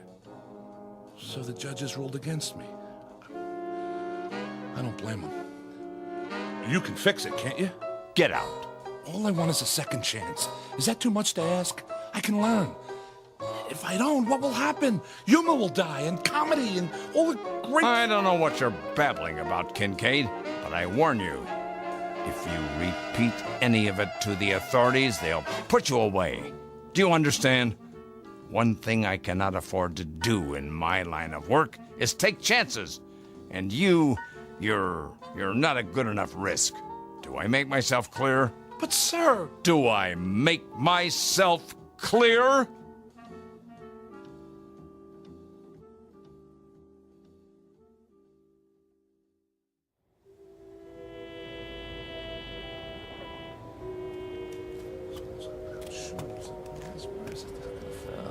Evening to you. Evening? I was wondering, can you spare a smoke? Sorry, I don't... Wait a minute. Have you ever seen me before? You? Well, no, Did you smoke a cigar last night? Oh yeah. I think I did. Here. Get yourself a cup of Cava Java. Hey, thanks. Can I ask you a question? Yeah? Would you happen to know where it is? Where what is? The place where they laugh. That's a good one. No laughing around here. It ain't allowed, you know. I know. Well, evening to you. Yeah. See you in the funny papers. A section of the city known as No Man's Land. Mr. James Kincaid, once 39, but a lot older now. He frequents this neighborhood every night, perhaps hoping to hear the lovely, desperate sound of laughter echoing from a dark, unmarked building somewhere in the faraway reaches of the Twilight Zone. The Twilight Zone continues in just a moment. You are about to enter another dimension, a dimension not only of sight and sound, but of mind, a journey into a wondrous land of imagination. Next stop, the Twilight Zone. Hi, this is Stacy Keach. I'd like to take a moment to tell you about our Twilight Zone website at twilightzoneradio.com. At twilightzoneradio.com, you'll find the latest information on these Twilight Zone radio dramas, including behind-the-scenes photographs, plus the newest product releases, trivia contests, ways to contact us, other Twilight Zone-related info and merchandise, plus links to other fascinating websites. So make your next stop twilightzoneradio.com. Visit twilightzoneradio.com to purchase these Twilight Zone radio dramas on cassette and CD, or call toll-free 1-866-989-ZONE. That's 1-866-989-9663.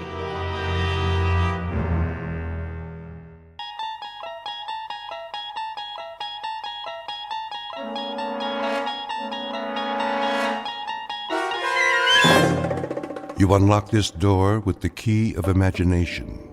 Beyond it is another dimension, a dimension of sound, a dimension of sight, a dimension of mind. You're moving into a land of both shadow and substance, of things and ideas. You've just crossed over into the Twilight Zone.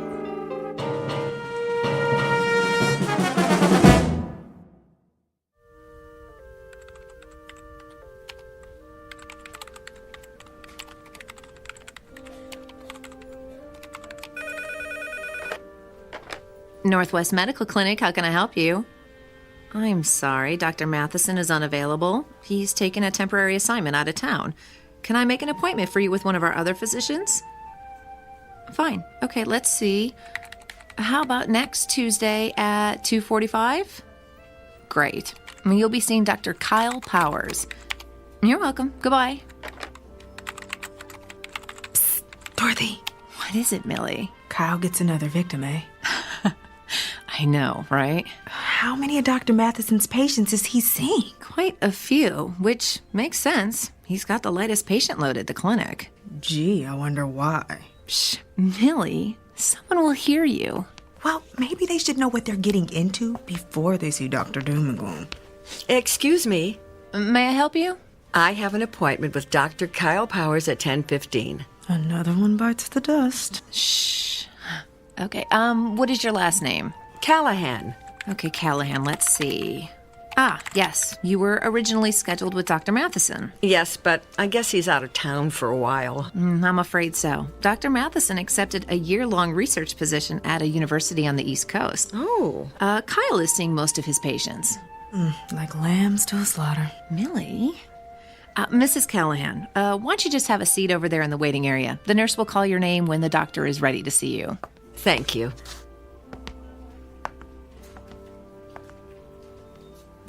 Poor woman. I feel so sorry for her. If she's used to Dr. Matheson, she's in for a real shock. I know. I don't envy anyone facing their first appointment with Dr. Kyle Powers.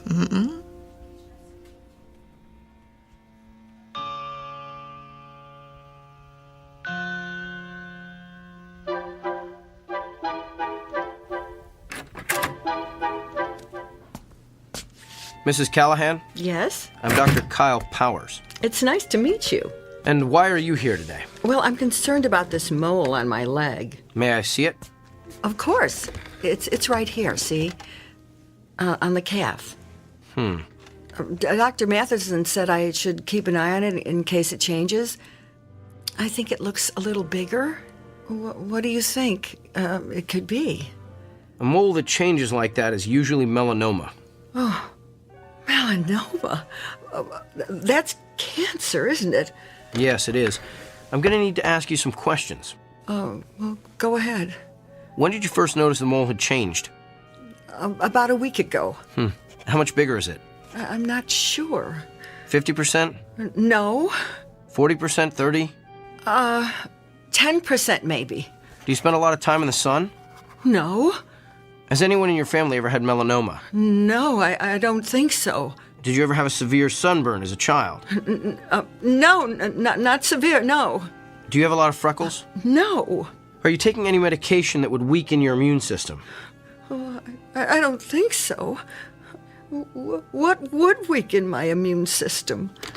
Well, any number of meds. Azathioprine, benzotophine, cortithionate. I don't even know what those are. Doctor, please just tell me if I do have melanoma, what treatment is available? Well, that depends on what stage it's in. Surgery is typically the first treatment for all stages of melanoma. Surgery? And of course, if it spreads to the lymph nodes, those have to be removed. Late-stage melanoma also has to be treated with chemotherapy. Chemotherapy? If it spreads to the organs like the lungs or liver, there's not much that can be done. Nothing. Well, in that case, the focus is on relieving the symptoms and keeping the patient as comfortable as possible. Until what? Well, until the patient expires. Oh!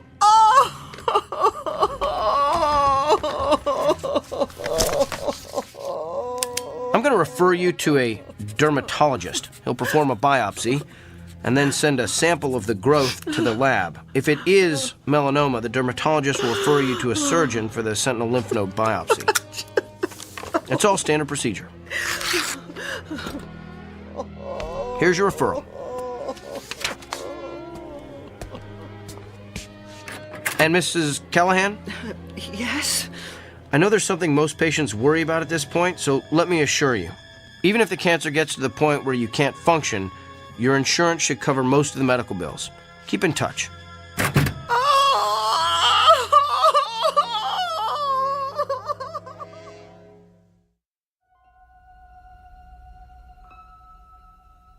Meet Dr. Kyle Powers, a physician well-versed in and fascinated by the mechanics of the human body. Alas, he is also a man with an unmistakable disconnect between his intellect and his heart. For you see, the good doctor is lacking in one crucial area: the ability to take into account the feelings of his patients. But his next appointment is no ordinary customer with a stuffy nose or gouty foot. Awaiting him in exam room number 6 is a messenger who is prepared to give Dr. Kyle Powers a dose of his own medicine, a prescription that can only be filled in the Twilight Zone.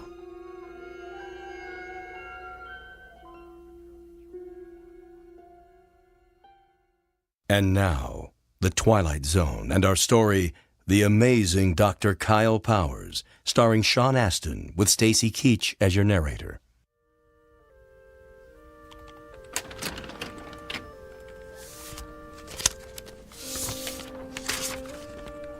Kyle?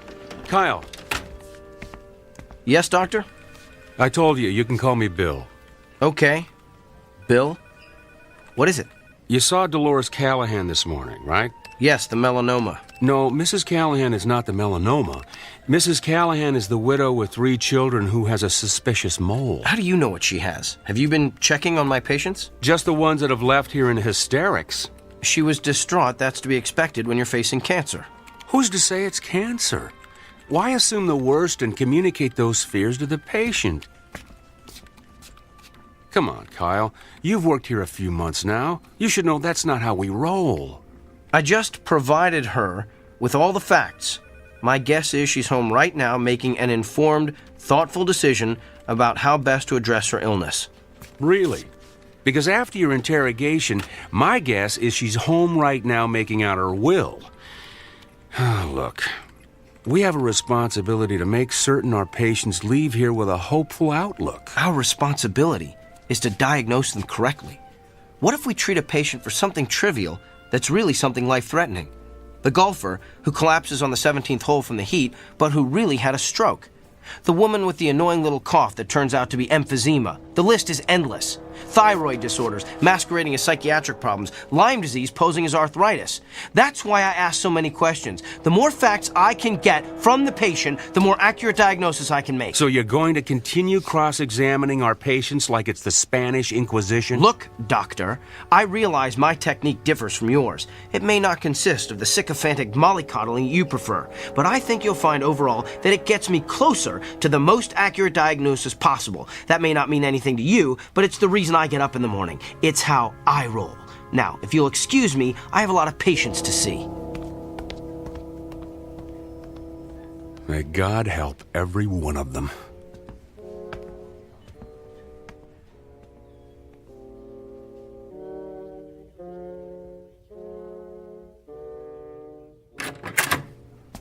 Good afternoon. I'm Dr. Kyle Powers. I'll be your physician while Dr. Matheson is...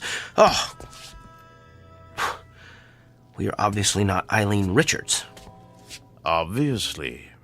The name's Beaumont. I seem to be in the wrong room, Mr. Beaumont. Let me just... You're in the right room, Kyle. You know me? Yes. You're not a quality assurance auditor sent to check up on me, are you? Did Dr. Bill T. Goodwin send you? No, but I am here as a representative. For who? Whom? I can read you the list if you like. Mrs. Barbara Kennedy, Mr. Emilio Rodriguez, Miss Dolores Delmonico, Mr. and Mrs. Samuel Stone. Those are all patients I've seen. Mr. and Mrs. Emil Saperstein, the very Reverend Arthur Buchanan. Some of them are patients I treated when I first started practicing. Mr. William Tanner, Mrs. Glynis Peabody. But how would you know I've seen all those people? The Sullivan twins, Katie and Kylie, Rabbi David Weisinger, the Honorable Judge Harrison J. Evans. Okay, I get it. You know every patient I've ever treated, so who are you, the ghost of Christmas past? Hardly.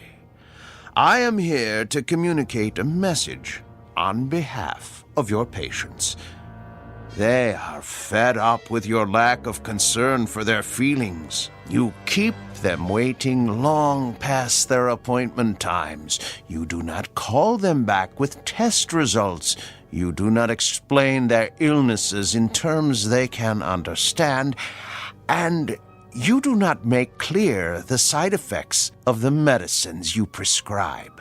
They have described you as rude, disrespectful, insensitive, and tactless.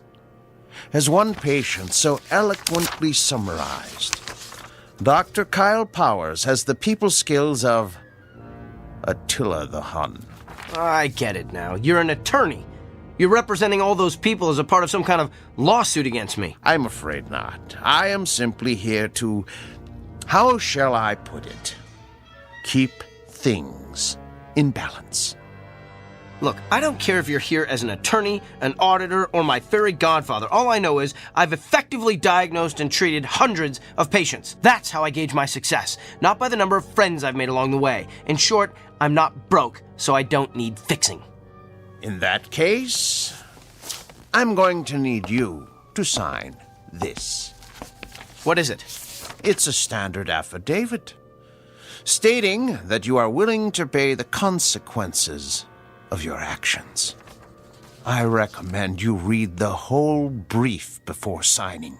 I'm not reading or signing anything. Well, you're going to be one of the difficult ones, aren't you? We'll have to settle for a non-written agreement then. A simple handshake has sufficed in the past. I'm not shaking your hand either. Come now. It's just a handshake. The sooner you shake my hand, the sooner you'll be rid of me. All right, if it'll get you out of here faster, here's my hand. Thank you. Ow! What did you just do? Good luck, Kyle. Wait! What did you do to me?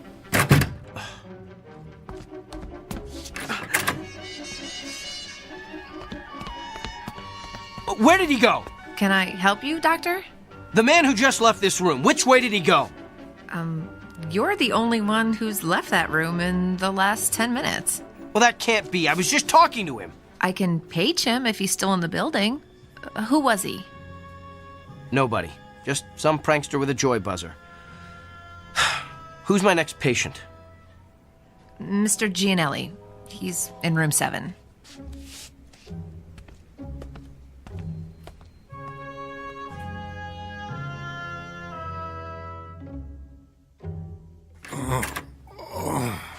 Good afternoon, Mr. Gianelli. I'm Dr. Kyle Powers. I'll be your physician while Dr. Matheson is gone.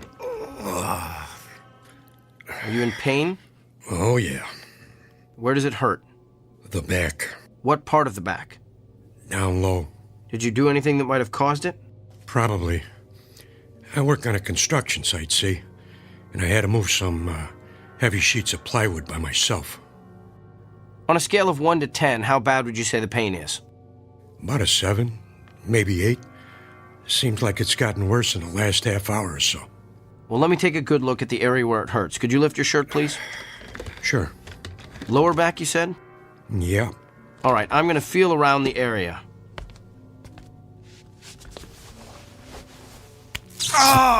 Hey, you gave me a shack. Oh! Doc, you okay? I don't know. I feel...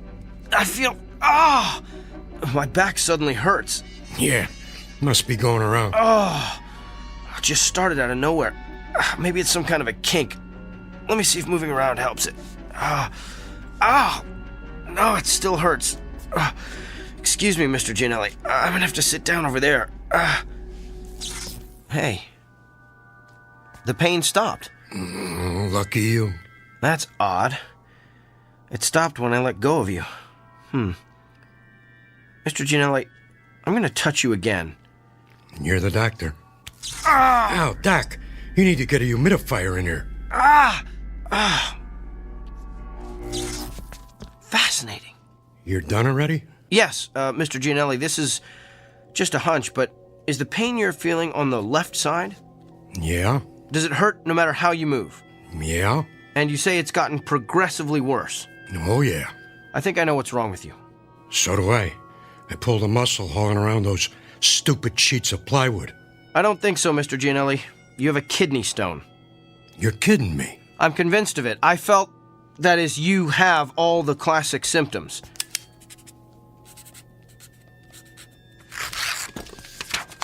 Here, this is an order for you to go up to radiology for an x-ray. That'll tell us exactly where the stone is, and we can figure out what to do about it from there. Hey, Doc, can I ask you something? What? How could you tell all that just by touching my back? Mr. Gianelli, I wish I knew.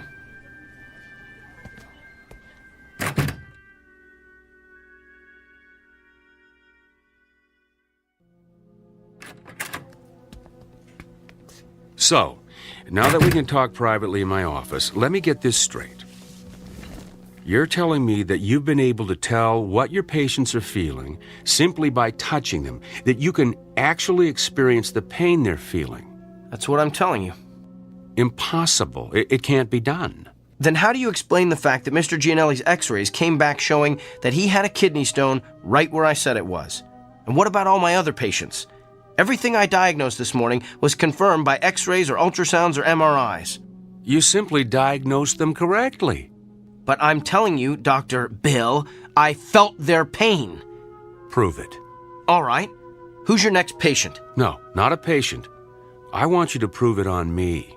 I've been experiencing some pain the past day or so. I want you to tell me where it is. Okay. I'm gonna have to touch you. I knew there'd be something about this I didn't like. And it has to be on exposed skin. At least, I think it does. I'm still experimenting. Here, you can touch my hand. That's the most skin I'm willing to let you experiment with. All right. Ready? Ready as I'll ever be. Here goes. Hey, you gave me a shock. Yeah, that's what everyone says.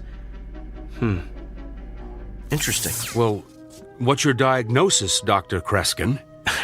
Well, I would hasten myself to a dentist if I were you. You've got a toothache. Top row, right side. I'd say second molar from the rear. Well, I don't know what to say. No need to say anything. Your expression says it all. What is it, Dorothy? Mr. Samuels is waiting in room 4. He's getting a little impatient. Tell him I'm on my way. There's got to be some kind of logical explanation for this. Fine, we'll talk later. Oh, by the way, you might want to have that corn looked at. The one on the big toe of your left foot. Feels like it's going to burst right through your shoe. Okay, now you're just showing off.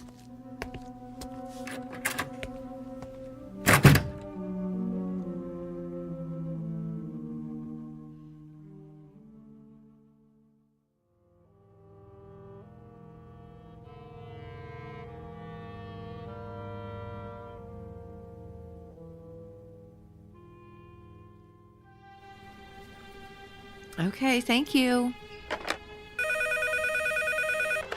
Northwest Medical Clinic, may I help you? I'm sorry, he isn't in yet. Can I take a message? I'll let him know. Thank you. Hey, Dorothy. Another reporter for Kyle? Yeah, that's like 25 now. Ever since word got out about his gift, he's become the most popular doctor at the clinic. I know. I can't believe he's going to be on that talk show tomorrow. Yeah, I am dying to see what Dr. Charisma is like on TV. Oh.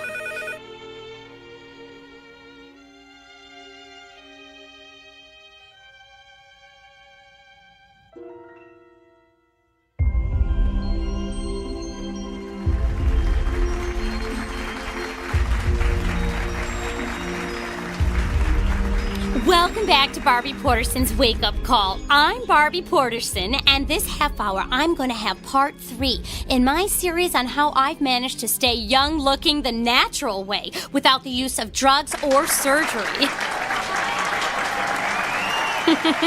But enough about me. We have a guest with a rather unique gift. His name is Dr. Kyle Powers, and he claims that he can experience the same pain his patients are feeling simply by touching them. Doctor, it's good to have you with us today. Thank you. Now, why don't you tell us exactly what happens when you touch one of your patients? Well, in a nutshell, I experience exactly what the patient is experiencing. I can feel where the pain is in their body, how intense it is, what might be causing it, and I'm then able to provide an accurate diagnosis. Amazing! Would it be possible for us to get a demonstration from you? Of course. Do you have any discomfort or pain that's bothering you? As a matter of fact, I do. Let's see if you can guess what it is. Now, what do I need to do for this demonstration? Nothing. I just need to touch bare skin. Oh my, careful, doctor. We're a family show. You can just give me your hand. All right, here you are. Oh, I think a spark flew between us. Don't tell my husband. Interesting. So, what's your diagnosis? I believe the pain you wanted me to identify is a sprained muscle in your left thigh. Feels like you've probably been working out a bit too rigorously at the health club. Ooh, that's amazing. That's exactly how my own physician diagnosed it. But it took him 20 minutes. Doctor, you truly have a special gift. There's something else, though. What? Your head. You have a headache. Are you coming down with something? Of course not. I'm fit as a fiddle. I stay fit the natural way. There's definitely something there. In fact, it's not just a headache. There's pain in several very specific locations in your forehead. That's interesting. Well, thank you for being with us, Doctor. Wait. I know what I'm feeling. You recently had some sort of cosmetic injections, didn't you? What? Yes, the type that eliminates frown lines and wrinkles. Me? Cosmetic injections? What a ludicrous suggestion. Well, back with more of our Barbie Porterson's wake-up call after these messages. You know, a simple analgesic will help with that headache. No, I don't need it. Could we cut the audio, please?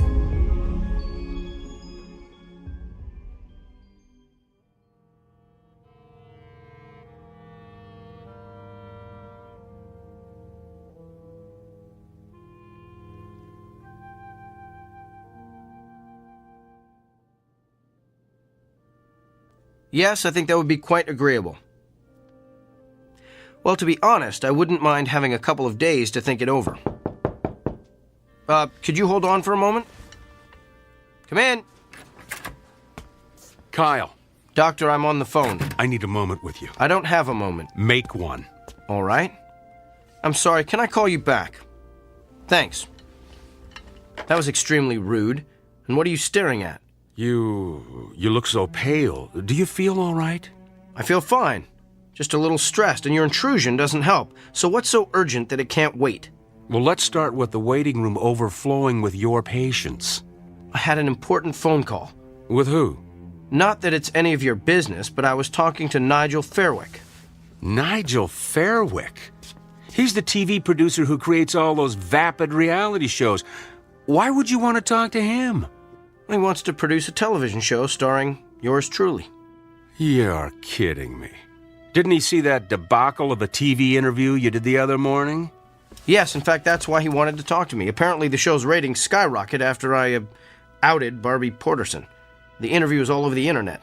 And this TV show of yours will allow you to perform additional acts of benevolence for the public good? Sometimes. But mostly will consist of me diagnosing the illnesses of actors, political figures, and even world leaders. Doesn't it bother you to exploit your gift like this? Exploit? You just don't get it, do you? I'm not seeking these people out. Nigel Fairwick, the newspaper's looking for interviews, those patients in the waiting room, they're all coming to me. I'm the solution to their problems. I'm the answer to their prayers. Spoken like a man with a true messiah complex. There's just something about your gift I've been trying to figure out. If you can feel your patient's pain, then you must be able to feel other things as well. Like what? Like their emotions. You must be able to feel their fear, their anxiety, their despair. Do you feel those things, Kyle? I feel them. Then why don't you ever talk about them? In all the interviews you've given, I've never heard you once mention the patient's emotions. Because it's irrelevant. It's the pain that helps me diagnose the illness. Besides, those feelings only last as long as I touch the patient. So you shove those emotions aside. The way you've done with your own emotions all your life, I guess. Don't you see what you're missing? You could be relating to your patients in a way that no other physician could ever hope to achieve. You could treat your patients on every conceivable level, not just the physical, but the emotional, the spiritual. Kyle, you're the winner of some sort of cosmic lottery. Don't squander it on a mindless television freak show. I'm sharing my gift with my patients. If I go on TV, I can share it with the world. How is that squandering my gift? Because you're doing it to stroke your ego. How do you know why I'm doing this?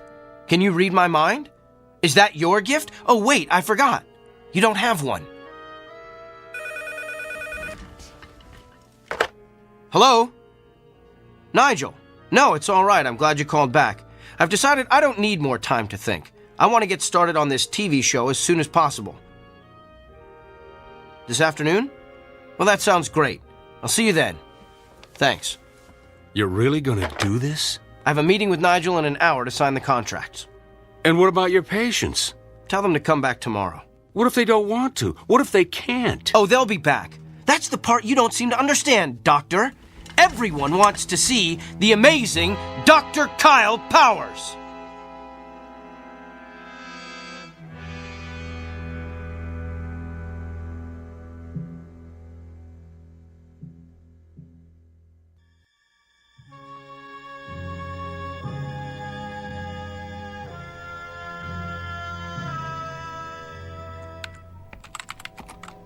Well, Dorothy, my last patient has left the building.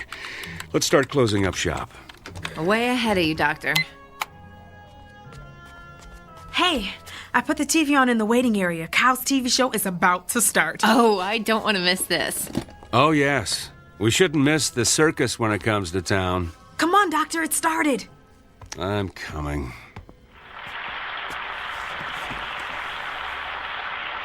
Hello, America, and welcome to Doctor in the House, the new show that promises to be the most amazing, the most remarkable, the most astounding television program you've ever seen. I'm Gil Montgomery, and I'll be your master of ceremonies. Master of hyperbole is more like it. And now, let's bring out the man who's been written about in every newspaper, magazine, and medical journal in the country, nay, the world. Please put your hands together for Dr. Kyle Powers. Wow, a standing ovation. You'd think he was the second coming. He thinks he is anyway. How come he's sweating so much? He's probably just nervous. I don't know. He looks kind of pale, too. Good evening, Doctor. Good evening, Gil. Are you feeling okay, Doctor?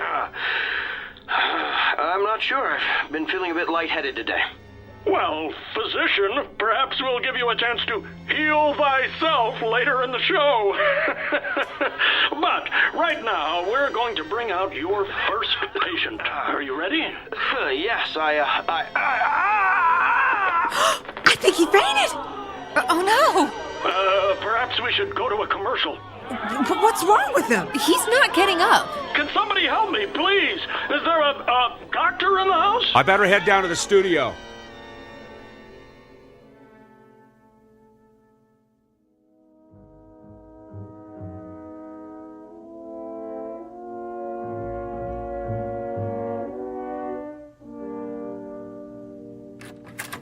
Kyle, I've got the results of your tests. They're pretty extensive. Tell me. Well, simply put, your autoimmune system has completely broken down. Can you tell why? No, I can't find anything that would cause it. There was something about your results, though, that looked familiar.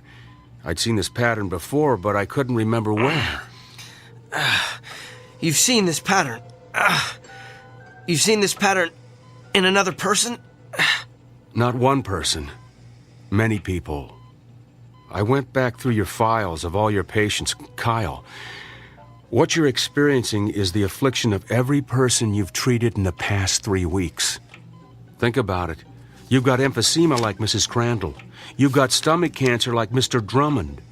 Even have a kidney stone like Mr. Gianelli. Yeah, you get the idea. Every illness you've treated in the past 3 weeks is coursing through your body. It was 3 weeks ago that... You received your gift. I know.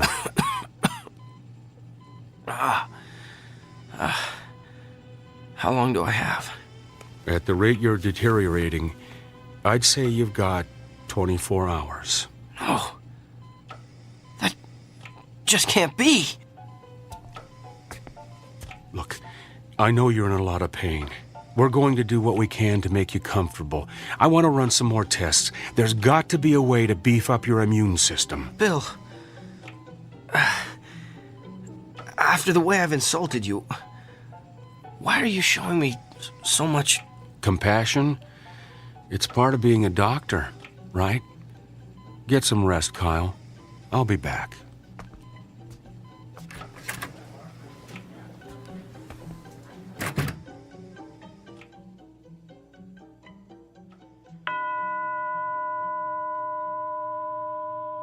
The time is now 9 p.m. Visiting hours have ended.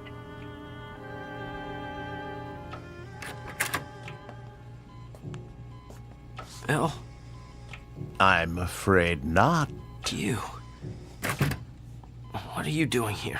I wanted to see how you're feeling. By the looks of you, I'd say you're knocking at death's door. You did this to me, didn't you? No. You did this to yourself. Remember our agreement? The one we shook hands on. The one you refused to read. You violated, let's see, Section 3, Paragraph 9, which states, the party in question will refrain from using his gift to advance, hasten, or otherwise promote his own personal agenda. You were given a gift intended to help you better understand your patient's feelings. But you managed to use it for your own gain. Quite an extraordinary display of abuse, really.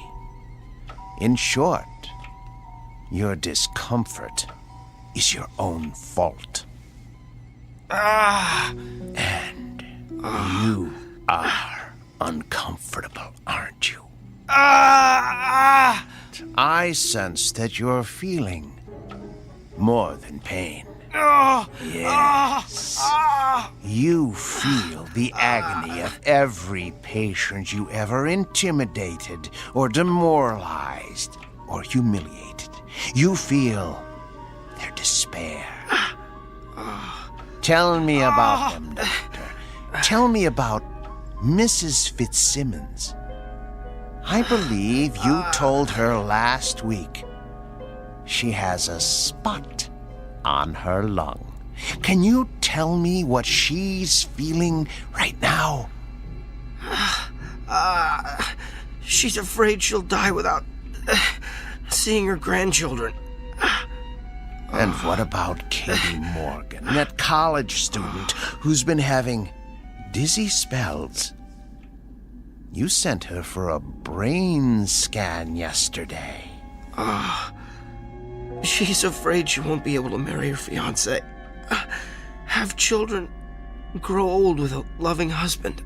And what about Mr. Hamner? You sent him for chemotherapy 2 weeks ago. He's... Yes? He's filled with the terror of not knowing what lies beyond death. It must be hard to carry the burden of all that despair. And what's worse, you're feeling it all at once, aren't you? It's worse than the pain. I can imagine. It must be unbearable.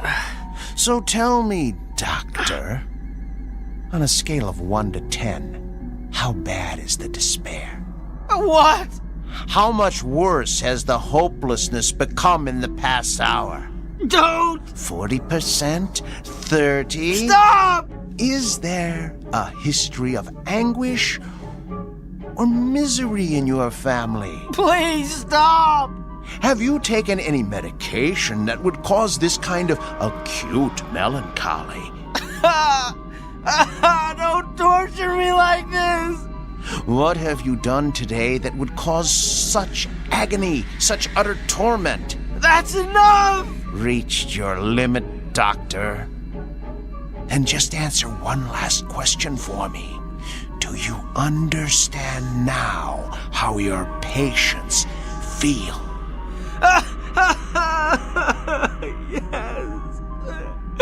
Yes. I would prefer death to this much despair. All right, then. Since you're already at the end of your rope, I suggest we end it as quickly as possible. I'm going to touch you one last time.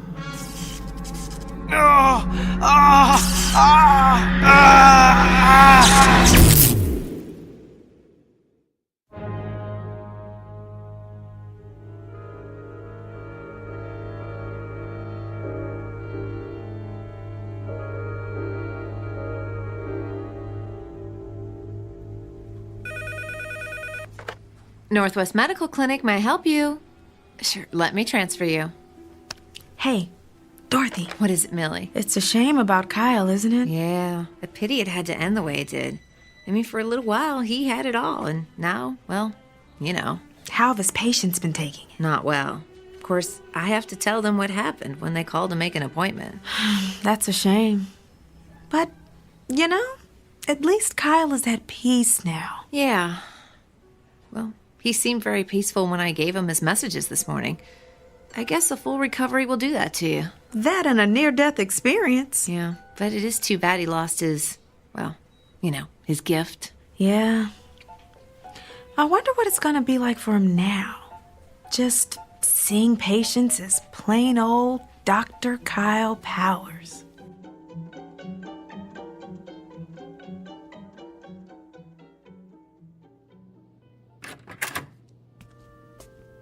Good morning, Mr. Franklin. Hi, Doctor. I've got your test results here. I know. I have a feeling you don't have good news for me. I'm going to be completely candid with you. And before I tell you anything else, let me say this. What you've got is treatable.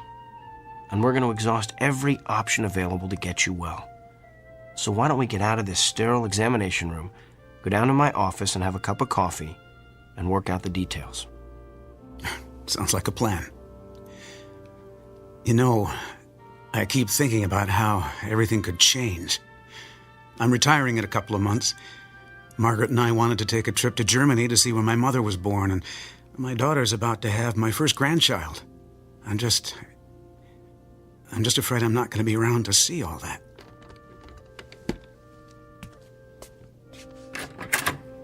Mr. Franklin, I know exactly how you feel.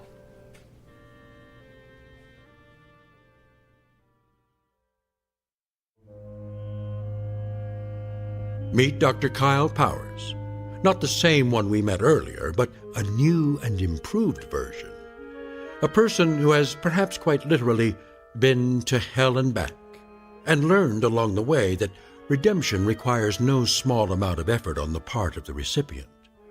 It's a fundamental lesson that's customarily taught in Sunday school or at the feet of a beloved grandparent. But a select few insist on learning it the hard way, while traversing the antiseptic, shadowy corridors of the Twilight Zone.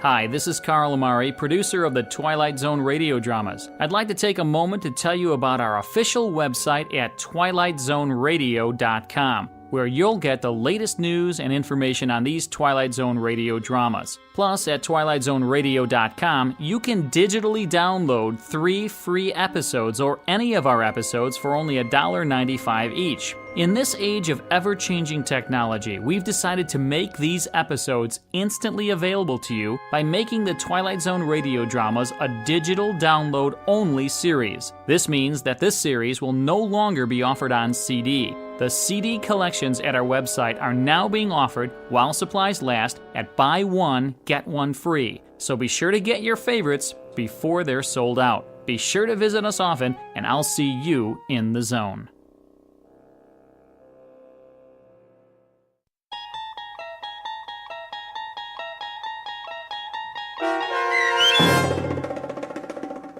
The Amazing Dr. Kyle Powers, starring Sean Astin with Stacy Keach as your narrator, was especially written for The Twilight Zone by Barry Rickard. Heard in the cast were Pat Fraley, Joby Cerny, Robin Moeller, Ty Davis, Ellie Weingart, Alex Sopener, Emmy Bloom Regali, Rob Riley, and William Dick. The producers of The Twilight Zone wish to thank CBS Enterprises and the Rod Serling Estate for making this series possible. This copyrighted radio series is produced and directed by Carl Amari and Joby Cerny for Falcon Picture Group and Westwood One. Sound design and custom Foley effects for The Twilight Zone were done in the Cerny American Sound to Picture Theater by Todd Beyer, Craig Lee, and Tim Cerny. To learn more about the Twilight Zone radio dramas and to contact us, visit our official website at twilightzoneradio.com. Doug James speaking.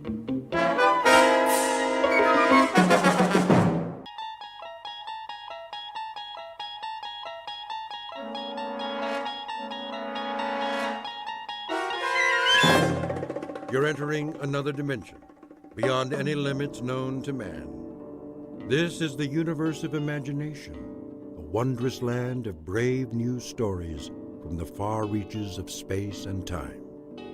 So fasten your seatbelt. There's the signpost up ahead. Your next stop, the Twilight Zone.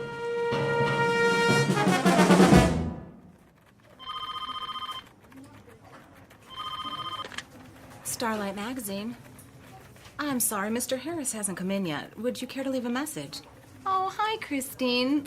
Lunch at the Cock and Bull? 12 o'clock. I'll remind him. Paula? Yes? Did you proof the feature story yet? Give me 20 minutes. Make it 10. I need to double-check the whole issue before pickup. Where's the center spread art? Nate's got it. Why isn't he here? He called a little while ago. He's stuck in traffic or something. Well, he can just get himself unstuck. If we miss deadline again... Rennie! Yo! How's the cover coming? Printing it out right now. Good. Don, did you finish the insert? What insert? The new line from Lady Lynbrook? I never saw it. They sent camera-ready copy yesterday. I'll have to repaginate everything. Then do it. They're a huge account. Okay, boss. And Rennie, add a teaser on the cover. Free inside a sample of Tempest Fugit. That's the name of the perfume. Will it fit? I guess it'll have to. That should be everything, except for the color separations. I'm sure Nate's on his way. I'm sure he better find another job. We need him, Cheryl. He's our graphics coordinator. Oh, I can hire interns who will do it for nothing. Well, how well would they do it? You have to admit his work is good, and it makes us money. It's the camera-ready ads that make us money. All the rest is filler. Call the messenger service and reschedule. When's the last pickup? 1 o'clock. Tell them we're running late. Maybe they can stretch it. I'll try. Sorry. I got hung up. Hi, Nate. Do you realize how long you've kept this staff waiting? What time is it? My watch isn't working. Your watch is not alone. You won't believe what happened. I stayed up all night to redo the art. Then the car wouldn't start, so I called the repair shop. You could have called a cab. It took 45 minutes for a jump start. Then, when I finally got here, the elevator quit and I was stuck between floors. I know I said I'd be here an hour ago. Make that 2. But it's not my fault, I swear. You can't beat the clock. The harder you try... Did you bring the disc? It's right here. Load it and print it. You can have your nervous breakdown after we go to press. Here, use my computer. What's the matter with her this morning? Another day in the cackle factory. Look at this first so I can sign off on it. What page? Center spread, the feature story. At night, our fair city glitters like the proverbial Christmas tree. Who wrote this dreck? Our beloved managing editor. Shirley thinks she's a writer now. That's because she won't pay real writers. Whose phone is that? At least put it on vibrate. Hello? Oh, hi, Chris. Oh, she called before about lunch. Yeah, we're still on... I'll be there, I promise. No cell phones in the office. It's Christine. Tell her you'll call her back. Honey, I'm here. Listen, we're on deadline. Now! This is a bad time. Can we talk about it later? Give it to me. What did you do that for? So you won't have any distractions. Get back to work. You know what, Shirley? I don't need this. That makes 2 of us. I'm out of here. You can mail my last check. Don't let the door hit you on the way out. Box up all my stuff and leave it with Paul. If I have the time. Right now, some of us have a magazine to put out.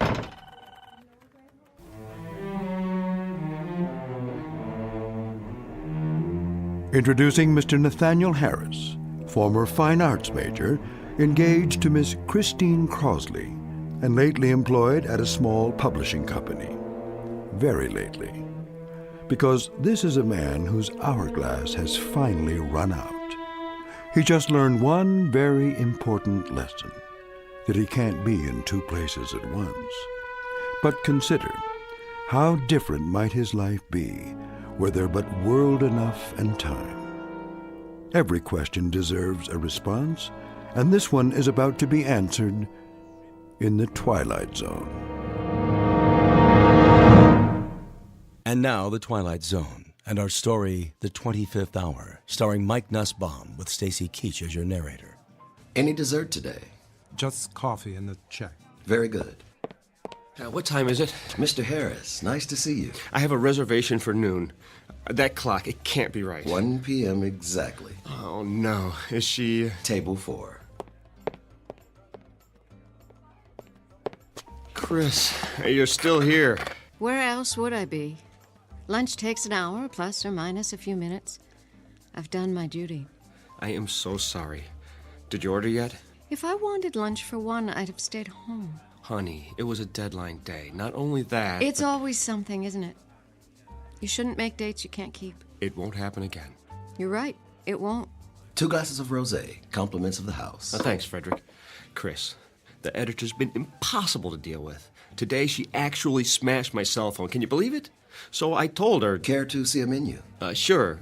I stood up, and I said... Need a few more minutes? Please. Very good. Anyway, I told her what she could do with her job. Ask Paula. She was there. We should drink a toast. Great idea. To... Old acquaintance. What? It's about time, Nate. You never have any left over for me. What are you talking about?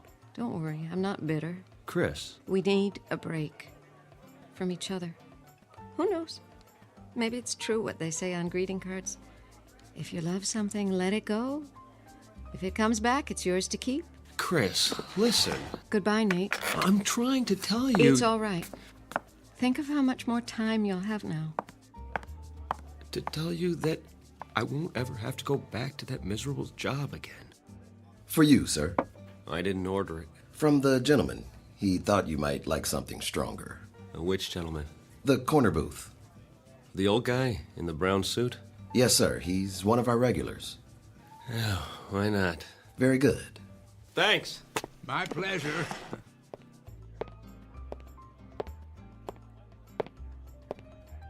Can I buy you one?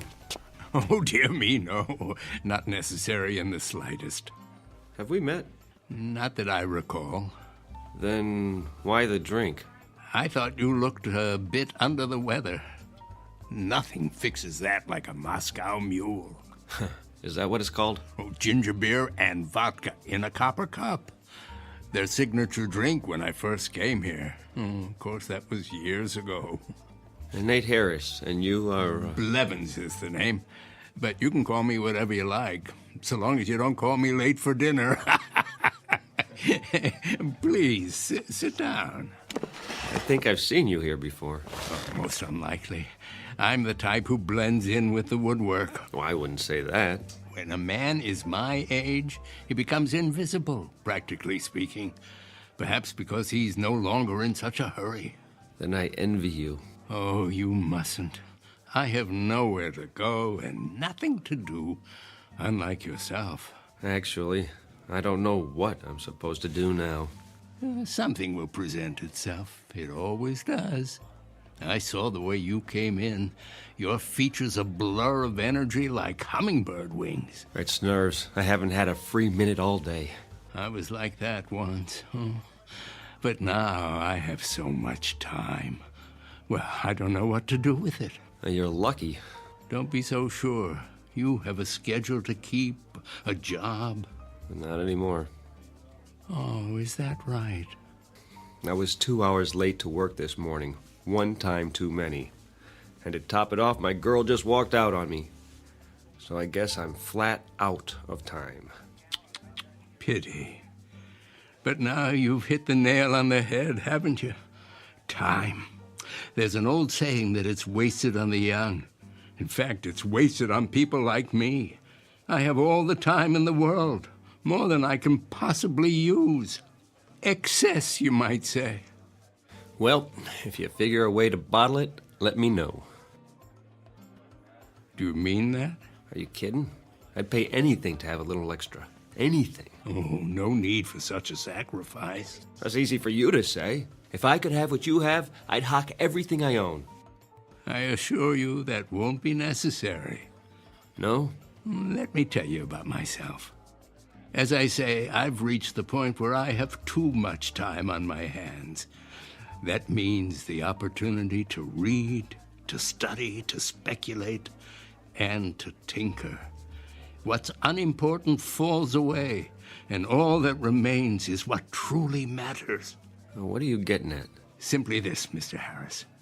I'm about to share something that may sound incredible, but it's really quite straightforward, at least in principle.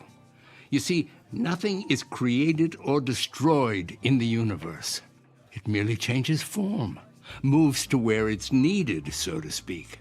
Sometimes that requires a little nudge, of course. I'm not sure I follow. Consider rain falling on arid land, air flowing into a vacuum. The process is the same. Surplus redistributed to maintain a certain equilibrium. The truth is that nature abhors waste. You've lost me. Consider what happens in a typical day. As soon as you have a free hour, new tasks flow in to fill the gap. The result is that a busy man never quite manages to stay ahead of the game. You got that right. But what if you could add another hour, or another, and another, until the pressure is drained off, equalized? Tell me, what would you do with that extra time? Travel? Write the great American novel? Use it to get caught up, probably. I studied to be an artist. Now I'm a consulting graphics coordinator. You know what that means? I push ads around on a computer screen. Don't ask me how it happened. No real mystery. You needed to earn a living, and time got in the way. What you need is time that's off the clock, so to say, before what matters is only a memory. Don't tell me. You're selling a magic potion. What's it called? Time in a bottle? Nothing so fanciful. The product of my tinkering is purely scientific. I happen to have a prototype with me. Spare me, old-timer. Thanks anyway, but I'm afraid I can't afford whatever you're selling. Oh, it's not for sale. It's still in the experimental stage. Oh, come on. I know what that is. I took music lessons. It's a variable rate device to mark the passage of time. Allow me to demonstrate. Congratulations. You've reinvented the metronome. Try to lift it. That's heavier than it looks. What did you do? Put lead in it? It's quite empty as far as the eye can see. Open the panel in the base. Oh, you have to lift the latch. Well, there's nothing inside. Are you sure? A pivot for the arm attached to some kind of bearing, that's all. But it feels like it weighs 10 pounds. That's because the little door leads to... Well, I wouldn't want to confuse the issue. Call it a storage chamber. Oh, it smells like stale air to me. Oh, it hasn't been tested in a while. The contents are flowing out now that the mechanism is activated. Well, what contents? That which is beyond price and invisible to the eye. Go ahead, examine it. There must be a layer of iron under that veneer. Only the thinnest of plywood. Oh, where'd you get it? From a magic supply company? It took me years of trial and error. This is the 81st and final model. Or is it the 82nd? If my calculations are correct, it possesses certain unique properties. Listed on eBay. You'll find a buyer. As I said, it's not for sale. But it is available on loan. What would I do with a thing like that? Put it on my coffee table? Well, I need someone to field test it. Test it? How? To be sure that it's ready. Think of it as a kind of temporal storage battery, operating on the principle of equalization. I've infused it with some of my time, the excess I told you about. Say you're running late and you need a few extra minutes. Take it out and start it ticking. When you've had enough, one touch stops the arm. Wouldn't that be something? You almost had me going there for a minute. If it were real, you could name your terms. Oh, it's quite real. I suppose you can prove that? If I do, will you agree to a test? Here comes the con. Put it back in the case and take it home. Use it at your discretion. All I ask is that you return 1 week from today and report your experience in detail. And what sort of experience might that be? Why, the natural principle of equalization. It's already begun to work. You asked for proof, What does the clock on the wall say? Oh, I can't see from here. Then feel free to stand up. Check it carefully. I don't have to. It was 1 on the dot when I got here, so it'll be around a quarter past now, maybe 1:20. My, how time flies. What's the matter? Don't you have a watch? Oh, that might be part of the trick. Go on, walk over to the clock. Take a good look. And what will I see? The principle of equalization at work. Temporal redistribution on demand. Proof positive that my time is now your time. You're on.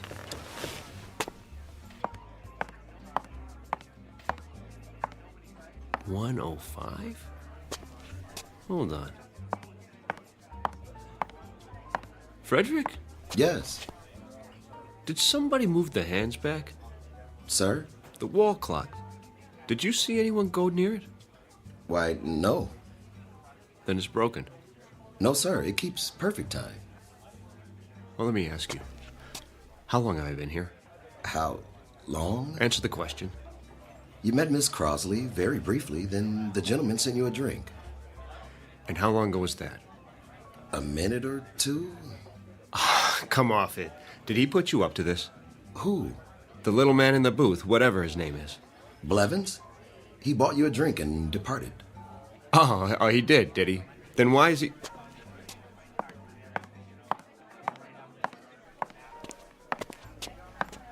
Why is he what, sir? Where'd he go? He was here. We had a conversation about time and his theories of... Did he leave that for you, Mr. Harris? Leave what? The leather case. Perhaps he intended you to have it.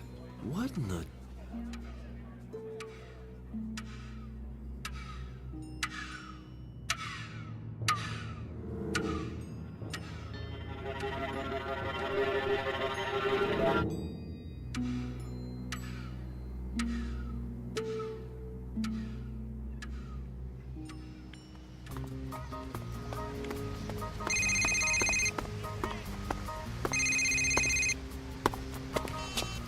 Hello? Nate? Hey, Paula. You finally got a new phone. Had to. I've been busy. You sound out of breath. Had my morning jog in the park. You? I don't believe it. A man's got to get in shape sometime. Have you found another job yet? I've been going on a lot of interviews, about 10 a day. Whoa, take it easy. I have all the time I need now. It's like the more I do, the more I can do. You'll have to tell me your secret. I could use some of that. So, how's the magazine? Down the tubes without me? Well, give it time. Listen, Nate, I may have a lead for you. Mandible Publications is looking for a color supervisor. Mandible? Too big for me. They do a dozen titles a month. The pay is double what you made here. No more publishing. Shirley will never give me a recommendation. She doesn't have to. I'll write it. Oh, you do that? Of course, what are friends for? Which brings me to my next subject. I talked to Christine. Why haven't you called her? The last time I saw her, she told me have a nice life. Do yourself a favor, Nate. Make the call. She's the one who walked out. This is me you're talking to. Remember? I'll think about it. You do that, if you can fit it into your schedule. Well, that's not the point. Oh, I gotta go. Dragonlight is back from her coffee break. Keep me in the loop about Mandible.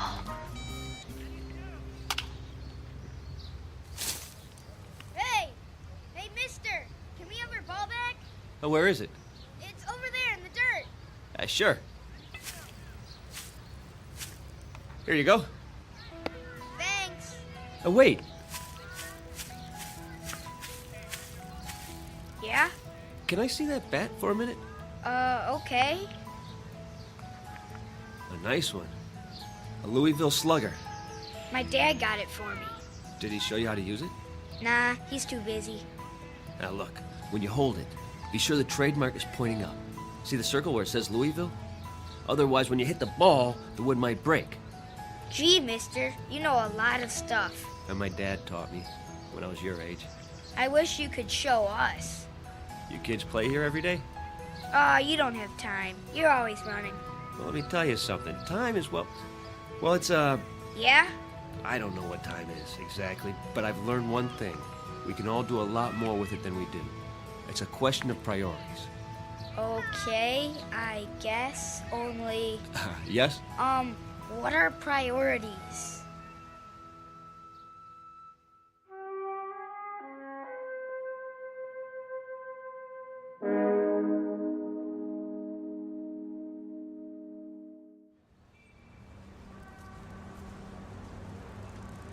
A taxi! Over here! Where you headed?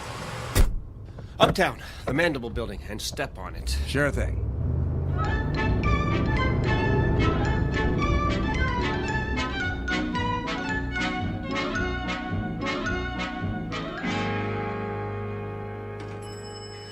Hold the elevator! What floor? The editorial offices. Lucky 7 coming up.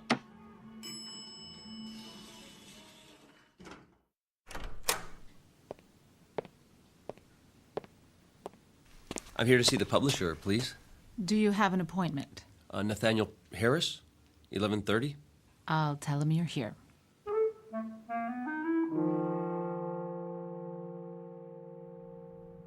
Have a seat. Mr. Harris, is it? Thank you. I appreciate your seeing me. I'm on a tight schedule, so let's cut through the fat.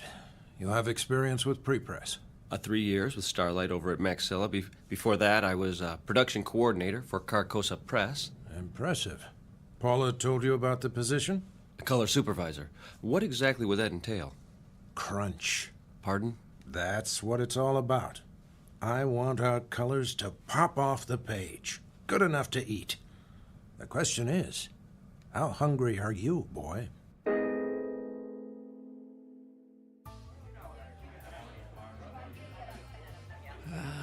Right on time, Mr. Harris. It works. You seem surprised. Mind if I have a look? Oh. It's undamaged. And the little door above the base? Oh, how intoxicating. What is? The scent of movement to and fro, the entire mad rush of life, lived to the fullest.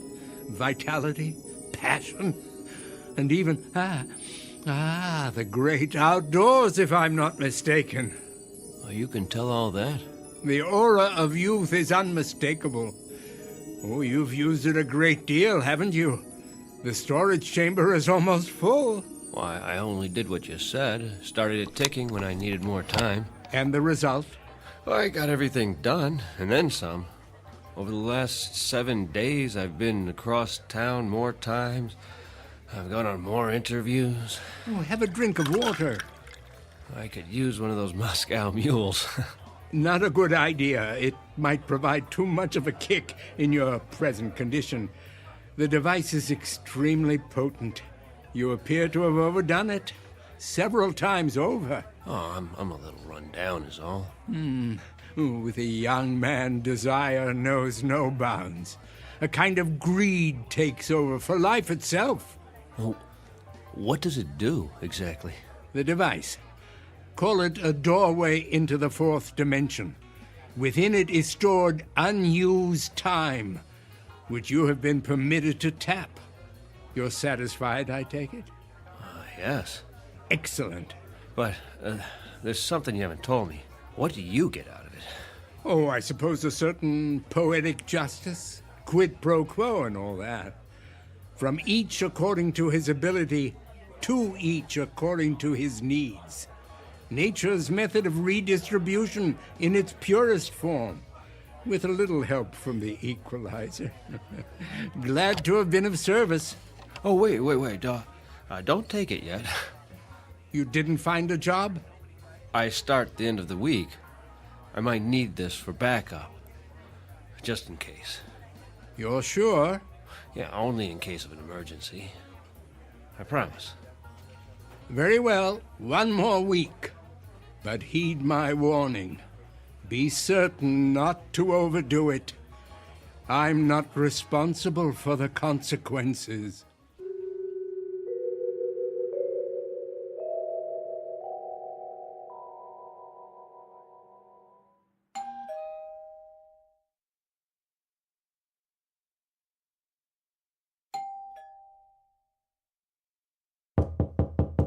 Nate, are you in there?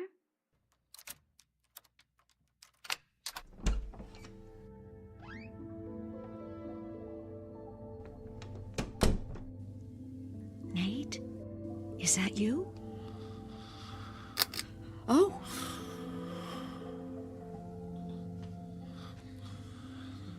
Go on, sleep. You must need it. Look at you on the couch like that. I just stopped by to drop off my key. Your key. I didn't think you'd be home tonight. Oh, Nate. What happened to us?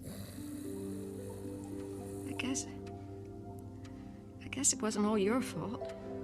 I could have been more patient. That job was killing your soul, wasn't it? The things they made you do, Paula told me. You couldn't help it that there wasn't any time for us. And now you're starting a new job. From the jaws of one bad situation and into the next. It can't be your heart's desire. You deserve more.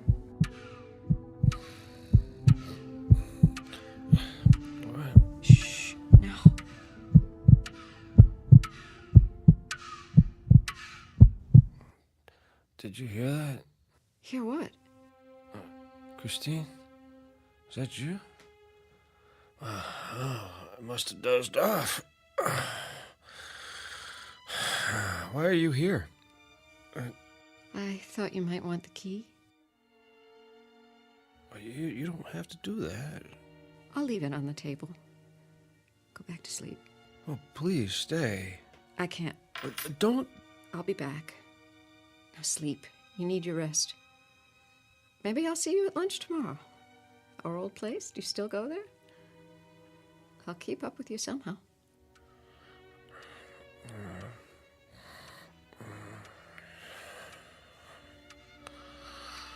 Until then, good night, my love.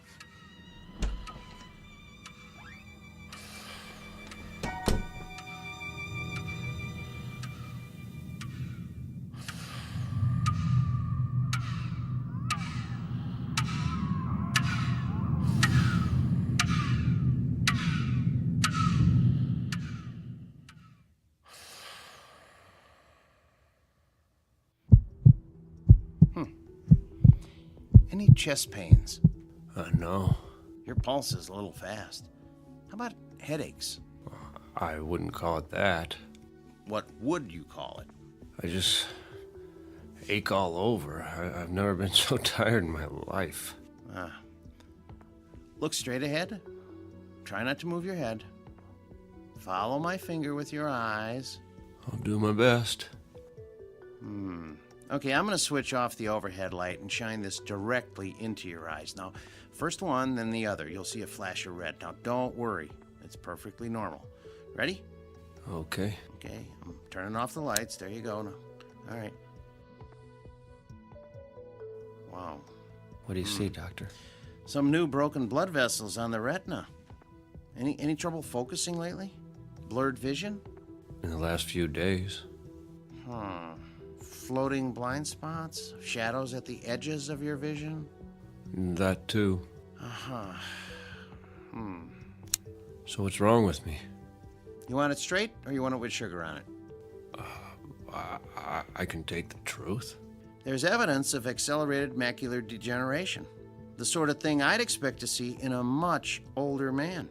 All since your last checkup. What does it mean?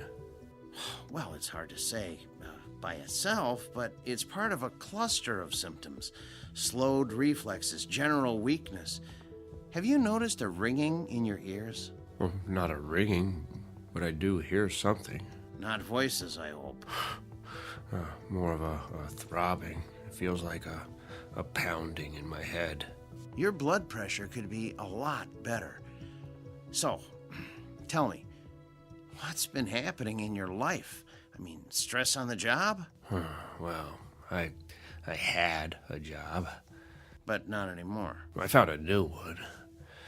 I start this week. A big life change, no matter how old we are. Getting enough sleep? As much as I can. That's a no. You don't leave the window open at night, do you?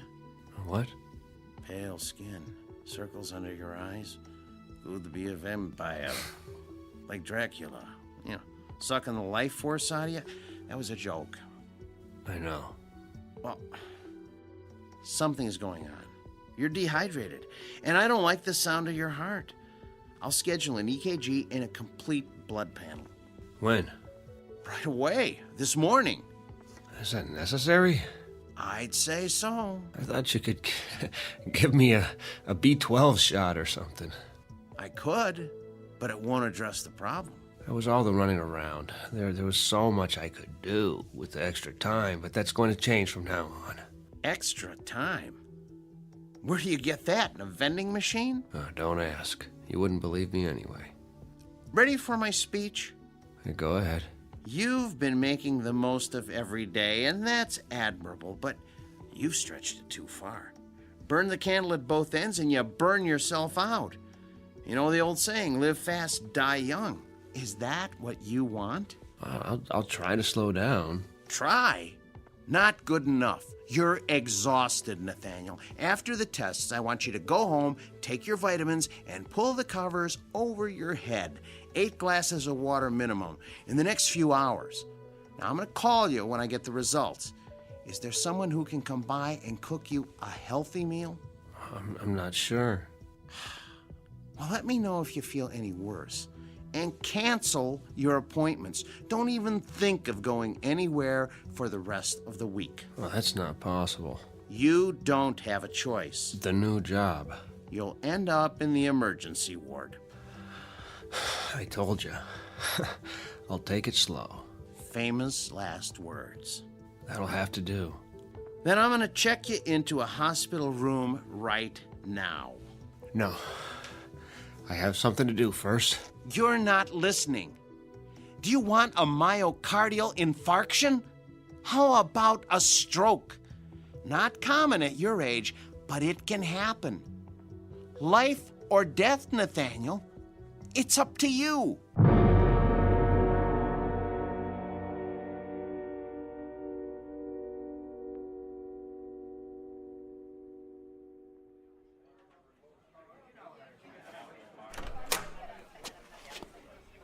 Mr. Harris, are you all right? Oh. Where is he? Let me take that for you. Where? Who, sir? The old man. You mean Blevins? I don't see him. He hasn't come in yet. He's always here this time of day. Would you like to wait at his booth? Just give him this. The briefcase? Tell him I couldn't wait. Let me call a cab for you. I have to get rid of it. Now.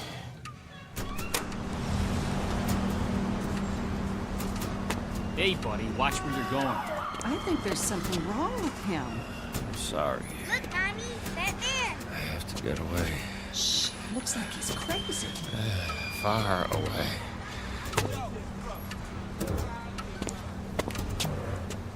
Now, what have we got here? Been drinking, have you? Can you hear it? Move along. You do hear it, don't you, officer? Or I'll be running you in for drunk and disorderly. Where's the case? You'll have a case, all right, in front of the judge. I left it, but it won't let me go. On your way. It was you, old man. What are you? Some kind of a psychic vampire. That's it, isn't it? Sucking me dry. Well,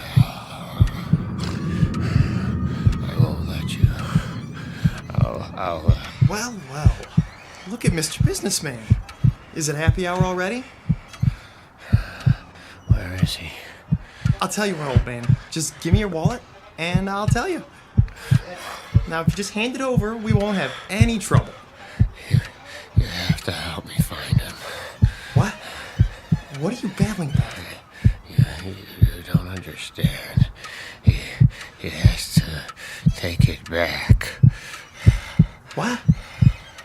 Are you for real? I mean, what's the matter with you? Stop. Are you having a fit or something? Make it stop. It hurts. My heart. Please. Forget it, you old geezer. I'm out of here.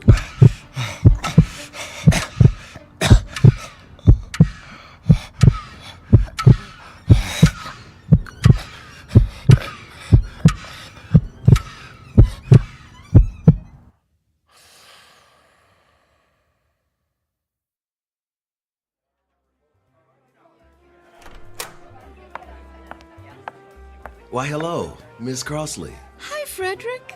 Is Nate here? Mr. Harris? He was, but then Where did he go? I didn't see him, miss. I offered to call a cab. Why?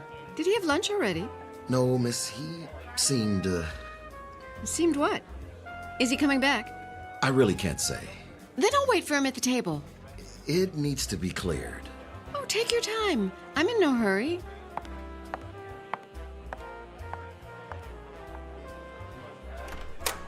Oh, hiya, Blevins. Freddie, my boy. Didn't mean to be late. So much to do. Oh, do you like my new sport coat? It's the latest style. They call it hot plaid. I held your booth. Oh, and this is for you. He didn't wait. No, sir.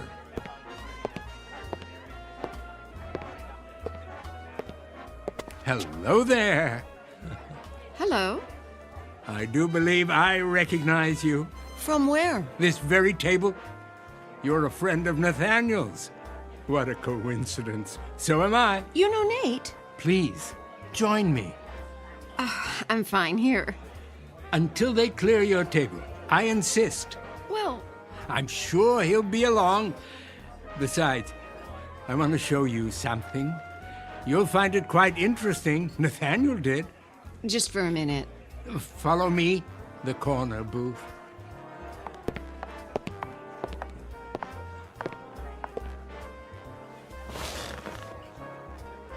What's in the case?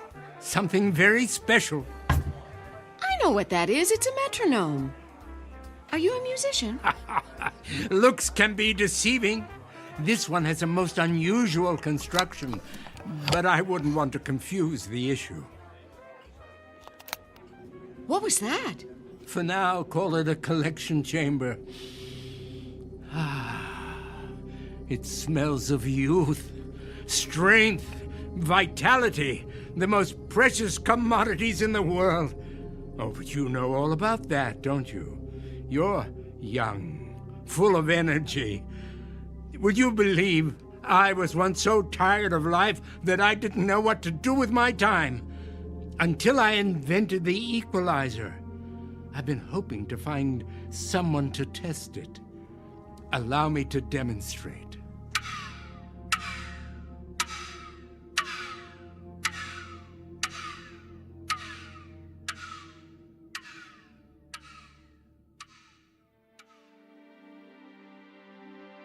A story about a man named Nathaniel, a victim of the adage that it's better to burn out than to rust.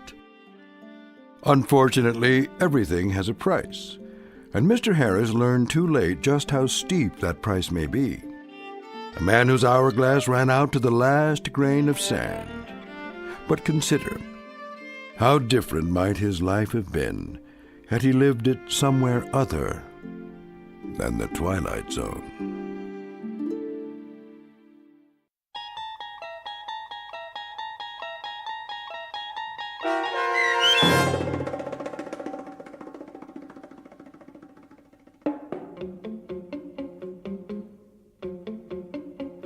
The 25th Hour, starring Mike Nussbaum with Stacy Keach as your narrator, was written for The Twilight Zone by Dennis Etchison. Heard in the cast were Steve Key, Fernette Lebo, Friedrich Williams, Lisa Wolfe, Joby Cerny, Carl Amari, Jim McCants, Patrick Francis, Doug James, Meg Thalken, and Jacob Goldberg. This copyrighted radio series is produced and directed by Carl Amari for Falcon Picture Group. Sound design, custom Foley effects, recording, and editing are produced in the Cerny American Sound to Picture Theater by sound designers Craig Lee, Bob Benson, and Tim Cerny.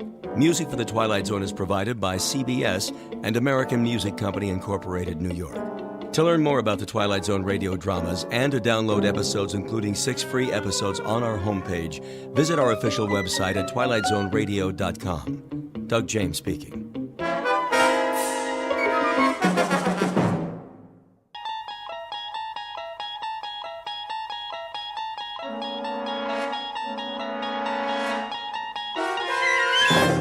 There is a fifth dimension beyond that which is known to man.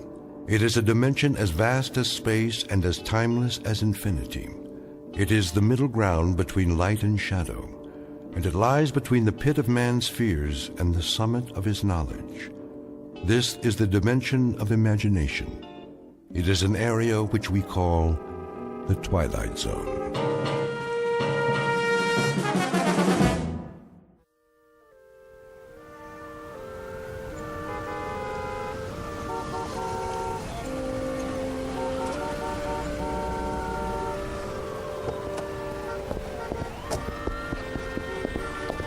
No double parking. Move it, son. Yes, I heard you. I said move it. Oh, but you see, I'm not double parked, not at all. Then what are you doing? That's a yellow zone, ain't it? So it is. But I won't be a moment. I just have to use the payphone. That one right there on the corner. All right, officer? Loading and unloading only. One call. That's it. I've been driving up and down for blocks. 10 blocks, to be exact, in search of a phone. And there's phone booths all over the place. Yeah, and they're all out of order. Hard to believe. I know. In a city like this? Ain't my problem. No, but it's mine. I have a call to make, a very important call. Why don't you go home? You got a phone, don't you? Of course I do, but it can't wait. Layla might go out for the evening, and I gotta catch her first and tell her, ask her if it would be all right to... I'll give you 10 minutes. That's it. Or you get towed. You don't want that to happen, do you? Oh, no, not at all. $87 plus the ticket. Take my advice. Find a parking space. I tried that, but there aren't any. 2 minutes. You'll see. I'll be right back. Go on around. Keep it moving.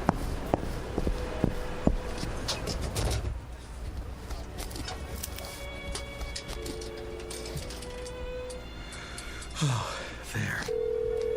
Come on. I'm sorry, but all circuits are temporarily busy. Please try again later. I'm sorry, but all circuits are temporarily... What is going on? Layla. Oh, baby, I'm trying to get through. Don't you know that? Can't you tell, darling? It's Roger. Roger. I need you tonight. Oh, Layla.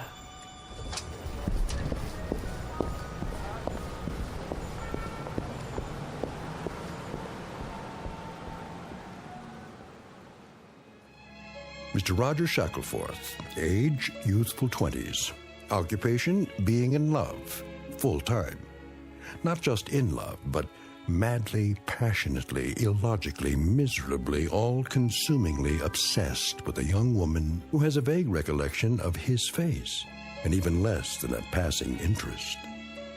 In a moment, however, you'll see a switch in attitude, because Mr. Roger Shackelforth, the young gentleman in question, will take a short but very meaningful journey into a calling area known as the Twilight Zone.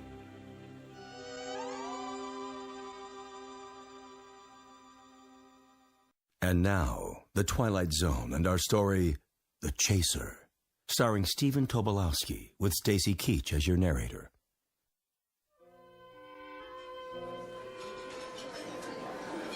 More coffee, Jenny. No thanks, Margie. Well, maybe just a smidge or it'll keep me up. Miss, can I use your... All the way in the back. No, not that. The telephone. Do you have a public telephone? Sure do, on the wall. Good, I'll need some change. Here. Better get in line, though. What? The young man's been at it for... I don't know how long.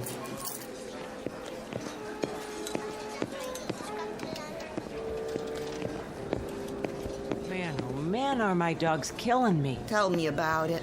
Back of the line, pal. This is madness. Yeah, they call it New York. It's becoming impossible to make a call anywhere in the city. You can say that again. Thank you. This is an outrage. Watch your blood pressure, honey. Look, he's making another call. Same number over and over. I tell you, he won't give up. Doesn't even talk, just dials. Maybe he's got a dialect.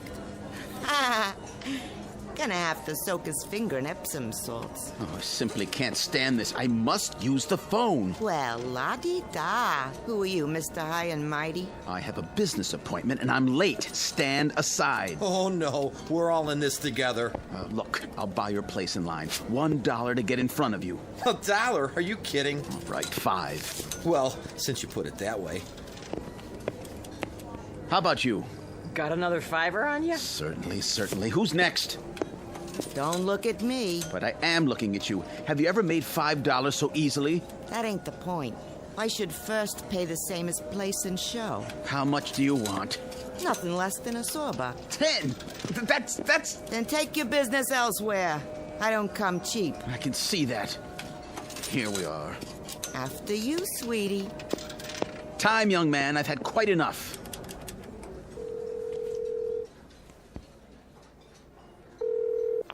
Hello? Hello? Layla? Darling? Who's this? It's Roger. Oh. Hello, Roger. What is it? I was just wondering. Uh-huh. I happen to be in the neighborhood. May I come to see you? No, I can't. But, darling... It's out of the question. Why? I couldn't bear to see anybody tonight. I'm such a mess. Oh, Layla, you can never be a mess. Listen, darling, I have to see you. Roger, it's impossible. But I must see you. Fiercely must. I love you. I can't hear you. We must have had a bad connection. I'll have to hang up. But, Layla... Roger, you've got to stop this. You're acting like a baby. I can't see you now, and that's that. Well, then, talk to me. What do we have to talk about? I don't know. Say something. Say anything. Just let me keep hearing the sound of your voice. All right, Roger. I'll say something. Why don't you take a fly and jump at the moon? Layla! Now then, you finished, have you? No. She hung up on me. It's a misunderstanding. Or she's sore. I better call back and make sure everything's okay. No, please. I have an emergency. So have I. It won't do any good to call. Take my word for it. How do you know? I understand. I heard it all. You can't do it over the telephone. Will you stop pushing me? If he won't, I will. Yeah. Me too. Time. But... Here, take this card. It'll solve your problem. What are you... Take it. Go and see this man right now. Believe me, there's no other way I know. Go and see this man at this address, and he'll help you, guaranteed. But I don't even know where that is. Not far, just a few blocks. Give it a try. You'll see it works. All your problems will be solved before the night is over. Hurry now. Thank you. Operator, I got an emergency. Have a nice night now here.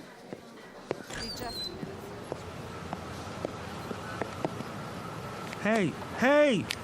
Where's my car?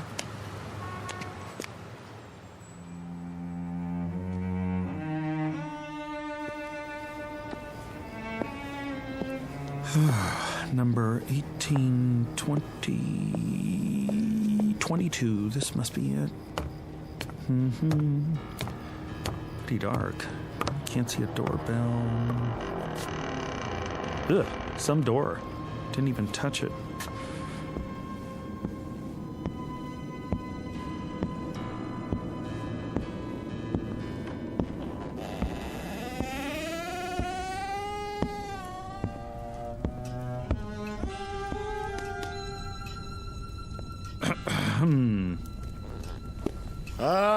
All right, I see you there. Stop skulking around. I wasn't skulking. I just didn't know if... Common disease, not knowing if. Well, don't just stand there. Sit down.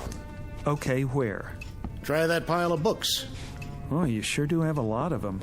I never saw so many before. Is this a library? You might say that. A private one. Have you read all these? Some of them. The others are for reference. You never know what people will need. No, sir. Do I know you?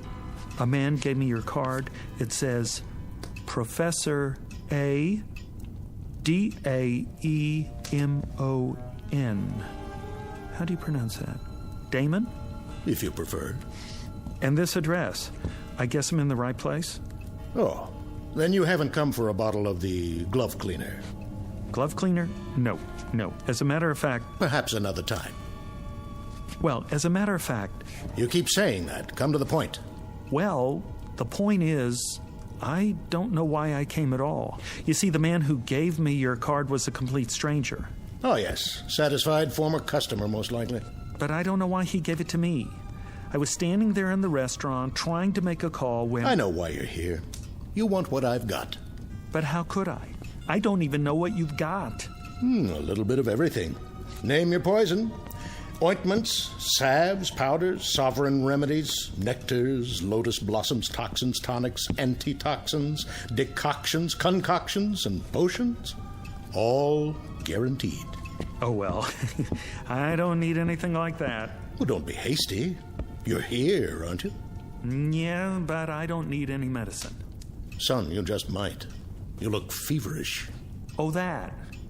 It's sort of, nothing really. Nothing I don't supply. Something is my specialty, and anything is what you'll get here.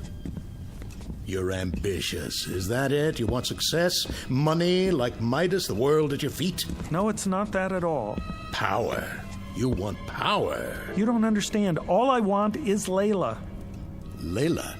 Yes. Oh, if I had Layla, I could do all the rest myself. Layla?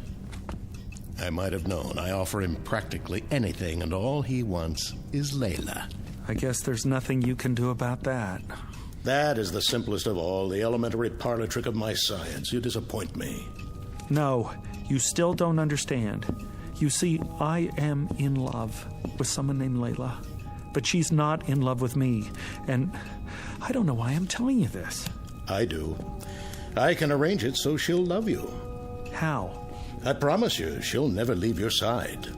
When she isn't telling you she loves you, she'll be gazing at your loving face. She won't even eat before you do, and nothing will be too much for you to ask of her. Really? She'll worship you. She'll beg for kisses and weep for joy at your touch. And if in passing time you should perhaps look at another girl, or even do a little more than look, she'll feel hurt, but she'll forgive you and love you just the same. Frankly, you'd get the same shake from a Cocker Spaniel. Oh, but that's wonderful. That's all in the world I want, my Layla's love. Is Layla's love. I should have known.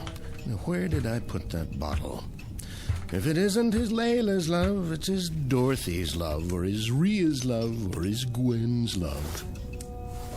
You keep it up there, on the bookshelves? Away from prying eyes. Tell me one last time.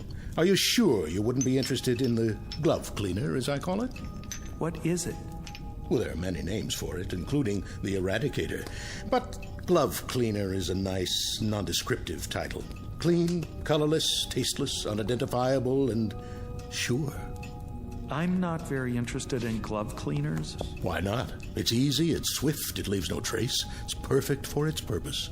You're not making sense. Why, boy, that's all I make. Which is why I'm such a lonely man. You're absolutely sure you don't want to try the glove cleaner? It is very expensive. Perhaps you can't afford it. For instance, this little bottle costs $1,000. $1,000? Are all your prices like that? Some are, some aren't. What about the other one? The one that will make Layla love me? Oh, that's only $1. $1? Love potions are my cheapest items, and they're overpriced at that. $1 for my Layla's love? It won't hurt her. If anybody gets hurt, it'll be you, but I don't expect you to believe me. How do I use it?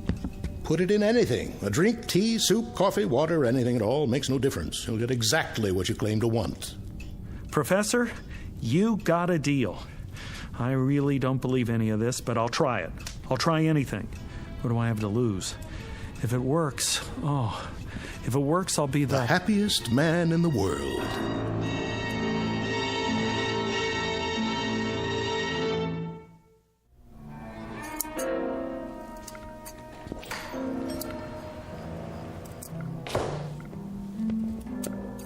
Yes? You're open. So it would appear. Lucky to find a flower shop open this late. May I help you? I certainly hope so. And the occasion? What? What is the event, sir? A prom, perhaps, or something along more somber lines? Somber? An injury, a lingering illness, leading to a departure. Dare I say, an interment? Oh, no. Nothing like that. Alas. A celebration! Ah.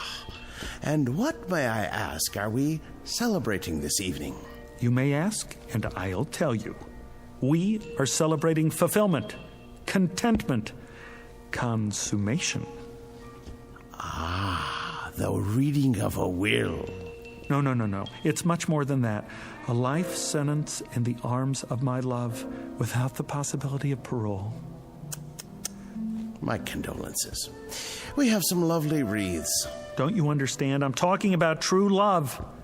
The kind you want to shout from the rooftops. Sparks, fireworks. A boutonniere. No, something more.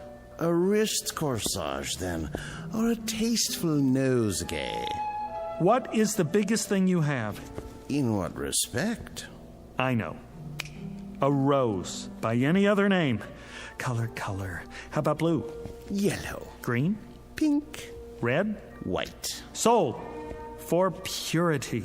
An excellent choice, I'm sure. 1 dozen long-stemmed white roses. Will there be anything else? No. Yes. Champagne. And 2 glasses. Long stems on those, too. I'm afraid you'll have to visit your local vintner for those accessories.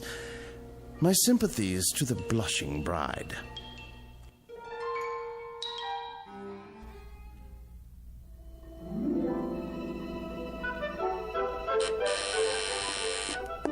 Who could that be?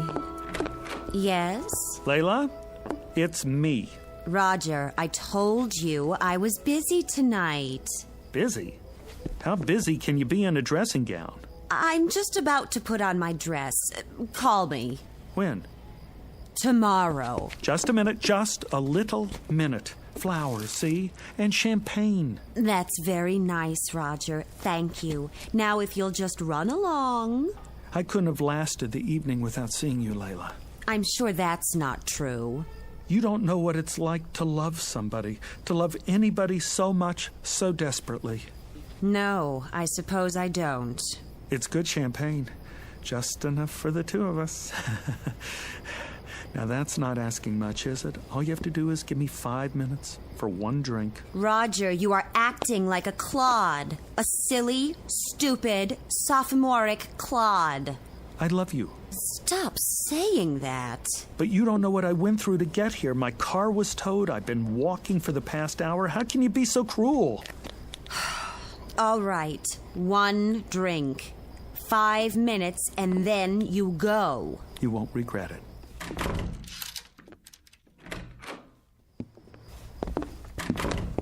Layla? Not so fast. I've got to put on my dress.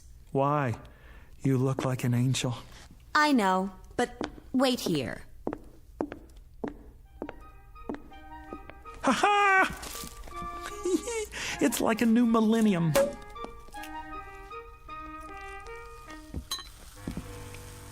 Don't be too long, darling. Just long enough to prepare one very special glass of champagne for you.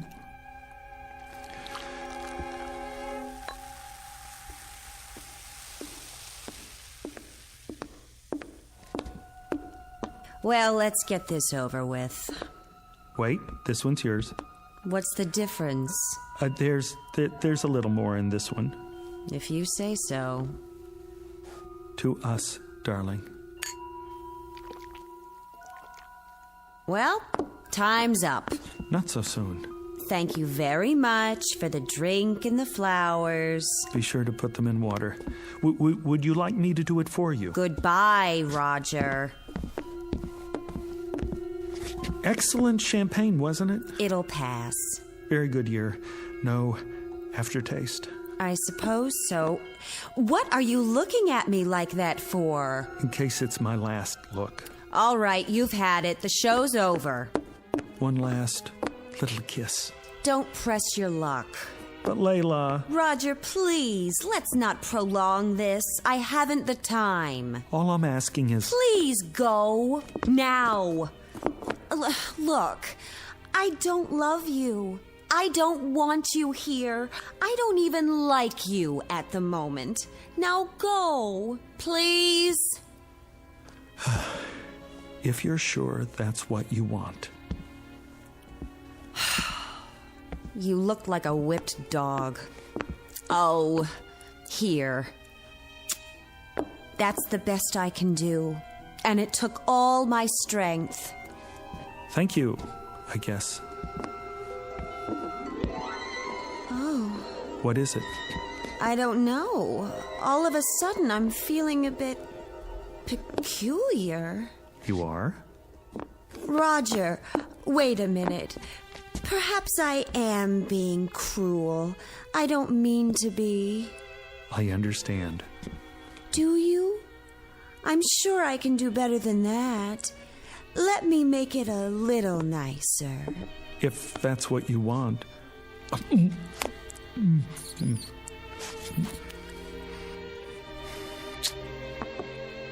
That was definitely an improvement. What's happening? What is happening to me? Who cares? Come here, baby. Oh, Roger.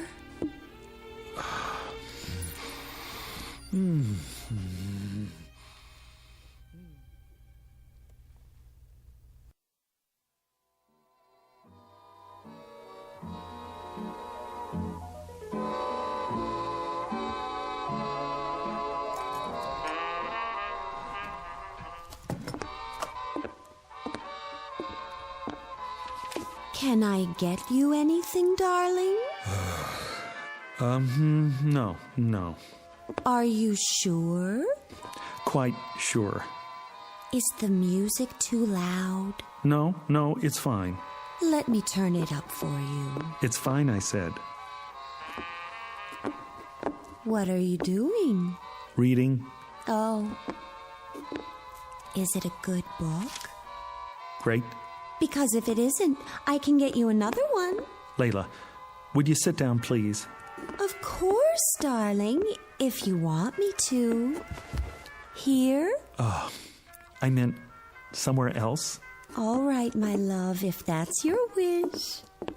I'm sorry if it bothers you. It's just that I love to kneel at your feet. Well, kneel in a chair. Okay. Which one, darling? Anyone. Doesn't matter. Darling? Yes? Do you want your slippers now? No, thank you. Are you sure? I got them especially for you. They're the best the store had. They make my feet hot. Oh, well, if your feet are hot now, I could soak my hands in ice water and then caress them. That might feel good. Do you think so? No, my feet are fine. You have the most beautiful feet, like a dancer. I've never seen a more perfect instep. Would you like to prop them up on something? I'm fine. I know. Do you want to smoke your pipe? I don't think so. Why not? It burns my tongue. I'd be happy to break it in for you. I could smoke it all day while you're at the office, and then when you come home... Thanks, Layla, but no thanks. You're welcome. Oh, darling, I'm so sorry. I'll get you a cigarette. Don't worry about it. I should have put fresh cigarettes in the box by your chair. Here, I'll light one for you. Am I doing it right? Fine. Would you like me to rub your back, darling? You just finished rubbing my back. I know. It's just that I adore touching you, and I'd be glad to rub it again. Maybe later. Am I disturbing your reading? No. Did I disturb you by asking if I was disturbing you? No, dearest, not at all. Oh, Roger, I love you so much. I'm so happy you're you. You're just perfect. I love to say I love you. I love to love you. I gotta get out of here. You do? I have an appointment. You do? Almost forgot. Hand me my jacket. Of course, here. I'm sorry I didn't press it for you. Will you be long? I don't know. You don't? I may be late. Would you like me to go too? No. No, won't be that late. Why don't you stay here and hug my pillow or something? Is anything wrong, Roger, darling? No, dearest. It's just I got an appointment and I'm late and I need a little air. While you're gone, my love will grow and grow. And when you get back, do you know what will happen when you get back? I promise you that... I promise you that when you get back, I'll make you the happiest man in the world.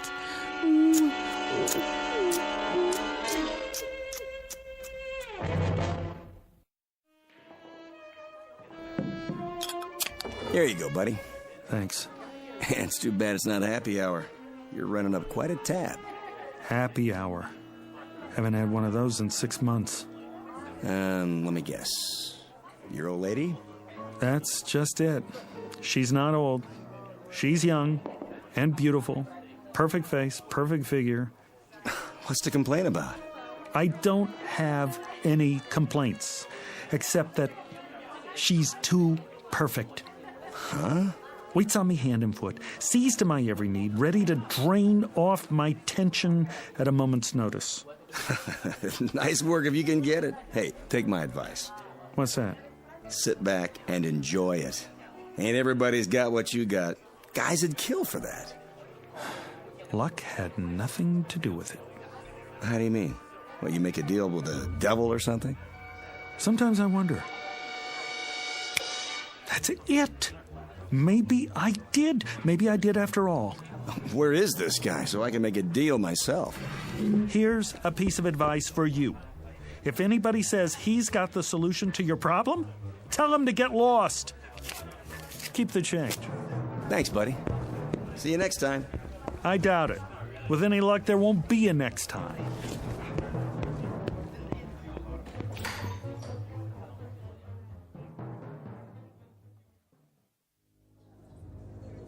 Have a nice night now here. I will, Margie. You take care. Excuse me. Be just a minute, sir. There's room at the counter. Hello? Yes? You remember me, don't you? Can't say that I do. You must. I was here once before, tying up the phone, caused quite a scene, I'm afraid. People lined up out the door. When was this? 6 months ago, exactly. You don't say. Been in here much since then? Not once. I didn't think so.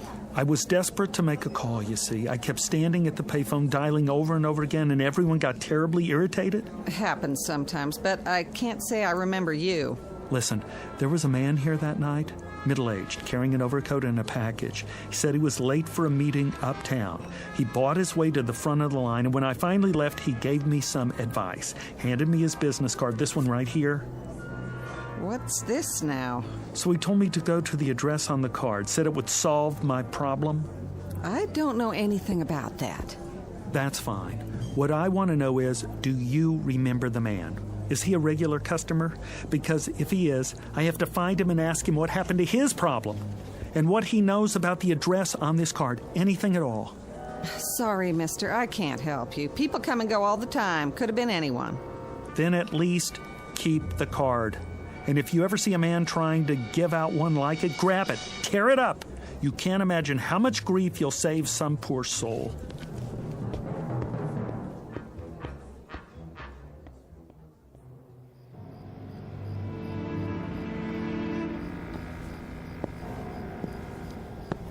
Here, number 22.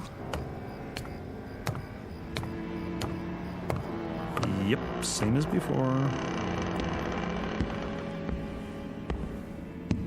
Now the second set of doors. Here we go.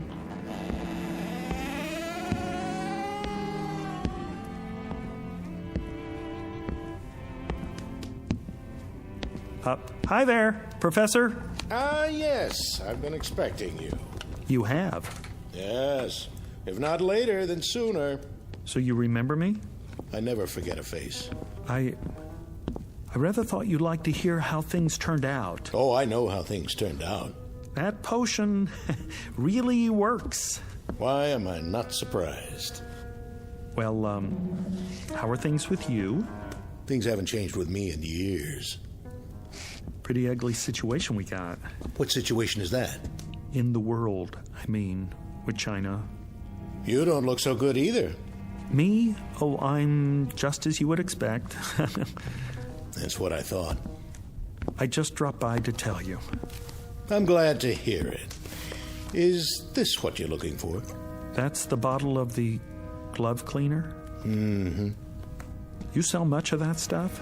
Now and again. What's in it? See for yourself. No color, no odor, nothing that leaves a trace, no way to detect its presence. And it's sure. Guaranteed. It's what you came for, isn't it? Me? No. Not at all. How much did you say? $1,000. And it's painless. Of course, it's perfect for its purpose. The only thing of its kind in the world. Interesting. She loves you as I said she would, doesn't she? A constant love, and nothing you can do to her will change it. You took the words right out of my mouth. She worships and adores you and hangs on your every syllable. To put it bluntly, yes. The price is non-negotiable, I'm afraid. Professor, I don't know what else to do. I'm going out of my ever-loving mind. I'm sure you are. I can't stand it anymore. It's only natural. I never imagined there was such a thing as being loved too much. Well, you wouldn't. Isn't there an alternative? Some way we could just quiet it down a little. If there were, I'd be out of business. You must have a potion that will transfer a little of her love to someone else, like a nice little teacup chihuahua, for instance, a Labrador retriever, St. Bernard. Not a chance. She's all yours. But she's so nice to me. So very good, night and day. The glove cleaner is the only way. I'll put it back. I can't do that. There must be another way. This is the only way. You don't know what it's like. All the time. Love, love, love. It's enough to give you diabetes. I do know. How do you think I came to invent the glove cleaner? But $1,000. That's all my savings. It's always that way. No trace. Absolutely undetectable. I take checks and credit cards. All right. Made out to... cash.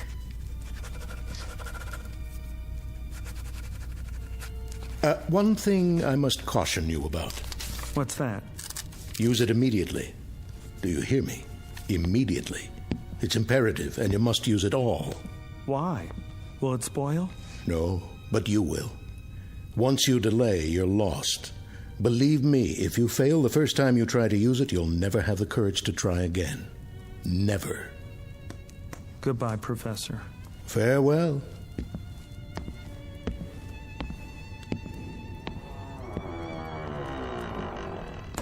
It never changes.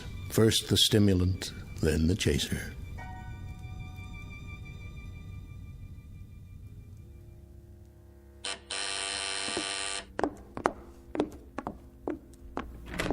My darling. Hello, Layla. Come on, take the chain off. Of course I will. Oh, Roger, I'm so glad to see you. I know you are. Why, look what you've brought me. Oh, I thought we ought to have a party. Just the two of us. After all, not every couple stays married for 6 whole months. Roger, what a lovely surprise. You said you might be late, and instead you come back with champagne and flowers. I'll put them in water. Later. I'll get the glasses. Can't have a party without glasses. It's just like the first time. Only tonight you don't have to beg to stay. Why don't you sit over on the couch? I'll open the champagne. Go on. If that's your wish. Do you want candlelight? It would be so romantic. Let's have candles, all right? Sure. Candlelight, schmandlelight. Anything you say. Oh, darling, it's so wonderful being married to you. I've never been so completely happy in my whole life.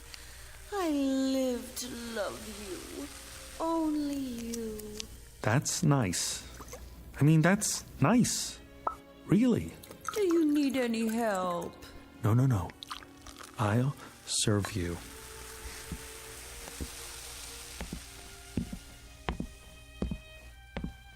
Sweetest, how did you happen to think of champagne? Oh, I asked myself, what does Layla need? And it came to me like a bolt out of the blue. Here you go. To us. To us. I remember the first time you brought me champagne, how you looked. Your eyes were filled with longing, and you watched me so sadly because you thought it was going to be our last drink. Isn't that what you were thinking? Right. I remember. Go on, Layla. Drink up. Lover? My sweet lover Marshmallow, sit here. Why not? Go ahead now. Drink up. I'm not very thirsty. Good to the last drop. I'm not sure it's a good idea this time. Why not? Sit closer. Careful. What's this? What's what? Between the cushions. Have you taken up knitting? In this book, Dr. Spock? I've got news for you, my sweet little rabbit. Rabbit? I just got word from the doctor. What are you talking about? The test came back today, and it's positive. Isn't that wonderful? You don't mean you're... Oh, darling, we don't need champagne. We've got each other. All three of us. I suppose I could have just a sip. That won't do any harm. No, I mean, don't. Maybe just a little toast to celebrate. Not now. Give me your glass. I'll pour it out. Are you sure? I'm sure. I couldn't have done it anyway. I could never have gone through with it. Think of it, darling. This is only the beginning. We're going to be even happier than we are now. And it'll go on like this for the rest of our lives. Yes. The rest of our lives.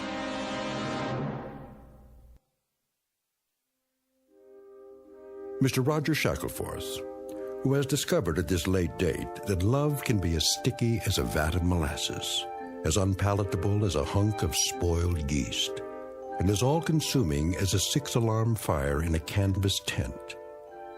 Case history of a would-be lover boy who should never have ventured into the Twilight Zone. We'll return to the Twilight Zone in just a moment. You are about to enter another dimension. A dimension not only of sight and sound, but of mind. A journey into a wondrous land of imagination. Next stop, the Twilight Zone.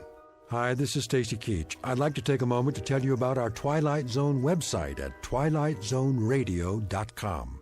At twilightzoneradio.com, you'll find the latest information on these Twilight Zone radio dramas, including behind-the-scenes photographs, plus the newest product releases, trivia contests, ways to contact us, other Twilight Zone-related info and merchandise, plus links to other fascinating websites. So make your next stop twilightzoneradio.com. Visit twilightzoneradio.com to purchase these Twilight Zone radio dramas on cassette and CD, or call toll-free 1-866-989-ZONE. That's 1-866-989-9663.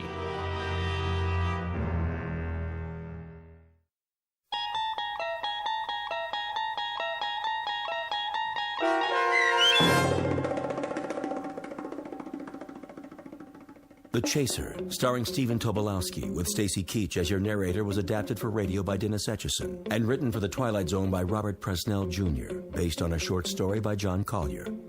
Heard in the cast were Michelle Graff, Roderick Peoples, Joby Cerny, Doug James, Jeff Lupiton, Carl Amari, Roy Melanzi, Meg Falcon, Jennifer Laterio, Linda Reiter, Peggy Roeder, and Craig Harris.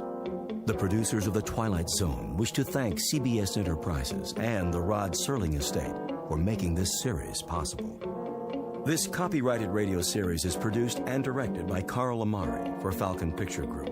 Sound design and custom Foley effects for The Twilight Zone by Cerny American creatives Bob Benson, Craig Lee, Michael Slaybach, and Matt Sorrow. To learn more about The Twilight Zone radio dramas and to contact us, visit our official website at twilightzoneradio.com. Doug James speaking.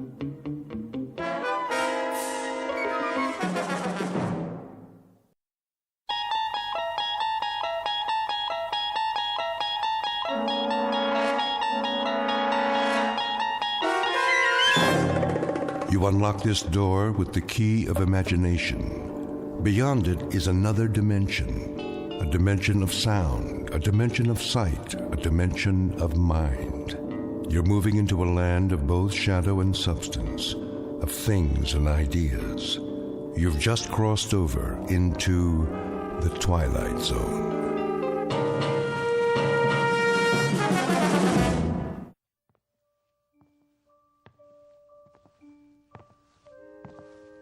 Come on, Mac.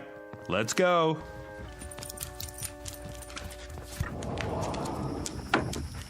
Out in the backyard. You got plenty of water, big guy. What's the matter? Something out there? Hey, maybe it's a squirrel. Nothing you can't handle. See you in the morning, big guy.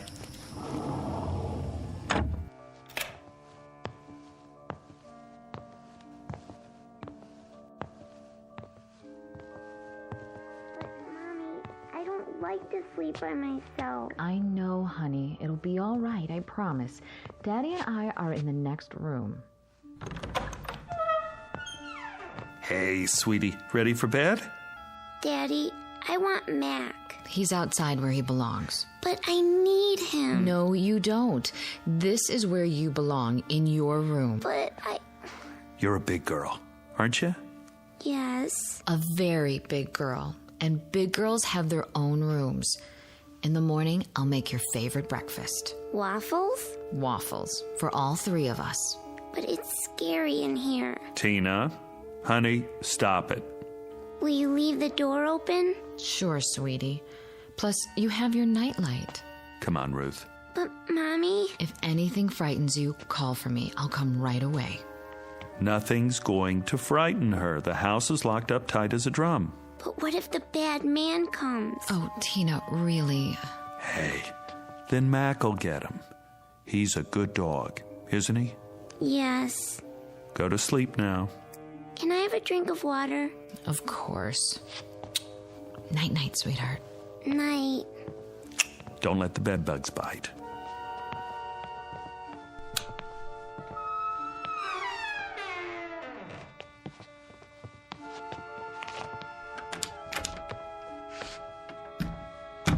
She's been scared of her own shadow lately. Yeah, separation anxiety.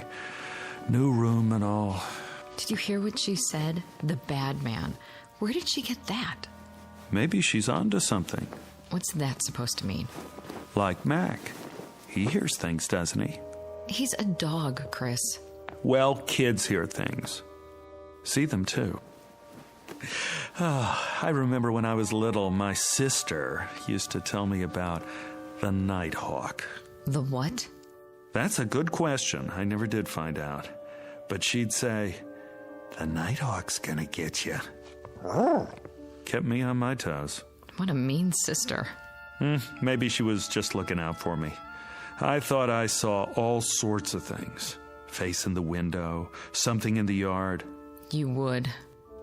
Just the same, maybe there are things we can't see. Just kids and animals. That's enough, Chris. Like when Mac hears a squirrel or smells another dog down the street, but we can't because we don't have the senses. Next, you're going to tell me that there is a bad man. I didn't say that. Now I won't sleep a wink. That's not what I mean. Oh, what do you mean? Nothing. I don't know what I'm talking about. No, you don't. Come to bed. Sorry.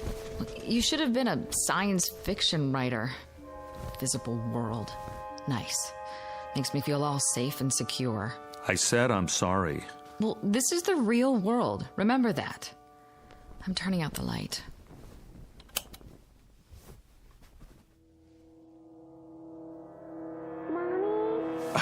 Now what? Oh, I forgot to get her a drink of water. If you get up every time, she'll never go to sleep. But I promised. One time. That's it. Agreed? Agreed. Mommy? Daddy? The voice of one frightened little girl. Name, Bettina Miller. Tina for short. Description, 6 years of age, average height and build. Blonde, quite pretty. Last seen being tucked into bed by her mother only a few minutes ago. Last heard, there's the rub as Hamlet puts it, for she can still be heard quite clearly, despite the curious fact that very soon she won't be seen at all. Not by her father or mother or anybody else. Present location? In the next bedroom, or so it seems. At this moment, it might be more accurate to say that she's just become a resident of an unseen world called the Twilight Zone.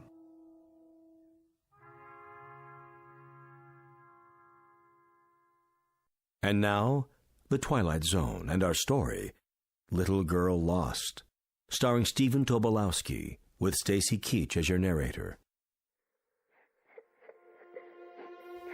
Chris? Not again.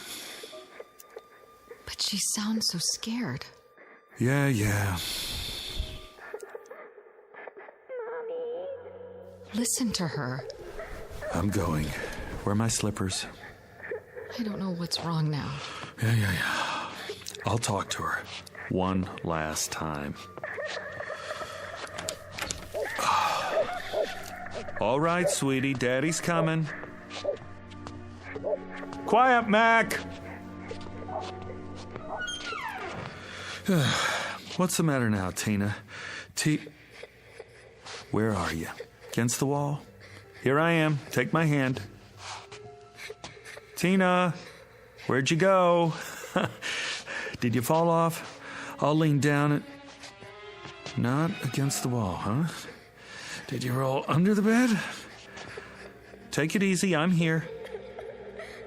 Tina, where are you?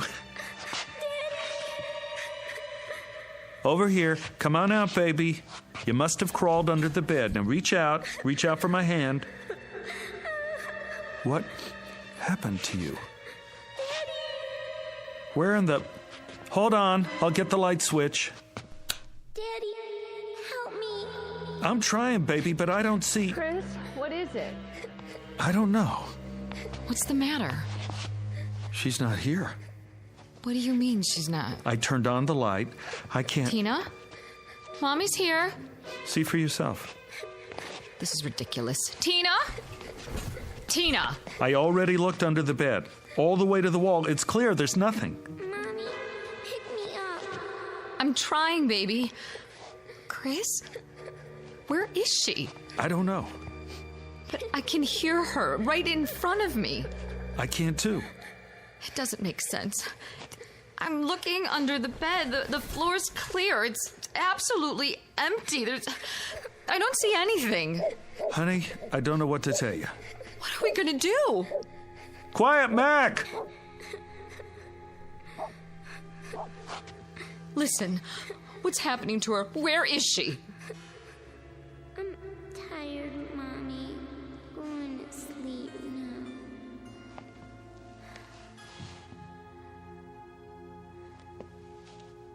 Tina? Tina?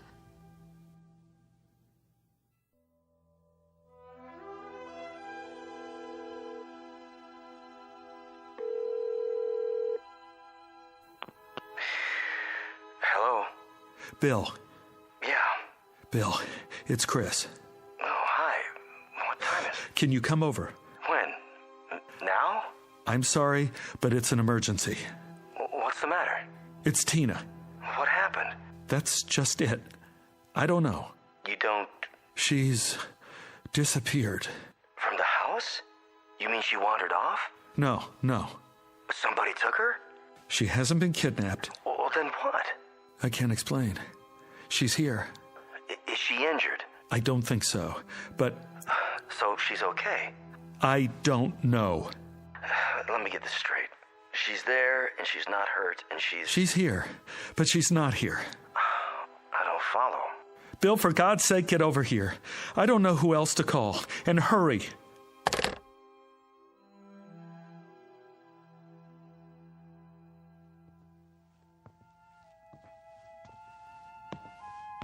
She's still asleep. That's what it sounds like.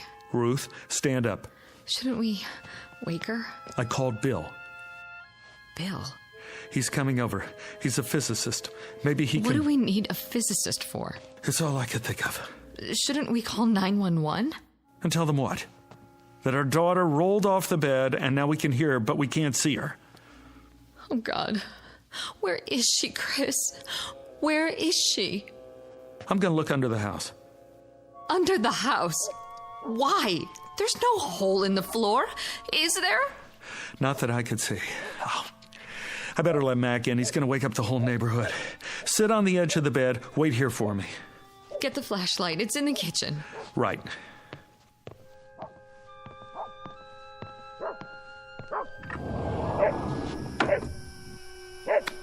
Come here, boy. Mac, where are you going? Mac! What's wrong with him? He's after something. Like he's got a scent. He's trying to get under the bed. Grab him! I can't! Where did he go? I don't know. Step back. He's got to be under there. Mac! Come on out, boy. Here, Mac! He's not, is he? Now, don't jump to conclusions. He's with Tina.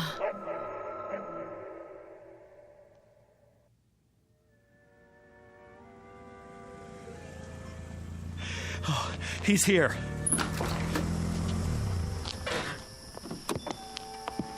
Bill. I got here as fast as I could. Thanks. What's up? I'd tell you if I could, but you wouldn't believe it. Try me. I wouldn't know where to start. You better see for yourself. See what? They're in the bedroom. You remember Bill, honey? From work? Ruth? She's still asleep. Listen. Where's your daughter? Under there? Take a look. I don't see anything. Neither do we. Do you have a flashlight? Here. You were right. About what? Don't believe it. Let's move the bed. Bill, where is she? I'm about to lose my mind. Well, at least she's breathing normally. So she must be okay. Take the other end. Got it. Wait. It's not that heavy. We'd better mark where the legs were. Why? Do what he says. Anything will work. You know, those books in the corner. Put one on the floor here and here. I don't see. Thanks. Now, from the front, lift. Right. Two more under this end. Here? Perfect. Now, lift it away from the wall just a few feet. There. All right, now set it down. Okay. You can still hear it. That's her breathing? Yes. And these 4 books mark where the bed was. The sound of her voice is inside the rectangle. The dog was too a while ago. Dog? Mac. I let him in the house and he ran straight for this spot, dove under the bed, and poof. He was gone too. But we could still hear him. Not now, though. Not now. You felt the entire area? All over, several times. And? Nothing. Okay. What are you doing? Stepping very, very carefully into the rectangle. Looking for... the opening, maybe. I want to cover everything between here and the wall. The opening to what? I don't know yet, Ruth. Quiet. There. Do you hear? I hear. You're moving as if you're afraid you're going to step on her. But there's no hole in the floor. You can see that. Yes. Why are you moving your hands? To cover the air above the floor as well. I did that. We both did. Well, maybe not every inch, but... All right, take it easy. I'm almost at the wall. I don't get it. Get what? It's not in front of the wall. So that means it must be... Bill! Look out! Your hand's going into the wall. Pull out! Pull out! I guess I found it. Found what? Bill, what was that? Your whole hand disappeared into the wall. It did. I saw it. So did I. This must be it. What is? The opening. To where? I'm not sure. But off the top of my head, I'd say... to another dimension.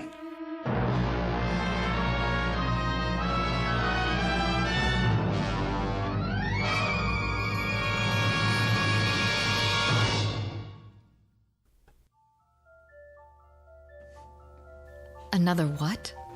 Dimension. You think this is a joke, Bill? No, I don't. Then why? I don't know if I'm right or not. I can't think of anything else, though. Anything else but... Look, there are 3 dimensions that we can see. Height, width, and depth. The 4th dimension is time.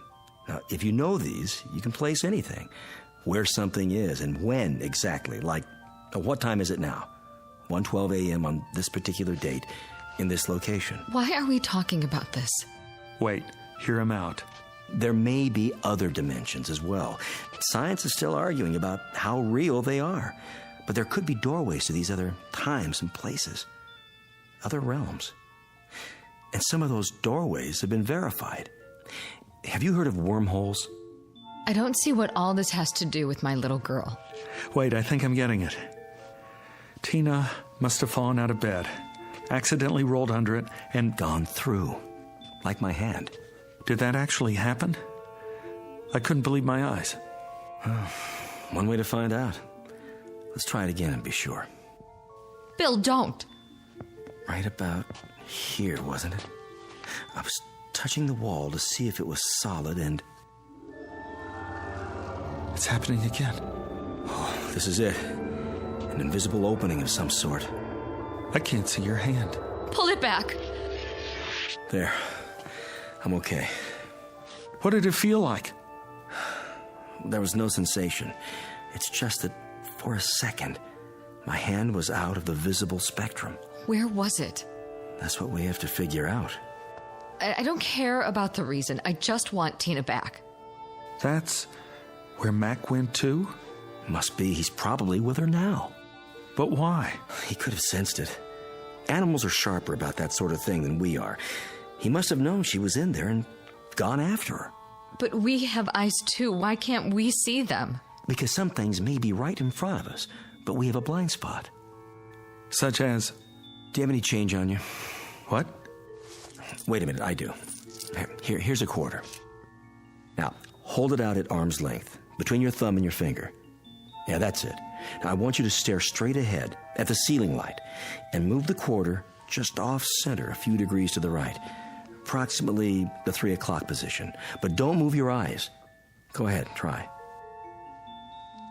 Wait a minute. What do you see? Nothing. I can't see the quarter anymore. Exactly. But if you move it an inch or 2 right or left, or up or down. There it is again. It always was there, right in front of you, but you couldn't see it. Do you know why? Because you have a blind spot on your retina. It's a very small area where the optic nerves tie together. You'd never know it. How can you be aware of what you can't see? But whatever's there is still there, isn't it? I mean, whether you see it or not. I never noticed that before. You could go your whole life and never notice it, unless there was some reason to. But it's been there all along, invisible, like the quarter.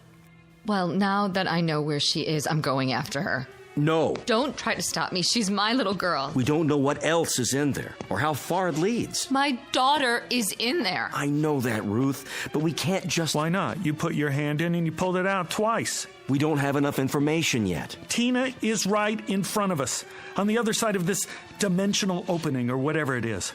All we have to do is reach in and... If it's that simple, why hasn't Mac found her yet? If I'm right, and this is a kind of gap or blind spot, an opening to another dimension, it wouldn't be laid out the same as our world, would it, Chris? There must be something we can do. Listen to the man, honey. You got a pencil? Anything to write with? Check Tina's drawer. Only crayons. That'll do. A black one. Here. Now, let's see just how big this thing is. I'll have to mark up your wall. Go ahead. This is solid. And this. And this. Ooh, but not here. The same spot I touched before. All right, I'll mark it with a dot. Take your hand out first. Right. And all around the edges where it's still solid.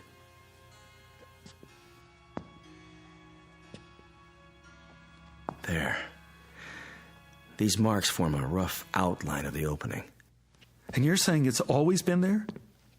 Oh, my God. That's why she didn't want to sleep in here. She knew somehow. She could have fallen through at any time. Oh, I doubt it. Why not? Because locations are in space and time. The fourth dimension, remember? Lord knows, I'm no expert on this, but...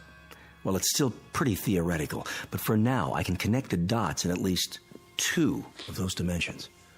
So you're establishing the perimeter? As best as I can. I suspect that junctures, like this, are anomalies, freaks of nature, or of the space-time continuum, if you prefer. Occurring, well, who knows how often? Rarely, though, I'd say. I hope.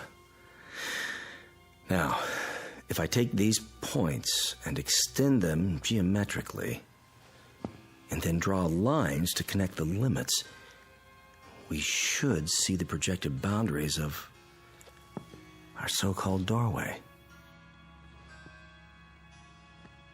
That's it? The outline? All right, let's step back and see what we've got. Kind of a vertical rectangle. Looks like a doorway, all right. Not quite symmetrical, and a bit small. About 3 feet across, maybe 4 feet tall. Exactly the size of Tina. She could have stepped through. Do you still have that quarter? Here.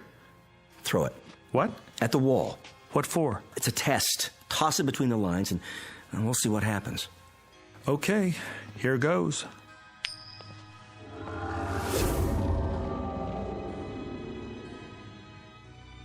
Where is it? It went through. The quarter's in. The other place. Wherever that is. Now what? Well... What are you doing? Shh. This is where I heard her. Where the bed was. The sound was the loudest just off the floor, but now... I can't hear her anymore. Chris! Let me try. Put your head down as low as you can. She's right. I can't even hear Tina's breathing. No. Tina? Answer me, sweetheart. Where are you? Tina? What's happened? The temporal dimension may be shifting. In that case, she could be anywhere. Tina! Tina! Hold it down. You hear anything at all? No. She's gone. Get up, Ruth. Move around, both of you, and keep listening. What's the point? It's a chance. Do it.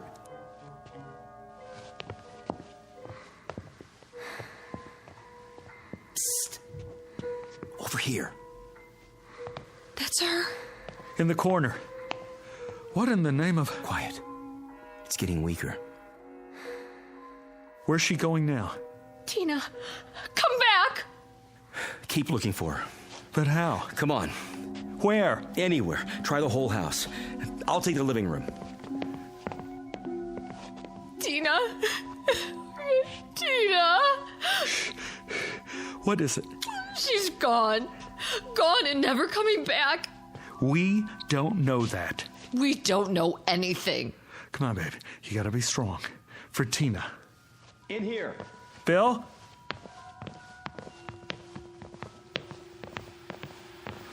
What are you doing by the television set? Put your ear next to mine. Daddy, I want my dolly. Tina? I'm here. Mommy, I can't see you. What is this? First, she was in the bedroom, now she's in here. I've told you what I think, Chris. But she went into this other dimension in the bedroom. What's she doing here? If I could tell you, I would. You've got to think rationally. How can we think rationally about an irrational situation? One step at a time. We try every possibility. Cross off the ones that don't work. I'm not going to wait. Neither am I. We can't get ahead of ourselves. My daughter needs me. I've got to go to her somehow, some way. Mommy? Daddy, help me. Help me now.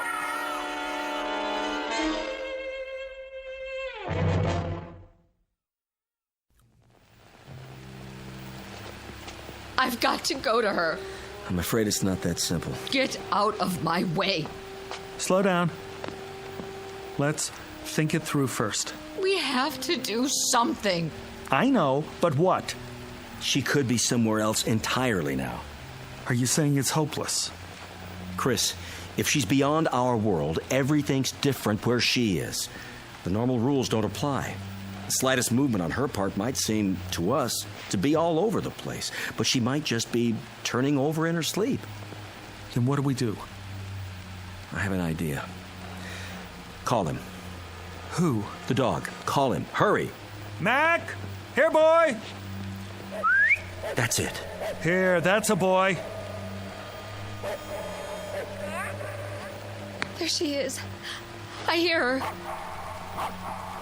Where are you taking me, Matt?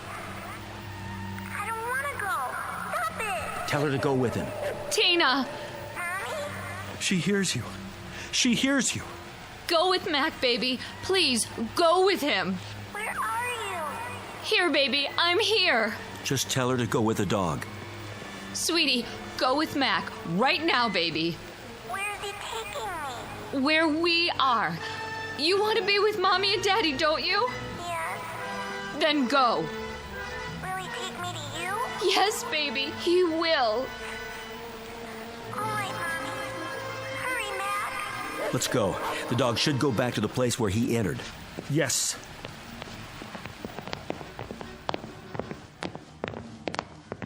Now, get down on the floor in front of the wall. I don't hear anything. Call the dog again. Mac! Here, boy! Here! Nothing. Bill, can't we help her? It'll have to be the dog, Ruth. We can't take a chance going through ourselves. Why not? If Mac could do it. Mac has a better sense of smell and hearing. He might be able to find his way. Mac! Come here! Right here!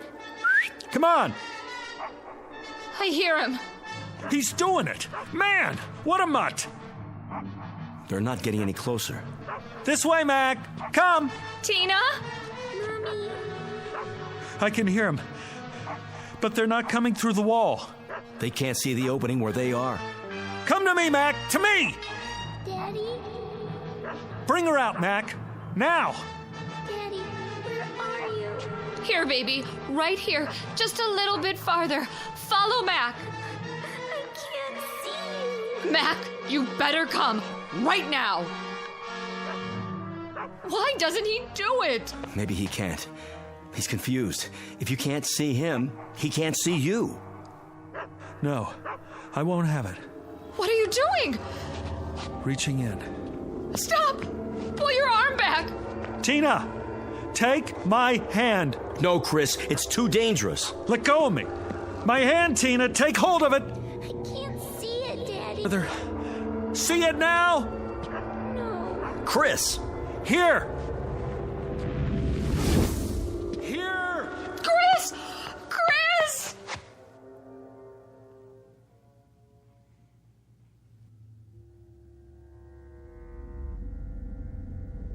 Chris? Yes! You all right? I'm okay. I got through. Can you hear me? We hear you, pal. Don't move. But I have to. Don't move an inch, or you'll never find your way out. But I'm just here, on the other side of the wall. What do you see? I'm not sure. It's dark. There are lights, millions of them. Like stars. Some of them are flashing, moving past, and there's some kind of mist. I can't make out anything else yet. Don't even try. Stay where you are. I've got to find her. Let her come to you, Chris. Call her. Yes, call her. Tina! Daddy? I can hear her. She's close. Where are you? Come to the sound of my voice. I don't know which way. I gotta help her. She can't see any more than I can. Chris, I mean it. Daddy, I'm scared. Don't. Wait there for her. I don't have a choice. She needs me. Tina! Where are you, Daddy? Right here. Where? Is Mac with you? Yes. Grab his collar. Can you see his collar? I think so. Put your fingers under it. Mac, where are you going? I'm coming, honey. Chris, don't go after her. I have to. Tina? Where did you go? Tina! Tina! I'm over here, Daddy. Stand still. I don't like this place. Don't be afraid. I'll get you out. Where's Mommy? Waiting for you at home. In your room. She's waiting for us. Listen to my voice. Come to me. I don't know where you are. I can't see you, Daddy. Where's Mac now? Here. Grab onto him. Hold tight. Can you do that for me? I'm trying. Chris! Hurry! Got his collar yet? Yes. Get a good grip now.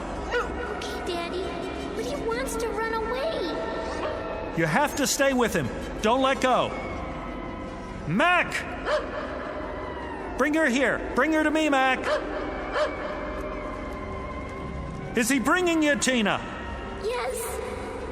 Hold on tight, baby. Go where he wants to go. I will. You'll be here in a minute. Mac knows the way. Just hang on. Come on, Mac. Come on, boy. Chris, we're running out of time. That-a boy. Here. Right here. Can you see her yet? I'm not sure. There's shadows moving. Yes! Tina? Here, boy. That's right. Daddy, pick me up. Take my hand. I'm right in front of you. Reach out. Little closer. I can't see you. I know it's hard. Just try. That's it. Closer. There. I got her! Oh, Daddy. Oh, baby. Baby. You're okay now. Daddy. Oh, baby. I got her. Hi, Mac. You big, beautiful animal. You did it. You found me. I want to go home. Me too. That's where we're going. Mac, let me take your collar. Now go. Go to Tina's room. Where is it, huh? Put your arms around my neck, honey. Hold tight.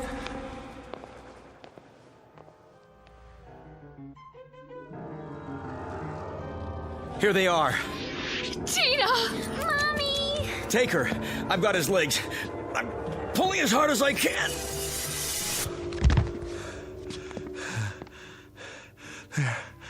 There. I told you you'd make it. Oh, Chris. How does she look? Fine. She looks beautiful. Mommy. Come on, honey. Let's get you out of this room. I better go with him. Sit down on the bed. Get your bearings first. Oh, man. What happened anyway? I pulled you out.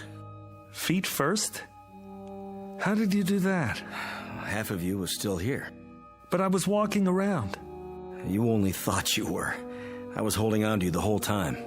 I didn't feel it. I know you didn't. How come you kept telling me to hurry? Because. Yeah? The opening was getting smaller. What are you talking about? The time element. At least that dimension was changing, or starting to. And if it had happened, we would have lost the location on both sides. For how long? I couldn't begin to guess. The opening was shrinking? See for yourself. Solid all over, now. Including the area inside the lines. It was closing up the whole time. You mean... Another few seconds, and it would have finished closing, with half of you here and the other half there. I would have been cut in two. Yeah. Mac? Oh, you did good, Mac. Real good. How would you like to sleep in the house from now on? Keep an eye on things. Yeah, that a boy. Better put some boards on the wall for now, until we can figure out what happened and make sure it doesn't happen again. Can we do that? Well, we can try. Meanwhile, you might not want to let her sleep in here for a while. Are you kidding? No way. Tina will never have to sleep in here again. Looks like she got her wish after all. From the mouths of babes, huh, Chris? From the mouths of babes. And good old boys like Mac here.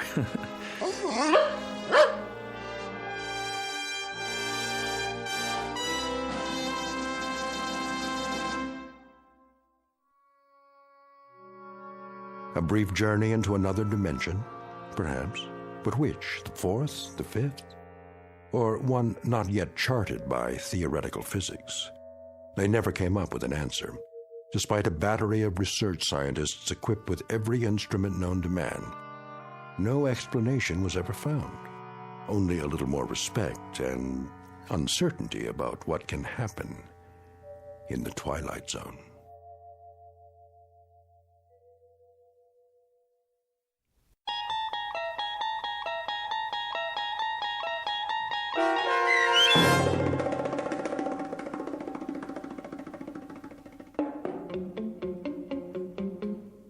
Little Girl Lost, starring Stephen Tobolowsky with Stacy Keach as your narrator, was adapted for radio by Dennis Etchison and written for The Twilight Zone by Richard Matheson.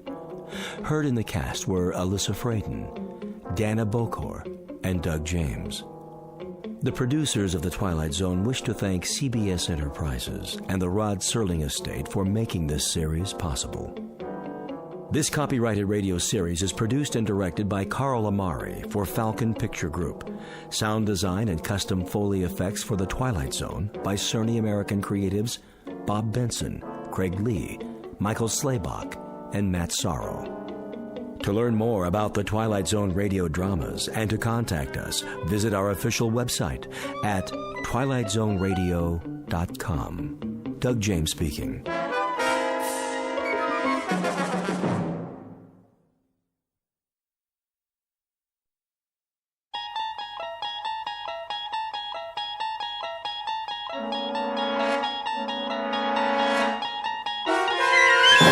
You're traveling through another dimension. A dimension not only of sight and sound, but of mind. A journey into a wondrous land whose boundaries are those of imagination. Your next stop, the Twilight Zone.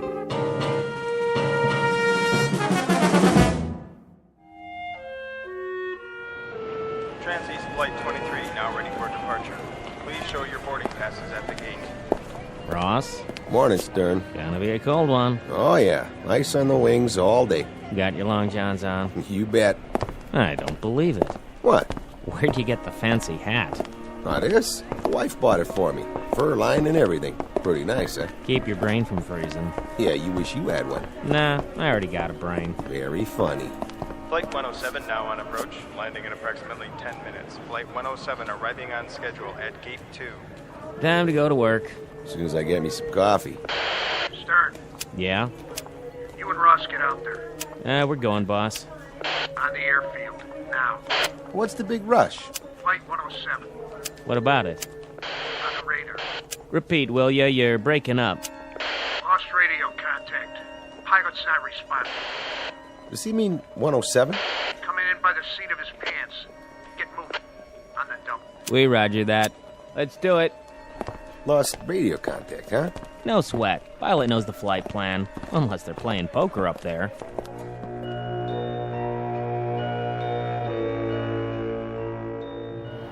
Here she comes. Lined up perfect.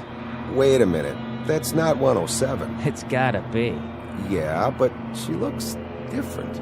Different how? Smaller, maybe. Yeah, right. Wipe your glasses. Get 23 off the runway.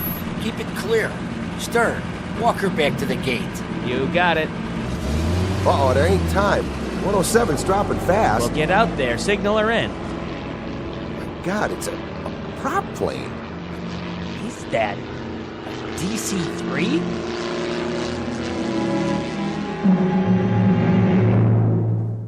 Mr. Stern is correct. What is about to touch down is a DC-3. Despite the loss of radio contact, not an eventful arrival, which is no surprise.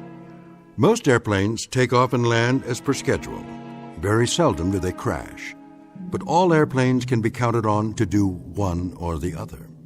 It is only on rare occasions that this workhorse hasn't reached its destination at the appointed time. Others like it have flown millions of miles with millions of satisfied passengers. We offer a rather detailed introduction because this DC-3 doesn't belong here. It is an anachronism. You see, DC-3s ceased operating as commercial passenger carriers a number of years ago, to be replaced by more modern designs with jet engines. So where did this ancient example come from? It is an enigma, a 7-ton puzzle made out of aluminum and steel and a few thousand component parts, none of which add up to a satisfactory answer. In just a moment, we're going to give you 90% of the jigsaw. You and the Federal Aviation Agency will assume the problem of finding the missing pieces and putting them all together. This we offer as a tantalizing brain teaser, a little extracurricular diversion, flown in directly from the Twilight Zone.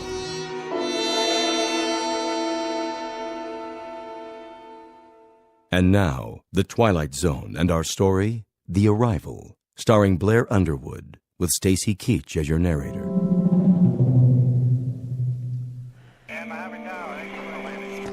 Flight 51, you are not cleared for landing. Repeat, not cleared for landing. Low on fuel. Please advise. Transeast 13, maintain holding pattern. Await further instructions. What's going on down there? Clearance to land temporarily denied. Tower, I see an aircraft off starboard at 3,000 feet. Can you identify? Stay above it. Continue circling. I have 250 passengers on board. Will someone please tell me what is going on? Flight 107's on approach. Here it is on the screen. So? You have her flight plan? We've lost radio contact. She's not responding.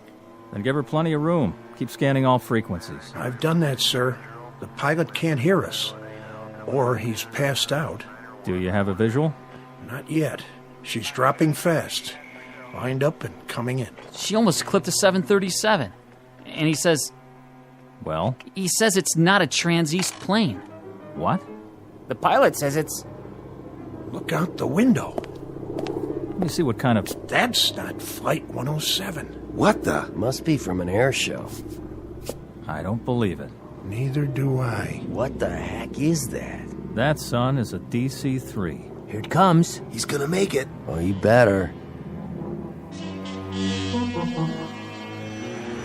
She's down. Perfect 3 points. Tell the trucks to back off. We don't need them. Look at that, right on the mark. Get the ramp in place. We don't have a ramp to fit that. Use the ladder. Over here. I got it. Hold it steady. Right. Okay, you can open up. What are they doing in there? I better give him a hand. Watch your step. Hey, inside, let's go. How about it? You need a can opener? Hey, are they asleep or what? Must be dead. Hello, DC-3! Use the manual latch. It's a real antique. That's no antique. It's as shiny as the day it was made. Let me off this cart. Huh? I don't see any crew, sir. Ross, get the cargo hold open. Right. Go on in, Stern. Yes, sir.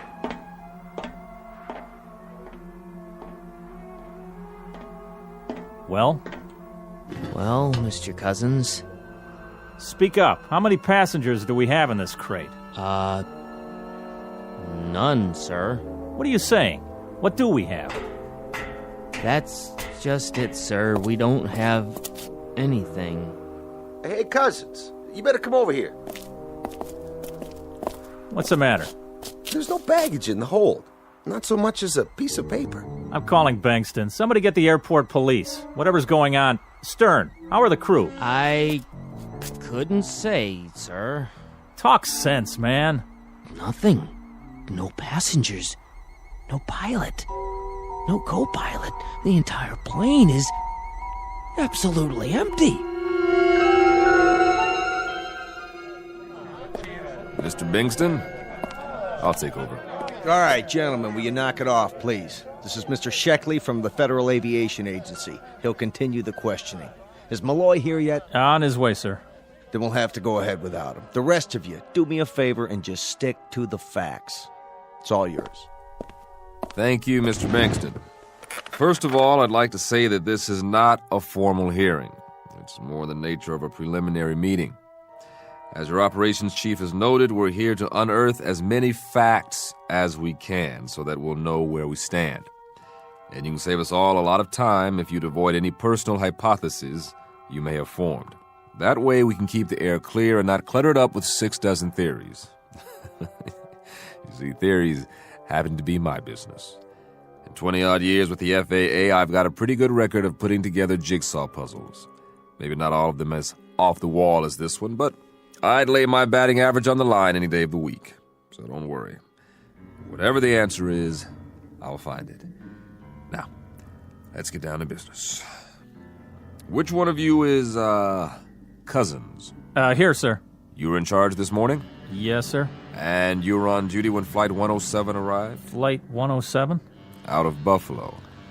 That was the scheduled landing for that time, wasn't it? Yes, sir, but Flight 107's supposed to be an L-1011. Just answer the man's questions, Cousins. I'm trying, Mr. Bankston. Now, you were on duty? I was, yes. Anything you observed about the landing that was abnormal? No, sir. She did it by the book, as far as I could tell. Who signaled her in? Ross, over there. Mr. Ross? Yeah? Did you notice anything out of the ordinary? No, sir. She came in right on the button, followed my signal, stopped on the mark, and then shut off her engines. Did you see who was piloting? No, sir, I didn't.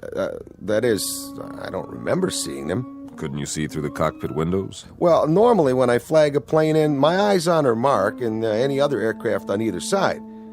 I don't remember actually looking into the windows at all. Not then, anyway. You weren't on the field alone, were you? No, sir. Mr. Stern was working with me. You concur, Mr. Stern, about the landing? Sure do. Nothing out of the ordinary that I could see. Thank you. Mr. Bingston, this the manifest? That looks like it. And is this the flight plan? Yes, it appears to be. Did the dispatcher from Buffalo get here? Yes, sir. Good. You want to take a look at this? Yes, that's the flight plan. You saw the pilot sign this? I was at his elbow, sir, this morning at 11:12 a.m. The pilot was Captain William J. Slocum. That's right. And the co-pilot, John O'Brien. That was the first officer's name? Yes, sir. You knew both of them? Yes. Did you see them board the aircraft? Well, not exactly, sir. I saw them leave the dispatch office and head toward the field. But to the best of your knowledge, they were the crew of Flight 107 when it took off from Buffalo at 11:30 this morning? To the best of my knowledge, but it wasn't a DC-3, that's for sure. Slocum, O'Brien. They're good pilots, both of them. Sober, reliable, and... I'm not casting any stones, Mr. Bingston. It's just that the names seem familiar. I'm not sure from where. It'll come to me. Now, Who was on duty in the control tower? That's me, sir. You had radio communication during the approach? Yes, sir. And then for the landing? She contacted us over the outer marker, and I gave her clearance. Now, the way I figure it... Just answer. Don't offer. Well, I was just going to say that when the aircraft checked in over Fulton... Was that a normal checkpoint? Yes, sir. And she checked in right on the money. But the transmission sounded a little funny. As a matter of fact, I remember asking for a repeat of position. I couldn't raise him, though. I see. And did you hear from him again? Over the next checkpoint, 20 minutes later... Fulton, you say? Fulton. Huh. Mr. Cousins, you were the first one at the door, right? No, sir. By the time I got there, Stern was pounding on it. There was no answer. And Ross had already opened the baggage compartment? I waited for Cousins. Then I opened her up and I told him that the ship didn't have any baggage. How about when she loaded up in Buffalo? What was she carrying then? You got a list there. I know what I've got. I'm asking you, what baggage was in the aircraft? When she took off, there were 21 pieces of luggage, 5 sacks of mail, 5 other crates of equipment. Mm-hmm. Yeah, that checks. Sorry I'm late. Malloy, glad you could make it. Well, I guess that'll do for now. If I have any more questions, I'll let you know. And I'll see some of you later when I examine the plane. Thank you for coming. All right, man, back to work. If you're off shift, make sure you can be reached. And don't talk to the press. Is that clear? Not a word. Who's this? I'd like you to meet Paul Malloy. He heads up our public relations. Public relations, huh? Well, I can't help but wonder. How much public and what kind of relations are you poor guys going to have after this one? I'll handle it as well as I can under the circumstances. Frankly, I haven't decided what to tell the public yet. I'll tell you something. Relax. I've got 22 years in the saddle, and I haven't been licked yet. Sometimes the investigation takes a while. A couple of tons of smashed-up metal spread over 50 square miles of countryside, and all it turns out to be is a misplaced air scoop, or maybe a loose bolt in an elevator hinge, or once in a blue moon, it's a pilot who got sick. But it's always something, and that something eventually shows up. You're talking about crashed aircraft. We're talking about a disappearing act here. Don't forget a switched plane. Like some kind of Las Vegas magic act. Look, you don't have to tell me that. I don't know what the wire services are going to make of it, but I've got to tell them something. And I hope you can give me a place to start. Because none of this could have happened. An airliner takes off with a full crew and 13 passengers. At least some kind of airliner does. And it lands an hour later with nobody. This is simply not within the realm of possibility. Mr. Malloy, I have to hand it to you. You're dead right. But the truth is, it's happened. I deal in facts, not probabilities.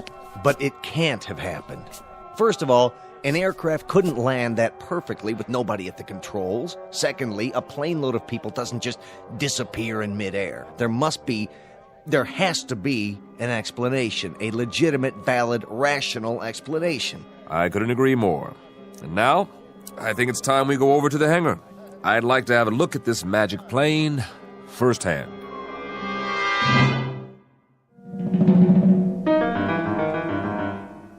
Yeah, that should do it. Thanks for showing me around, Mr. Cousins. Before you go, Mr. Ross here wants to tell you what he thinks happened. I don't think that's necessary. No, I'd like to hear it. He was on the scene. What do you have to say, Mr. Ross? Well, the way I see it, there's only one explanation. Just for a gag, these 13 people had parachutes. They kept them in the baggage compartment.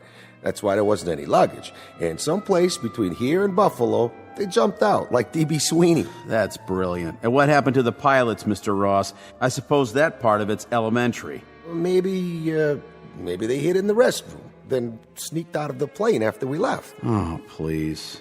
You're imaginative, Mr. Ross. I'll give you that. What if? What if what, Stern? Nothing. Truth is, it beats me. I'll tell you something else, though. I still feel spooked.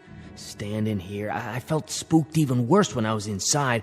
Just a whole bunch of empty blue seats staring at me. Look, boys, we've been theorizing for 6 solid hours. Now, I'm just a simple-minded vice president in charge of a medium-sized airport. I've got a passel of newsmen hounding me to death, wanting to know what kind of operation we're running up here. Tell them to keep their shirts on. That's what you should be telling them. Or a reasonable facsimile of an explanation. That's what I hired you for, Malloy. Then you better hire me another head and a couple of sets of arms, because I haven't been off the phone all day. I've had every news service, television network, and even a couple of professional mind readers trying to find out what's the great big mystery we're keeping under wraps. You know how long I can sit on this, Bankston? Maybe another 15 minutes. Then it's going to break open with a bang, and we're going to stand here with rotten eggs all over our faces while Mr. Sheckley's FAA takes our license away from us. Incompetence, mental instability, you name it, and you can have it.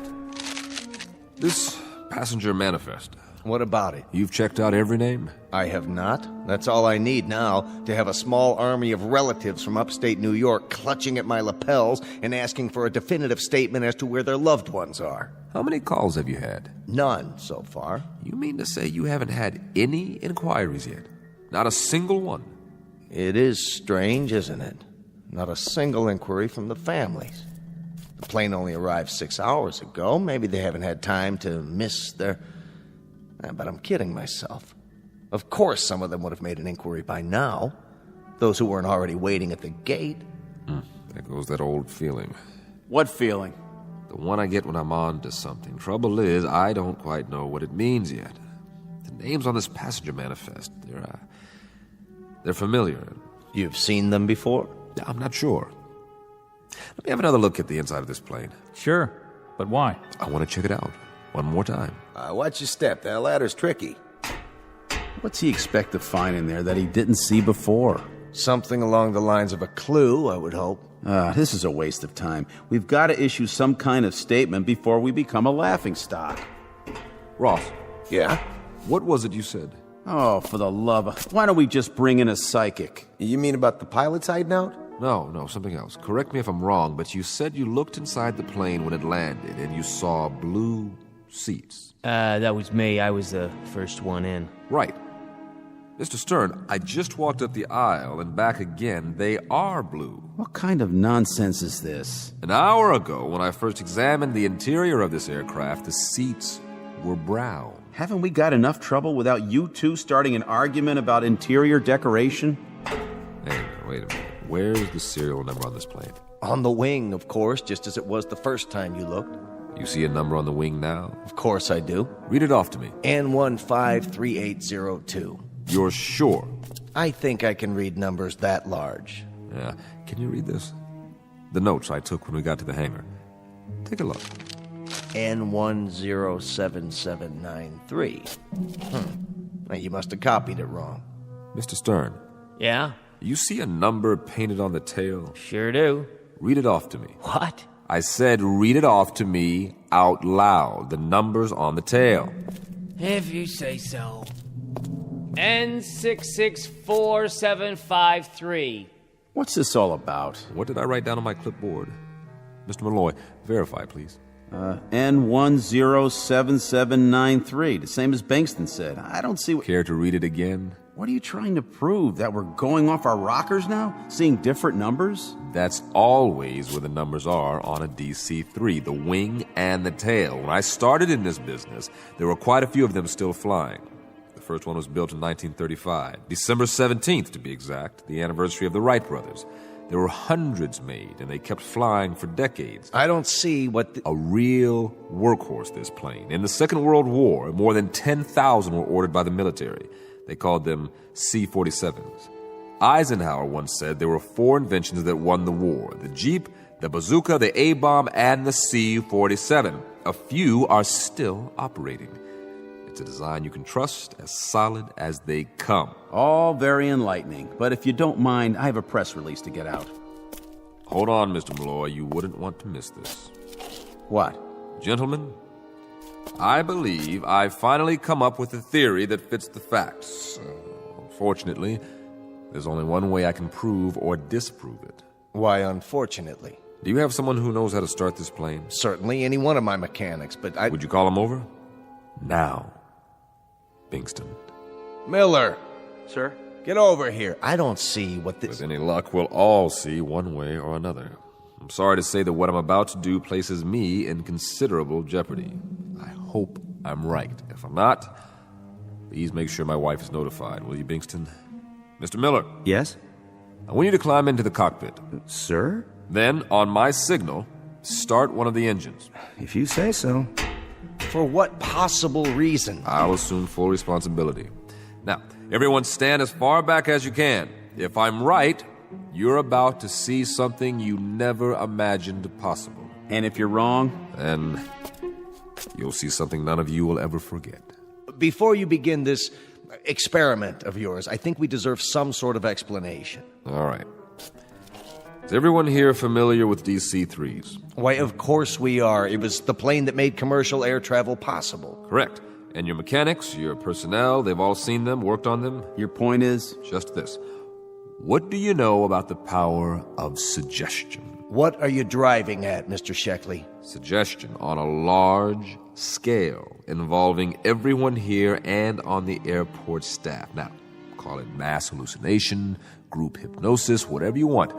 But I think that's what we're dealing with now. I thought you deal only in facts. I do, including facts, not in evidence. Look at the situation. An L-1011 takes off from Buffalo.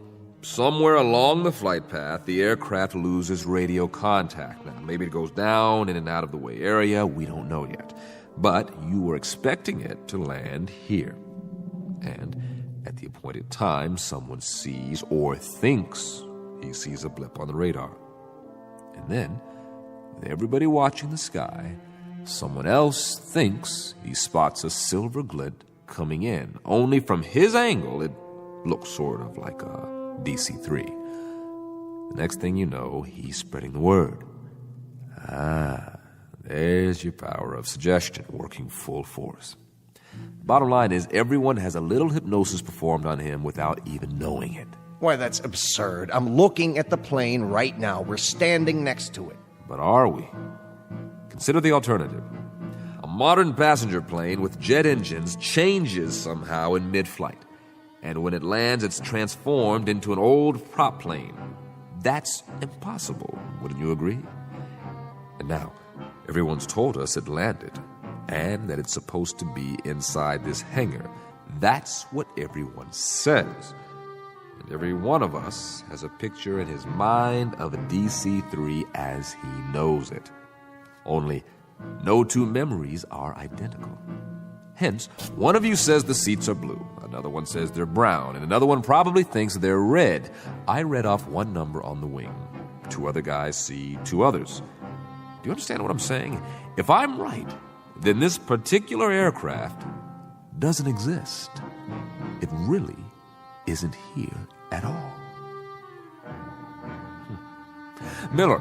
Yeah? Fire up the starboard engine. Mr. Bankston. Go ahead. Mr. Sheckley seems to be in charge. Yes, sir.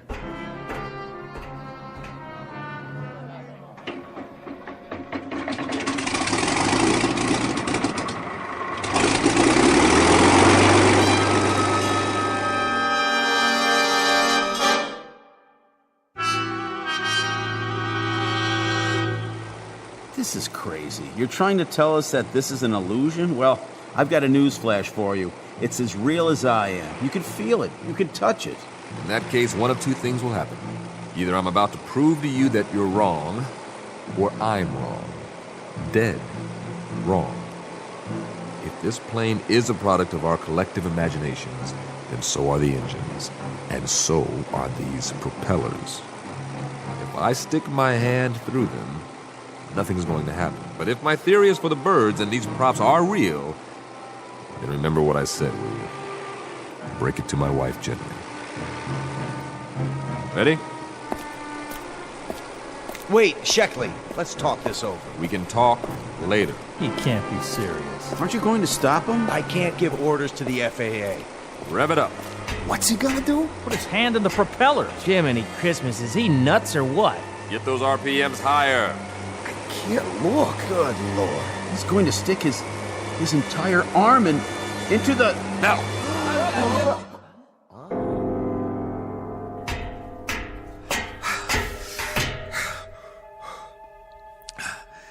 You see, gentlemen, I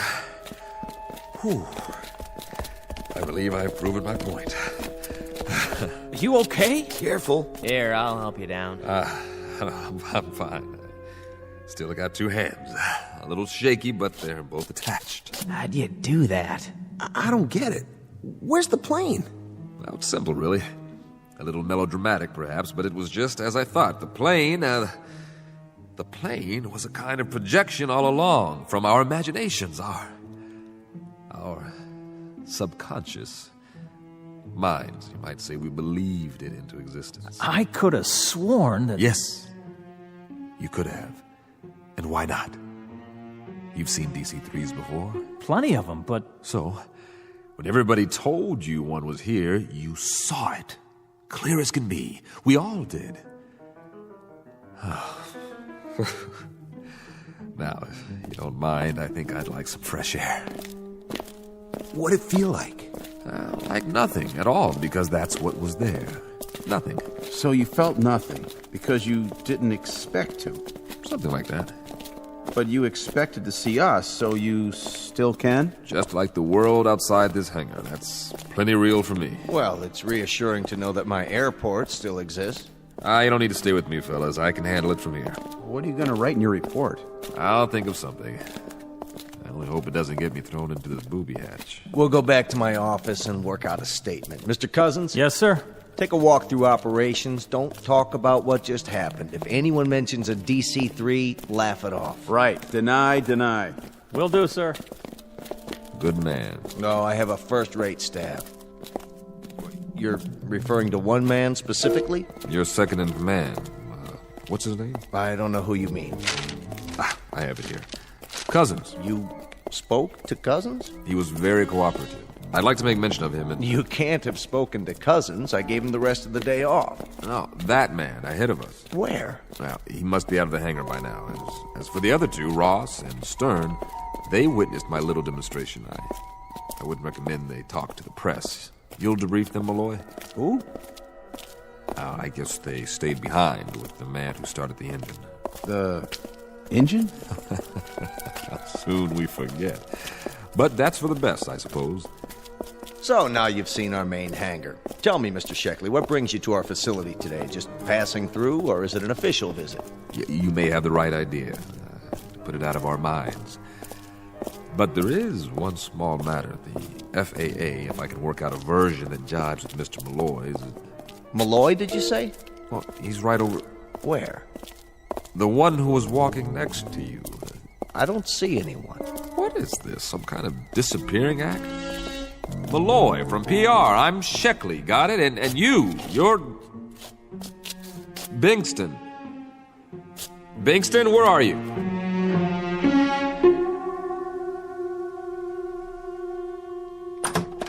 May I help you? Where is Bingston? Mr. Bankston's in his office, but you can't go in without... What? Bingston, what happened to you? What happened to everybody? And you would be... Don't give me that. Oh, yes. Sheckley, isn't it? From the FAA. I think I remember you. We've met before. Is this a gag? Have a seat. Is there a problem? Problem? Are you kidding? One minute there's a hangar full of men and an aircraft, and the next minute I prove that not only doesn't the aircraft exist, but... I don't follow. What doesn't exist? But that all of the rest of it, all of you... Are you sick, Sheckley, or drunk? You don't look very good. Sit down, man. Where's Malloy? Still in his office, I presume. Then you'd better call him in here. He's got a few things to answer to, just like the rest of you. Kimberly. Sorry about that man, sir. Should I call security? That won't be necessary. Ask Malloy to come to my office, will you, if he hasn't gone home for the night? Yes, sir. We've had a busy day here, Mr. Sheckley, but my PR man handled it admirably. The evening paper just arrived. Let me see that. Lovely Hollywood star Penny Jackson arrived from Buffalo this morning on tour to promote her latest film. What is this?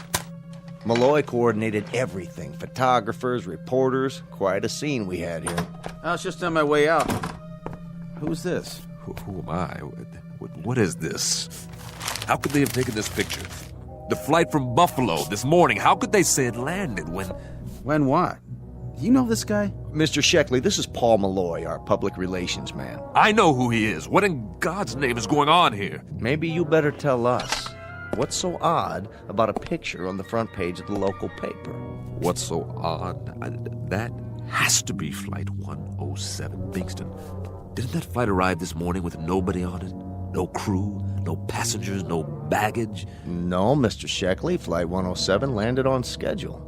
You mean to stand there and tell me you are not missing an aircraft? That's exactly what he's telling you, mister. We're not missing Trans-East 107 or any other flight. How could that be? You never missed Flight 107. That's right. At least not recently. You of all people should know that, Sheckley. Know what? You're confusing the two. I remember now. That's why you looked familiar to me when you walked in. You were the examiner on the other one. What other one?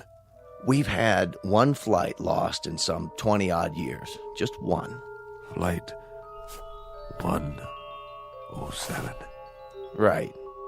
But, Mr. Sheckley, that must be 17, 18 years ago. Flight 107 out of Buffalo. Out of Buffalo. An old DC-3, but like I said, it was a long, long time ago. What's all this about? What happened to her? Lost in a fog and never found. We always figured she veered off course, ended up over the ocean, and went down. You never found her? Not a trace. And Mr. Sheckley here investigated the disappearance, but that's one case he's never been able to close. Nobody has. It just sits in the record books as lost, presumed crashed. For reasons unknown. And it's never stopped eating at you. It still is. So you came back here today looking for an explanation, any explanation, so you could finally put it to rest. I've never been licked on a case. Never. We've always found the cause. Mr. Sheckley, why don't you let someone drive you home? Never. We've always found the cause. Always, I tell you. Is he going to be all right? I honestly hope so. Flight 107, 13 people. Pilot William J. Slocum, co-pilot John O'Brien. I never forgot your names. What went wrong? I have to know. Where did you go now? Where are you? Where are you now? Where are you? Hey, Flight 107, why didn't you leave me a clue? Any clue at all? What? Are you out there somewhere? You gotta be. You gotta be.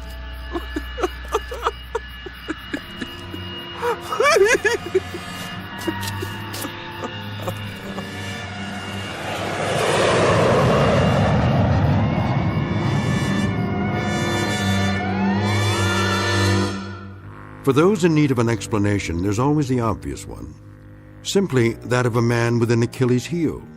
A mystery that once landed in his life and robbed him of his peace. A perpetually missing aircraft that disappeared with no clues, leaving an unanswered question in Mr. Sheckley's neatly ordered world. A heavy burden to carry through the years, made up of one part enigma and one part the knowledge of his own failure. Until it ultimately took the form of an illusion. At least that's the clinical answer, the one they'll write on his case file as he goes off for a well-deserved rest. Or consider this. Maybe, just maybe, a plane did touch down, however briefly, before it disappeared again. A kind of airborne Flying Dutchman. A ghost ship lost in a fog-shrouded night, on a flight that never ends.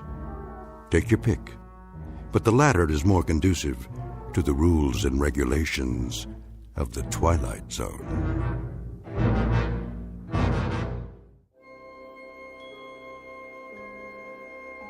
Hi, this is Carl Amari, producer of the Twilight Zone Radio Dramas. I'd like to take a moment to tell you about our official website at twilightzoneradio.com, where you'll get the latest news and information on these Twilight Zone radio dramas. Plus, at twilightzoneradio.com, you can digitally download 3 free episodes or any of our episodes for only $1.95 each. In this age of ever-changing technology, we've decided to make these episodes instantly available to you by making the Twilight Zone radio dramas a digital download-only series. This means that this series will no longer be offered on CD. The CD collections at our website are now being offered while supplies last at buy one, get one free. So be sure to get your favorites before they're sold out. Be sure to visit us often, and I'll see you in the zone.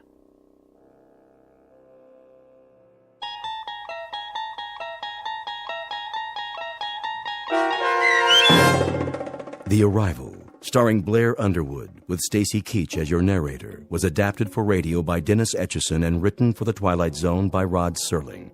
Heard in the cast were Christian Stolte, Craig Brawley, Jeff Lupetin, James Schneider, Derek Procell, Turk Muller, Kurt Nabig, Karen Olson, Carl Amari, Roger Wolski, and Vince Amari. To learn more about the Twilight Zone radio dramas and to obtain audio cassettes and CDs of these programs, visit our website at twilightzoneradio.com. The producers of The Twilight Zone wish to thank CBS Enterprises, Carol Serling, Dennis Etchison, Dick Brescia Associates, Claire Simon Casting, Terry Jennings, XM Satellite Radio, Sirius Satellite Radio, our sponsors, and our radio affiliates for helping make this series possible. This copyrighted radio series is produced and directed by Carl Amari for Falcon Picture Group. Doug James speaking.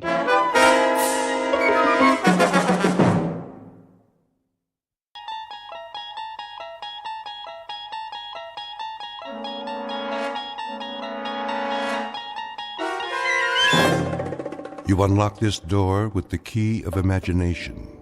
Beyond it is another dimension, a dimension of sound, a dimension of sight, a dimension of mind. You're moving into a land of both shadow and substance, of things and ideas. You've just crossed over into the Twilight Zone.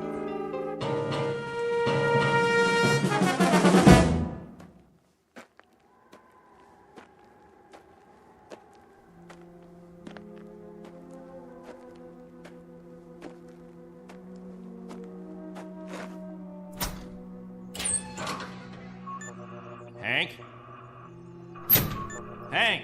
Oh, morning, Captain. Anything on the radar? Not yet. No signal at all. Try 4.0, true. It'll probably come from that direction. I had her on that all morning, sir. Still nothing. You're past your time, aren't you? Who's your relief? Al Baines, Captain. Baines? I'll see what happened to him. Yes, sir.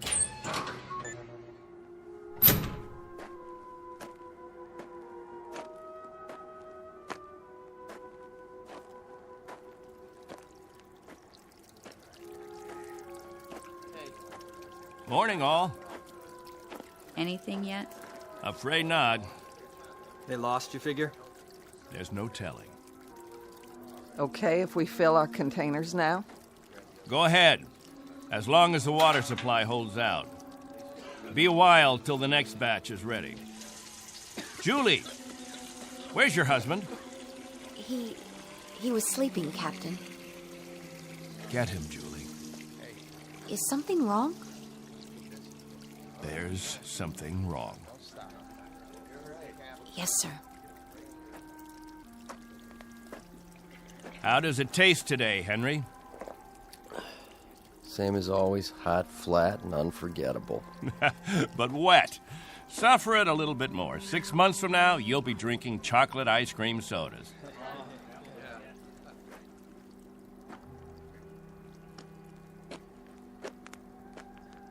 You want to see me, Captain? There's a man in the radar tower who'd like to see you, Al. He would have liked to see you 2 hours ago when you were supposed to relieve him. I overslept. Tell that to Hank Parker up there in the tower. Tell him you overslept, and then be good enough to tell him, Al, that you'll stand his watch all day tomorrow. That's not fair, Captain. It doesn't happen often. Once is too often, Al. More than once is intolerable. And many more than once is a case history of Albert Baines who likes his sleep. I prefer it to a stupid game in the hot sun, both of them. A game, Al? What are we listening for? 30 years of 2 shifts a day. What have we ever heard? Wind noise. And what have we ever picked up on the radar screen? Dust particles? But anything to make you happy, Captain. You listen to me. There's a ship on its way, and when it reaches this atmosphere, it may want to be vectored in. They may want landing instructions, wind direction, ground temperature. And if Al Baines is in the sack, we may spend the rest of our lives here. Is that what makes you happy, Al? How do we know there's a ship out there, Captain? A lot of garbled static 2 months ago that you told us was a message, and then nothing. 2 whole months, and you decide there's a ship coming here to take us back. You make the rules and set the watches and plan the days, and now you tell us the Messiah is coming. And you tell us to pray? The difference between you and me, Captain Benteen, is that I do my dreaming when I'm asleep. You do yours on your feet. There's a ship coming, Al. All of us believe it. Because he tells you to. And we believe him. Whatever Captain Benteen says, that's what will happen. Sure you believe him. He tells you this is the best of all possible worlds, and by God, you break into song. You're sweating your lives away on this rock, but the captain says it's paradise, and we have to clap our hands. Rule by hypnosis. Al, there's a ship coming. This happens to be a fact. There's a ship coming. Believe it. I tell you, it'll happen. And you know it's real, just as you know this is real. You haven't forgotten our ship, have you? The Pilgrim One? The first spaceship sent up to colonize the outer regions?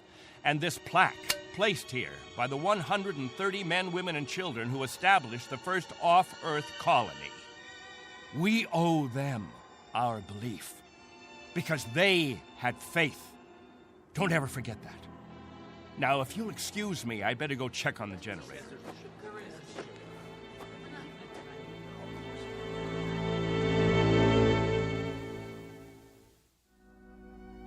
This is William Benteen, who officiates on a small outpost in space. An outpost slowly disintegrating under the heat of 2 suns, with the holes, the cracks, the fissures that are the residue of despair. He tries to fill them with faith and to retain a faith of his own. This is a remnant society, a handful of people who left the earth looking for a millennium, a place without war, without jeopardy, without fear. What they found was a lonely, barren place whose only industry was survival. And this is what they have done for decades, survive. Until the memory of the earth, they came from what has become an indistinct and shadowed recollection of another time and another place. 2 months ago, a signal from Earth announced that a ship would be coming to pick them up and take them home. In just a moment, we'll hear more of that ship, more of that home, and what it takes out of mind and body to reach it. Because this outpost is located in the far reaches of the Twilight Zone.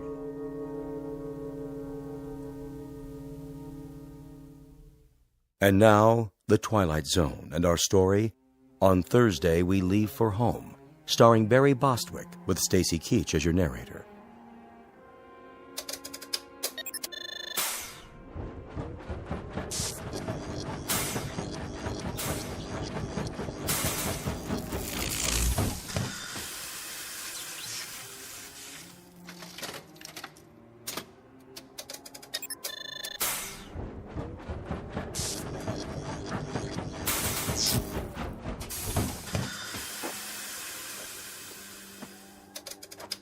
Can't keep the generator running, sir.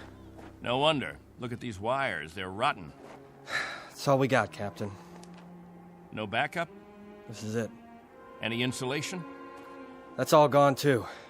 We used it on the converter belts. Well, we have to get the current running somehow. If that refrigeration unit stays off, the temperature in the underground rooms will go up 50 degrees. Well, we could stop the saltwater converter for a day or so, switch the parts. Then we'll have to do that. Tell the people to fill up all the jugs they have. We'll be shutting off the water in 6 hours. Yes, sir. Captain? What about the ship? It's on the way. We know that much. Then, everything will be different. When we get back, the things that are old and worn out, we'll throw them away. Just throw them away. Captain Benteen. What? The main square. Come quick.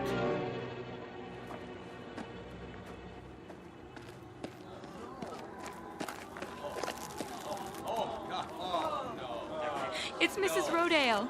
She's hanged herself. Cut her down.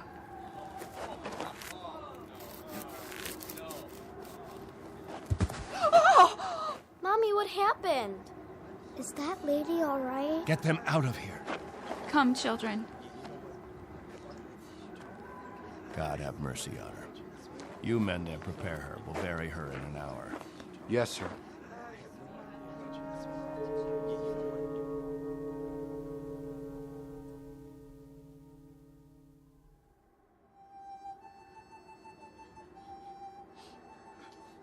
We now consign to this planet the remains of Mary Rodale.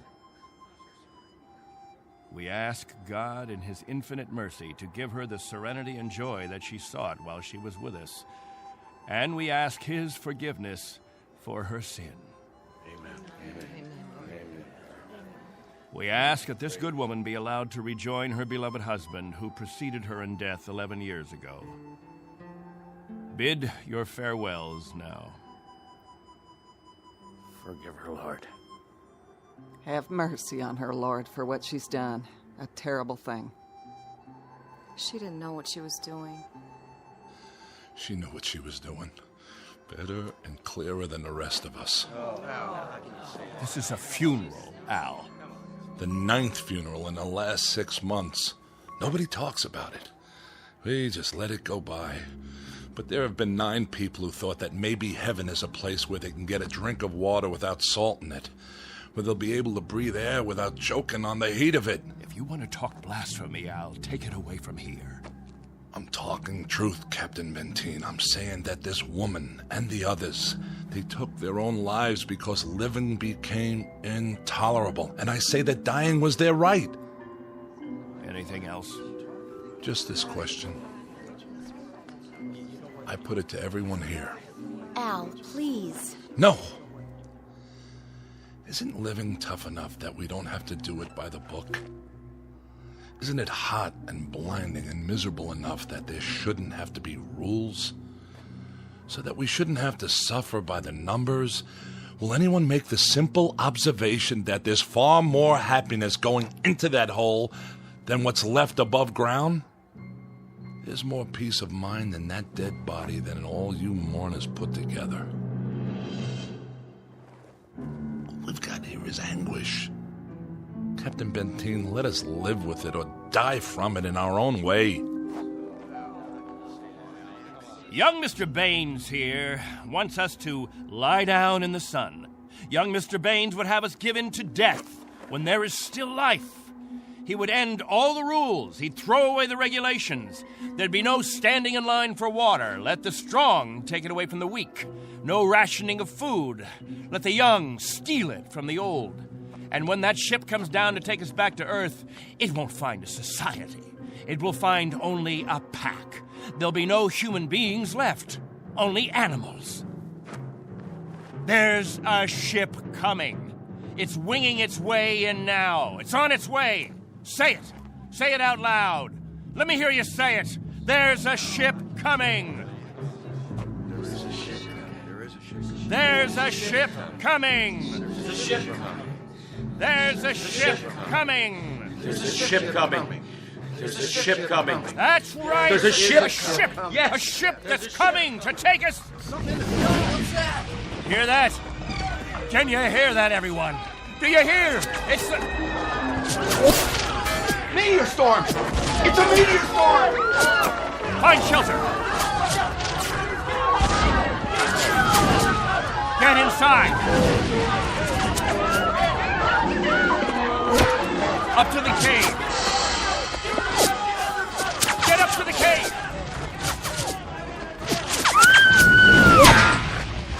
Julie! It's Julie! She's bleeding. Quickly! We have to move. I can't. Something hit my arm. I think it's broken. Stand aside. I'll carry it.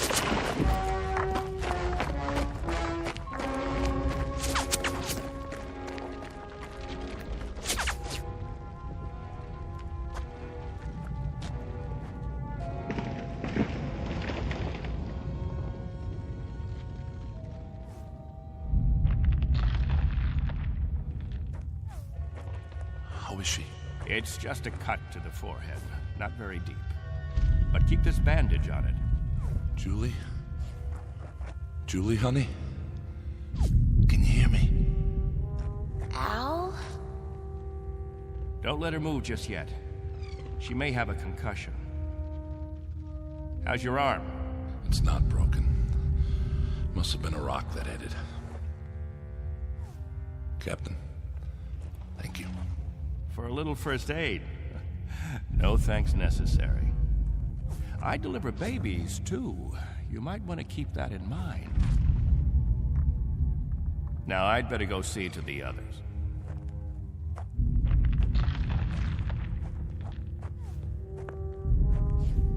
Will it go on much longer, Captain? I wish I knew. It sounds like it's spending itself. I've seen meteor storms before, Captain, but nothing this size. What about the damage, Henry? 2 underground cells destroyed. At least, that's what it looked like from out front. Everybody accounted for? I think we're all here, Captain. I've checked. Nobody's missing. Thank God. Everyone try to stay calm. The worst of it is over.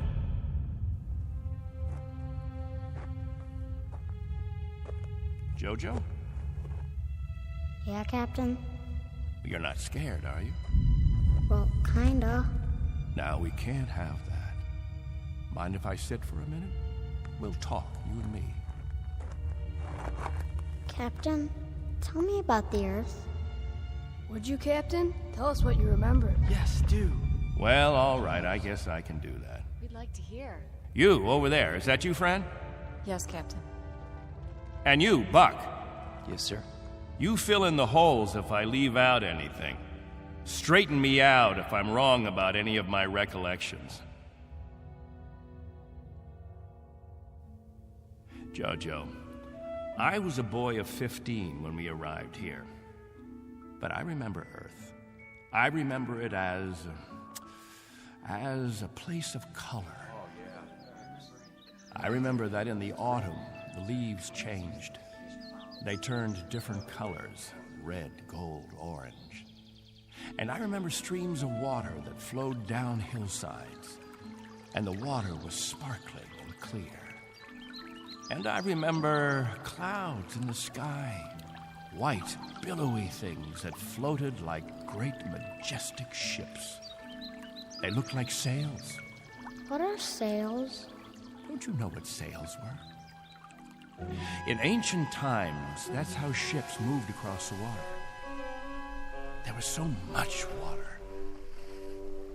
The men unfurled large sheets of canvas against the wind, and it was the wind that moved them.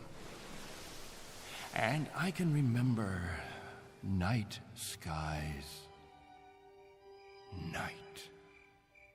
Endless black velvet with stars. And sometimes a moon that seemed to hang there as big as the face of an old man, looking down on us all. Captain, what's night? Why, that was the quiet time, Jojo. Night was when the earth went to sleep. It was the cover it pulled over itself. Not like here, with 2 suns always shining, always burning. It was a darkness that felt like a cool hand brushing over tired eyes. And there was snow on winter nights. Gossamer things that drifted down and turned the earth all white. And we could build snowmen the next morning and see our breath in the air. And it was good then. It was right. So, why did you leave there? Oh, we thought we could find another Earth, Jojo. Then we found this. We thought we could escape war. We thought we could build an even better place. And it took us 20 years to find out that we had left our home 1 billion miles away, only to be stranded, like visitors, transients, that no roots could take hold in this ground. But it was too late. So we spend the next 30 years watching a clock and a calendar and waiting. But we can't wait any longer. Not a day, not an hour. We have to get back home. There's no more time. I'll go outside and survey the damage.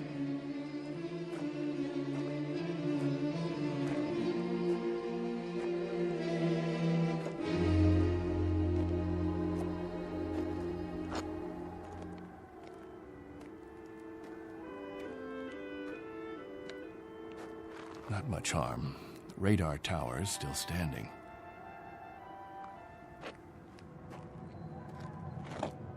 What? Why, it's...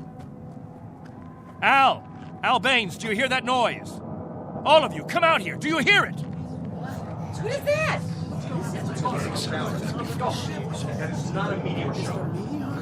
That's not a meteor, and it's not wishful thinking. Not this time. Those are rocket engines. I remember the sound of it. That's the ship. The ship has come at last.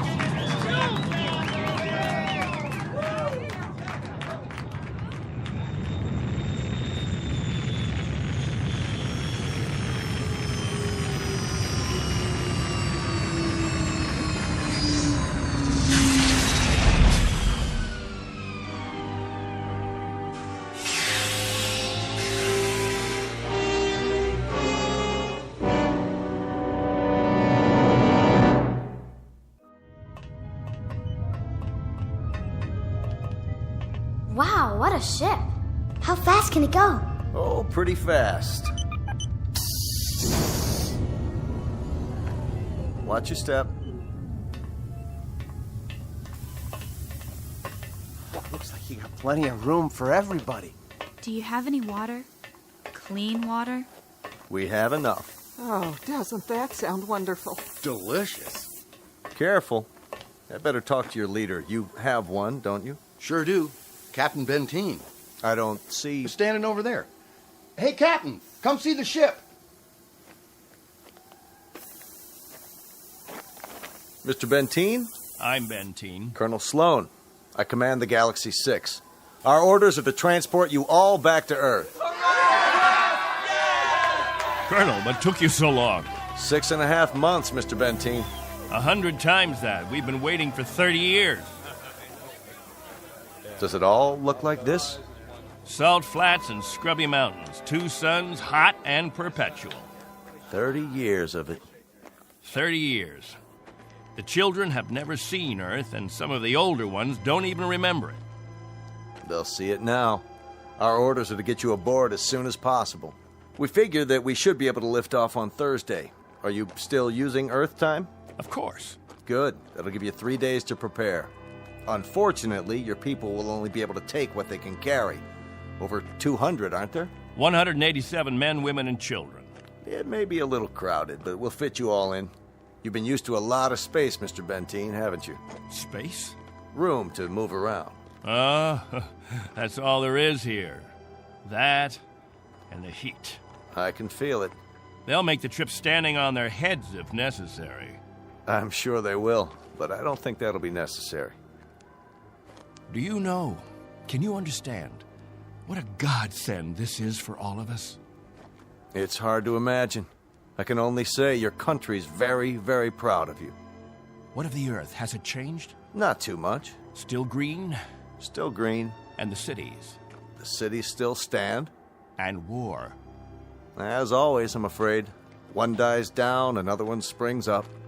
But through some miracle and the grace of God, we never had the big one. Now, Mr. Benteen, all things considered, I think you'll find it very much as you left it.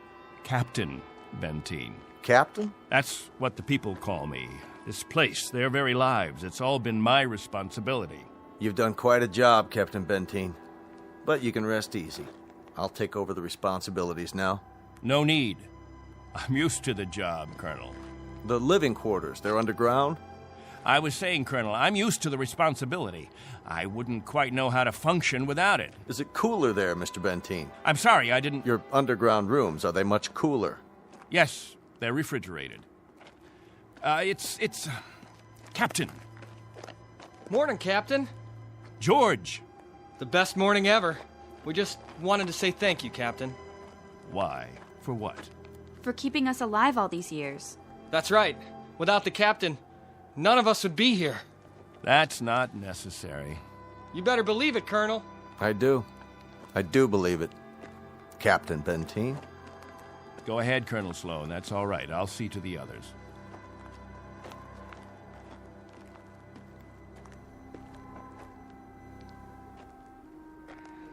You know, I don't need this. I'm not going to take this. Hi, Captain. Julie, where's your bandage? Oh, I don't need it anymore. But we put one around your head so the cut would heal. What's this? Isn't it incredible? It's called a medicinal patch. You wear it for 24 hours. It accelerates the growth of new skin. Look at her forehead, Captain. You can hardly see the scratch. Better put the sling back on your arm, Al. I don't need a sling. Just this metal band. It's magnesium.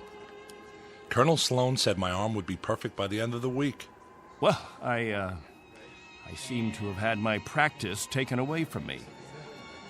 But while we're here, I'd use that sling. I'll bet I've fixed about 500 broken wings in my time, and the only way to be sure it heals properly is to keep the limb immobile. Where's Colonel Sloan? I want to ask him what to pack.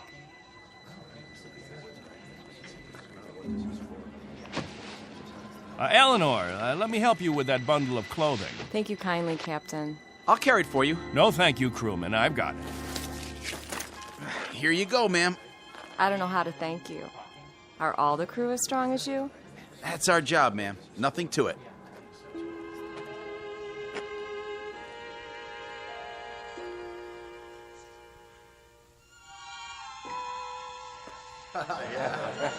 Hello there, Captain.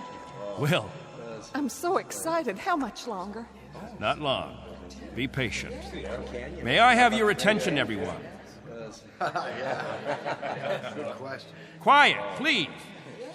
What is it, Captain? As all of you know, we have less than 36 hours before we depart. And as I told you earlier, there is a maximum allowance of 14 pounds per person. Soon we'll begin weighing your belongings, and if we're over the limit, I'll make up a list of necessary items. I hope I'm not intruding, Captain. I was just telling them about the weight requirements. We'll handle all that tomorrow. I heard you'd called a meeting here in the cave, so I brought Lieutenants Engel and Rafferty with me. Everyone has so many questions about Earth, I thought perhaps this would be a good time. Actually, Colonel, the purpose of this meeting is simply to make some last-minute arrangements. Colonel, I used to live in San Diego. Is California still the same? Sunny and warm most of the time, but not this warm. Los Angeles has become the biggest city in the world. These kinds of questions, we could just as well handle them when... Colonel Sloan? Are there still major leagues? My dad used to tell me about baseball and the World Series. The leagues are just as before, American and national. What about the Dodgers? They came in 10th last season. I'm told they need pitchers pretty desperately. I'll tell you what, when we're finished here, we'll improvise a ball and bat and have ourselves a game.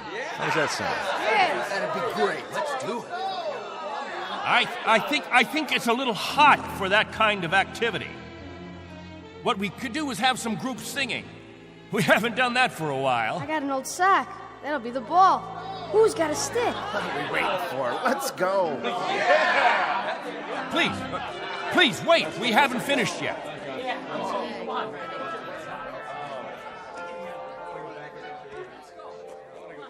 Jojo, I haven't told you a story in a long time.